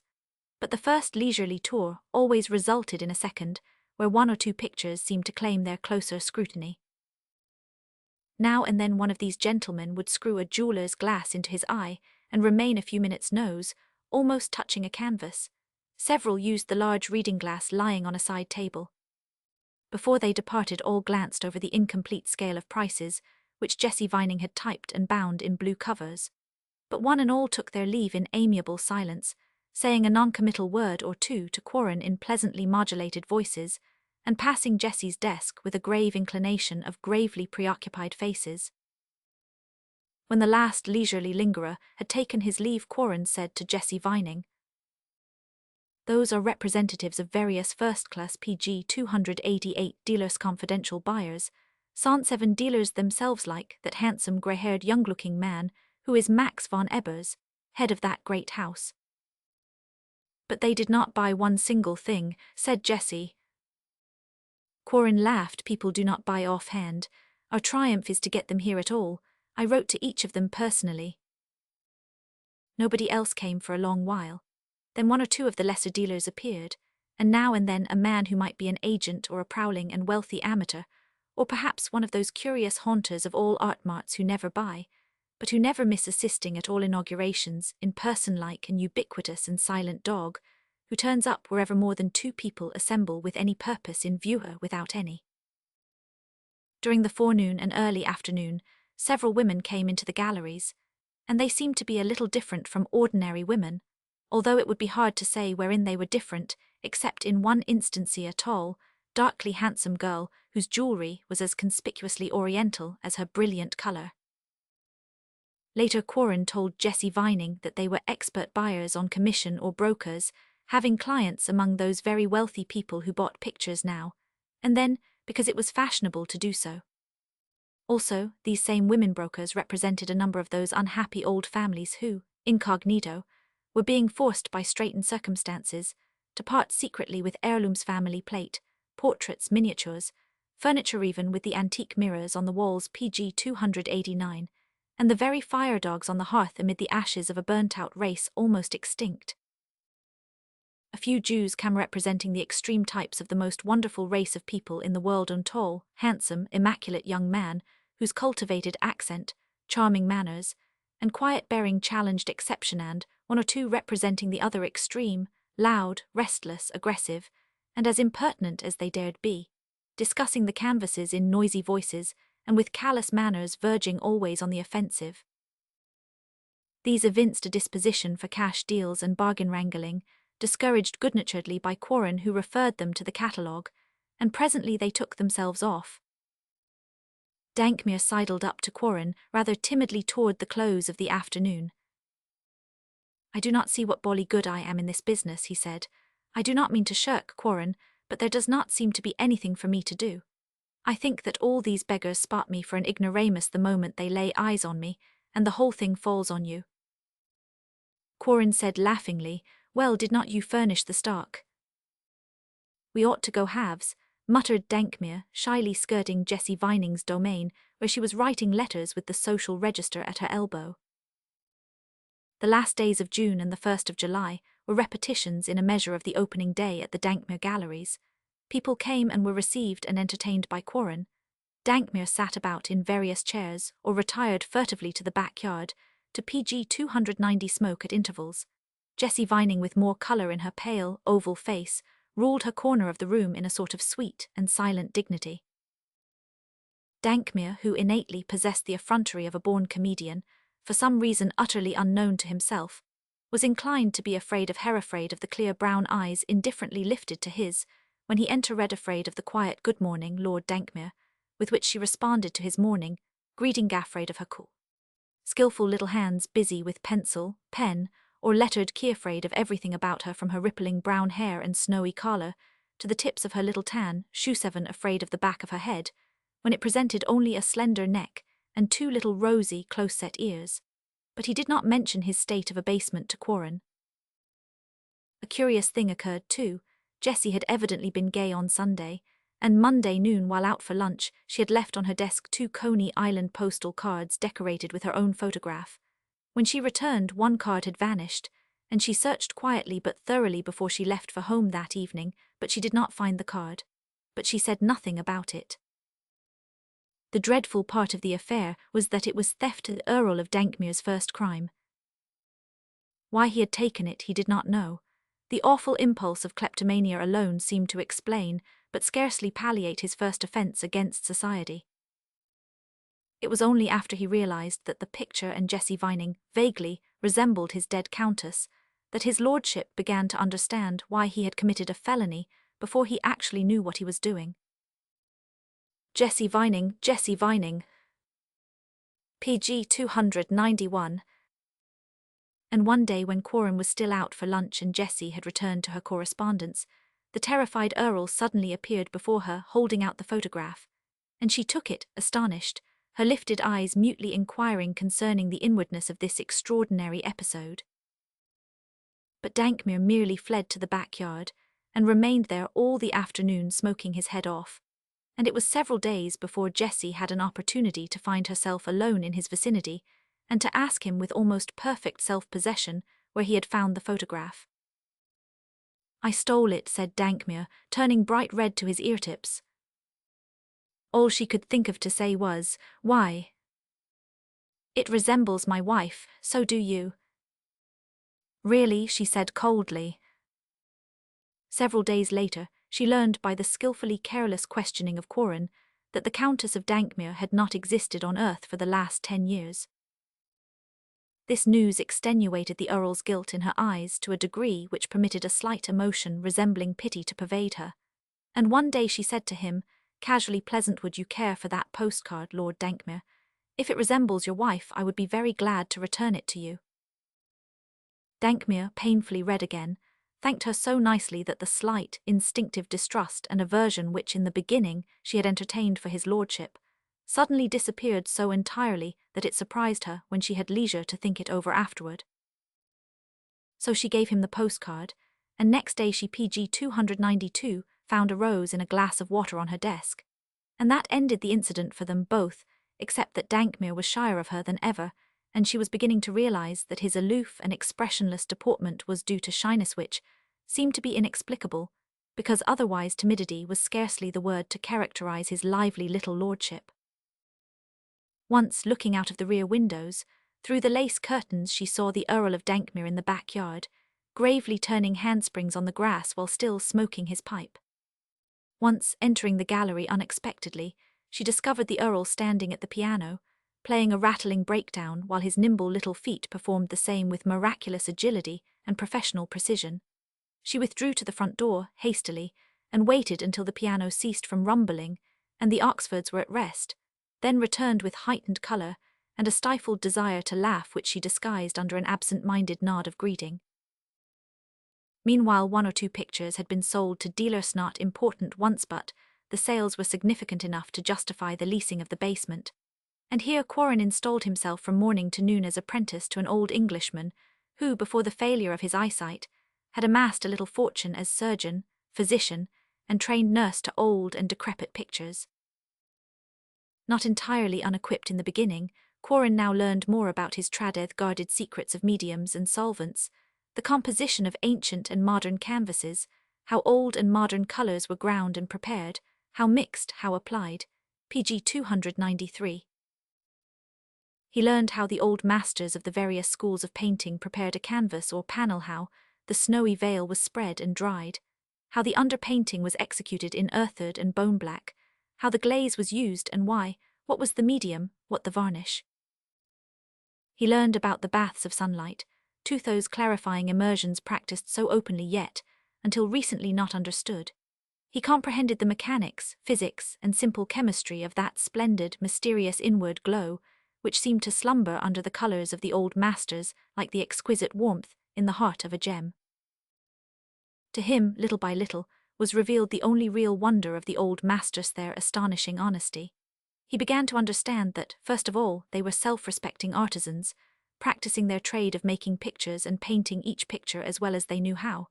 That, like other artisans, their pride was in knowing their trade, in a mastery of their tools, and in executing commissions as honestly as they knew how, and leaving the art to take care of itself.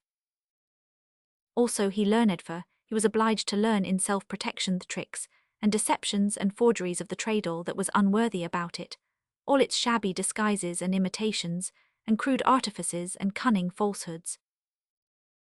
He examined old canvases painted over with old new pictures and then relined, canvases showing portions of original color, old canvases and panels repainted and artificially darkened and cleverly covered with both paint and varnish cracks, canvases that almost defied detection by needlepoint or glass or thumb frick, PG 294 tian or solvent, so ingenious was the forgery simulating age. Every known adjunct was provided to carry out deception: genuinely old canvases or panels, old stretchers really worm-eaten, aged frames of the period, half-obliterated seals bearing sometimes even the cross keys of the Vatican.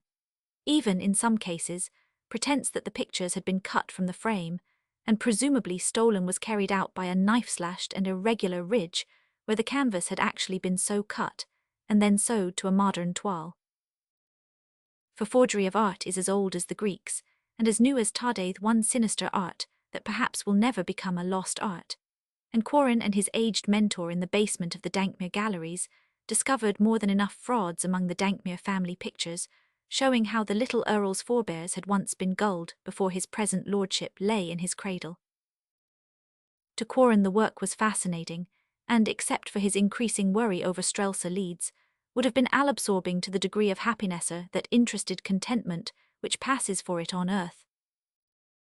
To see the dull encasing armor of varnish disappear from some ancient masterpiece under the thumb, as the delicate thumb of the Orient polishes lacquer, to dare a solvent when needed, timing its strength to the second lest disaster tarnish forever the exquisite bloom of the shrouded glazing, to cautiously explore for suspected signatures, to brood and ponder over ancient records and alleged pedigrees, to compare prints and mezzo-tints, photographs and engravings in search for identities, to study threads of canvas, flakes of varnish, PG 295 flinty globules of paint under the microscope, to learn, little by little, the technical manners and capricious mannerisms significant of the progress periods of each dead master, to pore over endless volumes, monographs, illustrated foreign catalogues of public and private collections in these things, and through them happiness came to Quarren.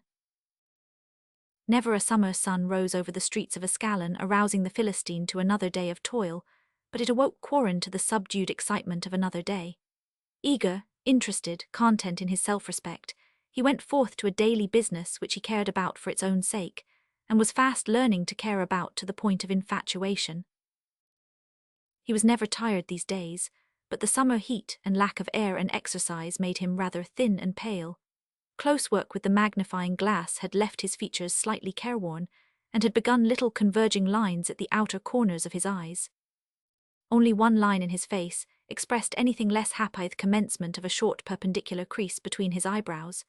Anxious pondering over old canvases was not deepening that faint signature of perplexity, the forerunner of care's signs manual, nervously etched from the wing of either nostril. PG 296. Chapter 12. Since Quarren had left Witch Hollow, he and Strelsa had exchanged half a dozen letters of all sorts: gay, impersonal notes, sober epistles reflecting more subdued moods, then letters fairly sparkling with high spirits, and the happy optimism of young people discovering that there is more of good than evil in a world still really almost new to them. Then there was a long letter of description and amusing narrative from her, in which here and there she became almost sentimental over phases of rural beauty, and he replied at equal length, telling her about his new shopwork in detail. Suddenly, out of a clear sky, there came from her a short, dry and deliberate letter mentioning once more her critical worldly circumstances and the necessity of confronting them promptly and with intelligence and decision. To which he answered vigorously, begging her to hold out, either fit herself for employment or throw her fortunes in with his, and take the chances. Rix dear, she answered, do not you suppose I have thought of that? But I cannot do it. There is nothing left in me to go on with. I am burnt out, deadly tired, wanting nothing more than I shall have by marrying as I must marry. For I shall have you too, as I have always had you. You said so, did not you? PG 297. What difference, then, does it make to you or me whether or not I am married? If you were sufficiently equipped to take care of me, and if I married you, I could not give you anything more than I have given already. I would not wish to if I could. All that many other women consider part of love, that lesser side of it, and of marriage, I could not give to you or to any man, could not endure, because it is not in me and never has been. It is foreign to me, unpleasant, distasteful, even hateful. So as I can give you nothing more than I have given or ever shall give, and as you have given me all you can anyway, all I care for in Hewlett, me feel free to seek my worldly salvation, and find the quiet and rest and surcease from anxiety, which comes only under such circumstances. You will not think unkindly of me, will you, Rix? I do not know very much, I amount to very little. What ideals I had are dead. Why should anybody bother to agree or disagree with my very unaggressive opinions or criticize harshly a life which has been spent mainly in troubling the world as little as possible? There are a number of people here, among them several friends of Jim Wycherley, all of them aviation mad. Jim took out the Stinger, smashed the planes and got a fall which was not very serious. Lester Caldera did the same thing to the Kent biplane, except that he fell into the river, and Sir Charles and Chrysos in the launch fished him out swearing, they say. Vincent Weir made a fine flight in his Delator Dragon, sailing round and round like a big hawk for a quarter of an hour. But the wind came up, and he PG 298 could not land, and he finally came down 30 miles north of us in a swamp. Langley took me for a short flight in his Owlet No. 3 only 2 miles and not very high, but the sensation was simply horrid. I never even cared for motoring, you see, so the experience left me most unenthusiastic, greatly to Langley's disgust. Really, all I care for is a decently gaited horse, and I prefer to walk him half the time. There is nothing speedy about me, Rix. If I ever had the inclination, it's gone now. To the evident displeasure of Sir Charles, Langley took up Chrysos Lacey, and the child adored it. I believe Sir Charles said something cutting to Langley in his quiet and dry way which has, apparently, infuriated my tobe-affianced, for he never goes near Sir Charles now, and that coldy gentleman completely ignores him, which is not very agreeable for me. Oh, Rix, there seems to be so many misunderstandings in this exceedingly small world of ours, rows innumerable, heartburns, recriminations, quarrels secret and open, and endless misunderstandings. Please do not let any come between us, will you? Somehow, lately, I find myself looking on you as a distant but solid and almost peaceful refuge for my harried thoughts, and I am so very, very tired of being hunted. Strelza. If they hunt you too hard, he wrote to Strelza, the gateway of my friendship is open to you always. Remember that now and in the days to come. What you have written leaves me with nothing to answer except this. To all it is given to endure according to their strength. Beyond it no one can PG 299 strive, but short of its limits it's a shame to show faint-heartedness. About the man you are determined to marry I have no further word to say. You know in what repute he is held in your world, and you believe that its censure is unjust. There is good in every man, perhaps, and perhaps the good in this man may show itself only in response to the better qualities in you. Somehow, without trying, you almost instantly evoke the better qualities in me. You changed my entire life, do you know it? I myself scarcely comprehended why. Perhaps the negative sweetness in you concentrated and brought out the positive strength so long dormant in me. All I know clearly is that you came into my life and found a fool wasting it, capering about in a costume half livery, half motley. My ambition was limited to my cap and bells, my aspirations never reached beyond the tip of my bauble. Then I saw yawned all by themselves, my rags of motley fell from me, and something resembling a man stepped clear of them. I am trying to make out of myself all that there is in me to develop. It is not much, scarcely more than the ability to earn a living. I have come to care for nothing more than the right to look this sunny world straight in the face. Until I knew you I had scarcely seen it, except through artificial light, scarce heard its voice, for the laughter of your world and the jingle of my cap and bells drowned it in my ass's ears. I could tell you, for in dark moments I often believe it that there is only one thing that counts in the world, one thing worth having, worth Jivinglove, PG 300. But in my heart I know it is not so, and the romancers are mistaken, and so is the heart denied. Better and worth more than love of man or woman is the mind's silent approval, whether given in tranquillity or accorded in dumb anguish. Strelsa dear, I shall always care for you, but I have discovered that love is another matter, higher or lower as you will, but different, and I do not think I shall be able to love the girl who does what you are decided to do. And that does not mean that I criticize you or blame you, or that my sympathy, affection, interest in you will be less. On the contrary, all these emotions may become keener, only one little part will die out, and that without changing the rest, merely that mysterious, curious, elusive and illogical atom in the unstable molecule, which we call love, and which, when separated, leaves the molecule changed only in name. We call it friendship then.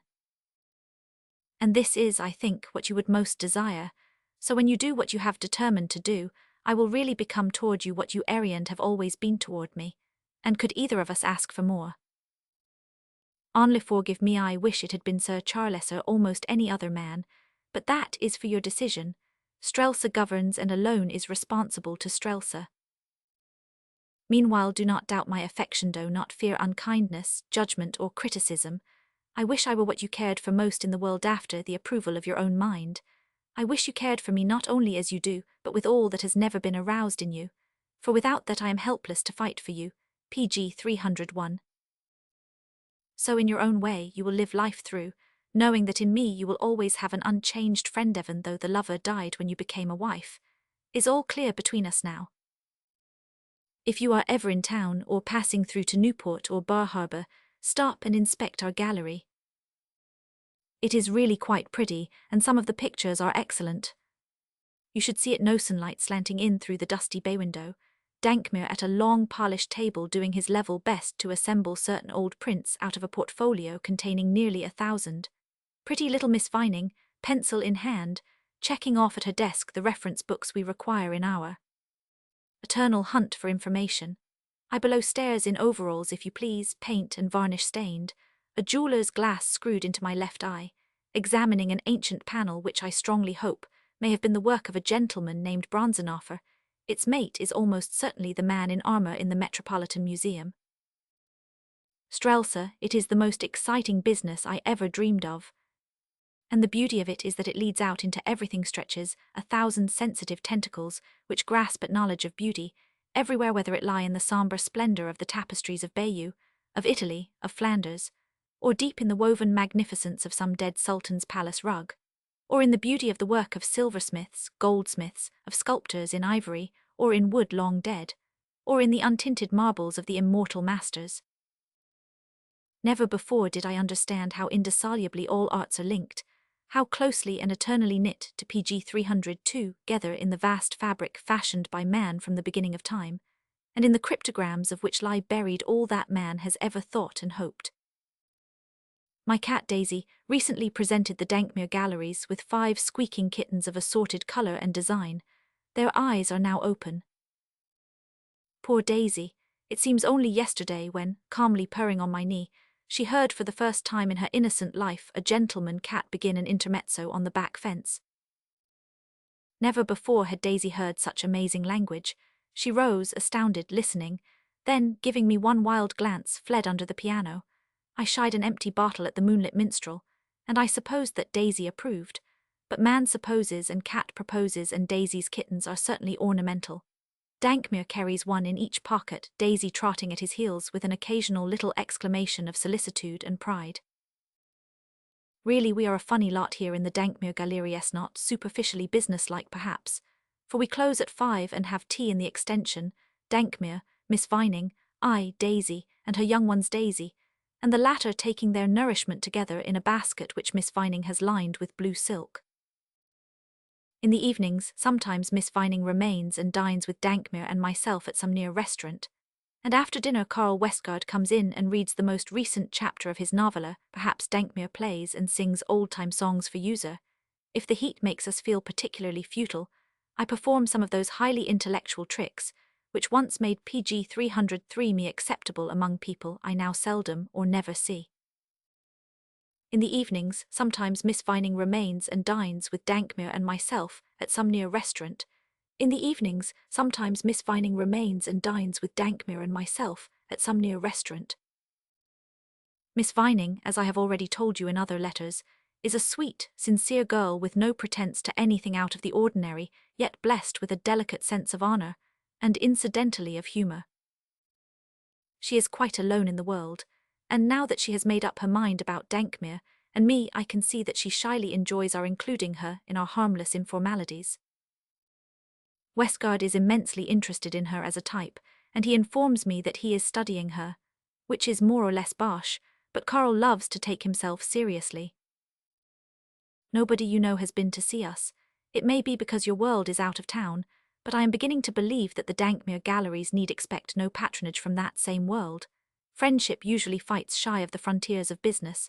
Old acquaintanceship is forgot very quickly when one side or the other has anything to sell. Only those thrifty imitations of friends venture near in quest of special privilege, and not getting it go never to return.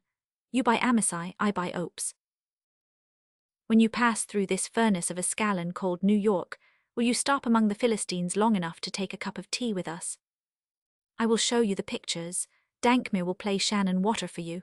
Miss Vining will talk pretty platitudes to you, Daisy will purr for you, and the painted eyes of Dankmere's ancestors will look down approvingly at you from the wall, and all our little world will know that the loveliest and best of all the greater world is break PG 304ing bread with us under our roof, and that one for once, unlike man's dealings with your celestial sisters, our entertainment of you will not be wholly unawares. R.S. Quarrand. The basement workshop was aromatic with the odours of solvents, mediums, and varnishes when he returned from posting his letter to Strelsa. His old English mentor had departed for good, leaving him to go forward alone in his profession. And now, as he stood there, looking out into the sunny backyard, for the first time he felt the silence and isolation of the place, and his own loneliness. Doubt crept in, whispering the uselessness of working, of saving, of self-denial, of laying by anything for a future that already meant nothing of happiness to him. For whom, after all, should he save, hoard, gather together, economize? Who was there to labour for whom should he endure? He cared nothing for women. He had really never cared for any woman excepting only this one. He would never marry and have a son. He had no near or distant relatives. For whose sake, then, was he standing here in workman's overalls? What business had he here in the basement of a shabby house in midsummer? Did there remain any vague hope of Strelsa? Perhaps. Hope is the last of one's friends to die. Or was it for himself that he was working now to provide against those evil days when the keepers of the house shall tremble? Perhaps he was unconsciously obeying nature's first law.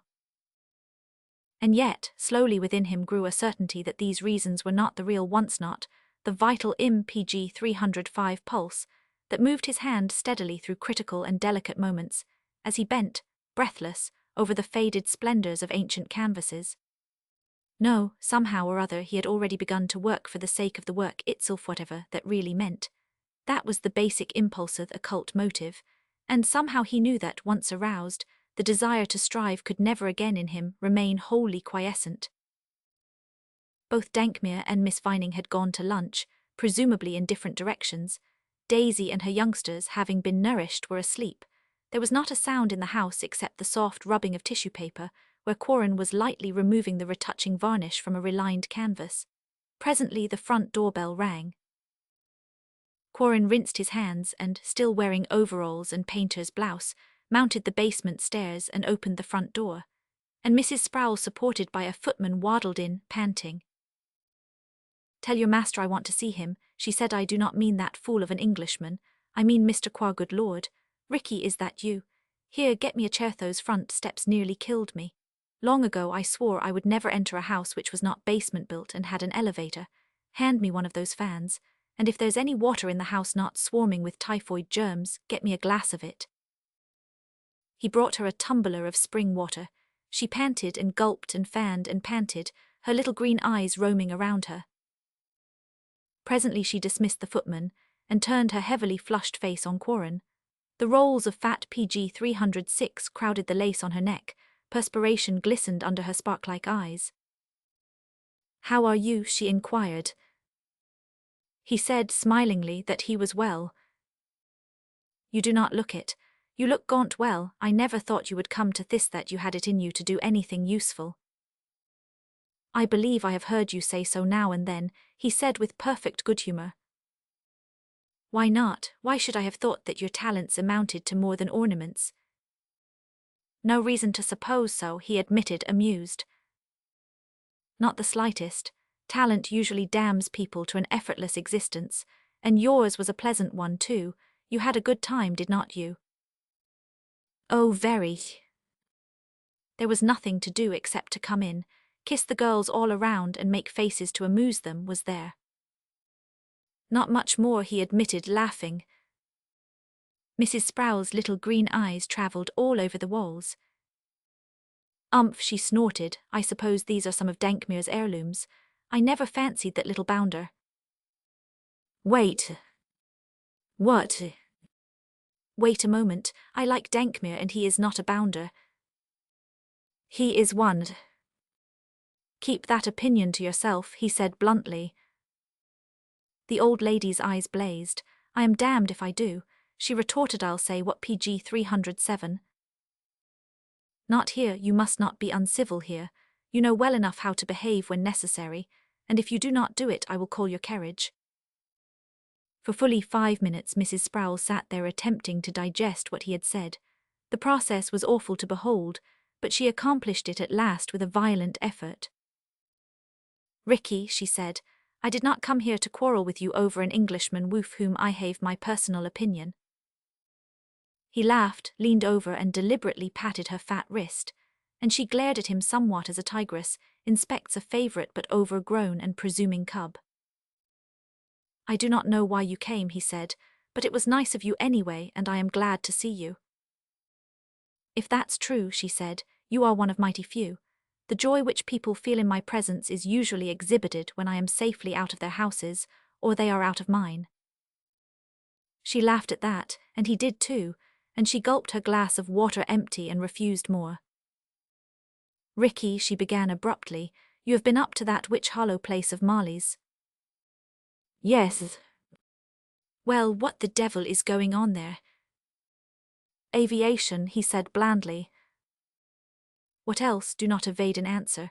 I cannot get anything out of that little idiot Marley. I cannot worm anything out of Sir Charles. I cannot learn anything from Strelsa Leeds. And as for Langley, he will not even answer my letters. Now I want to know what is going on there. I have been as short with Strelsa as I dare. Bichet's got to be PG 308 lead with sugar. I have almost ordered her to come to me at Newport, but she does not come. She's resting, said Quarren coolly.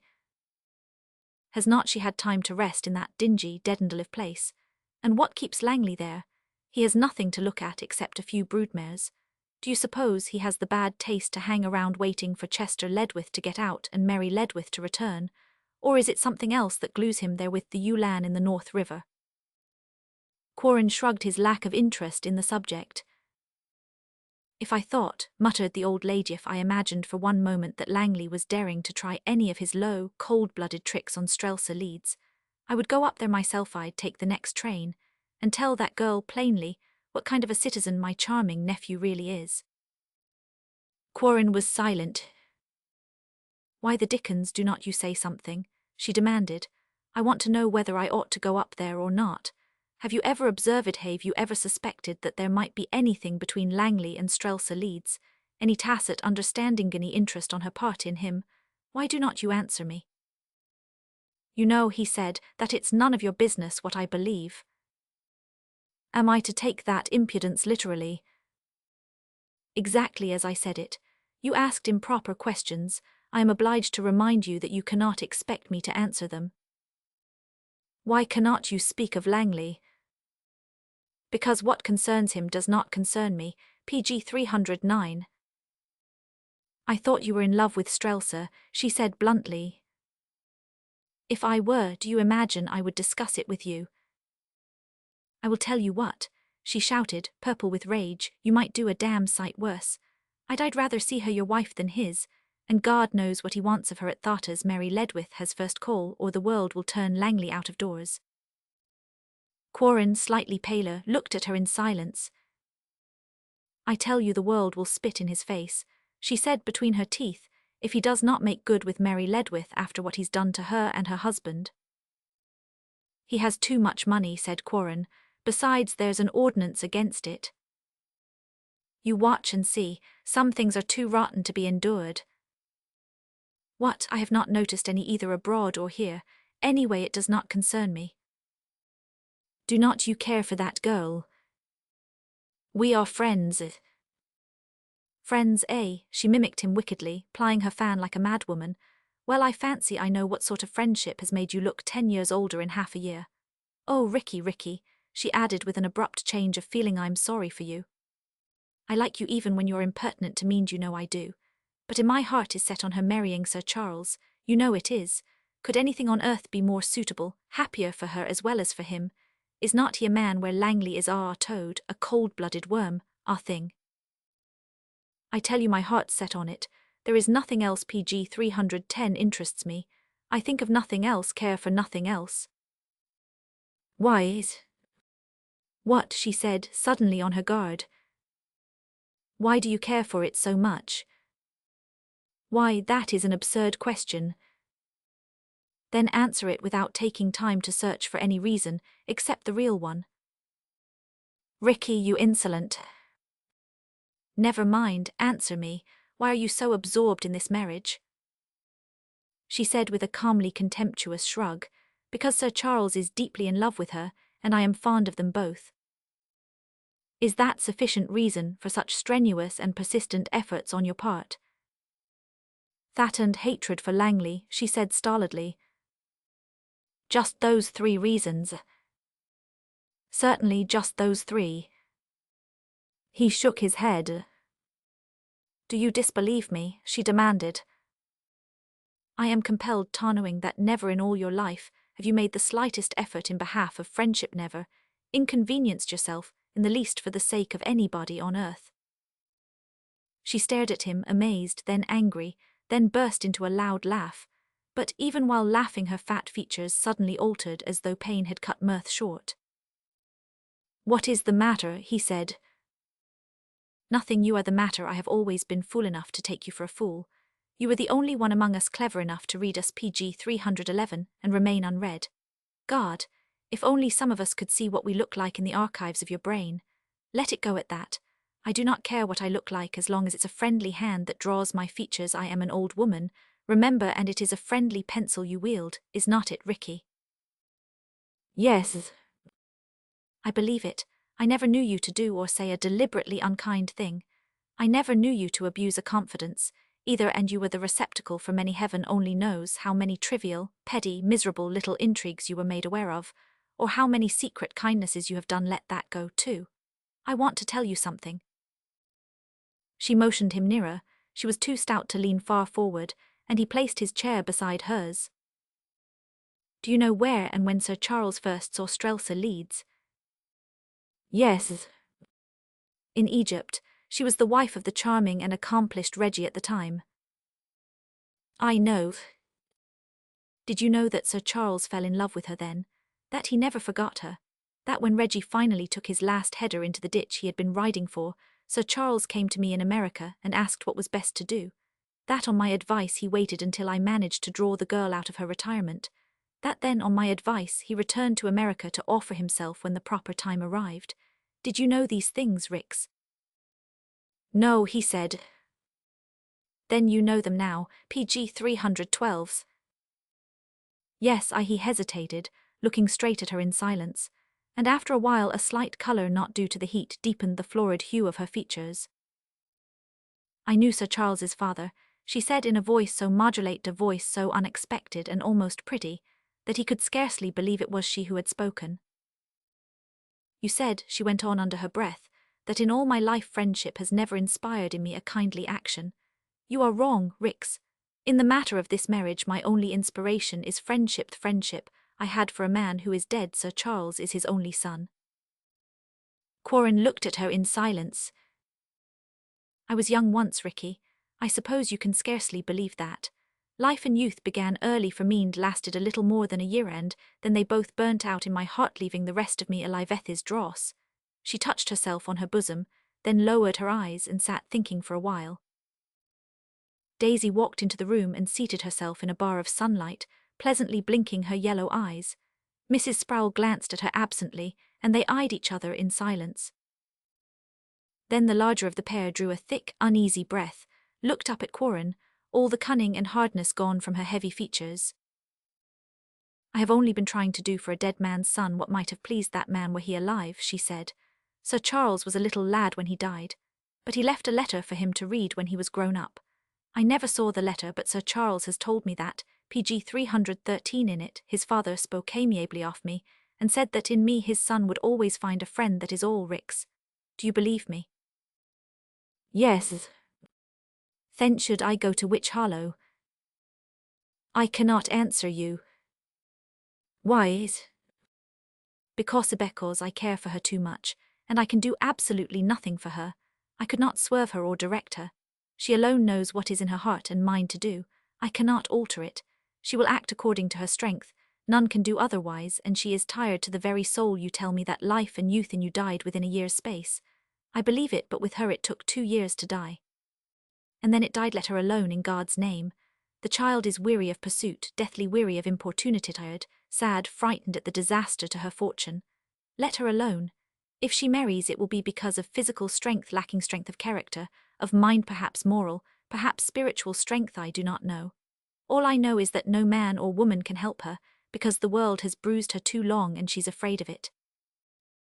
For a long while Mrs. Sproul sat there in silence, then, "It is strange," she mused, "that Strelsa should be afraid of Sir Charles. I do not think she is. Then why on earth will not she marry him? He is richer than Langley." Quarren looked at her oddly. "But Sir Charles is her friend, you see, and so pg 314 and Roman 1 friends do not make a convenience of one another. She could learn to love him. He is a lovable fellow." "I think," said Quarren, "that she has given to him and to me all that there is in her to give to any man, and so, perhaps, she could not make the convenience of a husband out of either of us." What a twisted, ridiculous, morbid— "Let her alone," he said gently. "Very well, but I will be hanged if I let Langley alone. He's still got me to deal with, thank God. Whatever he dares do to Mary Ledwith, whatever he has done to that wretched creature Chester Ledwith has still got a perfectly vigorous aunt to reckon with. And we will see, she a dead will see what can be done." The front door opened noisily. "That's Dankmere," he said. "If you are not going to be civil to him, had not you better go?" "I will be civil to him," she snorted, "but I am going anyway. Goodbye, Ricky. I will buy a picture of you when the weather's cooler. Howdido," as his lordship entered looking rather hot, "and mussy hope your venture into the realms of art will prove successful, Lord Dankmere. Really, Rix, I must be going if you will call my man." "I will take you down," he said, smilingly offering his support. So Mrs. Sproul rolled away in her motor, and Quarren came back, wearied with the perplexities and strain of life, to face once more the lesser problems of the immediate present. One of them was an ancient panel in the pg 315 basement, and he went downstairs to solve it, leaving Dankmere sorting out old prints and Jessie Vining, who had just returned, writing business letters on her machine. There were not many business letters to write on to the Metropolitan Museum people, declining to present them with a charming little picture by nature which they wanted, but did not wish to pay for. One to the Worcester Museum, advising that progressive institution that, at the request of their director, 4 canvases had been shipped to them for inspection, several letters enclosing photographs of pictures desired by foreign experts, and a notification to 1 or 2 local millionaires that the Dankmere galleries never shaded prices or exchanged canvases. Having accomplished the last of the day's work remaining up to that particular minute, Jessie Vining leaned back in her chair, rubbed her pretty eyes, glanced partly around toward Lord Dankmere but checked herself, and with her lips the slightest shade pursed up into a hint of primness, picked up the library novel which she had been reading during intervals of leisure. It was mainly about a British peer. The peer did not resemble Dankmere in any particular, she had already noticed that, and now, as she read on and naturally enough compared the ideal peer with the real one, the difference became painfully plain to her.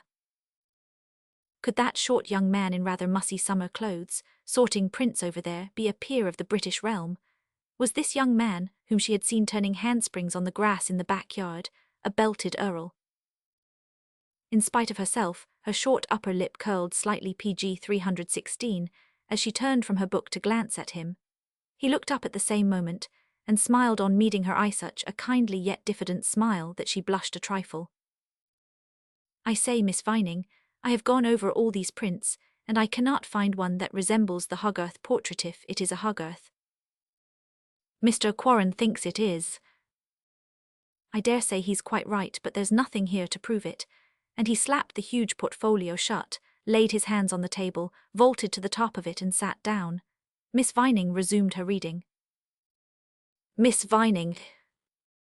"Yes, very leisurely." "How old do you think I am?" "I beg your pardon." "How old do you think I am?" "Really, I had not thought about it, Lord Dankmere." "Oh." Miss Vining resumed her reading. When the Earl had sat on top of the table long enough, he got down and dropped into the depths of an armchair. "Miss Vining," he said. "Yes," incuriously. "Have you thought it out yet?" "Thought out what, Lord Dankmere?" "How old I am." "Really," she retorted, half laughing, half vexed, "do you suppose that my mind is occupied in wondering what your age might be? Is not it PG 317? Of course not. Do not you want to know?" She began to laugh again. "Why, if you wish to tell me, of course it will interest me most profoundly," and she made him a graceful little bow. "I am 33, he said. "Thank you so much for telling me." "You are welcome," he returned gravely. "Do you think I am too old?" "Too old for what?" "Oh, for anything interesting." "What do you mean by interesting?" But Lord Dankmere apparently did not know what he did mean, for he made no answer. After a little while he said, "Would not it be odd if I ever have income enough to pay off my debts?" "What?" He repeated the observation. "I do not know what you mean. You naturally expect to pay them, do not you?" "I saw no chance of doing so before Mr. Quarren took hold of these pictures." She was sorry for him. "Are you very deeply in debt?" He named the total of his liabilities, and she straightened her young shoulders, horrified. "Oh, that's nothing," he said. "I know plenty of chaps in England who are far worse off." "But that is terrible," she faltered. Dankmere waved his hand. "It's not so bad. That show business let me in for a lot, PG 318. "Why did you ever do it?" "I like it," he explained simply. She flushed. It seemed strange for a man of your kind to sing comic songs and dance before an audience. "Not at all. I have a friend, Exford by name, who goes about grinding a barrel organ." "Why?" "He likes to do it. I have another pal of sorts who chucked the guards to become a milliner. He always did like to crochet and trim hats. Why not, if he likes it?" "It is not," said Jessie Vining, "my idea of a British peer." "But for heaven's sake, consider the peer.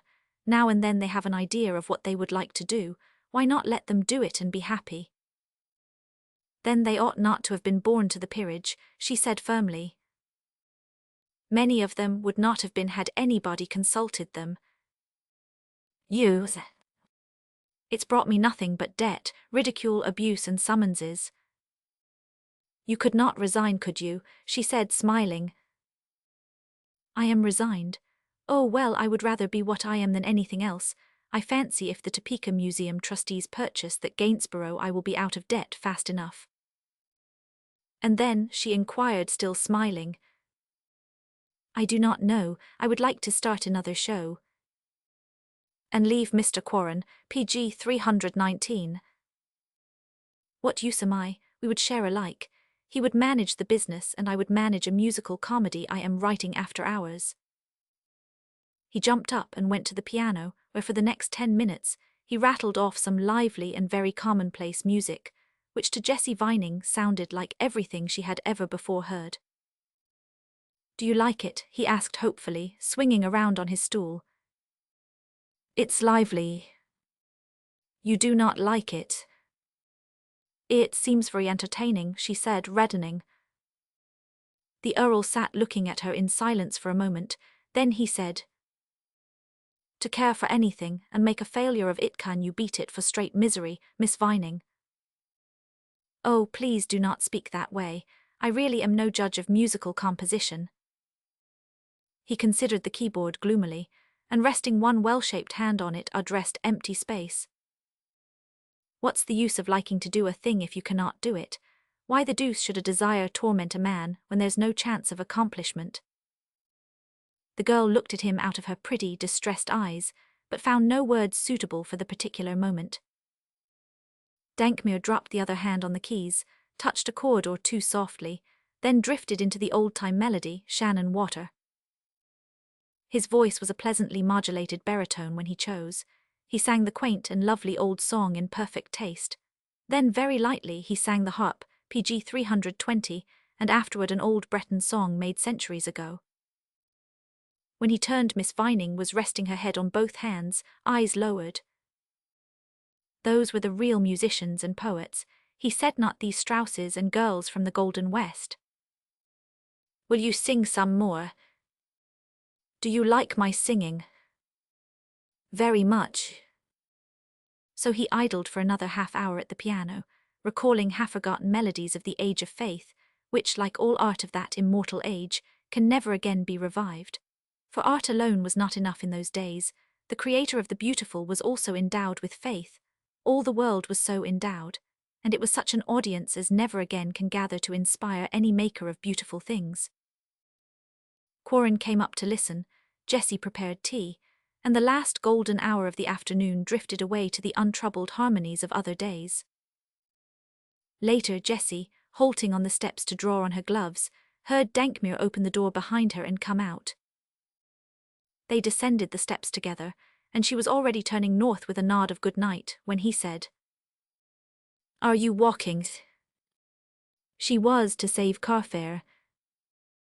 "May I go a little way?" "Yes, if—" Lord Dankmere waited, but she did not complete whatever it was she had meant to say. Then, very PG 321 slowly, she turned northward, and he went too, grasping his walking stick with unnecessary firmness, and carrying himself with the determination and dignity of a man who is walking beside a pretty girl, slightly taller than himself. PG 322. Chapter 13. Strelsa had gone to town with her maid, remained there the entire afternoon, and returned to Witch Hollow without seeing Quarren or even letting him know she was there. It was the beginning of the end for her, and she knew it, and she had already begun to move doggedly toward the end through the blind confusion of things, no longer seeing, hearing, heeding, impelled mechanically toward the goal which meant to her only the relief of absolute rest. For her troubles were accumulating, and she found in herself no resisting power only the nervous strength left to get away from them. Troubles of every description were impending. Some had already come upon her, like Quarren's last letter, which she knew signified that the termination of their friendship was already in sight. But other things were in sight too, so she spent the afternoon in town with her lawyers, which lengthy séance resulted in the advertising for immediate sale of her house in town, and its contents, her town car, brougham, victoria, and 3 horses. Through her lawyers also every jewel she possessed, all her wardrobe except what she had with her at Witch Hollow, and her very beautiful collection of old lace, were placed in the hands of certain discreet people to dispose of privately. PG 323. Every servant in her employment, except her maid, was paid and dismissed. Her resignation from the Province Club was forwarded, all social engagements for the summer cancelled. There remained only 2 other matters to settle, and one of them could be put off without hope of escape perhaps, but still, it could be avoided for a little while longer. The other was to write to Quarren, and she wrote as follows. "I have been in town, necessity drove me, and I was too unhappy to see you. But this is the result. I can hold out a few months longer to no purpose, I know it, you asked it of me and I am trying to do it. Meanwhile the pressure never eases, I feel your unhappiness deeply Rix, and it is steadily wearing me out. And the pressure from Marley in your behalf, from Mrs. Sproul by daily letter in behalf of Sir Charles, from Langley in his own interest never slackens for one moment. And that is not all. My late husband left no will, and I have steadily refused to make any contest for more than my dower rights. That has been swept away, now. Urgent need has compelled me to offer for sale everything I possess, except what wardrobe and unimportant trinkets I have with me. So many suits have been threatened and even commenced against me you do not know. Rix, but, while there remains any chance of meeting my obligations dollar for dollar, I have refused to go through bankruptcy. PG 324. I need not now, I think, but the selling of everything will not leave me very much, and in the end my cowardice will do what you dread, and what I no longer fear, so utterly dead in me is every emotion, every nerve, every moral.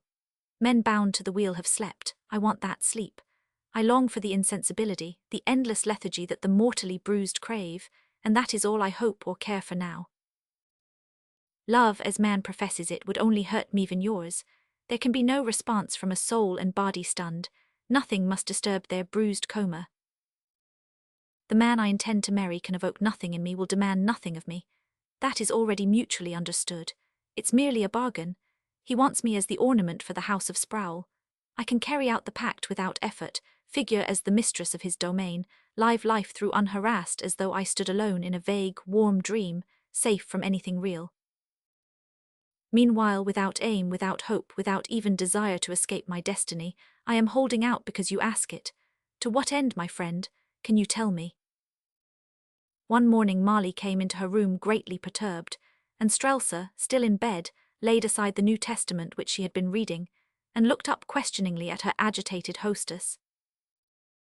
It's your fault, began Marley without preliminaries. That old woman certainly suspects what you are up to with her nephew, or she would not bother to come up here. Who? Said Strelsa, sitting up.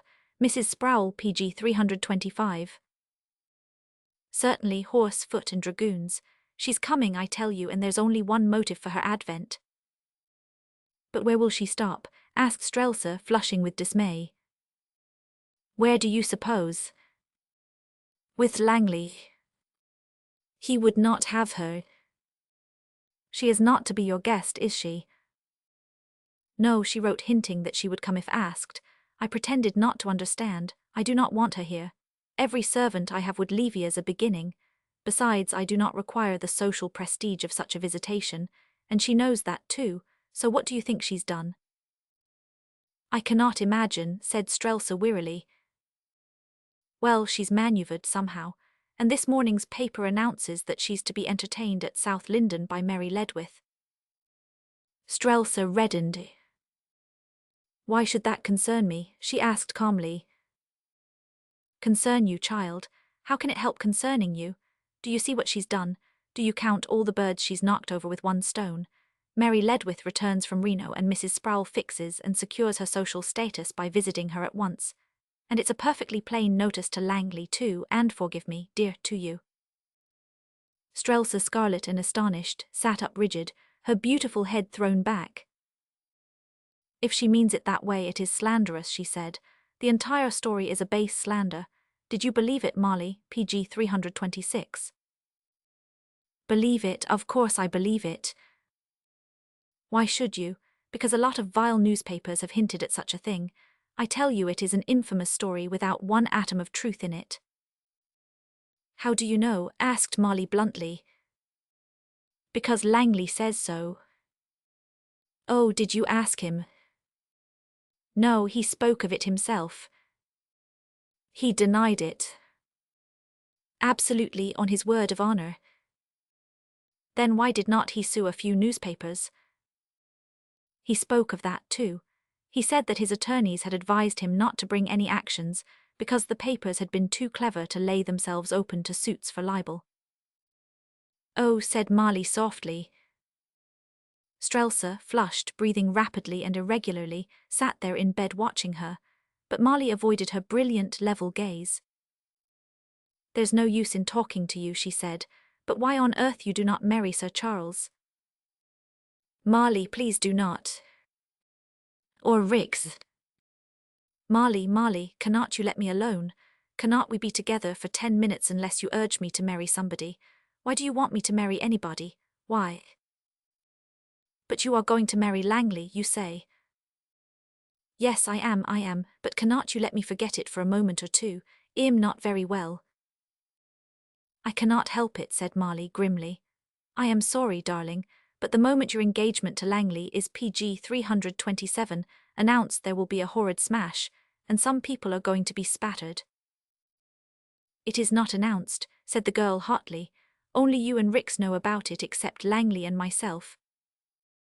Marley witcherly rose from her chair, went over and seated herself on the foot of the bed. Tell me something, will you, Strelsa? What? Why does Langley desire to keep your engagement to him a secret? He wishes it for the present. Why? For that very reason, said Strelsa, fiercely because of the injustice the papers have done him in this miserable Ledwith matter. He chooses to wait until it is forgotten in order to shield me, I suppose, from any libelous comment. You talk like a little idiot, said Marley between her teeth. Strelsa, I could shake you if it would wake you up. Do you suppose for a moment that this Ledwith matter will be forgotten? Do you suppose if there were nothing in it but libel that he would be afraid? You listen to me. That man is not apt to be afraid of anything, but he evidently is afraid now. Of what then? Of my being annoyed by newspaper comment. And you think it's merely that? Is not it enough? Marley laughed. We are a hardened lot, some of us, but our most deadly fear is that the papers may not notice us. No matter what they say, if they will only say something, that's our necessity and our unadmitted prayer. BPG 328, cause we have neither brains nor culture, nor any distinguishing virtue or ability, and we are nothing, absolutely nothing, unless the papers create us. Do not tell me that anyone among us is afraid of publicity, not in the particular circle where you and I and Langley and his aunt pursue our eccentric orbits. Plenty of wealthy and fashionable people dread publicity and shrink from it. Plenty of them would gladly remain unchronicled and unsung. But it is not so among the fixed stars and planets and meteors and satellites of our particularly flamboyant constellation. I know. I also know that you do not really belong in it, but you will either become accustomed to it, or it will kill you if you do not drop or soar, as you please into some other section of eternal space. She sat swinging her foot, flushed, animated, her eyes and colour brilliant, a slim, exquisitely groomed woman with all the superficial smoothness of a girl save for the wisdom in her eyes and in her smile, alas. And the other's eyes reflected in their clear grey depths no such wisdom, only the haunting knowledge of sorrow, and vaguely, the inexplicable horror of man as he really eyes her, at least as she had only known him. Still swinging her pretty foot, a deliberate smile edging her lips, Marley said, If you will let me, I will stand by you, darling. If you will let me, I will stand by you, darling. If you will let me, I will stand by you, darling. Strelsa stared at her without comprehension, then dropped her head back on the pillows. If you will let me stay with you a little while longer, that is all I ask, she said almost drowsily. Marley sprang up, came around and kissed her lightly. Of course, that was what I was going to ask of you. PG 329. Strelsa closed her eyes. I will stay, she murmured. Marley laid her own cool face down beside Strelsa's hot cheek, kneeling beside the bed. Dear, she whispered, let us wait and see what happens. There's just one thing that has distorted your viewer dreadful experience with one Mantua years of hell's own horror with one of its wretched inhabitants. I do not believe the impression is going to last a lifetime. I do not believe it is indelible. I believe somehow, sometime you will learn that a man's love does not mean horror and degradation, that it is no abuse of friendship which offers love also, to return it with friendship only. Sir Charles offers that, and you refuse because you do not love him and will not use his friendship to aid yourself to material comfort. And I suspect you have said the same thing to Rix, have you? The girl lay silent, eyes closed. Never mind, do not answer. I know you well enough to know that you said some such thing to Rix, and it's all right in its way. But the alternative is not what you think it is, not this bargain with Langley for a place to lay your tired head, not this deal to decorate his name, and estates in return for personal immunity. You are wrong, I'm not immoral, only unmoral as many of us are, but you have gone all to pieces, demurely, mentally, nervously, and it's not from cowardice, not from depravity. It is the direct result of the 2 years of terror and desperate self-control, 2 years of courage, high moral courage, determination, self-suppression, and of the startling and dreadful climax. PG 330. That is the blow you are now feeling, and the reaction even after 2 years more of half-stunned solitude. You are waking, darling, that is all, and it hurts. Strelsa's bare arm moved a little, groping, and tightened around Molly's neck, and they remained that way for a long while, Molly kneeling on the floor beside her. Do not you ever cry, she whispered. Not no. It would be better if you could. There are no tears, I am burnt out, all burnt out. You need strength. I have not the desire for it any longer. Not the desire to face things pluckily. No longer. Everything's dead in me except the longing for quiet. I will pay any price for I except misuse of friends. How could you misuse Rix by marrying him? By accepting what I could never return. Love. Yes. Does he ask that? And no, not now. Beth wants it, and I have not it to give. So I cannot take his and let him work all his life for my comfort. I cannot take it from Sir Charles and accept the position and fortune he offered me once. She lay silent a moment, then unclosed her eyes. Molly, she said, I do not believe that Sir Charles is going to mind very much. Molly met her eyes for an instant, very near, and a PG 331 pale flash of telepathy passed between them. Then Strelsa smiled. You mean Chrysos, said Molly. Yes, do not you think so? She's little more than a child, I do not know. Men are that way, men of Sir Charles's age and experience are likely to drift that way, but if you are done with Sir Charles, what he does no longer interests me, except that the Lacys will become insufferable if... Do not talk that way, dear. I do not like the family except Chrysos. Then be glad for her if it comes true. Sir Charles is a dear, almost too perfectly ideal to be a man. I do wish it for his sake. He was a little unhappy over me, I think. He adores you still, you little villain, whispered Molly, fondling her. But lit poets sing and romancers rather, there's nothing that starves as quickly as love, and Sir Charles has been long fasting, good luck to him, and more shame on you. Strelsa laughed, cleared her brow and eyes of the soft bright hair, and flinging out both arms, took Molly to her heart in a swift, hard embrace. There, she said, breathless, I adore you anyhow. Molly, I feel better, too. I am glad you talked to me. Do you think I will get anything from my house? Yes, when you sell it. That's the hopeless part of it just at this time of year. Perhaps my luck will turn, said Strelsa. You know I have had an awful lot of the other kind all my life. They laughed. PG 332. Strelsa went on. Perhaps when I sell everything I will have enough left over to buy a little house up here near you, Molly, and have pigs and chickens and a cow. How long could you stand that kind of existence, silly? Strelsa looked gravely back at her, then with a sigh. It seems as though I could stand it forever now. You know I seem to be changing a little all the while. First, when Mrs. Sproul found me at Colorado Springs and persuaded me to come to New York, I was mad for pleasure, crazy about anything that promised gaiety and amusement, anything to make me forget. You know I never went anywhere in Colorado Springs. I was too ill most of the time, and Mrs. Sproul said she knew my mother. It's curious, but Mother never said anything about her, and she cared for fashionable people. So I came to New York last winter, and, you know the rest. I got tired physically, first. Then so many wanted to marry me, and so many women urged me to do so many things, and I was unhappy about Rix, and then came this awful financial crash. Stop thinking of it. Yes, I mean to. I only wanted you to understand how, one by one, emotions and desires have been killed in me during the last 4 years, and even the desire for wealth and position which I clung to up to yesterday somehow.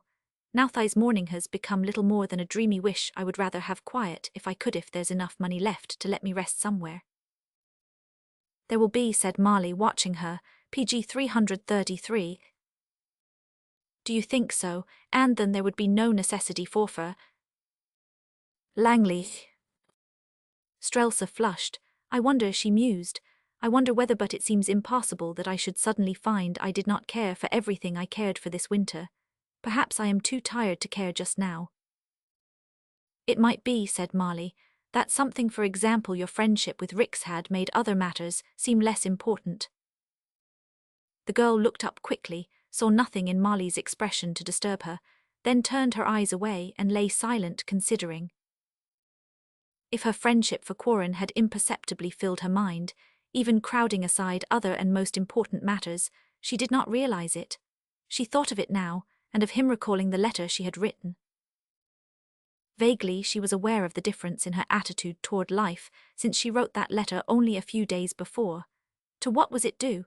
To his letter in reply, now lying between the leaves of her New Testament on the table beside her. This was his letter. Hold out, Strelsa. Matters are going well with me. Your tide too will turn before you know it. But neither man nor woman is going to aid you, only time, Strelsa, and something that neither you nor I have bothered about very much, something that has many names in many tongues, but they all mean the same. And the symbol of what they mean is truth. Why not study it? We never have. All sages of all times have studied it and found comfort. All saints in all ages have found in its strength. PG 334. I find its traces in every ancient picture that I touch. But there are books still older that have lived because of it. And one man died for Itman or God, as you will. The former is more fashionable.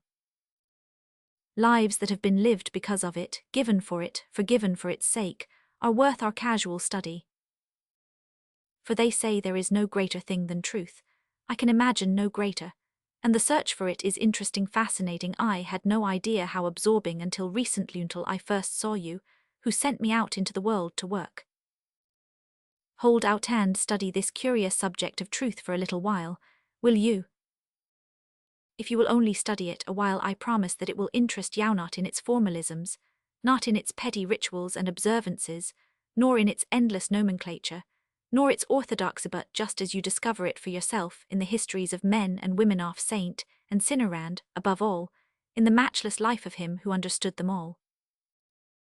Non tu corpus eras sine pector. Lying there, remembering his letter almost word for word, and where it now lay among printed pages incomprehensible to her, except by the mechanical processes of formal faith and superficial observance, she wondered how much that, and the scarcely scanned printed page, might have altered her views of life. Marley kissed her again and went away downstairs. When she was dressed in her habit, she went out to the lawn's edge where Langley and the horses had already gathered. He put her up, and they cantered away down the wooded road that led to South Linden, PG 335. After their first gallop, they slowed to a walk on the farther hill slope, chatting of inconsequential things, and it seemed to her that he was in unusually good spirits, almost gay for him, and his short, dry laugh rang out once or twice, which was more than she had heard from him in a week. From moment to moment she glanced sideways at him, curiously inspecting the sleek-headed symmetry of the man, noticing, as always, his perfectly groomed figure, his narrow head, and the well-cut lines of the face and jaw. Once she had seen him the very first time she had ever met him at marinating a broiled lobster, and somehow his healthy appetite, the clean incision of his sun-bronzed jaw and the working muscles, chewing and swallowing, fascinated her, and she never saw him but she thought of him eating vigorously aboard the Ulan.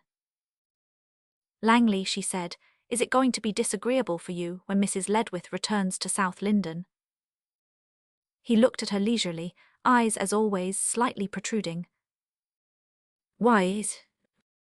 The newspapers. Probably, he said. Then what are you going to do about it? About what? The papers. Nothing. Or about Mrs. Ledwith. Be civil if I see her. Of course, she said, reddening. I was wondering whether gossip might be nipped in the bud if you PG 336 left before she arrives and remained away until she leaves. His prominent eyes were searching her features all the while she was speaking. Now they wandered restlessly over the landscape. "It's my fashion," he said, "to face things as they come." "If you do not mind, I would rather have you go," she said. "Where?" "Anywhere you care to." He said, "I have told you 1,000 times that the thing to do is to take Molly Wycherley board the Ulan, and I do not care to do it until our engagement is announced." "Very well," he said, swinging around in his saddle. "I will announce it today, and we will go aboard this evening and clear out." What? She faltered. "There's no use waiting any longer," he said. "Mrs. Ledwith and my fool of an aunt are coming tomorrow. Did you know that? Well, they are. And every dirty newspaper in town will make the matter insidiously significant. If my aunt had not taken it into her head to visit Mrs. Ledwith at this particular moment, there would have been few comments. As it is, there will be plenty, and I do not feel like putting up with them. I do not propose to for my own sake. The time comes, sooner or later, when a man has got to consider himself." After a short silence, Strelsa raised her grey eyes. "Has it occurred to you to consider me, Langley? PG 337. "What, certainly. Have not I been doing that ever since we have been engaged?" "I wonder," she mused. "What else have I been doing? He insisted denying myself the pleasure of you when I am half crazy about you." "What?" A dull flush settled under his prominent cheekbones. He looked straight ahead of him between his horse's ears as he rode, sitting his saddle like the perfect horseman he was, although his mount felt the savage pain of a sudden and reasonless spurring, and the wicked curb scarcely controlled him. Strelsa set her lips, not looking at either horse or man on her right, nor even noticing her own mare, who was cutting up in sympathy with the outraged hunter at her withers. "Langley." "Yes." "Has it ever occurred to you how painful such scandalous rumours must be for Mrs. Ledwith?" "Can I help them?" Strelsa said thoughtfully. "What a horrible thing for a woman. It was generous of your aunt to show people what she thought of such cruel stories." "Do you think," he said sneeringly, "that my excellent aunt was inspired by any such motive? You might as well know if you do not know already," and his pale eyes rested a moment on the girl beside him, "that my aunt is visiting Mrs. Ledwith solely to embarrass me." "How could it embarrass you?" "By giving colour to the lies told about me and the PG 338 Ledwiths," he said in a hard voice, hinting that Mary Ledwith, free to marry, is accepted by my aunt. And the rest is up to me. That's what that female relative of mine has just done. His big, white teeth closed with a click, and he spurred his horse cruelly again and checked him until the slavering creature almost reared over backward. "If you maltreat that horse again, Langley, I will leave you. Do you understand?" she said, exasperated. "I beg your pardon again." His jaw fairly snapped, but the horse did not suffer from his displeasure. "What has enraged you so?" she demanded. "This whole business. There is not anything my aunt could have done more vicious, more contemptible than to visit Mrs. Ledwith at this moment. I will get it from every quarter now." "I suppose she will too." "My aunt no such luck." "I mean Mrs. Ledwith." "Oh, I suppose so," Strelsa said between tightening lips. "Is there nothing you can do, no kindness, no sacrifice you can make to shield Mrs. Ledwith?" He stared at her, then his eyes roamed restlessly. "How?" "I do not know, Langley, but if there is anything you could do—" "What, my aunt and the papers are determined that I shall marry her.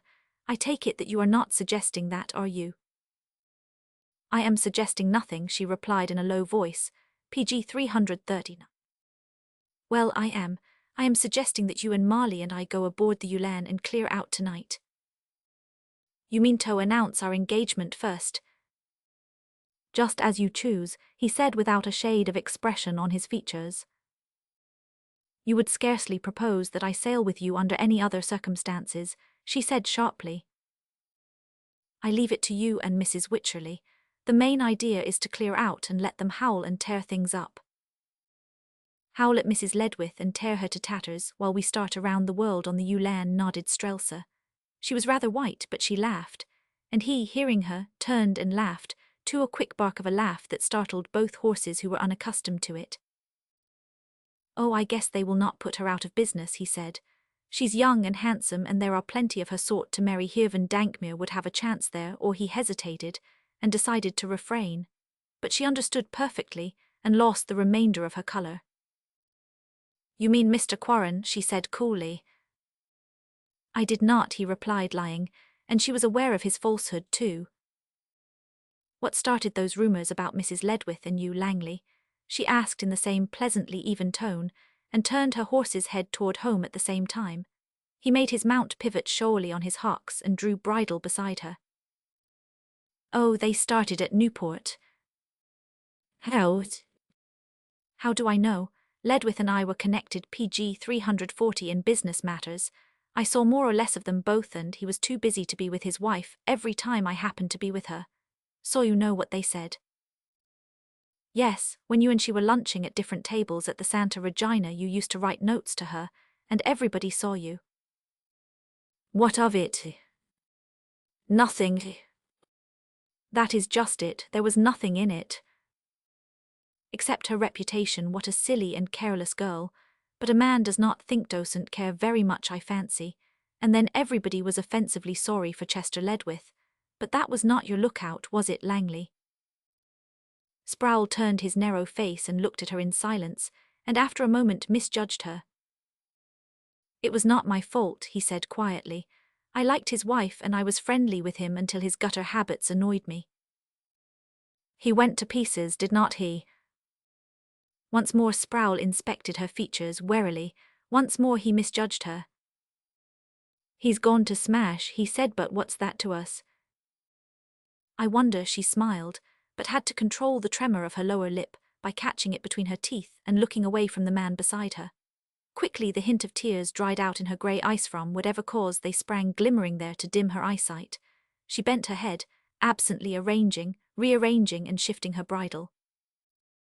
"The thing to do," he said, curling his long moose PG 341 tash with powerful fingersis for the Wycherleys to stand by us, no and the others.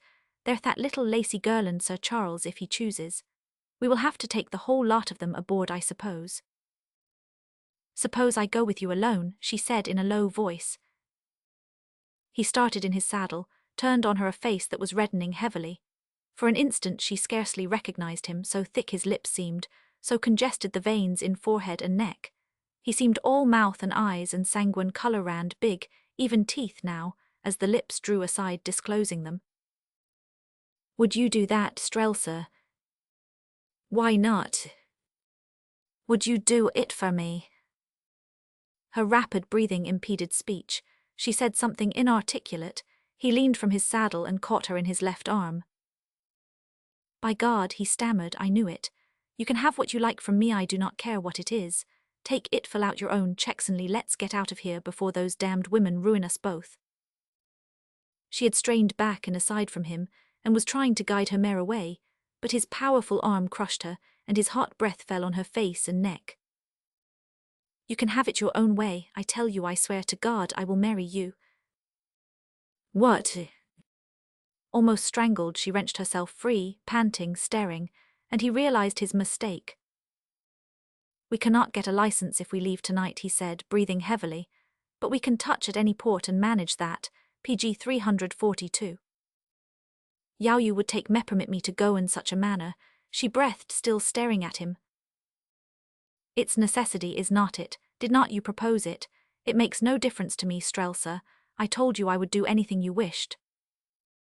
What did you mean, Bybie? But she could go no further in speech or thought. "The thing to do," he said calmly, "is not to fly off our heads or become panic-stricken. You are doing the latter. I lost control of myself after what you gave me to hope, after what you said, showing your trust in me," he added, moistening his thick, dry lips with his tongue. "I lost my self-command because I am crazy for you. Strelsa, there's no sense in pretending otherwise, and you knew it all the time, you little coquette. What do you think a man's made of? You wanted a business arrangement and I humoured you, but you knew all the while, and I knew that I am infatuated, absolutely mad about you. He added boldly, and I have reason to think it does not entirely displease you, have not I? She did not seem to hear him. He laid his gloved hand over hers and recoiled before her eyes as from a blow. Are you angry? He asked. Her teeth were still working on her under lip. She made no answer. Strelsafe, you really feel nothing for Maeve, you mean what you have said about a purely business agreement. I will hold to it. I thought for a moment when you said something and your smile made me think. You need not think any further, she said. PG 343. What do you mean? I mean that I came with you this morning to tell you that I will not marry you. That's nonsense. I have hurt you, made you angry. I came for that reason, she repeated. I meant to do it as soon as I had the courage. I meant to do it gently. Now I do not care how I do it. It's enough for you to know that I will not marry you. Is that final? Yes. I do not believe it. I know perfectly well I was too impulsive, too ardent. She turned her face away with a faint, sick look at the summer fields, where scores of birds sang in the sunshine. See here, he said, his manner changing, I tell you I am sorry.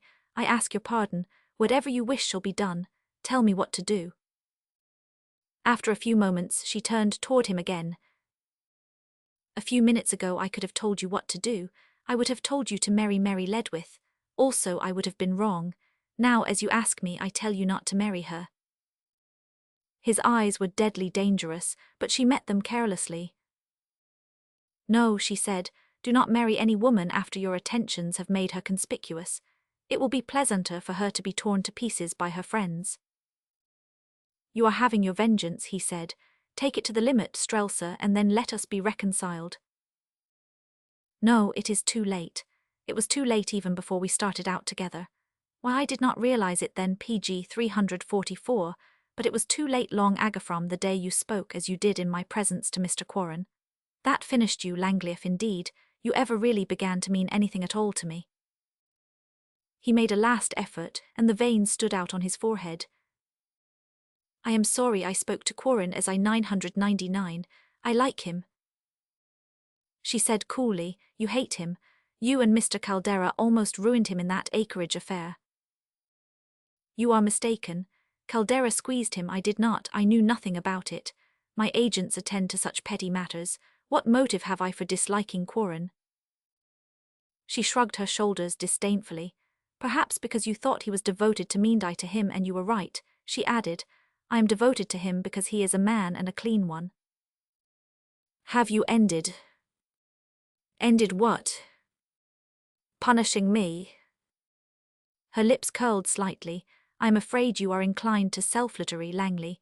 We chasten those whom we care for. Are you silly enough to dismiss me through sheer pique?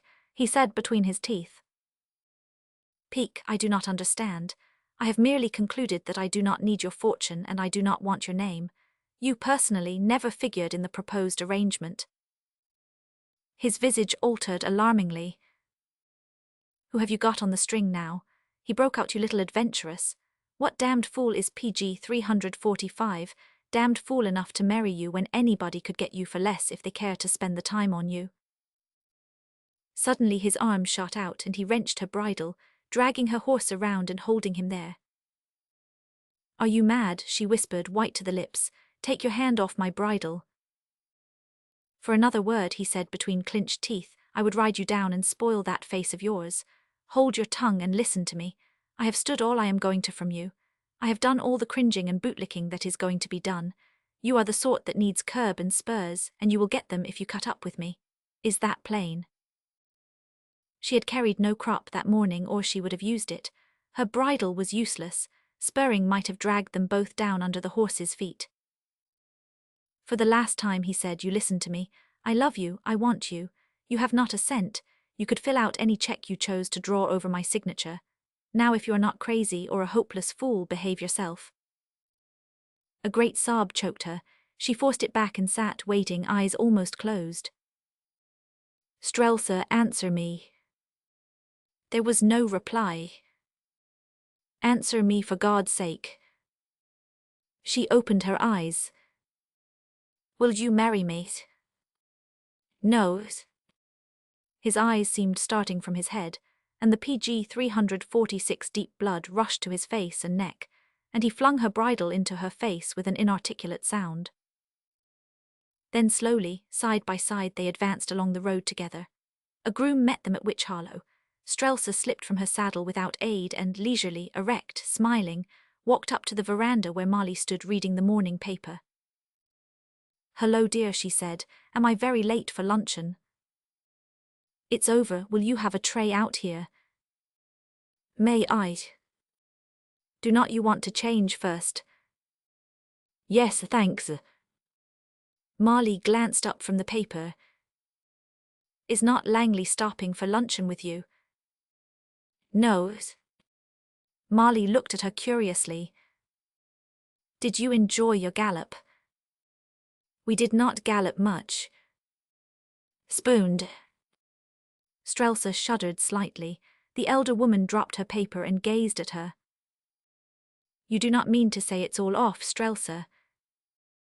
"Entirely. Please do not let's speak of it again or of him if you do not mind." "I do not, you darling, you poor darling. What has that creature done to you?" "Do not speak of him, please." "No, I will not. Oh, I am so glad, Strelsa. I cannot tell you how happy, how immensely relieved that cat of an aunt of his here to make mischief, and poor Mary Ledwith." PG 347. "Molly, I simply cannot talk about any of it." She turned abruptly, entered the house, and ran lightly up the stairs. Molly waited for her, grimly content with the elimination of Langley Sproul, and already planning separate campaigns in behalf of Sir Charles and Quarren. She was still absorbed in her scheming when Strelsa came down. There was not a trace of any emotion except pleasure in her face. In her heart it was the same, only an immense, immeasurable relief reigned there, calming and exciting her alternately. But her face was yet a trifle pale, her hands still unsteady, and every delicate nerve, slowly relaxing from the tension, was regaining its normal quiet by degrees. Her appetite was excellent, however.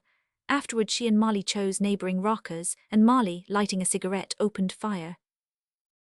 "Is it to be Sir Charles after all, darling?" she asked caressingly. "Is it to be Sir Charles after all, darling?" she asked caressingly. "Is it to be Sir Charles after all, darling?" she asked caressingly. Strelsa laughed outright then, astonished that she had not shrunk from a renewal of the eternal pressure, looked at Molly with wide grey eyes. "I do not know what's the matter with me today," she said. "I seem to be able to laugh. I have not been very well physically. I have had a ghastly morning. I am homeless and wretchedly poor, and I am laughing at it all, the whole thing, Molly. What do you suppose is the matter with me?" "You are not in love, are you?" asked Molly with calm suspicion. "No, I am not," said the girl with a quiet conviction that disconcerted the elder woman. PG 348. "Then I do not see why you should be very happy," said Molly honestly. Strelsa considered. "Perhaps it's because today I feel unusually well. I slept, which I do not usually." "You are becoming devout too," said Molly. "Devout? Oh, you saw me reading in my Testament. It's an interesting book, Molly," she said naively. "You know, as children and at school, and in church we do not read it with any intelligence or listen to it in the right way. People are odd. We have our moments of contrition, abasement, fright, exaltation. But at bottom we know that our religion and a fair observance of it is a sound policy of insurance. We accept it as we take out insurance in view of eventualities and the chance of future fire." "That's flippant," said Molly. "I really did not mean it, so I was wondering about it all. Recently, rereading the New Testament, I was struck by finding so much in it that I had never noticed or understood. You know, Molly, after all, truth is the greatest thing in the world." "So I have heard," observed Molly dryly. "Oh, I have heard it too, but never thought what it meant until recently. You see, truth to me was just telling it as often as possible. I never thought much about it, that it is the basis of everything worthy and beautiful, such as old pictures," she added vaguely, "and those things that silversmiths like Benvenuto Cellini did." "What?" Strelsa coloured. "Everything worthy is founded on truth," she said. "That sounds like Tupper or a copybook," said PG 349 Marley, laughing, for surely those profound reflections never emanated originally from you or Rix, did they? Strelsa, much annoyed, picked up the field glasses and levelled them on the river. Sir Charles was out there in a launch with Chrysos Lacey. Chrysos fished and Sir Charles baited her hook. That's a touching sight, said Strelsa, laughing. Marley said crossly, well, if you do not want him, for goodness sake say so, and let me have some credit with the Lacys for engineering the thing. Take it, darling, laughed the girl, take the credit and let the cash go do Chrysos. How indelicate you can be, Strelsa. Oh, I am in such rude health that it's almost vulgar. After all, Marley, there's an immense relief in getting rid of your last penny and knowing nothing worse can happen to you. You might die. I do not care. Everybody cares whether they live or die. The girl looked at her, surprised. I do not, she said, really. Of course you do. But why should I? Nonsense, Strelsa. No matter how they crack up heaven, nobody is in a hurry to go there. I was not thinking of heaven, I was just curious to see what else there is. I'm in no hurry. But it has always interested me. I have had a theory that perhaps to everybody worthy is given, hereafter, exactly the kind of heaven they expect. O Buddhist, Brahmin, Mohammedan, Christianto the Shinto priest PG 350, as well as to the Sagamore, there's plenty of time. I'm in no hurry. Nor would it be too soon tomorrow for me to find out how near I am to the truth. You are morbid, child. Less this very moment than for years, Marley. Do you know that I am getting well? I wish you knew how well I feel. But Marley was no longer listening. High above the distant hangars where the men had gathered since early morning, a great hawk-like thing was soaring in circles, and already the distant racket of another huge winged thing came to her ears on the summer wind. I hope Jim will be careful, she said, PG 351. Chapter 14. Into the long stables at South Linden, that afternoon Langley Sproul's trembling horse was led limping, his velvet flanks all torn by spurs and caked with mud, his tender mouth badly lacerated. As for his master, it seemed that the ruin of the expensive hunter and 4 hours' violent and capricious exercise in his reeking saddle had merely whetted his appetite for more violence, and he had been tramping for an hour up and down the length of the library in his big sprawling house, when Mr. Kite, his confidential secretary, came in without knocking. Sproul, hearing his steps, swung on him savagely, but Kite coolly closed the door behind him and turned the key. Ledwith is here, he said. Ledwith, repeated Sproul mechanically. Yes, he's on the veranda. They said you were not at home. He said he would wait. I thought you ought to know. He acts queerly. Langley's protruding eyes became utterly expressionless. All right, he said in dismissal. Kite still lingered. Is there anything I can say or do? If there was, I would tell you, would not I? Kite's lowered gaze stole upward toward his MPG 352 ployer, sustained his expressionless glare for a second, then shifted. Very well, he said, unlocking the library door. I thought he might be armed, that's all. Kite. Mr. Kite turned on the doorsill. What do you mean by saying that? Saying what? That you think this fellow Ledwith may be armed. Kite stood silent. I ask you again, repeated Sproul, why you infer that this man might have armed himself to visit this house. Kite's eyes stole upward, were instantly lowered. Sproul walked over to him. You are paid to act, not think, do you understand? He said in a husky, suppressed voice, but his long fingers were twitching. I understand, said Kite. Sproul's lean head jerked. Kite went, and the master of the house strode back into the library and resumed his pacing. Boots, spurs, the skirts of his riding coat, even his stock were stained with mud and lather, and there was a spot or two across his suntanned cheeks. Presently he walked to the bay window which commanded part of the west veranda, and looking out through the lace curtains saw Ledwith sitting there, his sunken eyes fixed on the westering sun. The man's clothing hung loosely on his frame, showing bony angles at elbow and knee. Burrs and black swamp mud stuck to his knickerbockers and golf stock PG 353 ings. He sat very still save for a constant twitching of the muscles.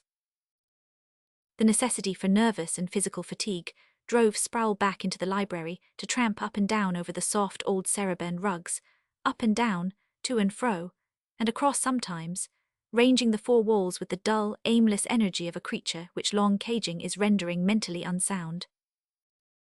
Then the monotony of the exercise began to irritate instead of allaying his restlessness.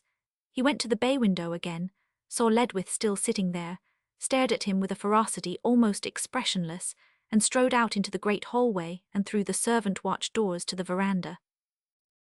Ledwith looked up Rose. "How are you, Langley?" he said. Sproul nodded, staring him insolently in the face. There was a pause, then Ledwith's pallid features twitched into a crooked smile. "I wanted to talk over one or two matters with you before I leave," he said. "When are you leaving?" "Tonight." "Where are you going?" "I do not know to the Akermont Inn for a few days. After that I do not know." Sproul, perfectly aware that his footman was listening, walked out across the lawn and Ledwith went with him. Neither spoke. Shadows of tall trees lay like velvet on the grass. The crests of the woods beyond grew golden, their depths dusky and bluish. Everywhere robins were noisily at supper, tilting for earthworms on the lawns. Golden-winged woodpeckers imitated them. PG 354 in the late sunlight, the grackles' necks were rainbow-tinted. On distant hill crests Sproul could see his broodmares feeding, switching their tails against the sky. Farther away sheep dotted hillside pastures. Farther still the woods of Witch Hollow lay banded with sunshine and shadow. And Sproul's protuberant gaze grew fixed and expressionless as he swung on across the meadows and skirted the first grove of oaks, huge outlying pickets of his splendid forest beyond. "We can talk here," said Ledwith in a voice which sounded hoarse and painful, and swinging around on him, Sproul saw that he was in distress, fighting for breath and leaning against the trunk of an oak. "What do you want to talk about?" said Sproul. The struggle for breath left Ledwith mute. "Cannot you walk and talk at the same time?" demanded Sproul. "I need exercise." "I have got to rest." "Well then, what have you got to say? Because I am going on. What's the matter with you anyway?" he added sneeringly. "Dope." "Partly," said Ledwith without resentment. "What else?" "Anxiety." "Oh, do you think you have a monopoly of that?" Ledwith, without heeding the sneering question, went on, still resting on his elbow against the tree trunk. "I want to talk to you, Langley. I want straight talk from you. Do I get it?" "You will get it. Go on," said Sproul contemptuously. "Send me wife has returned. PG 355. "Your ex-wife," corrected Sproul, without a shade of expression in voice or features. "Yes," said Ledwith merry. "I left the house before she arrived on my way to Akermont across country. She and your aunt drove up together. I saw them from the hill." "Very interesting," said Sproul. "Is that all?" Ledwith detached himself from the tree and stood aside under it, looking down at the grass. "You are going to marry her, of course," he said.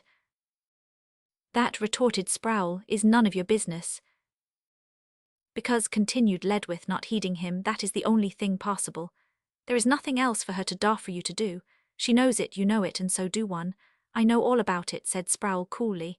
"Is there anything else?" "Only your word to confirm what I have just said." "What are you talking about?" "Your marriage with Mary." "I think I told you that it was none of your business." "Perhaps you 999, but I have made it my business." "May I ask why?" "Yes, you may ask, Langley, and I will tell you. It's because recently there have been rumors concerning you and a Mrs. Leeds. That's the reason." Sproul's hands, hanging at his sides, began nervously closing and unclosing. "Is that all, Ledwith?" "That's all when you have confirmed what I have PG 356 said concerning the necessity for your marriage with the woman you debauched." "You lie," said Langley. Ledwith smiled. No, he said wearily, I do not. She admitted it to me. That is another lie. Ask her. She did not care what she said to me any more than she cared, after a while, what she did to me. You made her yours, soul and body. She became only your creature, caring less and less for concealment as her infatuation grew from coquetry to imprudence, from recklessness to effrontery. It's the women of our sort, who once misled, stop at nothing, not the men. Prudence to the point of cowardice is the amatory characteristic of your sort. I do not mean physical cowardice, he added, lifting his sunken eyes and letting them rest on Sproul's powerful frame. Have you finished? Asked the latter. In a moment, Langley. I am merely reminding you of what has happened. Concerning myself, I have nothing to say. Look at me. You know what I was, you see what I am. I am not whining, it's all in a lifetime. And the man who is not fitted to take care of what is his loses, that's all. Sproul's head was averted after an involuntary glance at the man before him. His face was rudor, it may have been the ruddy evening sun striking flat across it. Ledwith said, You will marry her, of course, but I merely wish to hear you say so. Sproul swung on him, his thick lips receding. I will marry whom I choose. Do you understand that, PG 357? Of course, but you will choose to marry her. Do you think so? Yes, or I'll kill you, he said seriously. Langley stared at him, every vein suddenly dark and swollen, then his bark of a laugh broke loose. I suppose you have got it in your pocket, he said. Ledwith fumbled in his coat pocket and produced a dully blued weapon of heavy caliber, and Sproul walked slowly up to him, slapped his face, took the revolver from him and flung it into the woods. Now go home and punch yourself full of dope, he said, swung on his heel and sauntered off. Ledwith looked after him, one bloodless hand resting on the cheek which Sproul had struck watched him out of sight. Then patiently he started to search for the weapon, dropping on all fours, crawling, peering, parting the ferns and bushes. But the sun was low and the woods dusky, and he could not find what he was looking for. So he sat up on the ground among the dead leaves of other years, drew from his pocket what he needed, and slowly bared his scarred arm to the shoulder. As for Sproul, his vigorous tread lengthened to a swinging stride, as he shouldered his way through a thicket, and out again into the open. Already he scarcely remembered Ledwith at all, or his menace, or the blow, scarcely even recollected that Mary Ledwith had returned, or that his aunt was within driving distance of his own quarters. A dull hot anguish, partly rage, possessed him, tormenting brain and heart incessantly and giving him no rest. His own clumsy madness in destroying what he believed had been a certainty, his stupidity, his loss of PG 358 self-control, not only in betraying passion prematurely, but in his subsequent violence and brutality, almost drove him insane. Never before in any affair with women had he forgotten caution in any crisis.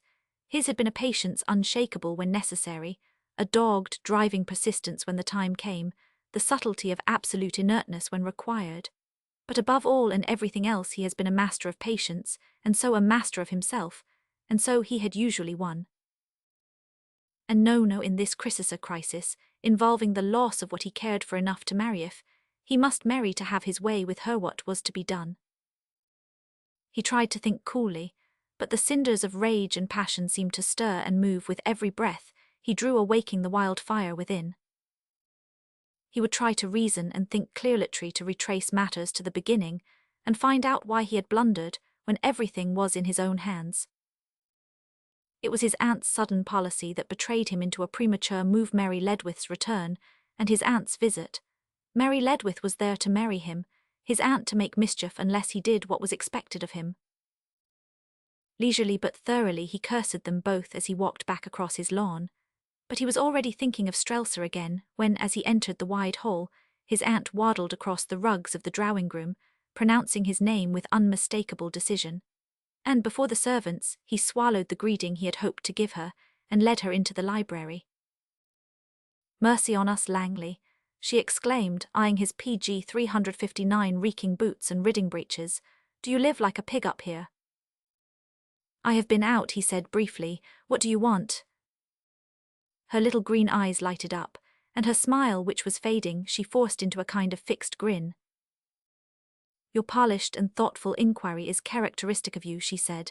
Mary is here and I want you to come over to dinner. I am not up to it, he said. I want you to come. I tell you I am not up to it, he said bluntly.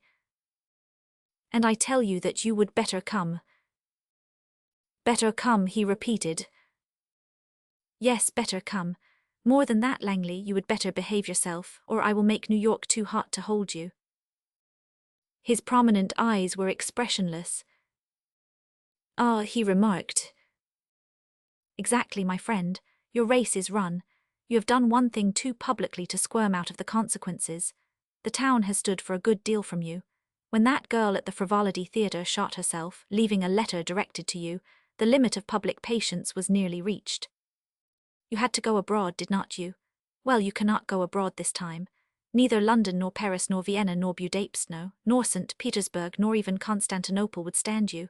Your course is finished. If you have an ounce of brains remaining, you know that you are done for this time. So go and dress and come over to dinner, and do not worry. I will keep away from you after you are married. PG 360. You will keep your distance before that, he said slowly. You are mistaken. Many people are afraid of you, but I never was and never could be. You are no good, you never were. If you did not lug my name about with you, I would let you go to hell. You will go there anyway, but you will go married first. I expect to. Married to Mary Ledwith, she said, looking at him. He picked up a cigar, examined it, yawned, then glanced at her. As I had recently occasion to tell Chester Ledwith, I will marry whom I please. Now suppose you clear out. Are you dining with us? No. What time may we expect you tomorrow? At no time. Do you intend to marry Mary Ledwith? No. Is that final? Yes. Do you expect to marry anybody else? Yes, he shouted, partly rising from his chair, his narrow face distorted. Yes, I do. Now you know, do not you? Is the matter settled at last? Do you understand clearly, you fat-headed, meddlesome old fool? He sprang to his feet in an access of fury, and began loping up and down the room, gesticulating, almost mouthing out his hatred, and abuse rendered more furious still by the knowledge of his own weakness, and dis PG 361, integration his downfall from that silent citadel of self-control, which had served him so many years as a stronghold for defiance or refuge. You impertinent old woman, he shouted, if you do not keep your fat nose out of my affairs, I will set 1,000 men tampering with the foundations of your investments. Keep your distance and mind your business, I warn you now, and for the last time, or else. He swung around on her, and the jaw muscles began to work, or else I will supply the yellows with a few facts concerning that Englishman's late father and yourself. Mrs. Sproul's face went pasty white. In the fat, colourless expanse only the deathless fury of her eyes seemed alive. So that fetched you, he observed coolly. I do not want to give you apoplexy. I do not want you messing up my house. I merely want you to understand that it's dangerous to come sniffing and nosing around my threshold. You do understand, I guess. He continued his promenade, but presently came back to her. You know well enough who I want to marry. If you say or do one thing to interfere, I will see that you figure in the yellows. He thought a moment. The colour slowly returned to her face. After a fit of coughing, she struggled to rise from her chair. He let her pant and scuffle and kick for a while, then opened the door and summoned her footman. I am sorry I cannot drive with you this evening, he said quietly, as the footman supported Mrs. Sproul to her feet, but I have promised the Wycherleys. Pray PG 362, offer my compliments and friendly wishes to Mrs. Ledwith. When she had gone, he walked back into the library, picked up the telephone and finally got Molly Wycherley on the wire. Will not you ask me to dinner? He said. I have an explanation to make to Mrs. Leeds and I would be awfully obliged to you. There was a silence, then Molly said deliberately, You must be a very absent-minded young man. I saw your aunt for a moment this afternoon, and she said that you are dining with her at Mrs. Ledwith's.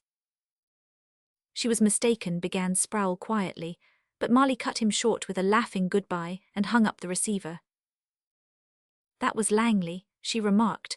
turning to Strelsa, who was already dressed for dinner, and who had come into Marley's boudoir to observe the hairdressing and comprehensive embellishment of that young matron's person by a new maid on probation.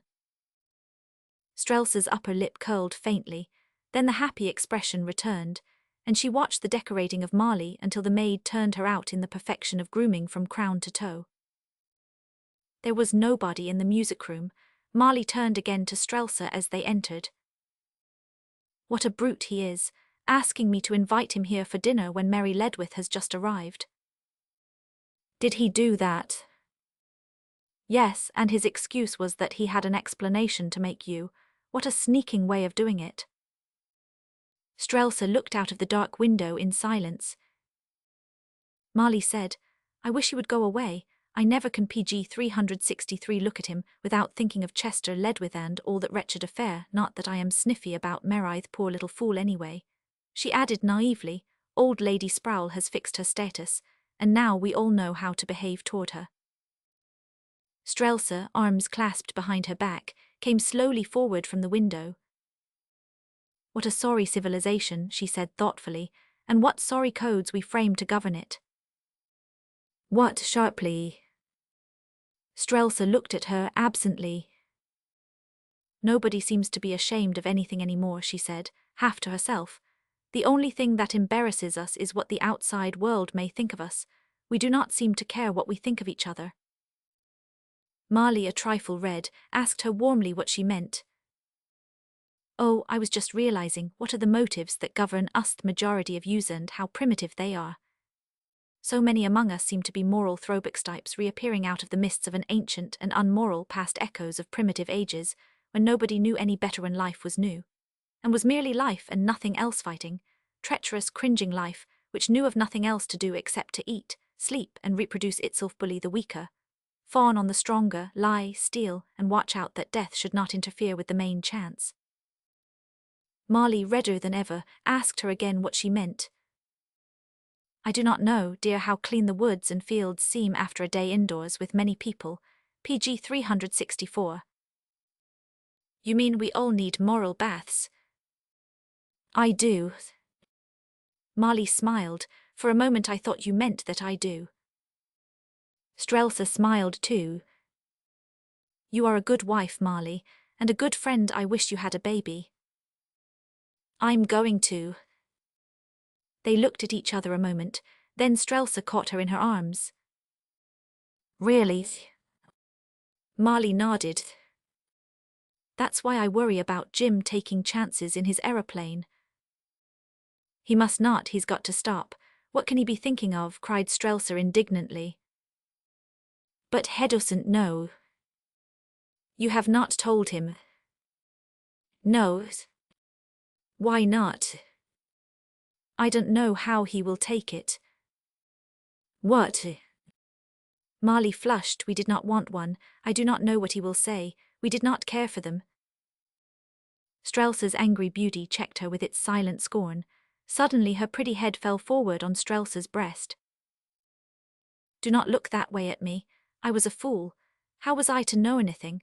I would never had one. You cannot know whether you want a baby or not until you have one. I know now.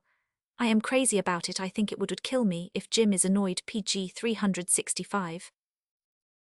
He will not be, darling, whispered Strelsa. Do not mind what he says anyway. He's only a man. He never even knew as much about it as you 999. What do men know anyway? Jim is a dear, just the regular sort of man interested in business and sport, and probably afraid that a baby might interfere with both. What does he know about it? Besides, he's too decent to be annoyed. I am afraid I cannot stand Evan, his indifference, whimpered Marley. Strelsa, holding her clasped to her breast, started to speak, but a noise of men in the outer hall silenced her. The aviators, returning from their hangars, and gathering in the billiard room for a long one before dressing. Wait, whispered Strelsa, gently disengaging herself. Wait just a moment. And she was out in the hall in an instant, just in time to touch Jim on the arm as he closed the file toward the billiard room. Hello, sweetness, he said, pivoting on his heels and seizing her hands. Are you coming in to try a cocktail with us? Jim, she said, I want to tell you something. Shoot, he said, and if you do not hurry I will kiss you. Listen, please, Marley is in the music room. Make her tell you. Tell me what? Ask her, Jim, and if you care one atom for Herb happy at what she tells you on, tell her that you are. Will you? He stared at her, then lost countenance. Then he PG 366 looked at her in a panicky way and started to go, but she held on to him with determination. Smile first.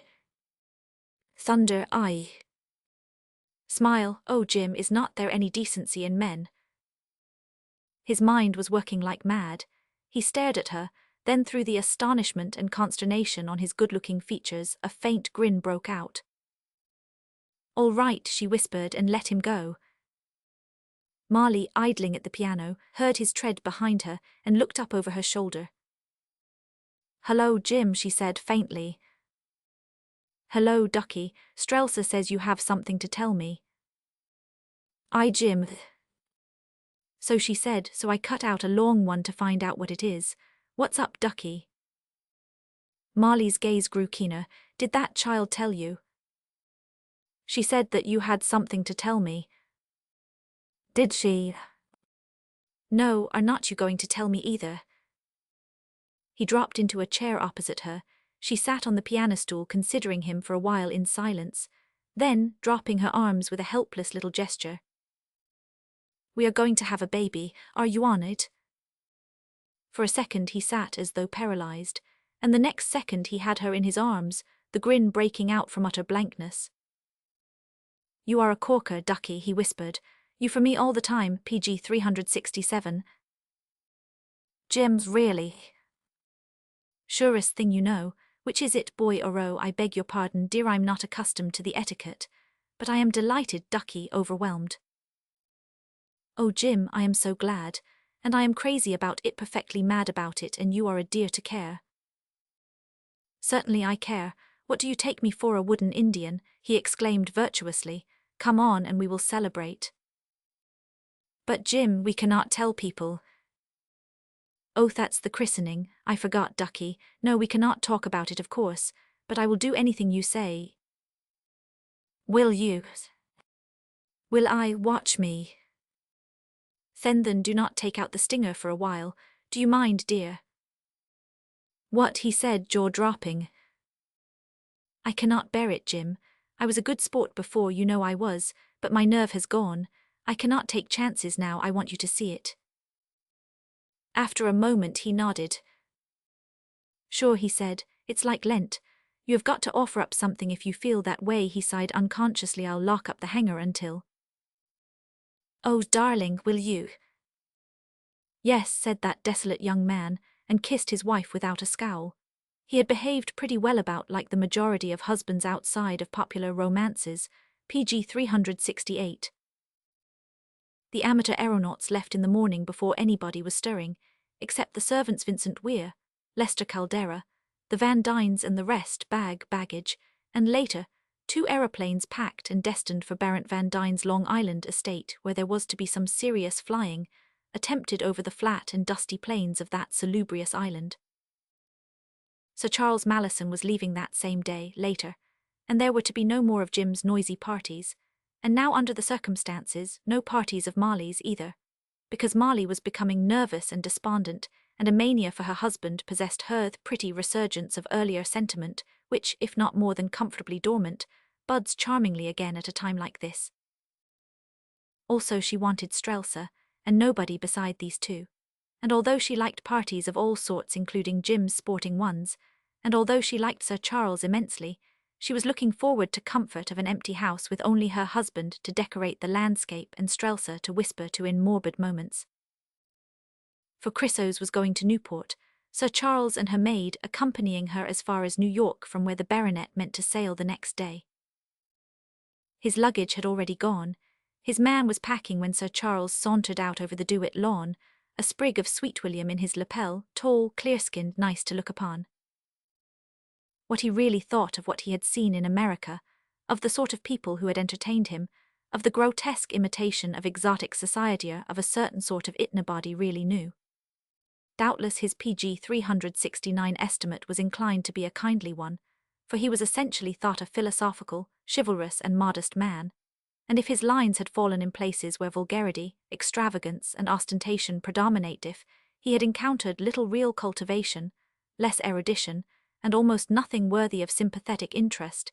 He never betrayed either impatience or contempt. He had come for one reason only, the same reason that had brought him to America for the first time, to ask Strelsa Leeds to marry him. He was man enough to understand that she did not care for him that way, soldier enough to face his fate, keen enough long since to understand that Quarren meant more to the woman he cared for than any other man. Cool, self-controlled, he watched every chance for an opening in his own behalf. No good chance presented itself, so he made one and offered himself with a dignity and simplicity that won Strelsa's esteem but not her heart. After that he stayed on, not hoping, but merely because he liked her. Later he remained because of a vague instinct that he might as well be on hand, while Strelsa went through the phase with Langley Sproul. But he was a wise man, and weeks ago he had seen the inevitable outcome. Also he had divined Quarren's influence in the atmosphere, had watched for it, sensed it, seen it very gradually materialize in a score of acts and words of which Strelsa herself was totally unconscious. Then too, the afternoon before, he had encountered Sproul riding furiously with reeking spurs, after his morning's gallop with Strelsa, and he had caught a glimpse of the man's face, and that was enough, PG 370. So there was really nothing to keep him in America any longer. He wanted to get back to his own Kindinto real life again, among people of real position and real elegance, where live topics were discussed, where live things were attempted or accomplished, where whatever was done, material or immaterial, was done thoroughly and well. There was not one thing in America, now, to keep him there except a warm and kindly affection for his little friend Chrysos Lacey, with whom he had been thrown so constantly at Witch Hollow. Strolling across the lawn, he thought of her with warm gratitude. In her fresh and unspoiled youth he had found relief from a love unreturned, a cool, sweet antidote to passion, a balm for loneliness most exquisite and delightful. The very perfection of comradeship it had been, full of charming surprises as well as a rest both mental and physical. For Chrysos made few demands on his intellect, that is, at first she had made very few. Later, within the past few weeks, he remembered now his surprise to find how much there really was to the young girl, and that perhaps her age and inexperience alone marked any particular intellectual chasm between them. Thinking of these things he sauntered on across country, and after a while came to the grounds of the Ledwith place, wondering a little that a note from Mrs. Sproul the evening before should have requested him to present himself at so early an hour. A man took his card, returned presently saying that Mrs. Ledwith had not yet risen, but that Mrs. Sproul would receive him, PG 371. Conducted to the old lady's apartments, he was ushered into a dressing-room done in pastel tints, and which hideously set forth the colouring and proportions of Mrs. Sproul in lace bedatia, bolstered up in a big caneback chair. "I am ill," she said hoarsely. "I have been ill all night sitting here because I cannot lie down. I would strangle if I lay down." He held her hand in his firm, sun-tanned grasp, looking down compassionately. "Awfully sorry," he said as though he meant it. The old lady peered up at him. "You are sailing tomorrow." "Tomorrow," he said gravely. "When do you return?" "I have made no plans to return." "You mean to say that you have given up the fight?" "There was never any fight," he said. Mrs. Sproul scowled. "Has that heartless girl refused you again, Sir Charles?" "Dear Mrs. Sproul, you are too much my partisan. Mrs. Leeds knows better than you or I where her heart is really inclined, and you and I can scarcely question her decision." "Do you think for a moment it is inclined toward that miserable nephew of mine?" she demanded. "No," he said. "Sendo, you mean young Quarren?" "I think I do," he said, smiling. "I am glad of it," she said angrily. "If it was not to be you, I am glad that it may be Rick's. It would have killed me to see her fall into Langley's hands. PG 372. I am ill on account of Himhai's shocking treatment of me last evening. It was a brutal scene of those terrible family scenes, and he threatened Meccursed me." She closed her eyes a moment, trembling all over her fat body. Then they snapped open again with the old fire undiminished. Before I have finished with Langley he will realize who has hold of him, but I am not well. I am going to Carlsbad. Shall I see you there? I am afraid not. You are going back into everything, I suppose. Yes. To forget her, I suppose. He said pleasantly. I do not wish to forget her. One prefers to think often of such a woman as Mrs. Leeds. There are not many like her. It is something of a privilege to have cared for her, and the memory is not painful. Mrs. Sproul glared at him, and as she thought of Langley, of Strelsa, of the collapse of her own schemes, the baffled rage began to smoulder in her tiny green eyes till they dwindled, and dwindled to a pair of phosphorescent sparks embedded in fat. I did my best, she said hoarsely. I am not defeated if you are not. Say the word and I will start something, and suddenly she remembered Langley's threat, involving the memory of a dead man whose only son now stood before her. She knew that her words were vain, her boast empty. She knew there was nothing more for her to do, nothing even that Sir Charles might do toward winning Strelsa, without also doing the only thing in the world, PG 373, which could really terrify herself. Even at the mere thought of it she trembled again, and fear forced her to speech born of fear. Perhaps it is best for you to go, she faltered. Absence is a last resort, it may be well to try it. He bent over and took her hand. There is no longer even a last resort, he said kindly. I am quite reconciled. She is different from any other woman. Ours was and is a high type of friendship sometimes lately. I have wondered whether it ever could have been any more than that to either of us. Mrs. Sproul looked up at him, her face so altered and softened that his own grew graver. You are like your father, she said unsteadily. It was my privilege to share his friendship, and his friendship was of that kind high-minded, generous, purisking no more than it gave, no more than it gave. She laid her cheek against Sir Charles's hands, let it rest there an instant, then averting her face motioned his dismissal. He went with a pleasant and gentle word or two. She sat bolt upright among her silken pillows, lips grimly compressed, but on her tightly closed eyelids tears trembled. Sir Charles drew a long deep breath in the outer sunshine, filling his lungs with the fragrant morning air. Hedges still glistened with spiders' tapestry. The birds which sulked all day in their early molting fever still sang a little in the cool of the morning, and he listened to them as he walked while his quiet, impartial PG 374 eye ranged over the lovely rolling country, dew-washed and exquisite under a cloudless sky. Far away he saw the chimneys of Langley Sproul's sprawling countryside, smoke rising from two, but he saw nothing of the angry horsemen of the day before. Once, in the distance on the edge of a copse, he saw a man creeping about on all fours, evidently searching for some lost object in the thicket. Looking back from a long way off he saw him still searching on his hands and knees, and wondered at his patience, half inclined to go back and aid him. But about that time, one of Sproul's young bulls came walking over toward him with such menacing observations and deportment that Sir Charles promptly looked about him for an advance to the rear front, a manoeuvre he had been obliged to learn in the late Transvaal unpleasantness. And at the same moment he saw Chrysos Lacey. There was no time for explanations. Clearly she was too frightened to stir, so he quietly picked her up on his advance to the rear front, carrying her in the first aid style approved by the HB 1000 medical staff, and scaled the 5-bar fence as no barrier had ever been scaled at Aldershot or Olympia by any warrior in khaki or scarlet tunic. Thank you, said Chrysos, unwinding her arms from the baronet's neck as the bull came trotting up on the other side of the fence and bellowed at them. Not the slightest atom of fright remained, only a wild rose tint in her cheeks. She considered the bull absently, patted a tendril of hair into symmetry, but the breeze loosened it again, and she let it blow across her cheek.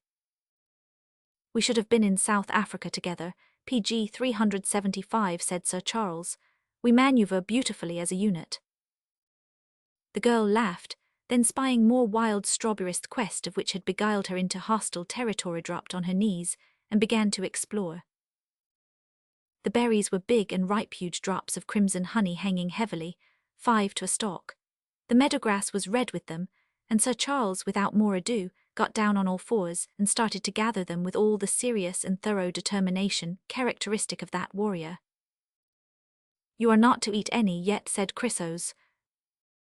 "Of course not, they are for your breakfast, I take it," he said. "For yours." He straightened up on his knees. "For mine." "Certainly." "You did not go wandering afield at this hour to pick wild strawberries for my breakfast," he said incredulously. "Yes, I did," said the girl, and continued exploring, parting the high grass stems to feel for and detach some berry-loaded stem. "Do you know," he said, returning to his labours, "that I am quite overcome by your thought of me. Why, we are friends, and it is to be your last breakfast. And it is to be your last breakfast, and it is to be your last breakfast." There was not the slightest tremor in her voice, but her pretty face was carefully turned away so that if there was to be anything to notice in the features, he could not notice it. "I will miss you a lot," he said. "And I you, Sir Charles, PG 376. You will be over, I suppose." "I suppose so." "That will be jolly," he said, sitting back on his heels to rest, and to watch her too find pleasure in her youth and beauty as she moved gracefully amid the fragrant grasses, one little suntanned hand clasping a great bouquet of the crimson fruit, which nodded heavily amid tufts of trefoil leaves. In the barred shadow of the pasture fence they rested from their exertions, she rearranging their bouquets of berries and tying them fast with grass stems. "It has been a pleasant comradeship," he said. "Yes." "You have found it so too." "Yes." She appeared to be so intent, so absorbed on her bouquet tying that he involuntarily leaned nearer to watch her. A fragrance faintly fresh seemed to grow in the air around him as the hill breeze stirred her hair. If it came from the waving grass tops, or the honeyed fruit, or from her hair, or perhaps from those small, smooth hands, he did not know. For a long while they sat there without speaking, she steadily intent on her tying. Then, while still busy with a cluster, her slim fingers hesitated, wavered, relaxed. Her hands fell to her lap and she remained so, head bent, motionless. After a moment he spoke, but she made no answer. Through and through him shot the thrilling comprehension of that exquisite avowal, childlike in its silent directness, charming in its surprise. A wave of tenderness and awe mounted within him, touching his bronzed cheeks with a deeper colour. PG 377. "If you will, Chrysos," he said in a still voice. She lifted her head and looked directly at him, and in her questioning gaze there was nothing of fear, merely the question. "I cannot bear to have you go," she said. "I cannot go alone. Could you care for me? I love you, Chrysos." Her eyes widened in wonder. You do not love me, do you?" "Yes," he said, "I do. Will you marry me, Chrysos?" Her fascinated gaze met his in silence. He drew her close to his shoulder. She laid her cheek against it. PG 378. Chapter 15. Toward the end of the first week in August, Strelsa wrote to Quarren. "Sometimes I wonder whether you realize how my attitude toward everything is altering. Things which seemed important no longer appear so in the sunlit tranquility of this lovely place. Whatever it is that seems to be changing me in various ways is doing it so subtly, yet so inexorably, that I scarcely notice any difference in myself, until some morning I awake with such a delicious sense of physical well-being, and such a mental happiness apropos of nothing at all except the mere awaking into the world again, that, thinking it over, I cannot logically account for it. Because, Rix, my worldly affairs seem to be going from bad to worse. I know it perfectly well, yet where is that deadly fear?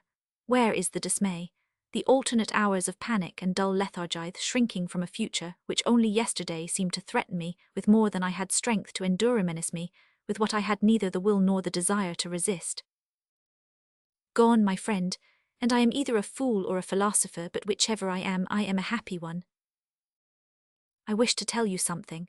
Last winter, when they fished me out of my morbid seclusion, I thought that the life I then entered upon was the only panacea, PG 379, for the past, the only oblivion, the only guarantee for the future.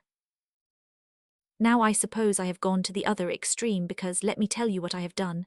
Will you laugh? I cannot help it if you do. I have bought a house. What do you think of that? The owner took back a mortgage, but I do not care. I paid so very little for it, and 30 acres of woods and field sand. It is a darling house, built in the 18th century and not in good repair, but it's mine. Mine, and it may need paint and plumbing and all sorts of things which perhaps make for human happiness and perhaps do not. But I tell you I really do not care.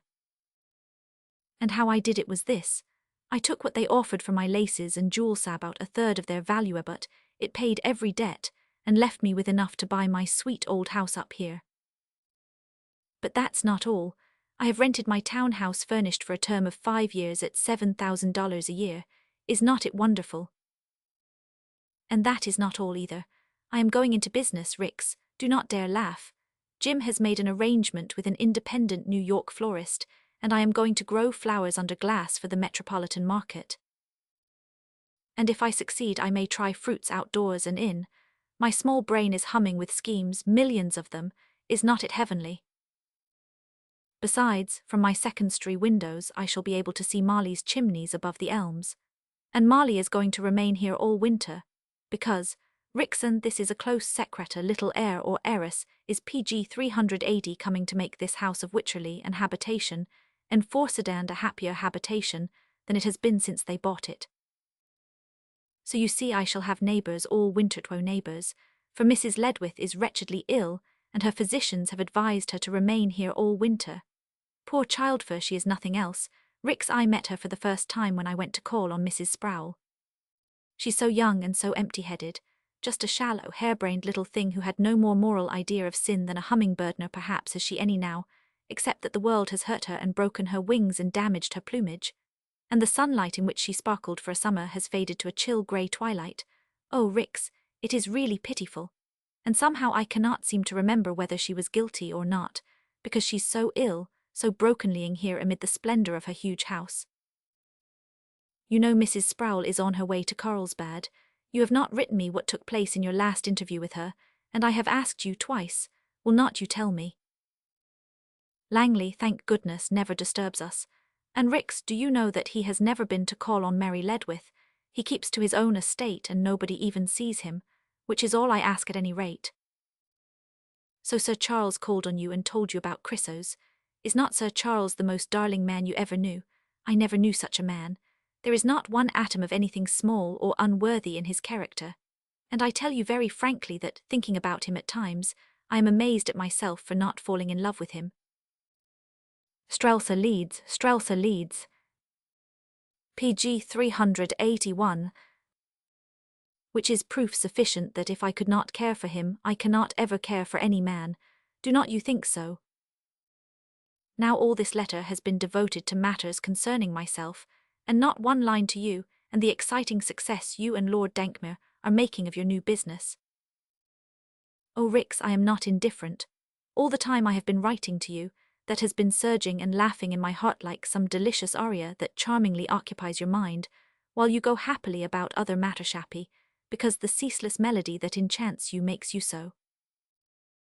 I have read your letter so many times, over and over, and always the same thrill of excitement begins when I come to the part where you begin to suspect that under the daubed surface of that canvas there may be something worthwhile. Is it really and truly a Van Dyck? Is there any chance that it is not? Is it possible that all these years none of Dankmere's people suspected what was hidden under the aged paint and varnish of that tiresome old British landscape? And it remained for you to suspect it, for you to discover it. Oh, Rix, I am proud of you. And how perfectly wonderful it is that now you know its history, when it was supposed to have disappeared, where it has remained ever since under its ignoble integument of foolish paint. No, I promise not to say one word about it until I have your permission. I understand quite well why you desire to keep the matter from the newspapers for the present. But won't it make you and Lord Dank PG 382 mere rich? Tell me, please tell me. I do not want money for myself any more, but I do want it for you. You need it. You can do so much with it, use it so intelligently, so gloriously, make the world better with it, make it more beautiful and people happier. What a chasm, Rix, between what we were a year ago and what we care to be, what we are trying to be today. Sometimes I think of it, not unhappily, merely wondering. Toward what goal were we moving a year ago? What was there to be of such lives? What at the end? Why there was for us no more significance in living than there is to any overt animal, not as much. Oh, this glorious country of high clouds and far horizons, and alas, for the streets of Ascalon where such as I once was go to and frock-led delicately in scarlet and ornaments of gold. Tell it not in Gath, publish it not in the streets of Ascalon that the pavements of the Philistines have bruised my feet, and their 5 cities weary me, and Philistia's high towers are become a burden to my soul. For their gods are too many and too strange for me. So I am decided to remain here, they that look out of their windows be darkened, and the doors be shut in the streets, and all the daughters of music shall be brought low. My poor comrade, must you remain a prisoner in the streets of Ascalon? Yet, through your soul I know as free and fresh a breeze is blowing as stirs the curtains at my open window. You wonderful man to evoke in image writ visualize, and conceive all that PG 383 had to be concrete to cure me soul and body of my hurts. I have been reading Carl Westgard's new novel. Rix, there is no story in it, nothing at all that I can discover except a very earnest warming over of several modern philosophers' views and conclusions concerning social problems. I hate to speak unkindly of it. I wanted to like it because I like Carl Westgard. But it is not fiction and it is not philosophy, and its treatment of social problems seems to follow methods already obsolete. Do you think people will buy it? But I do not suppose Carl cares since he's made up his quarrel with his aunt. Poor old lady, did you ever see anybody so subdued and forlorn? Something has gone wrong with her. She told me that she had had a most dreadful scene with Langley, and that she had not been well since. I am afraid that sounds like gossip, but I wanted you to know. Is it gossip for me to tell you so much? I tell you about everything. If it's gossip, make me stop. And know when are you coming to see me? I am still at Marley's, you know. My house is being cleaned and sweetened and papered and chintzied and made livable and lovable. When please. Your friend and comrade, Strelza. Quarren telegraphed, PG 384. I will come the moment I can. Look for me any day this week. Letter follows. Then he wrote her a long letter, and was still at it when Jessie Vining went to lunch, and when Dankmere got onto his little legs and strolled out also. There was no need to arouse anybody's suspicions by hurrying, so Dankmere waited until he turned the corner before his little legs began to trot. Miss Vining would be at her usual table, anyway, and probably as calmly surprised to see him as she always was, for the repeated accident of their encountering at the same restaurant seemed to furnish an endless source of astonishment to them both. Apparently Jessie Vining could never understand it, and to him it appeared to be a coincidence utterly unfathomable. Meanwhile Quarren had mailed his letter to Strelza, and had returned to his workshop in the basement where several canvases awaited his attention. And it was while he was particularly busy that the front doorbell rang, and he had to go up and open. At first he did not recognize the figure standing on the steps in the glare of the sun. Then, surprised, he held out his rather grimy hand with that instinct of kindness toward anything that seemed to need it, and the thin pallid hand of Ledwith fell limply into his, contracting nervously the next second. "Come in," said Quarren pleasantly. "It's very nice of you to think of me, Ledwith." The man's hollow eyes avoided his and roamed restlessly about the gallery, looking at picture after picture and scarcely seeing them. Inside his loose summer PG 385, clothing his thin, nervous frame was shifting continually, even while he stood gazing almost vacantly at the walls of the gallery. For a little while Quarren endeavoured to interest him in the canvases, meaning only charity to a man who had clearly lost his grip on things. Then, afraid of bewildering and distressing a mind so nearly extinct, the young fellow remained silent, merely accompanying Ledwith as he moved purposelessly hither and thither or halted capriciously, staring into space and twitching his scarred fingers. "You are busy, I suppose," he said. "Yes, I am," said Quarren frankly, "but that needn't make any difference if you would care to come to the basement and talk to me while I am at work." Ledwith made no reply for a moment, then abruptly, "You are always kind to me, Quarren."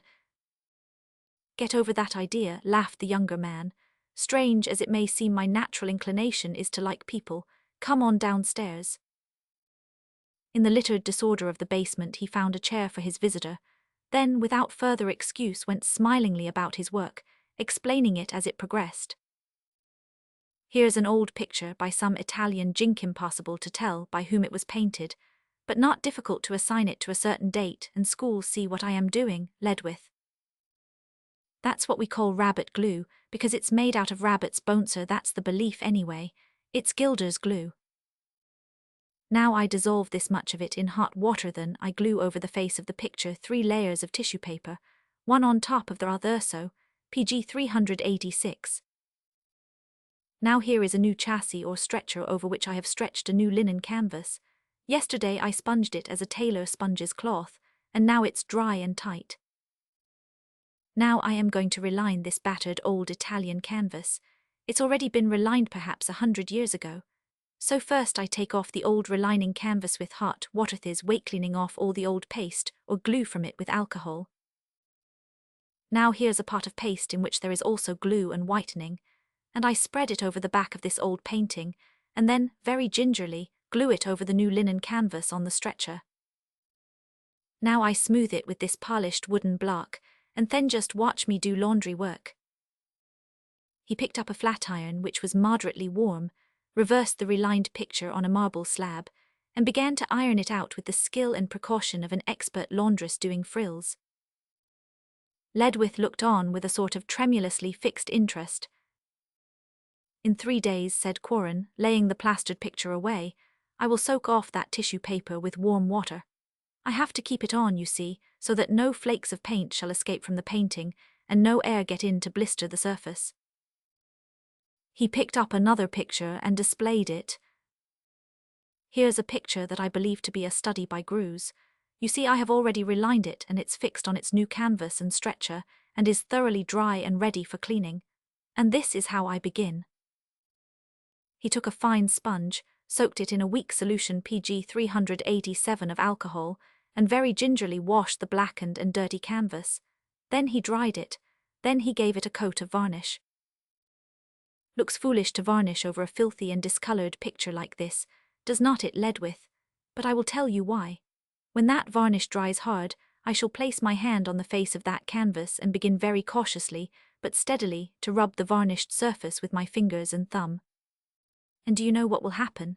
The new varnish has partly united with the old yellow and opaque coating of varnish and dust, and it all will turn to a fine grey powder under the friction, and will come away leaving the old paint underneath, almost as fresh, very often quite as fresh and delicate, as when the picture was first painted.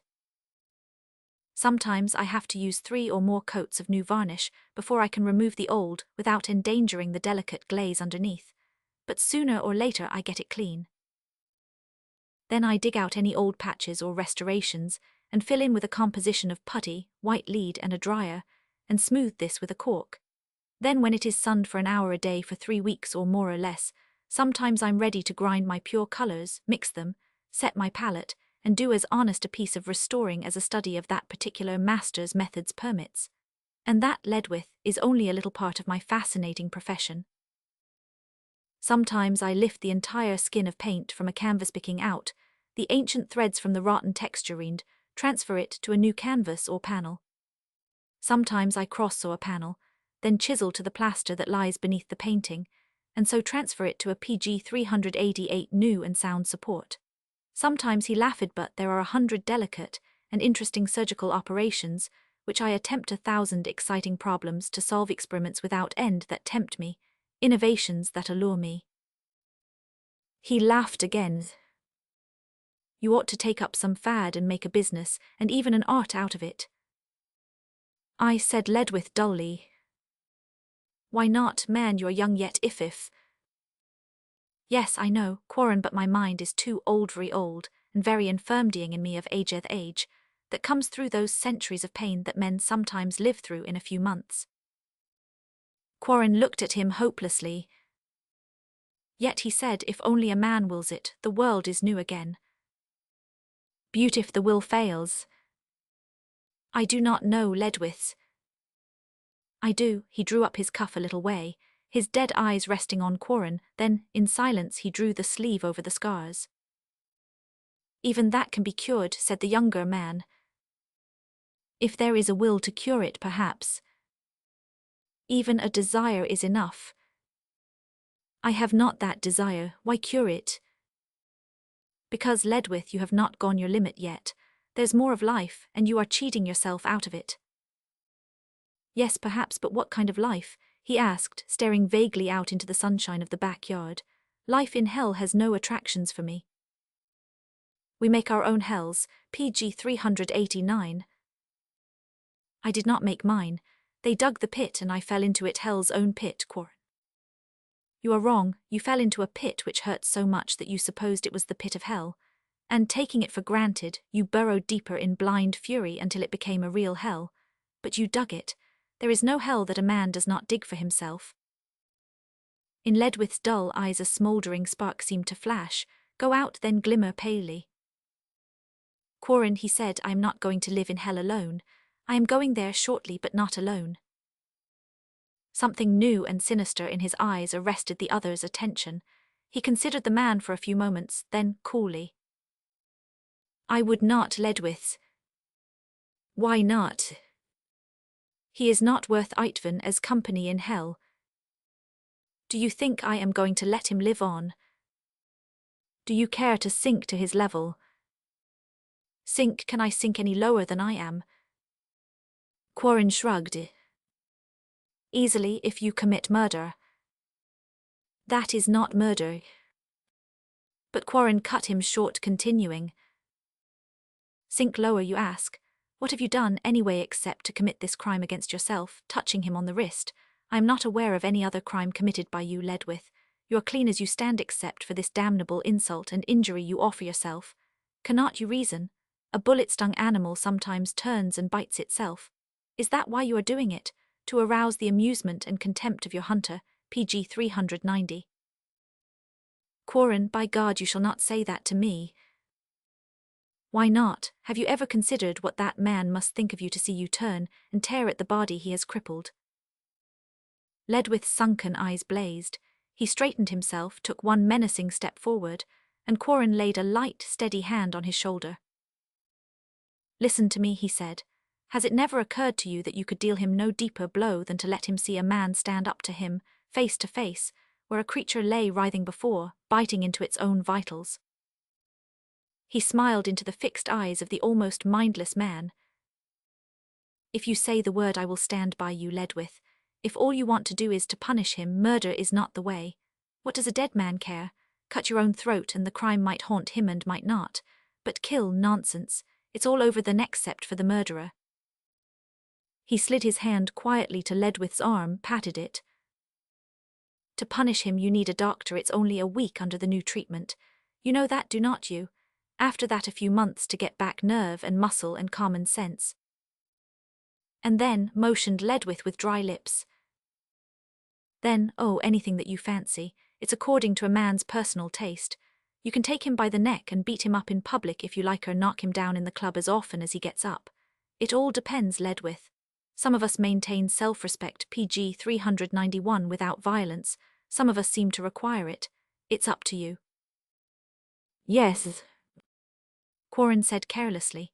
"If I were you, I think that I would face the world as soon as I was physically and mentally well, in not real world, I mean, Ledwith, either here or abroad, just as I felt about it.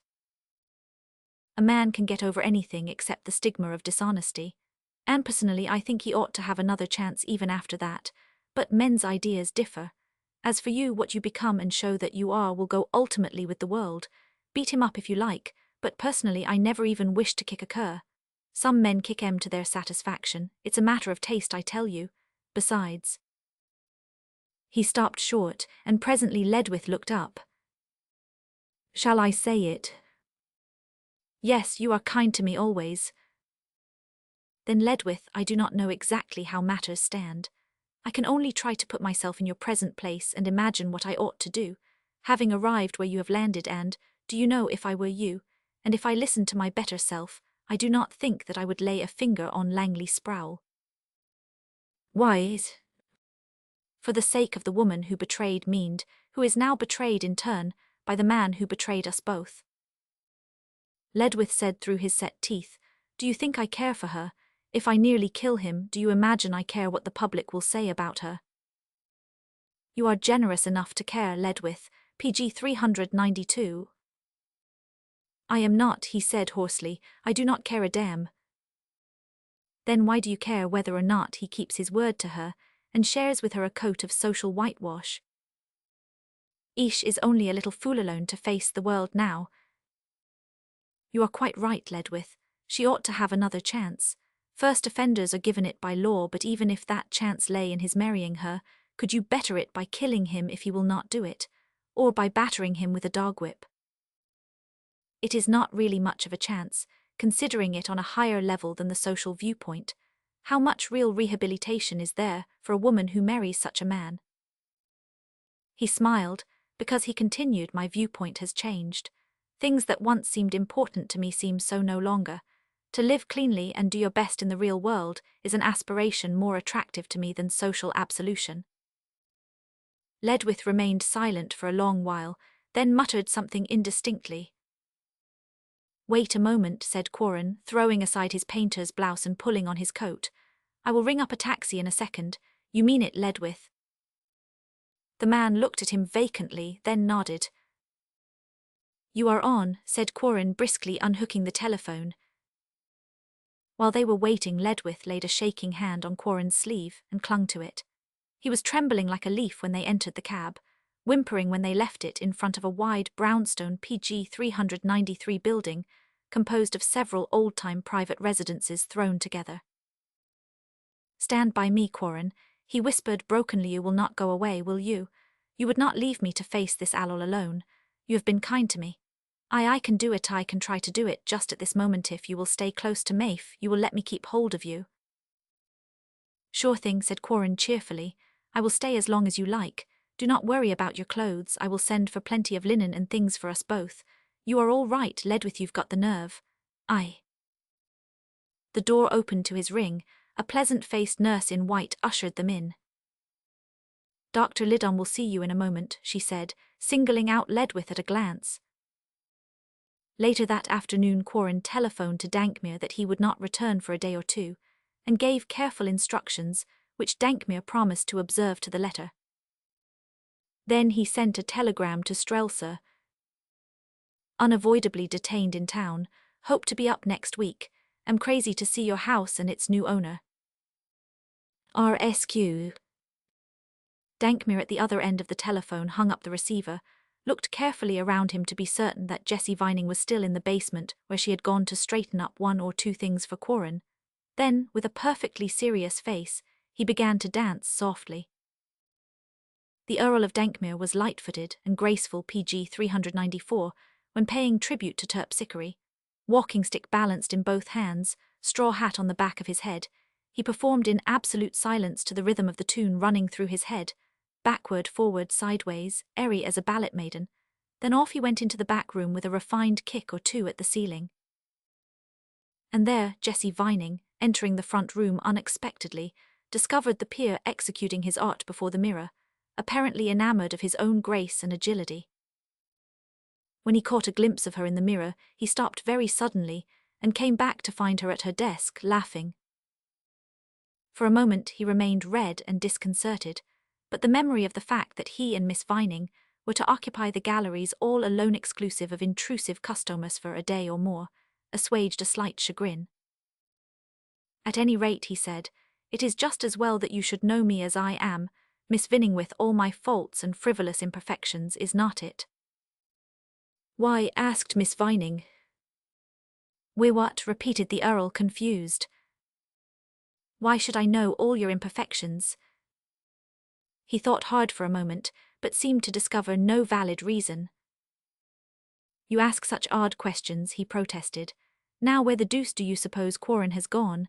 I will bet he's cut the traces and gone up to see those people at Witch Harlow."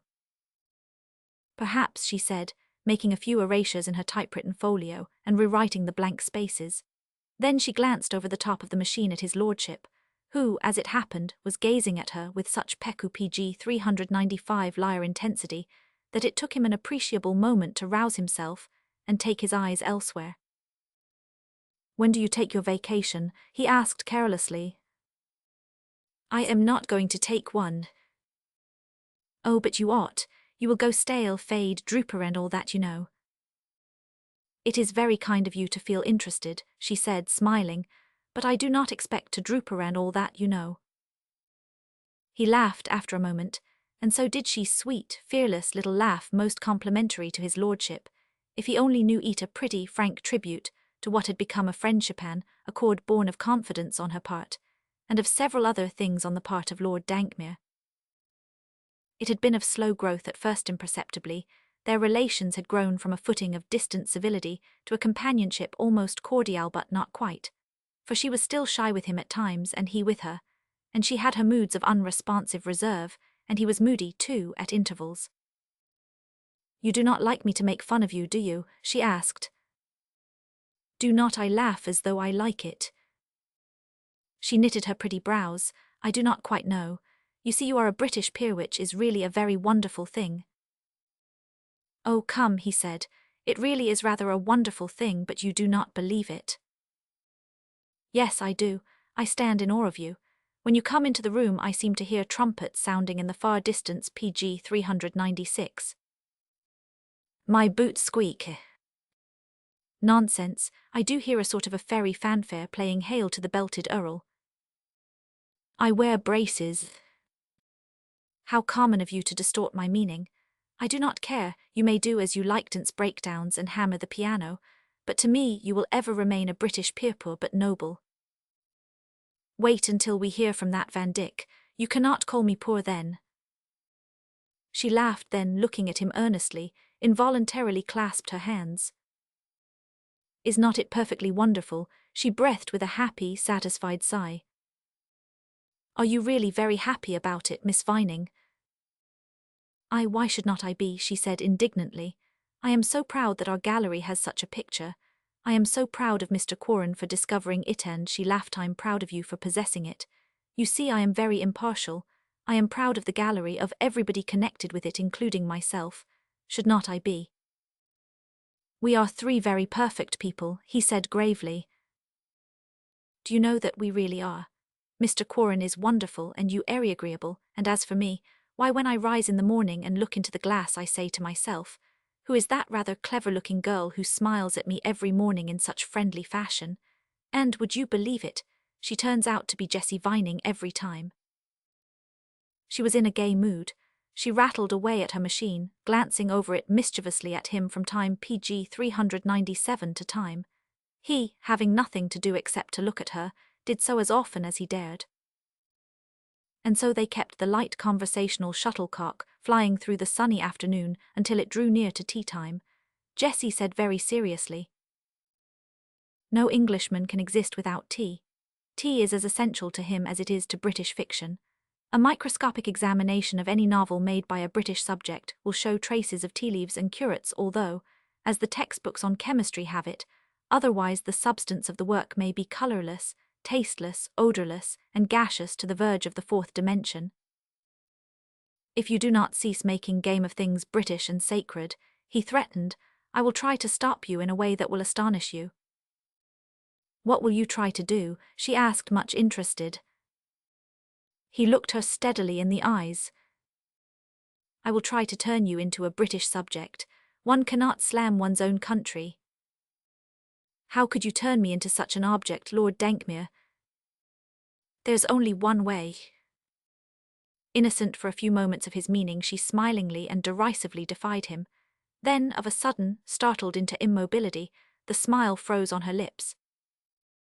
At the swift change in her expression, his own features were slowly and not unbecomingly suffused. Then, incredulous and a little nervous, she rose to prepare the tea, and he sprang up to bring the folding table. The ceremony passed almost in silence. Neither he PG 398 nor she made the effort to return to the lighter, gayer vein. When they spoke at all, it was on some matter connected with business, and her voice seemed to him listless, almost tired. Which was natural enough, for the heat had been trying, and in spite of the open windows, no breath of coolness stirred the curtains. So the last minutes of the afternoon passed, but the sunshine still reddened the cornices of the houses across the street when she rose to put away the tea things. A little later she pinned on her hat and moved toward the front door with a friendly nod to him in silent adieu. "Will you let me walk home with you?" he said. "Ithin not this evening." "Were you going anywhere?" She paused, her gloved hand on the knob, and he came up to her slowly. "Were you?" he repeated. "No." "Then don't you care to let me walk with you?" She seemed to be thinking, her head was a trifle lowered. He said, "Before you go there is something I wanted to tell." Yaush made an involuntary movement, and the door opened and hung ajar, letting in the lively music of a street organ. Then he leaned over and quietly closed the door. "I am afraid," he said, "that I am taking an unwarrantable liberty by interfering in your affairs without consulting you." She looked up at him, surprised. "It happened yesterday about this hour," he said, PG 399. "What happened? Do you remember that you went home about 3 o'clock, instead of waiting until this hour as usual?" "Yes." "Well, this is what occurred. I left the gallery at this same hour. Ahead of me descending the steps was a young girl who had just delivered a business letter to Mr. Quarren. As she set foot on the pavement, a footman attached to an automobile drawn up across the street touched his cap to her and said, 'Beg pardon, Miss Vining, I am Mr. Sproul's man. Mr. Sproul would like to see you at the Café Camargue. The car is waiting.'" Miss Vining's colour faded. She stared at Dankmere with widening eyes, and he dropped his hands into his coat pockets and returned her gaze. "I do not understand you," she said in a low voice. Neither did the young girl addressed by the footman, neither did one, but I was interested, so I said to the footman, "Bring around your car, I shall have to explain about Miss Vining to Mr. Sproul." "What?" she said breathlessly. "That's where I interfered, Miss Vining." And the footman looked doubtful too, but he signalled the chauffeur, and so I went to the Café Camargue. He hesitated, looking at her white and distressed face, then continued coolly. "Sproul seemed surprised to see me. He was waiting in a private room. He's looking rather badly these days. We talked a few minutes." Pale, angry, every sense of modesty and reserve outraged, the girl faced him, small head erect, PG 400. "You went there, Toto, discuss me with that man." He was silent. She turned suddenly and tried to open the door, but he held it closed. "I did it because I cared for you enough to do it," he said. "Do not you understand? Do not you suppose I know that kind of man?" "It was not your business," she faltered, twisting blindly at the doorknob. "Let me go, please." "I made it my business, and that man understood that I was making it my business, and he will not attempt to annoy you again. Can you forgive me?" She turned on him excitedly, her eyes flashing with tears, but the impetuous words of protest died on her lips as her eyes encountered his. "It was because I love you," he said, and as he spoke, there was about the man a quiet dignity and distinction that silenced her, something of which she may have had vague glimpses at wide intervals in their acquaintance, as something which at times she suspected might lie latent in unknown corners of his character.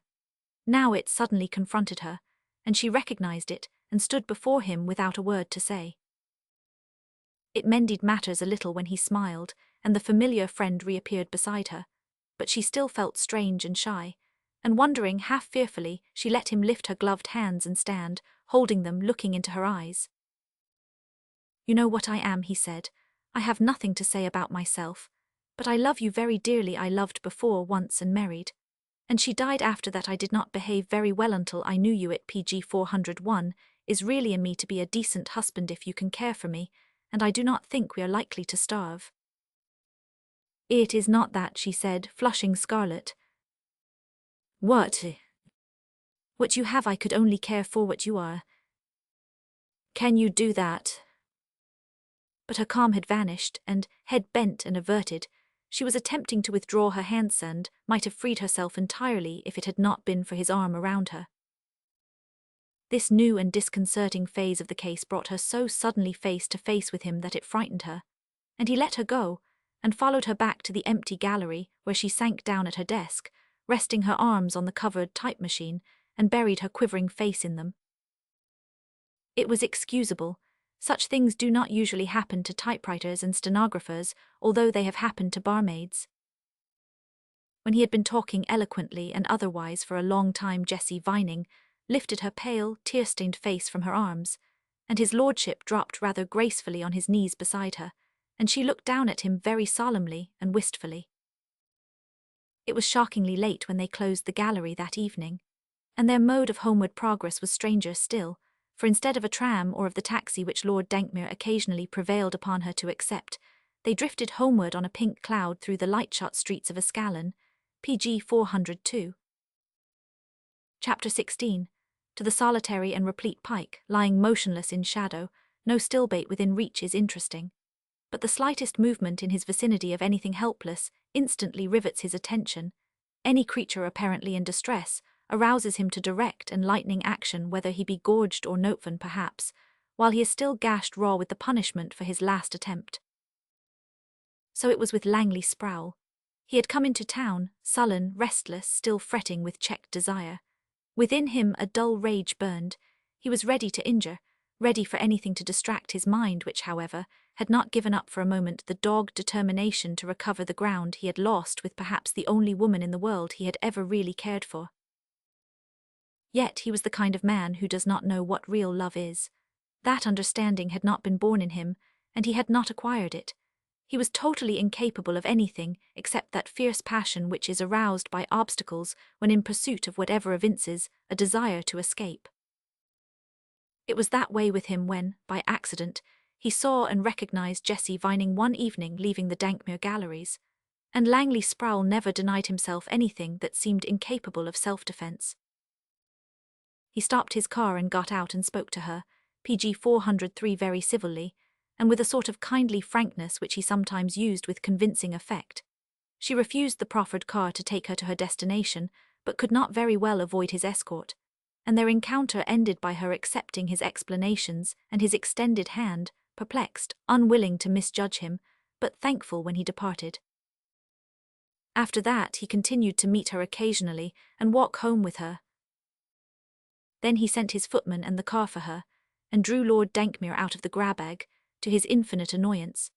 Worse, Dankmere had struck him with an impact so terrific that it had knocked him senseless across the table in a private dining-room of the Café Camargue, where he presently woke up with a most amazing eye to find the terrified proprietor and staff playing Samaritan. In various papers, annoying paragraphs concerning him had begun to appear, hints of how matters stood between him and Mary Ledwith, ugly innuendo, veiled rumours of the breach between him and his aunt, consequent upon his untenable position vis-a-vis Mrs. Ledwith. Until Dankmere had inconvenienced his features, he had walked downtown to his office every day, lank, long-legged, sleek head held erect, hatchet face pointed straight in front of him, his restless eyes encountering everybody's, but seeing nobody unless directly saluted. Now, his right eye rivaling a thundercloud in tints, he drove one of his racing cars as fast as he dared, swinging through Westchester or scurrying about Long Island. Occasionally he went aboard the Ulan, but a burning restlessness kept him moving, and at last he PG 404 returned to South Linden in a cold but deadly rage, determined to win back the chances which he supposed he had thrown away in the very moment of victory. Strelsa Leeds had now taken up her abode in her quaint little house. He learned that immediately, and that evening he went over and came upon her moving about in the dusky garden, so intent on inspecting her flowers that he was within a pace of her before she turned her head and saw him. "Strelsa," he said, "can we not be friends again? I ask no more than that." Too surprised and annoyed to reply, she merely gazed at him. And because, for the first time in his life perhaps, he really felt every word he uttered, he spoke now with a certain simplicity and self-control that sounded unusual to her ear, so noticeably unlike what she knew of him that it commanded her unwilling attention. For his unpardonable brutality and violence he asked forgiveness, promising to serve her faithfully, and in friendship for the privilege of attempting to win back her respect and regard. He asked only that. He said that he scarcely knew what to do with his life without the hope of recovering her respect and esteem. He asked for a beggar's chance, begged for it with a candour and naivete almost boyish so, directly to the point, tended every instinct in him to recover through caution and patience what he had lost through carelessness, and a violence which still astonished him. The Bermuda lilies were in bloom and Strelsa stood near them, listening to him, touching the tall stalks absently at intervals, and while she listened she became more conscious still of the great change in herself off PG 405, her altered attitude towards so much in life that once had seemed to her important. After he had ceased she still stood pensively among the lilies, grey eyes brooding. At length, looking up, she said very quietly, "Why do you care for my friendship, Langley? I am not the kind of woman you think, men, not even the kind I once thought myself. To me friendship is no light thing either to ask for or to give. It means more to me than it once did, and I give it very seldom and sparingly and to very, very few. But toward everybody I am gently disposed because I am much happier than I ever have been in all my life. Is not my goodwill sufficient for any possible relation between you and me?" "Then you are no longer angry with me?" "No longer angry." "Can we be friends again? Can you really forgive me, Strelsa?" "Wise, I could do that, but Langley, what have you and I in common as a basis for friendship? What have we ever had in common? Except when we encounter each other by hazard, why should we ever meet at all?" "You have not pardoned me, Strelsa," he said patiently. "Does that really make any difference to you? It does not to me. It is only because I never think of you that it would be an effort to forgive you. I will make that effort if you wish, but really, Langley, I never think about you at all." "If that is true, let me be with you sometimes, Strelsa," he said in a low voice. "Why PG 406? "Because I am wretchedly unhappy, and I care for you more than you realize." She said seriously, "You have no right to speak that way to me, Langley. Could you ever again give me the right to say I love you?" A quick flush of displeasure touched her cheeks. He saw it in the dusk of the garden and mistook it utterly. "Strelsa, listen to me, dear. I have not slept since our quarrel. I must have been stark mad to say and do what I Roman 999. Do not leave me. Do not go. I beg you to listen a moment." She had started to move away from him, and his first forward step broke a blossom from its stalk where it hung white in the dusk. "I ask you to go," she said under her breath. "There are people here on the veranda." Every sense within him told him to go, pretending resignation.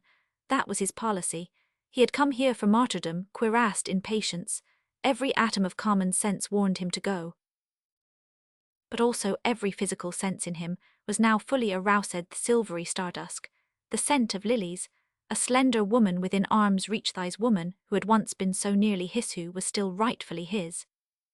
These circumstances were arousing him once more to a temerity which his better senses warned him to subdue.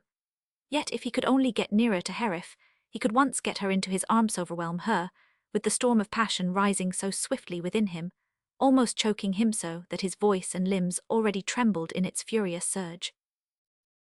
"Strelsa, I love you. For God's sake show me some PG 407 mercy," he stammered. "I come to you half crazed by the solitude to which your anger has consigned me. I cannot endure it. I need you. I want you. I ask for your compassion." "Hush," she pleaded, hastily retreating before him through the snowy banks of rockets. "I have asked you not to speak to me that way. I ask you to go. Do go now, because—" "Will you listen to me? Will you wait a moment? I am only trying to tell you that I love you." He almost caught her, but she sprang aside, frightened, still retreating before him. "I cannot go until you listen to me," he said thickly, trampling through the flowers to intercept her. "You have got to listen, do you hear?" She had almost reached the terrace. The shadowy veranda opened widely beyond. "There are people here, do not you understand?" she said once more in a choking voice, but he only advanced and she fell back before him to the very edge of the porch lattice. "Now listen to me," he said between his teeth. "I love you and I will never give you up." Suddenly she turned on him, hands tightly clenched. "Be silent," she whispered fiercely. "I tell you what you say is indecent, revolting. If there were a man here he would kill you, do you understand?" At the same instant his eyes became fixed on a figure in white, which took shadowy shape on the dark veranda, rising and coming slowly forward. Ghost-like as it was, he knew it instantly. stood rooted in his tracks while Strelsa stole away from him through the starlit gloom, farther, farther, slipping forever PG 408 from him. No knew that as he stood there staring like a damned man upon that other dim shape in the darkness beyond. It was his first glimpse of her since her return from Reno, and now, unbidden, memories half strangled were already in full resurrection, gasping in his ears of things that had been off forgotten passion, of pleasure promised, and because never tasted, it had been the true and only pleasure for such a man as hath pleasure of anticipation. But the world had never, would never believe that. Only he and the phantom there in the dusk before him knew it to be true. Slightly reeling, he turned away in the darkness. In his haunted ears sounded a young wife's voice, promising, caressing. Through and through him shot a thrill of the old excitement, the old desire, urging him again toward belated consummation. And again the old impatience seized him, the old ruthlessness, the old anger at finding her weak in every way except one, the old contempt which had turned to sullen amazement when she wrote him that she had gone to Reno, and that they must wait for their happiness until the courts decreed it legal. Now as he swung along under the high stars he was thinking of these things, and he felt that he had not tried her enough, had not really exerted himself, that women, who are fools, require closer watching than clever ones, that he could have overcome her scruples with any real effort, and saved her from giving him the slip, and sowing a wind in Reno, which already had become enough of a breeze to bother him. With her for a while, he might be able to distract his mind from this recent obsession tormenting him. To PG 409 overcome her would interest him, and he had no doubt it could be done, for she was a little fool silly enough to slap the world in the face and brave public opinion at Reno. No, it was not necessary to marry such a woman. She might think so, but it was not. He had behaved unwisely too. Why should he not have gone to see her when she returned? By doing so and acting cleverly, he could have avoided trouble with his aunt, and also these annoying newspaper paragraphs. Also, he could have avoided the scene with Ledwith and the aborted reconciliation just now with Strelsa, where he had stood staring at the apparition of Mary Ledwith, as lost souls stand transfixed before the pallid shades of those whom they have destroyed. At his lodge gate a half-cawing dog fawned on him, and he kicked it aside. The bruised creature fled, and Sproul turned in at his gates and walked slowly up the cypress-bordered drive. He thought it all out that night, studied it carefully. What he needed was distraction from the present torment. Mary Ledwith could give that to him. What a fool she had been ever to imagine that she could be anything more than his temporary mistress. The damned little idiot, he mused, cutting away to Reno before I knew what she was up-toned, involving us both in all that talk. What did she flatter herself I wanted, anyway? But I ought to have called on her at once. Now it's going to be difficult. Yet he sullenly welcomed the difficulty that she would hold out. That was what he wanted, the excitement of it to take his mind from Strelsa, keep him interested and employed until the moment arrived once PG 410 more when he might venture to see her again. He was, by habit, a patient man. Only in the case of Strelsa Leeds had passion ever prematurely betrayed him, and pacing his porch there in the darkness, he set his teeth and wondered at himself and cursed himself, unable to reconcile what he knew of himself with what he had done to the only woman he had ever wished to marry as a last resort. For 2 weeks Sproul kept to himself. Few men understood better than he what was the medicinal value of time. Only once had he dared ignore it. So one evening, late in August, still dressed in knickerbockers and heatherspats, he walked from his lawn across country to make the first move in a new game with Mary Ledwith. Interested, confident, already amused, and in far better spirits than he had been for many a day, he strode out across the fields, swinging his walking stick, his restless eyes seeing everything and looking directly at nothing. Which was a mistake on his part for once, because crossing a pasture corner, his own bull, advancing silently from a clump of willows, nearly caught him. But Sproul went over the fence and, turning, brought down his heavy stick across the brute's ringed nose. And the animal bellowed at him and tore up the sod and followed along inside the fence, thundering his baffled fury as long as Sproul remained in sight. It was not all bad disposition. Sproul, who cared nothing for animals, hated the bull, and when nothing more attractive offered was accustomed to come to the fence, irritate the animal, lure him within range, and PG 411 strike him. He had done it many times, and some day he meant to go into the pasture with a rifle, stand the animal's charge and shoot him. It was a calm, primrose-tinted sunset where trees and hills and a distant spire loomed golden black against the yellow west. No trees had yet turned, although here and there on wooded hills, single discolored branches broke the green monotony. No buckwheat had yet been cut, but above the ruddy fields of stalks, the snow of the blossoms had become tarnished in promise of maturity, first premonition of autumn, except for a few harvest apples yellow amid green leaves. He had started without any definite plan, a confident but patient opportunist, and as he approached the Ledwith property and finally sighted the chimneys of the house above the trees, some errant thought seemed to amuse him, for he smiled slightly. His smile was as rare as his laughter and as brief, and there remained no trace of it as he swung up the last hill and stood there gazing ahead. The sun had set, a delicate purple haze already dimmed distances, and the twilight which falls more swiftly as summer deepens into autumn was already stealing into every hollow and ravine, darkening the alders where the stream stole swampwards. A few laggard crows were still winging toward the woods, a few flocks of blackbirds passed overhead almost unseen against the sky. Somewhere some gardener had been burning leaves and refuse, and the odour made the dusk more autumn-like. As he crossed the line separating his land from the Ledwith estate, he nodded to the daughter of one of his PG 412 own gardeners who was passing with a collie, and then he turned to look again at the child, whose slender grace and freshness interested him. "Look out for that bull, Europa," he said, staring after her as she walked on. She looked back at him laughingly, and thanked him and went on quite happily, the collie plodding at her heels. Recently Sproul had been very pleasant to her. When she was out of sight, he started forward, climbed the fence into the road, followed it to the driveway, and followed that among the elms and Norway firs to the porch. It was so dark here among the trees that only the lighted transom guided him up the steps. To the maid who came to the door he said coolly, "Say to Mrs. Ledwith that Mr. Sproul wishes to see her for a moment on a very important matter." "Mrs. Ledwith is not at home, sir." "What?" "Mrs. Ledwith is not at home." "Where is she out?" "Yis, sir." "Where?" "I do not know, sir." "Yes, you do. Mrs. Ledwith is at home but has given you instructions concerning me. Is not that so?" The maid, crimson and embarrassed, made no answer, and he walked past her into the drawing-room. "Light up here," he said. "Please, sir." "Do as I tell you, my good girl. Here, where's that button there?"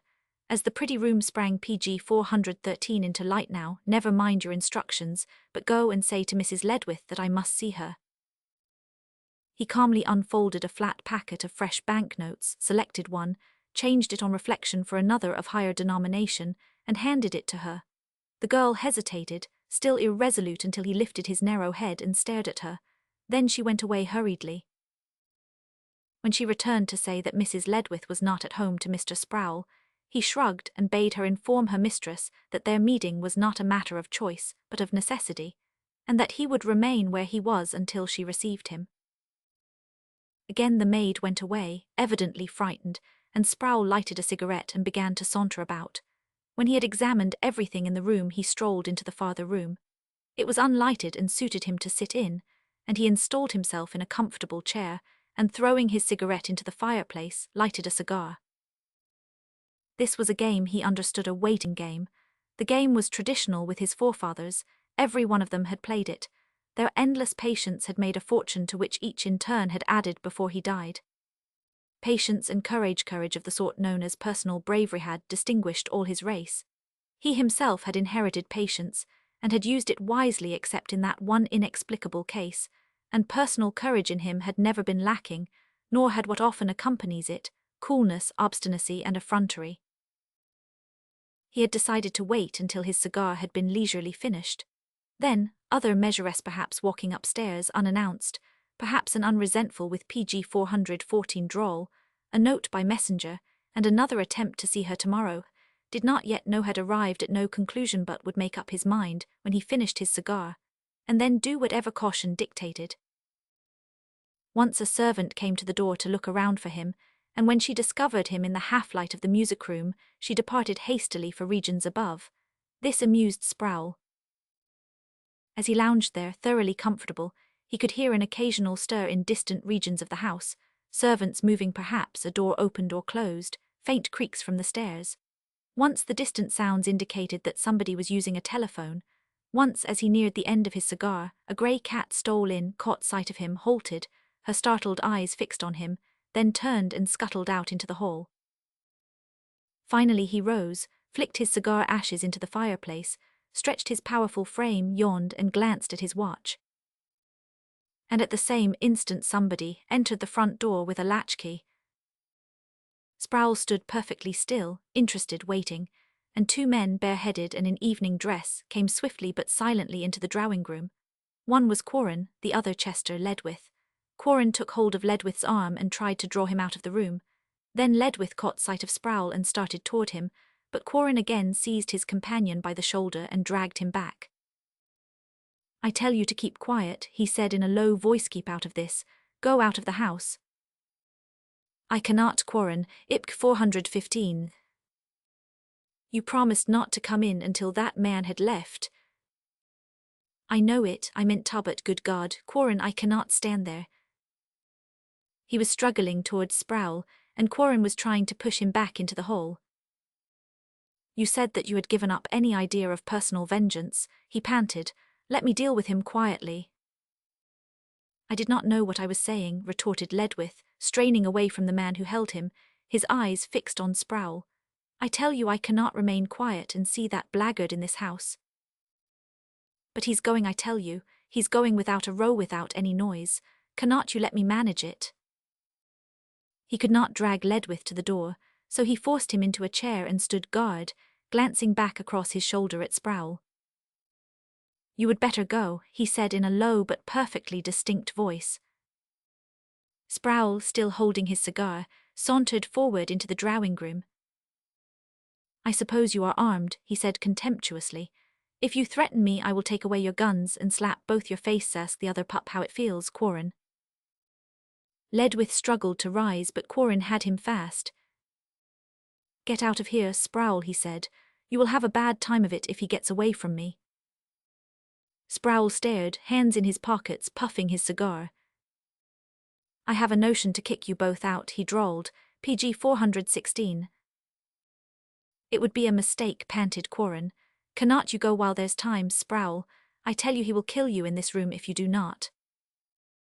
"I won't kill him. Let go of me, Quarren," gasped Ledwith. I will not do murder. I have promised you that for her sake." "Let him loose," Quarren said. Sproul. "Let him loose," Quarren said. Sproul. "Let him loose," Quarren said. Sproul. He waited for a full minute, watching the struggling men in silent contempt. Then with a shrug he went out into the hall, leisurely put on his hat, picked up his stick, opened the door and sauntered out into the darkness. "Now," breathed Quarren fiercely, "you play the man or I am through with you. He's gone and he will not come back, I'll see to that. And it's up to you to show what you are made of." Ledwith, freed, stood white and breathing hard for a few moments. Then a dull flush suffused his thin face. He looked down, stood with hanging head until Quarren laid a hand on his shoulder. "It's up to you, Ledwith," he said quietly. "I do not blame you for losing your head a moment, but if you mean what you said, I should say that this is your chance, and if I were you I would simply go upstairs and speak to her. She's been through hell, she's in it still. But you are out, and you can stay out if you choose. There's no need to wallow if you do not want to. You are not in very good shape yet, but you are a man. And now, if you do care for her, I really believe it's up to you. Will you go upstairs?" Ledwith turned and went out into the familiar hall. Then, as though dazed, resting one thin hand on the rail, he mounted the stairway, head hanging, feeling his PG 417 way blindly back toward all that life had ever held for him, but which he had been too weak to keep or even to defend. Quarren waited for a while. Ledwith did not return. After a few minutes an excited maid came down, stared at him, then, reassured, opened the door for him with a smile, and he went out into the starlight. He had been walking for only a few moments when he overtook Sproul sauntering down a lane, and the latter glanced around and, recognizing him, halted. "Where's the other hero?" he asked. "Probably discussing you with the woman he is likely to remarry." Sproul shrugged. "That's what that kind of a man is made for, to marry. what others do not have to marry. You lie, said Corin quietly. Sproul stared at him. Then the long-pent fury overwhelmed his common sense again, and again it was in regard to the woman he had lost by his violence. You know, he said, measuring his words, that you are the same kind of a man too, and some day, if you're good, you can marry what I do not have to marry.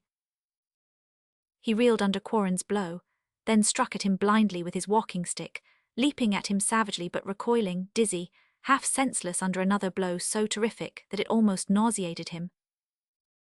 He stood for a time, supporting himself against a tree. Then, as his wits returned, he lifted his bruised face and stared murderously about him. Corin was walking toward Witch Hollow, halfway there already and out of earshot as well as sight. PG 418.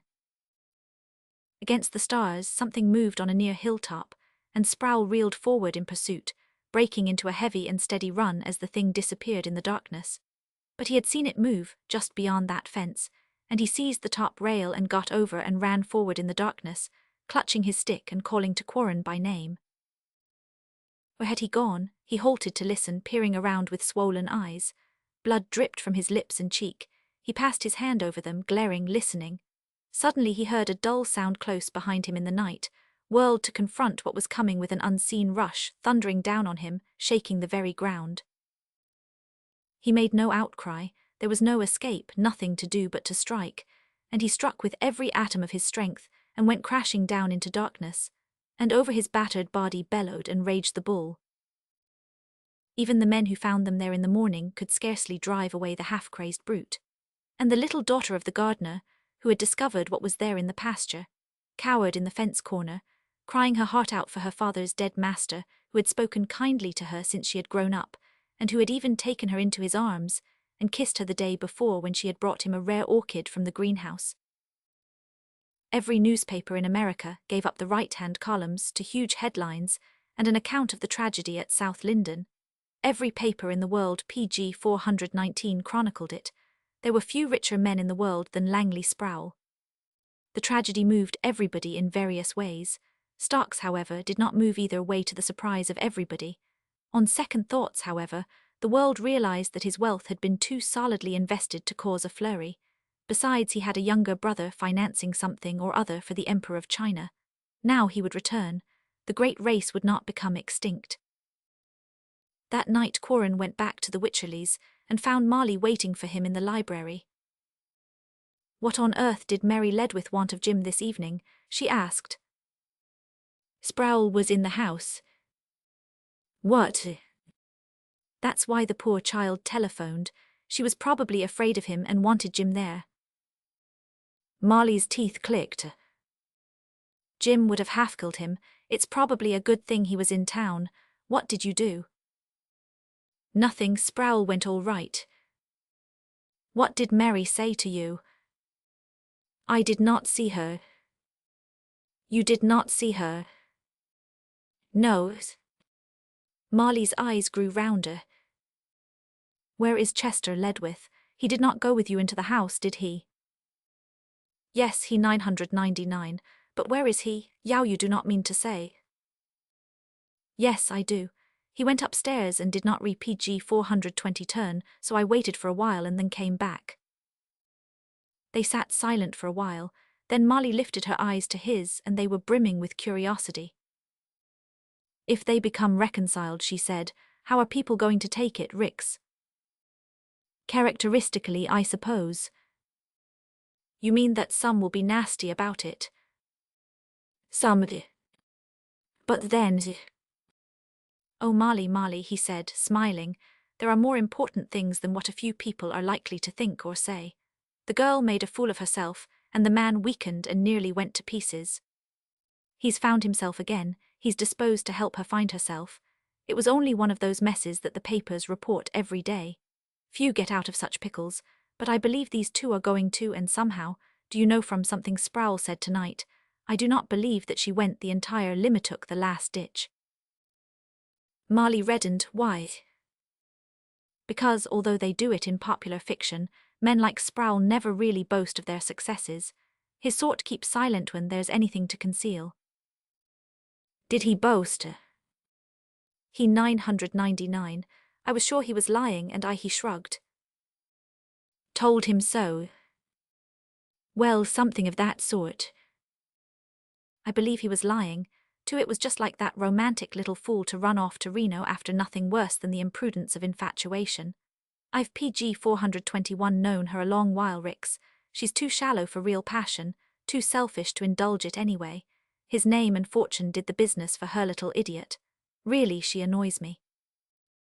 Quarren smiled. Her late husband seems to like her. Fools feminine have made many a man happy. You will be nice to her, I am sure. Of course everybody will on Mrs. Sproul's account. Quarren laughed again then.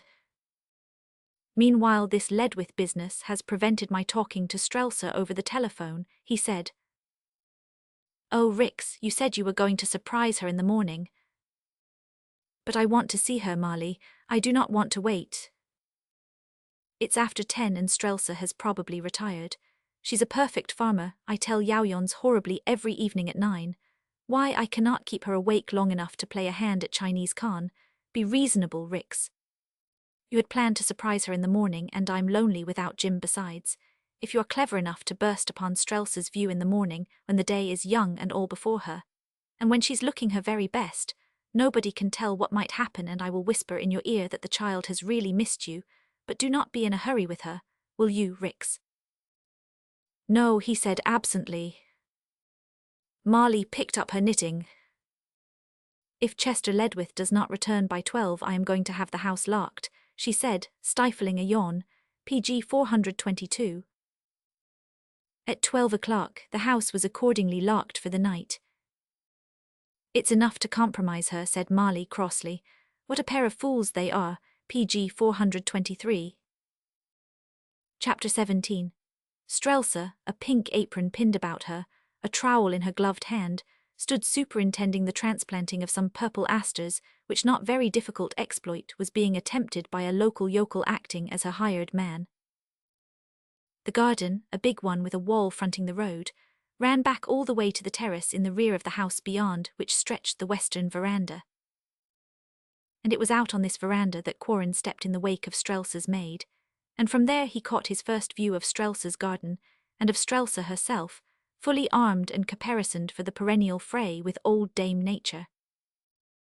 You need not go down there to announce me, he said. I will speak to Mrs. Leeds myself. But before he could move, Strelsa, happening to turn around, saw him on the veranda, gazed at him incredulously for a moment, then brandished her trowel with a clear, distant cry of greeting, and came toward him, laughing in her excitement and surprise. They met midway, and she whipped off her glove and gave him her hand in a firm, cool clasp. Why the dickens did not you wire? She said. You are a fraud, Rix. I might easily have been away. You might have missed me, might have PG 424 missed each other. Is that all you care about, seeing me, after all these weeks? I wanted to surprise you, he explained feebly. I wanted to surprise you, he explained feebly. I wanted to surprise you, he explained feebly. Well, you did not, that is not much. I would been thinking of you, and I glanced up and saw you. You are stopping at Marley's, I suppose. Yes. When did you arrive? Last night, he admitted. What, and did not call me up? I refuse to believe it of you. She really seemed indignant, and he followed her into the pretty house, where presently she became slightly mollified by his exuberant admiration of the place. Are you in earnest? She said. Do you really think it so pretty? If you do, I will take you upstairs and show you my room and the 3 beautiful spick and span guest rooms. But you will never occupy one, she added, still wrathful at his apparent neglect of her. I do not want anybody here who is not perfectly devoted to me, and it's very plain that you are not.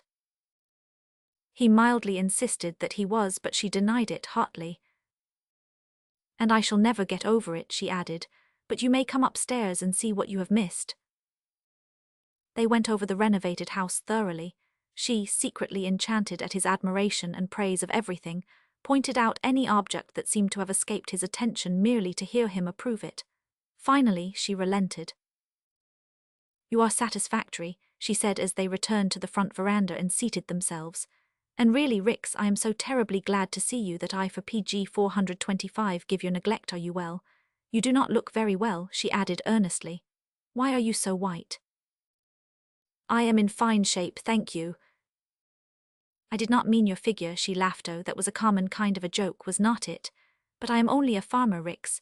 You must expect the ruder and simpler forms of speech from a lady of the woodshed. Why are you so pale? Do I seem particularly underdone? That's horrid too.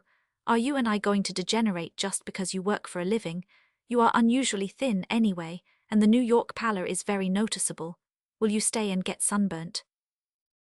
I could stay a few days. How many? How many do you want me? 2 whole days, Strelsa. She laughed at him, then looked at him a trifle shyly, but laughed again as she answered. I want you to stay always, of course. Do not pretend that you do not know it, because you are perfectly aware that I never tire of you. But if you can stay only 2 days, do not let us waste any time. We are not wasting it here together, are we? Do not you want to walk? I have not a horse yet, except for agricultural purposes. I will rinse my hands and take off this apron. She stood unpinning and untying it, her grey eyes never leaving him in their unabashed delight in him. Then she disappeared for a few minutes, only to reappear wearing a pair of stout little shoes, and carry PG 426ing a walking stick, which she said she used in rough country. And first they visited her garden, where all the old-fashioned autumn flowers were in riotous bloom: scarlet sage, rockets, thickets of gladiolus, heavy borders of asters, marigolds, and coreopsis. And here she gave a few verbal directions to the yokel, who gaped toothlessly in reply. After that, side by side, they swung off together across the hill, she lithe and slender, setting the springy pace and twirling her walking stick, he, less accustomed to the open and more so to the smooth hot streets of the city, slackening pace first. She chided and derided him and bantered him scornfully, then with sudden sweet concern halted, reproaching herself for setting too hot a pace for a city-worn and work-worn man. But the cool shadows of the woods were near, and she made him rest on the little footbridge, same bridge where he had encountered Ledwith for the first time in years.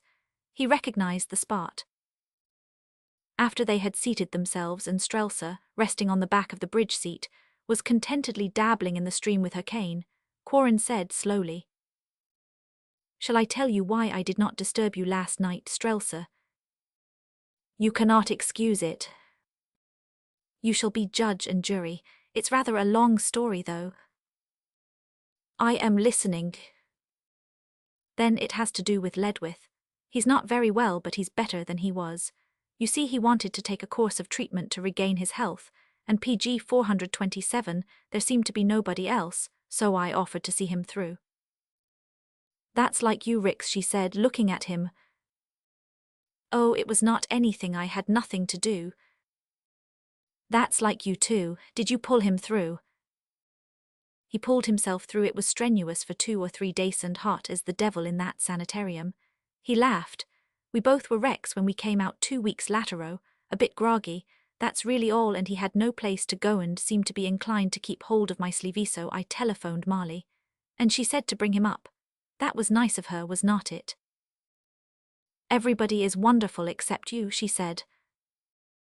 "Nonsense," he said, "it was not I who went through a modified hell. He's got a lot of backbone, Ledwith, and so we came up last night and no, here's the interesting part, Strelsa. We strolled over to call on Mrs. Ledwith." "What?" "Certainly, I myself did not see her, but he Laffage seemed to be at home to her exhusband." "Rix, it's a fact. He went back there for breakfast this morning after he would changed his clothes." "After what?" "Yes, it seems that they started out in a canoe about midnight, and he did not turn up at Witch Hollow until just before breakfast, and then he only stayed long enough to change to boating flannels. You should see him. He's 20 years younger. I fancy they will get along together in future. PG 428. "Oh, Rix," she said, "that was darling of you. You are wonderful even if you do not seem to know it. And to think that Mary Ledwith is going to be happy again. Oh, you do not know how it has been with her, silly, unhappy little thing. Why, after Mrs. Sproul left, the girl went all to pieces. Marley and I did what we could, but Marley is not strong, and Mrs. Ledwith was at my house almost all the time. Oh, it was quite dreadful, and I am sure she was really losing her senses because I think I tell you everything. She hesitated, and then, lowering her voice. She had come to see me, and she was lying on the lounge in my dressing room, crying, and I was doing my hair. And first I knew she sobbed out that she had killed her husband and wanted to die, and she caught up that pistol that Sir Charles gave me at the bazaar last winter. It looked like a real one, and the next thing I knew she had fired a charge of Japanese perfume at her temple, and it was all over her face and hair. Do not laugh, Rix. She thought she had killed herself, and I had a horrid, messy time of it reviving her.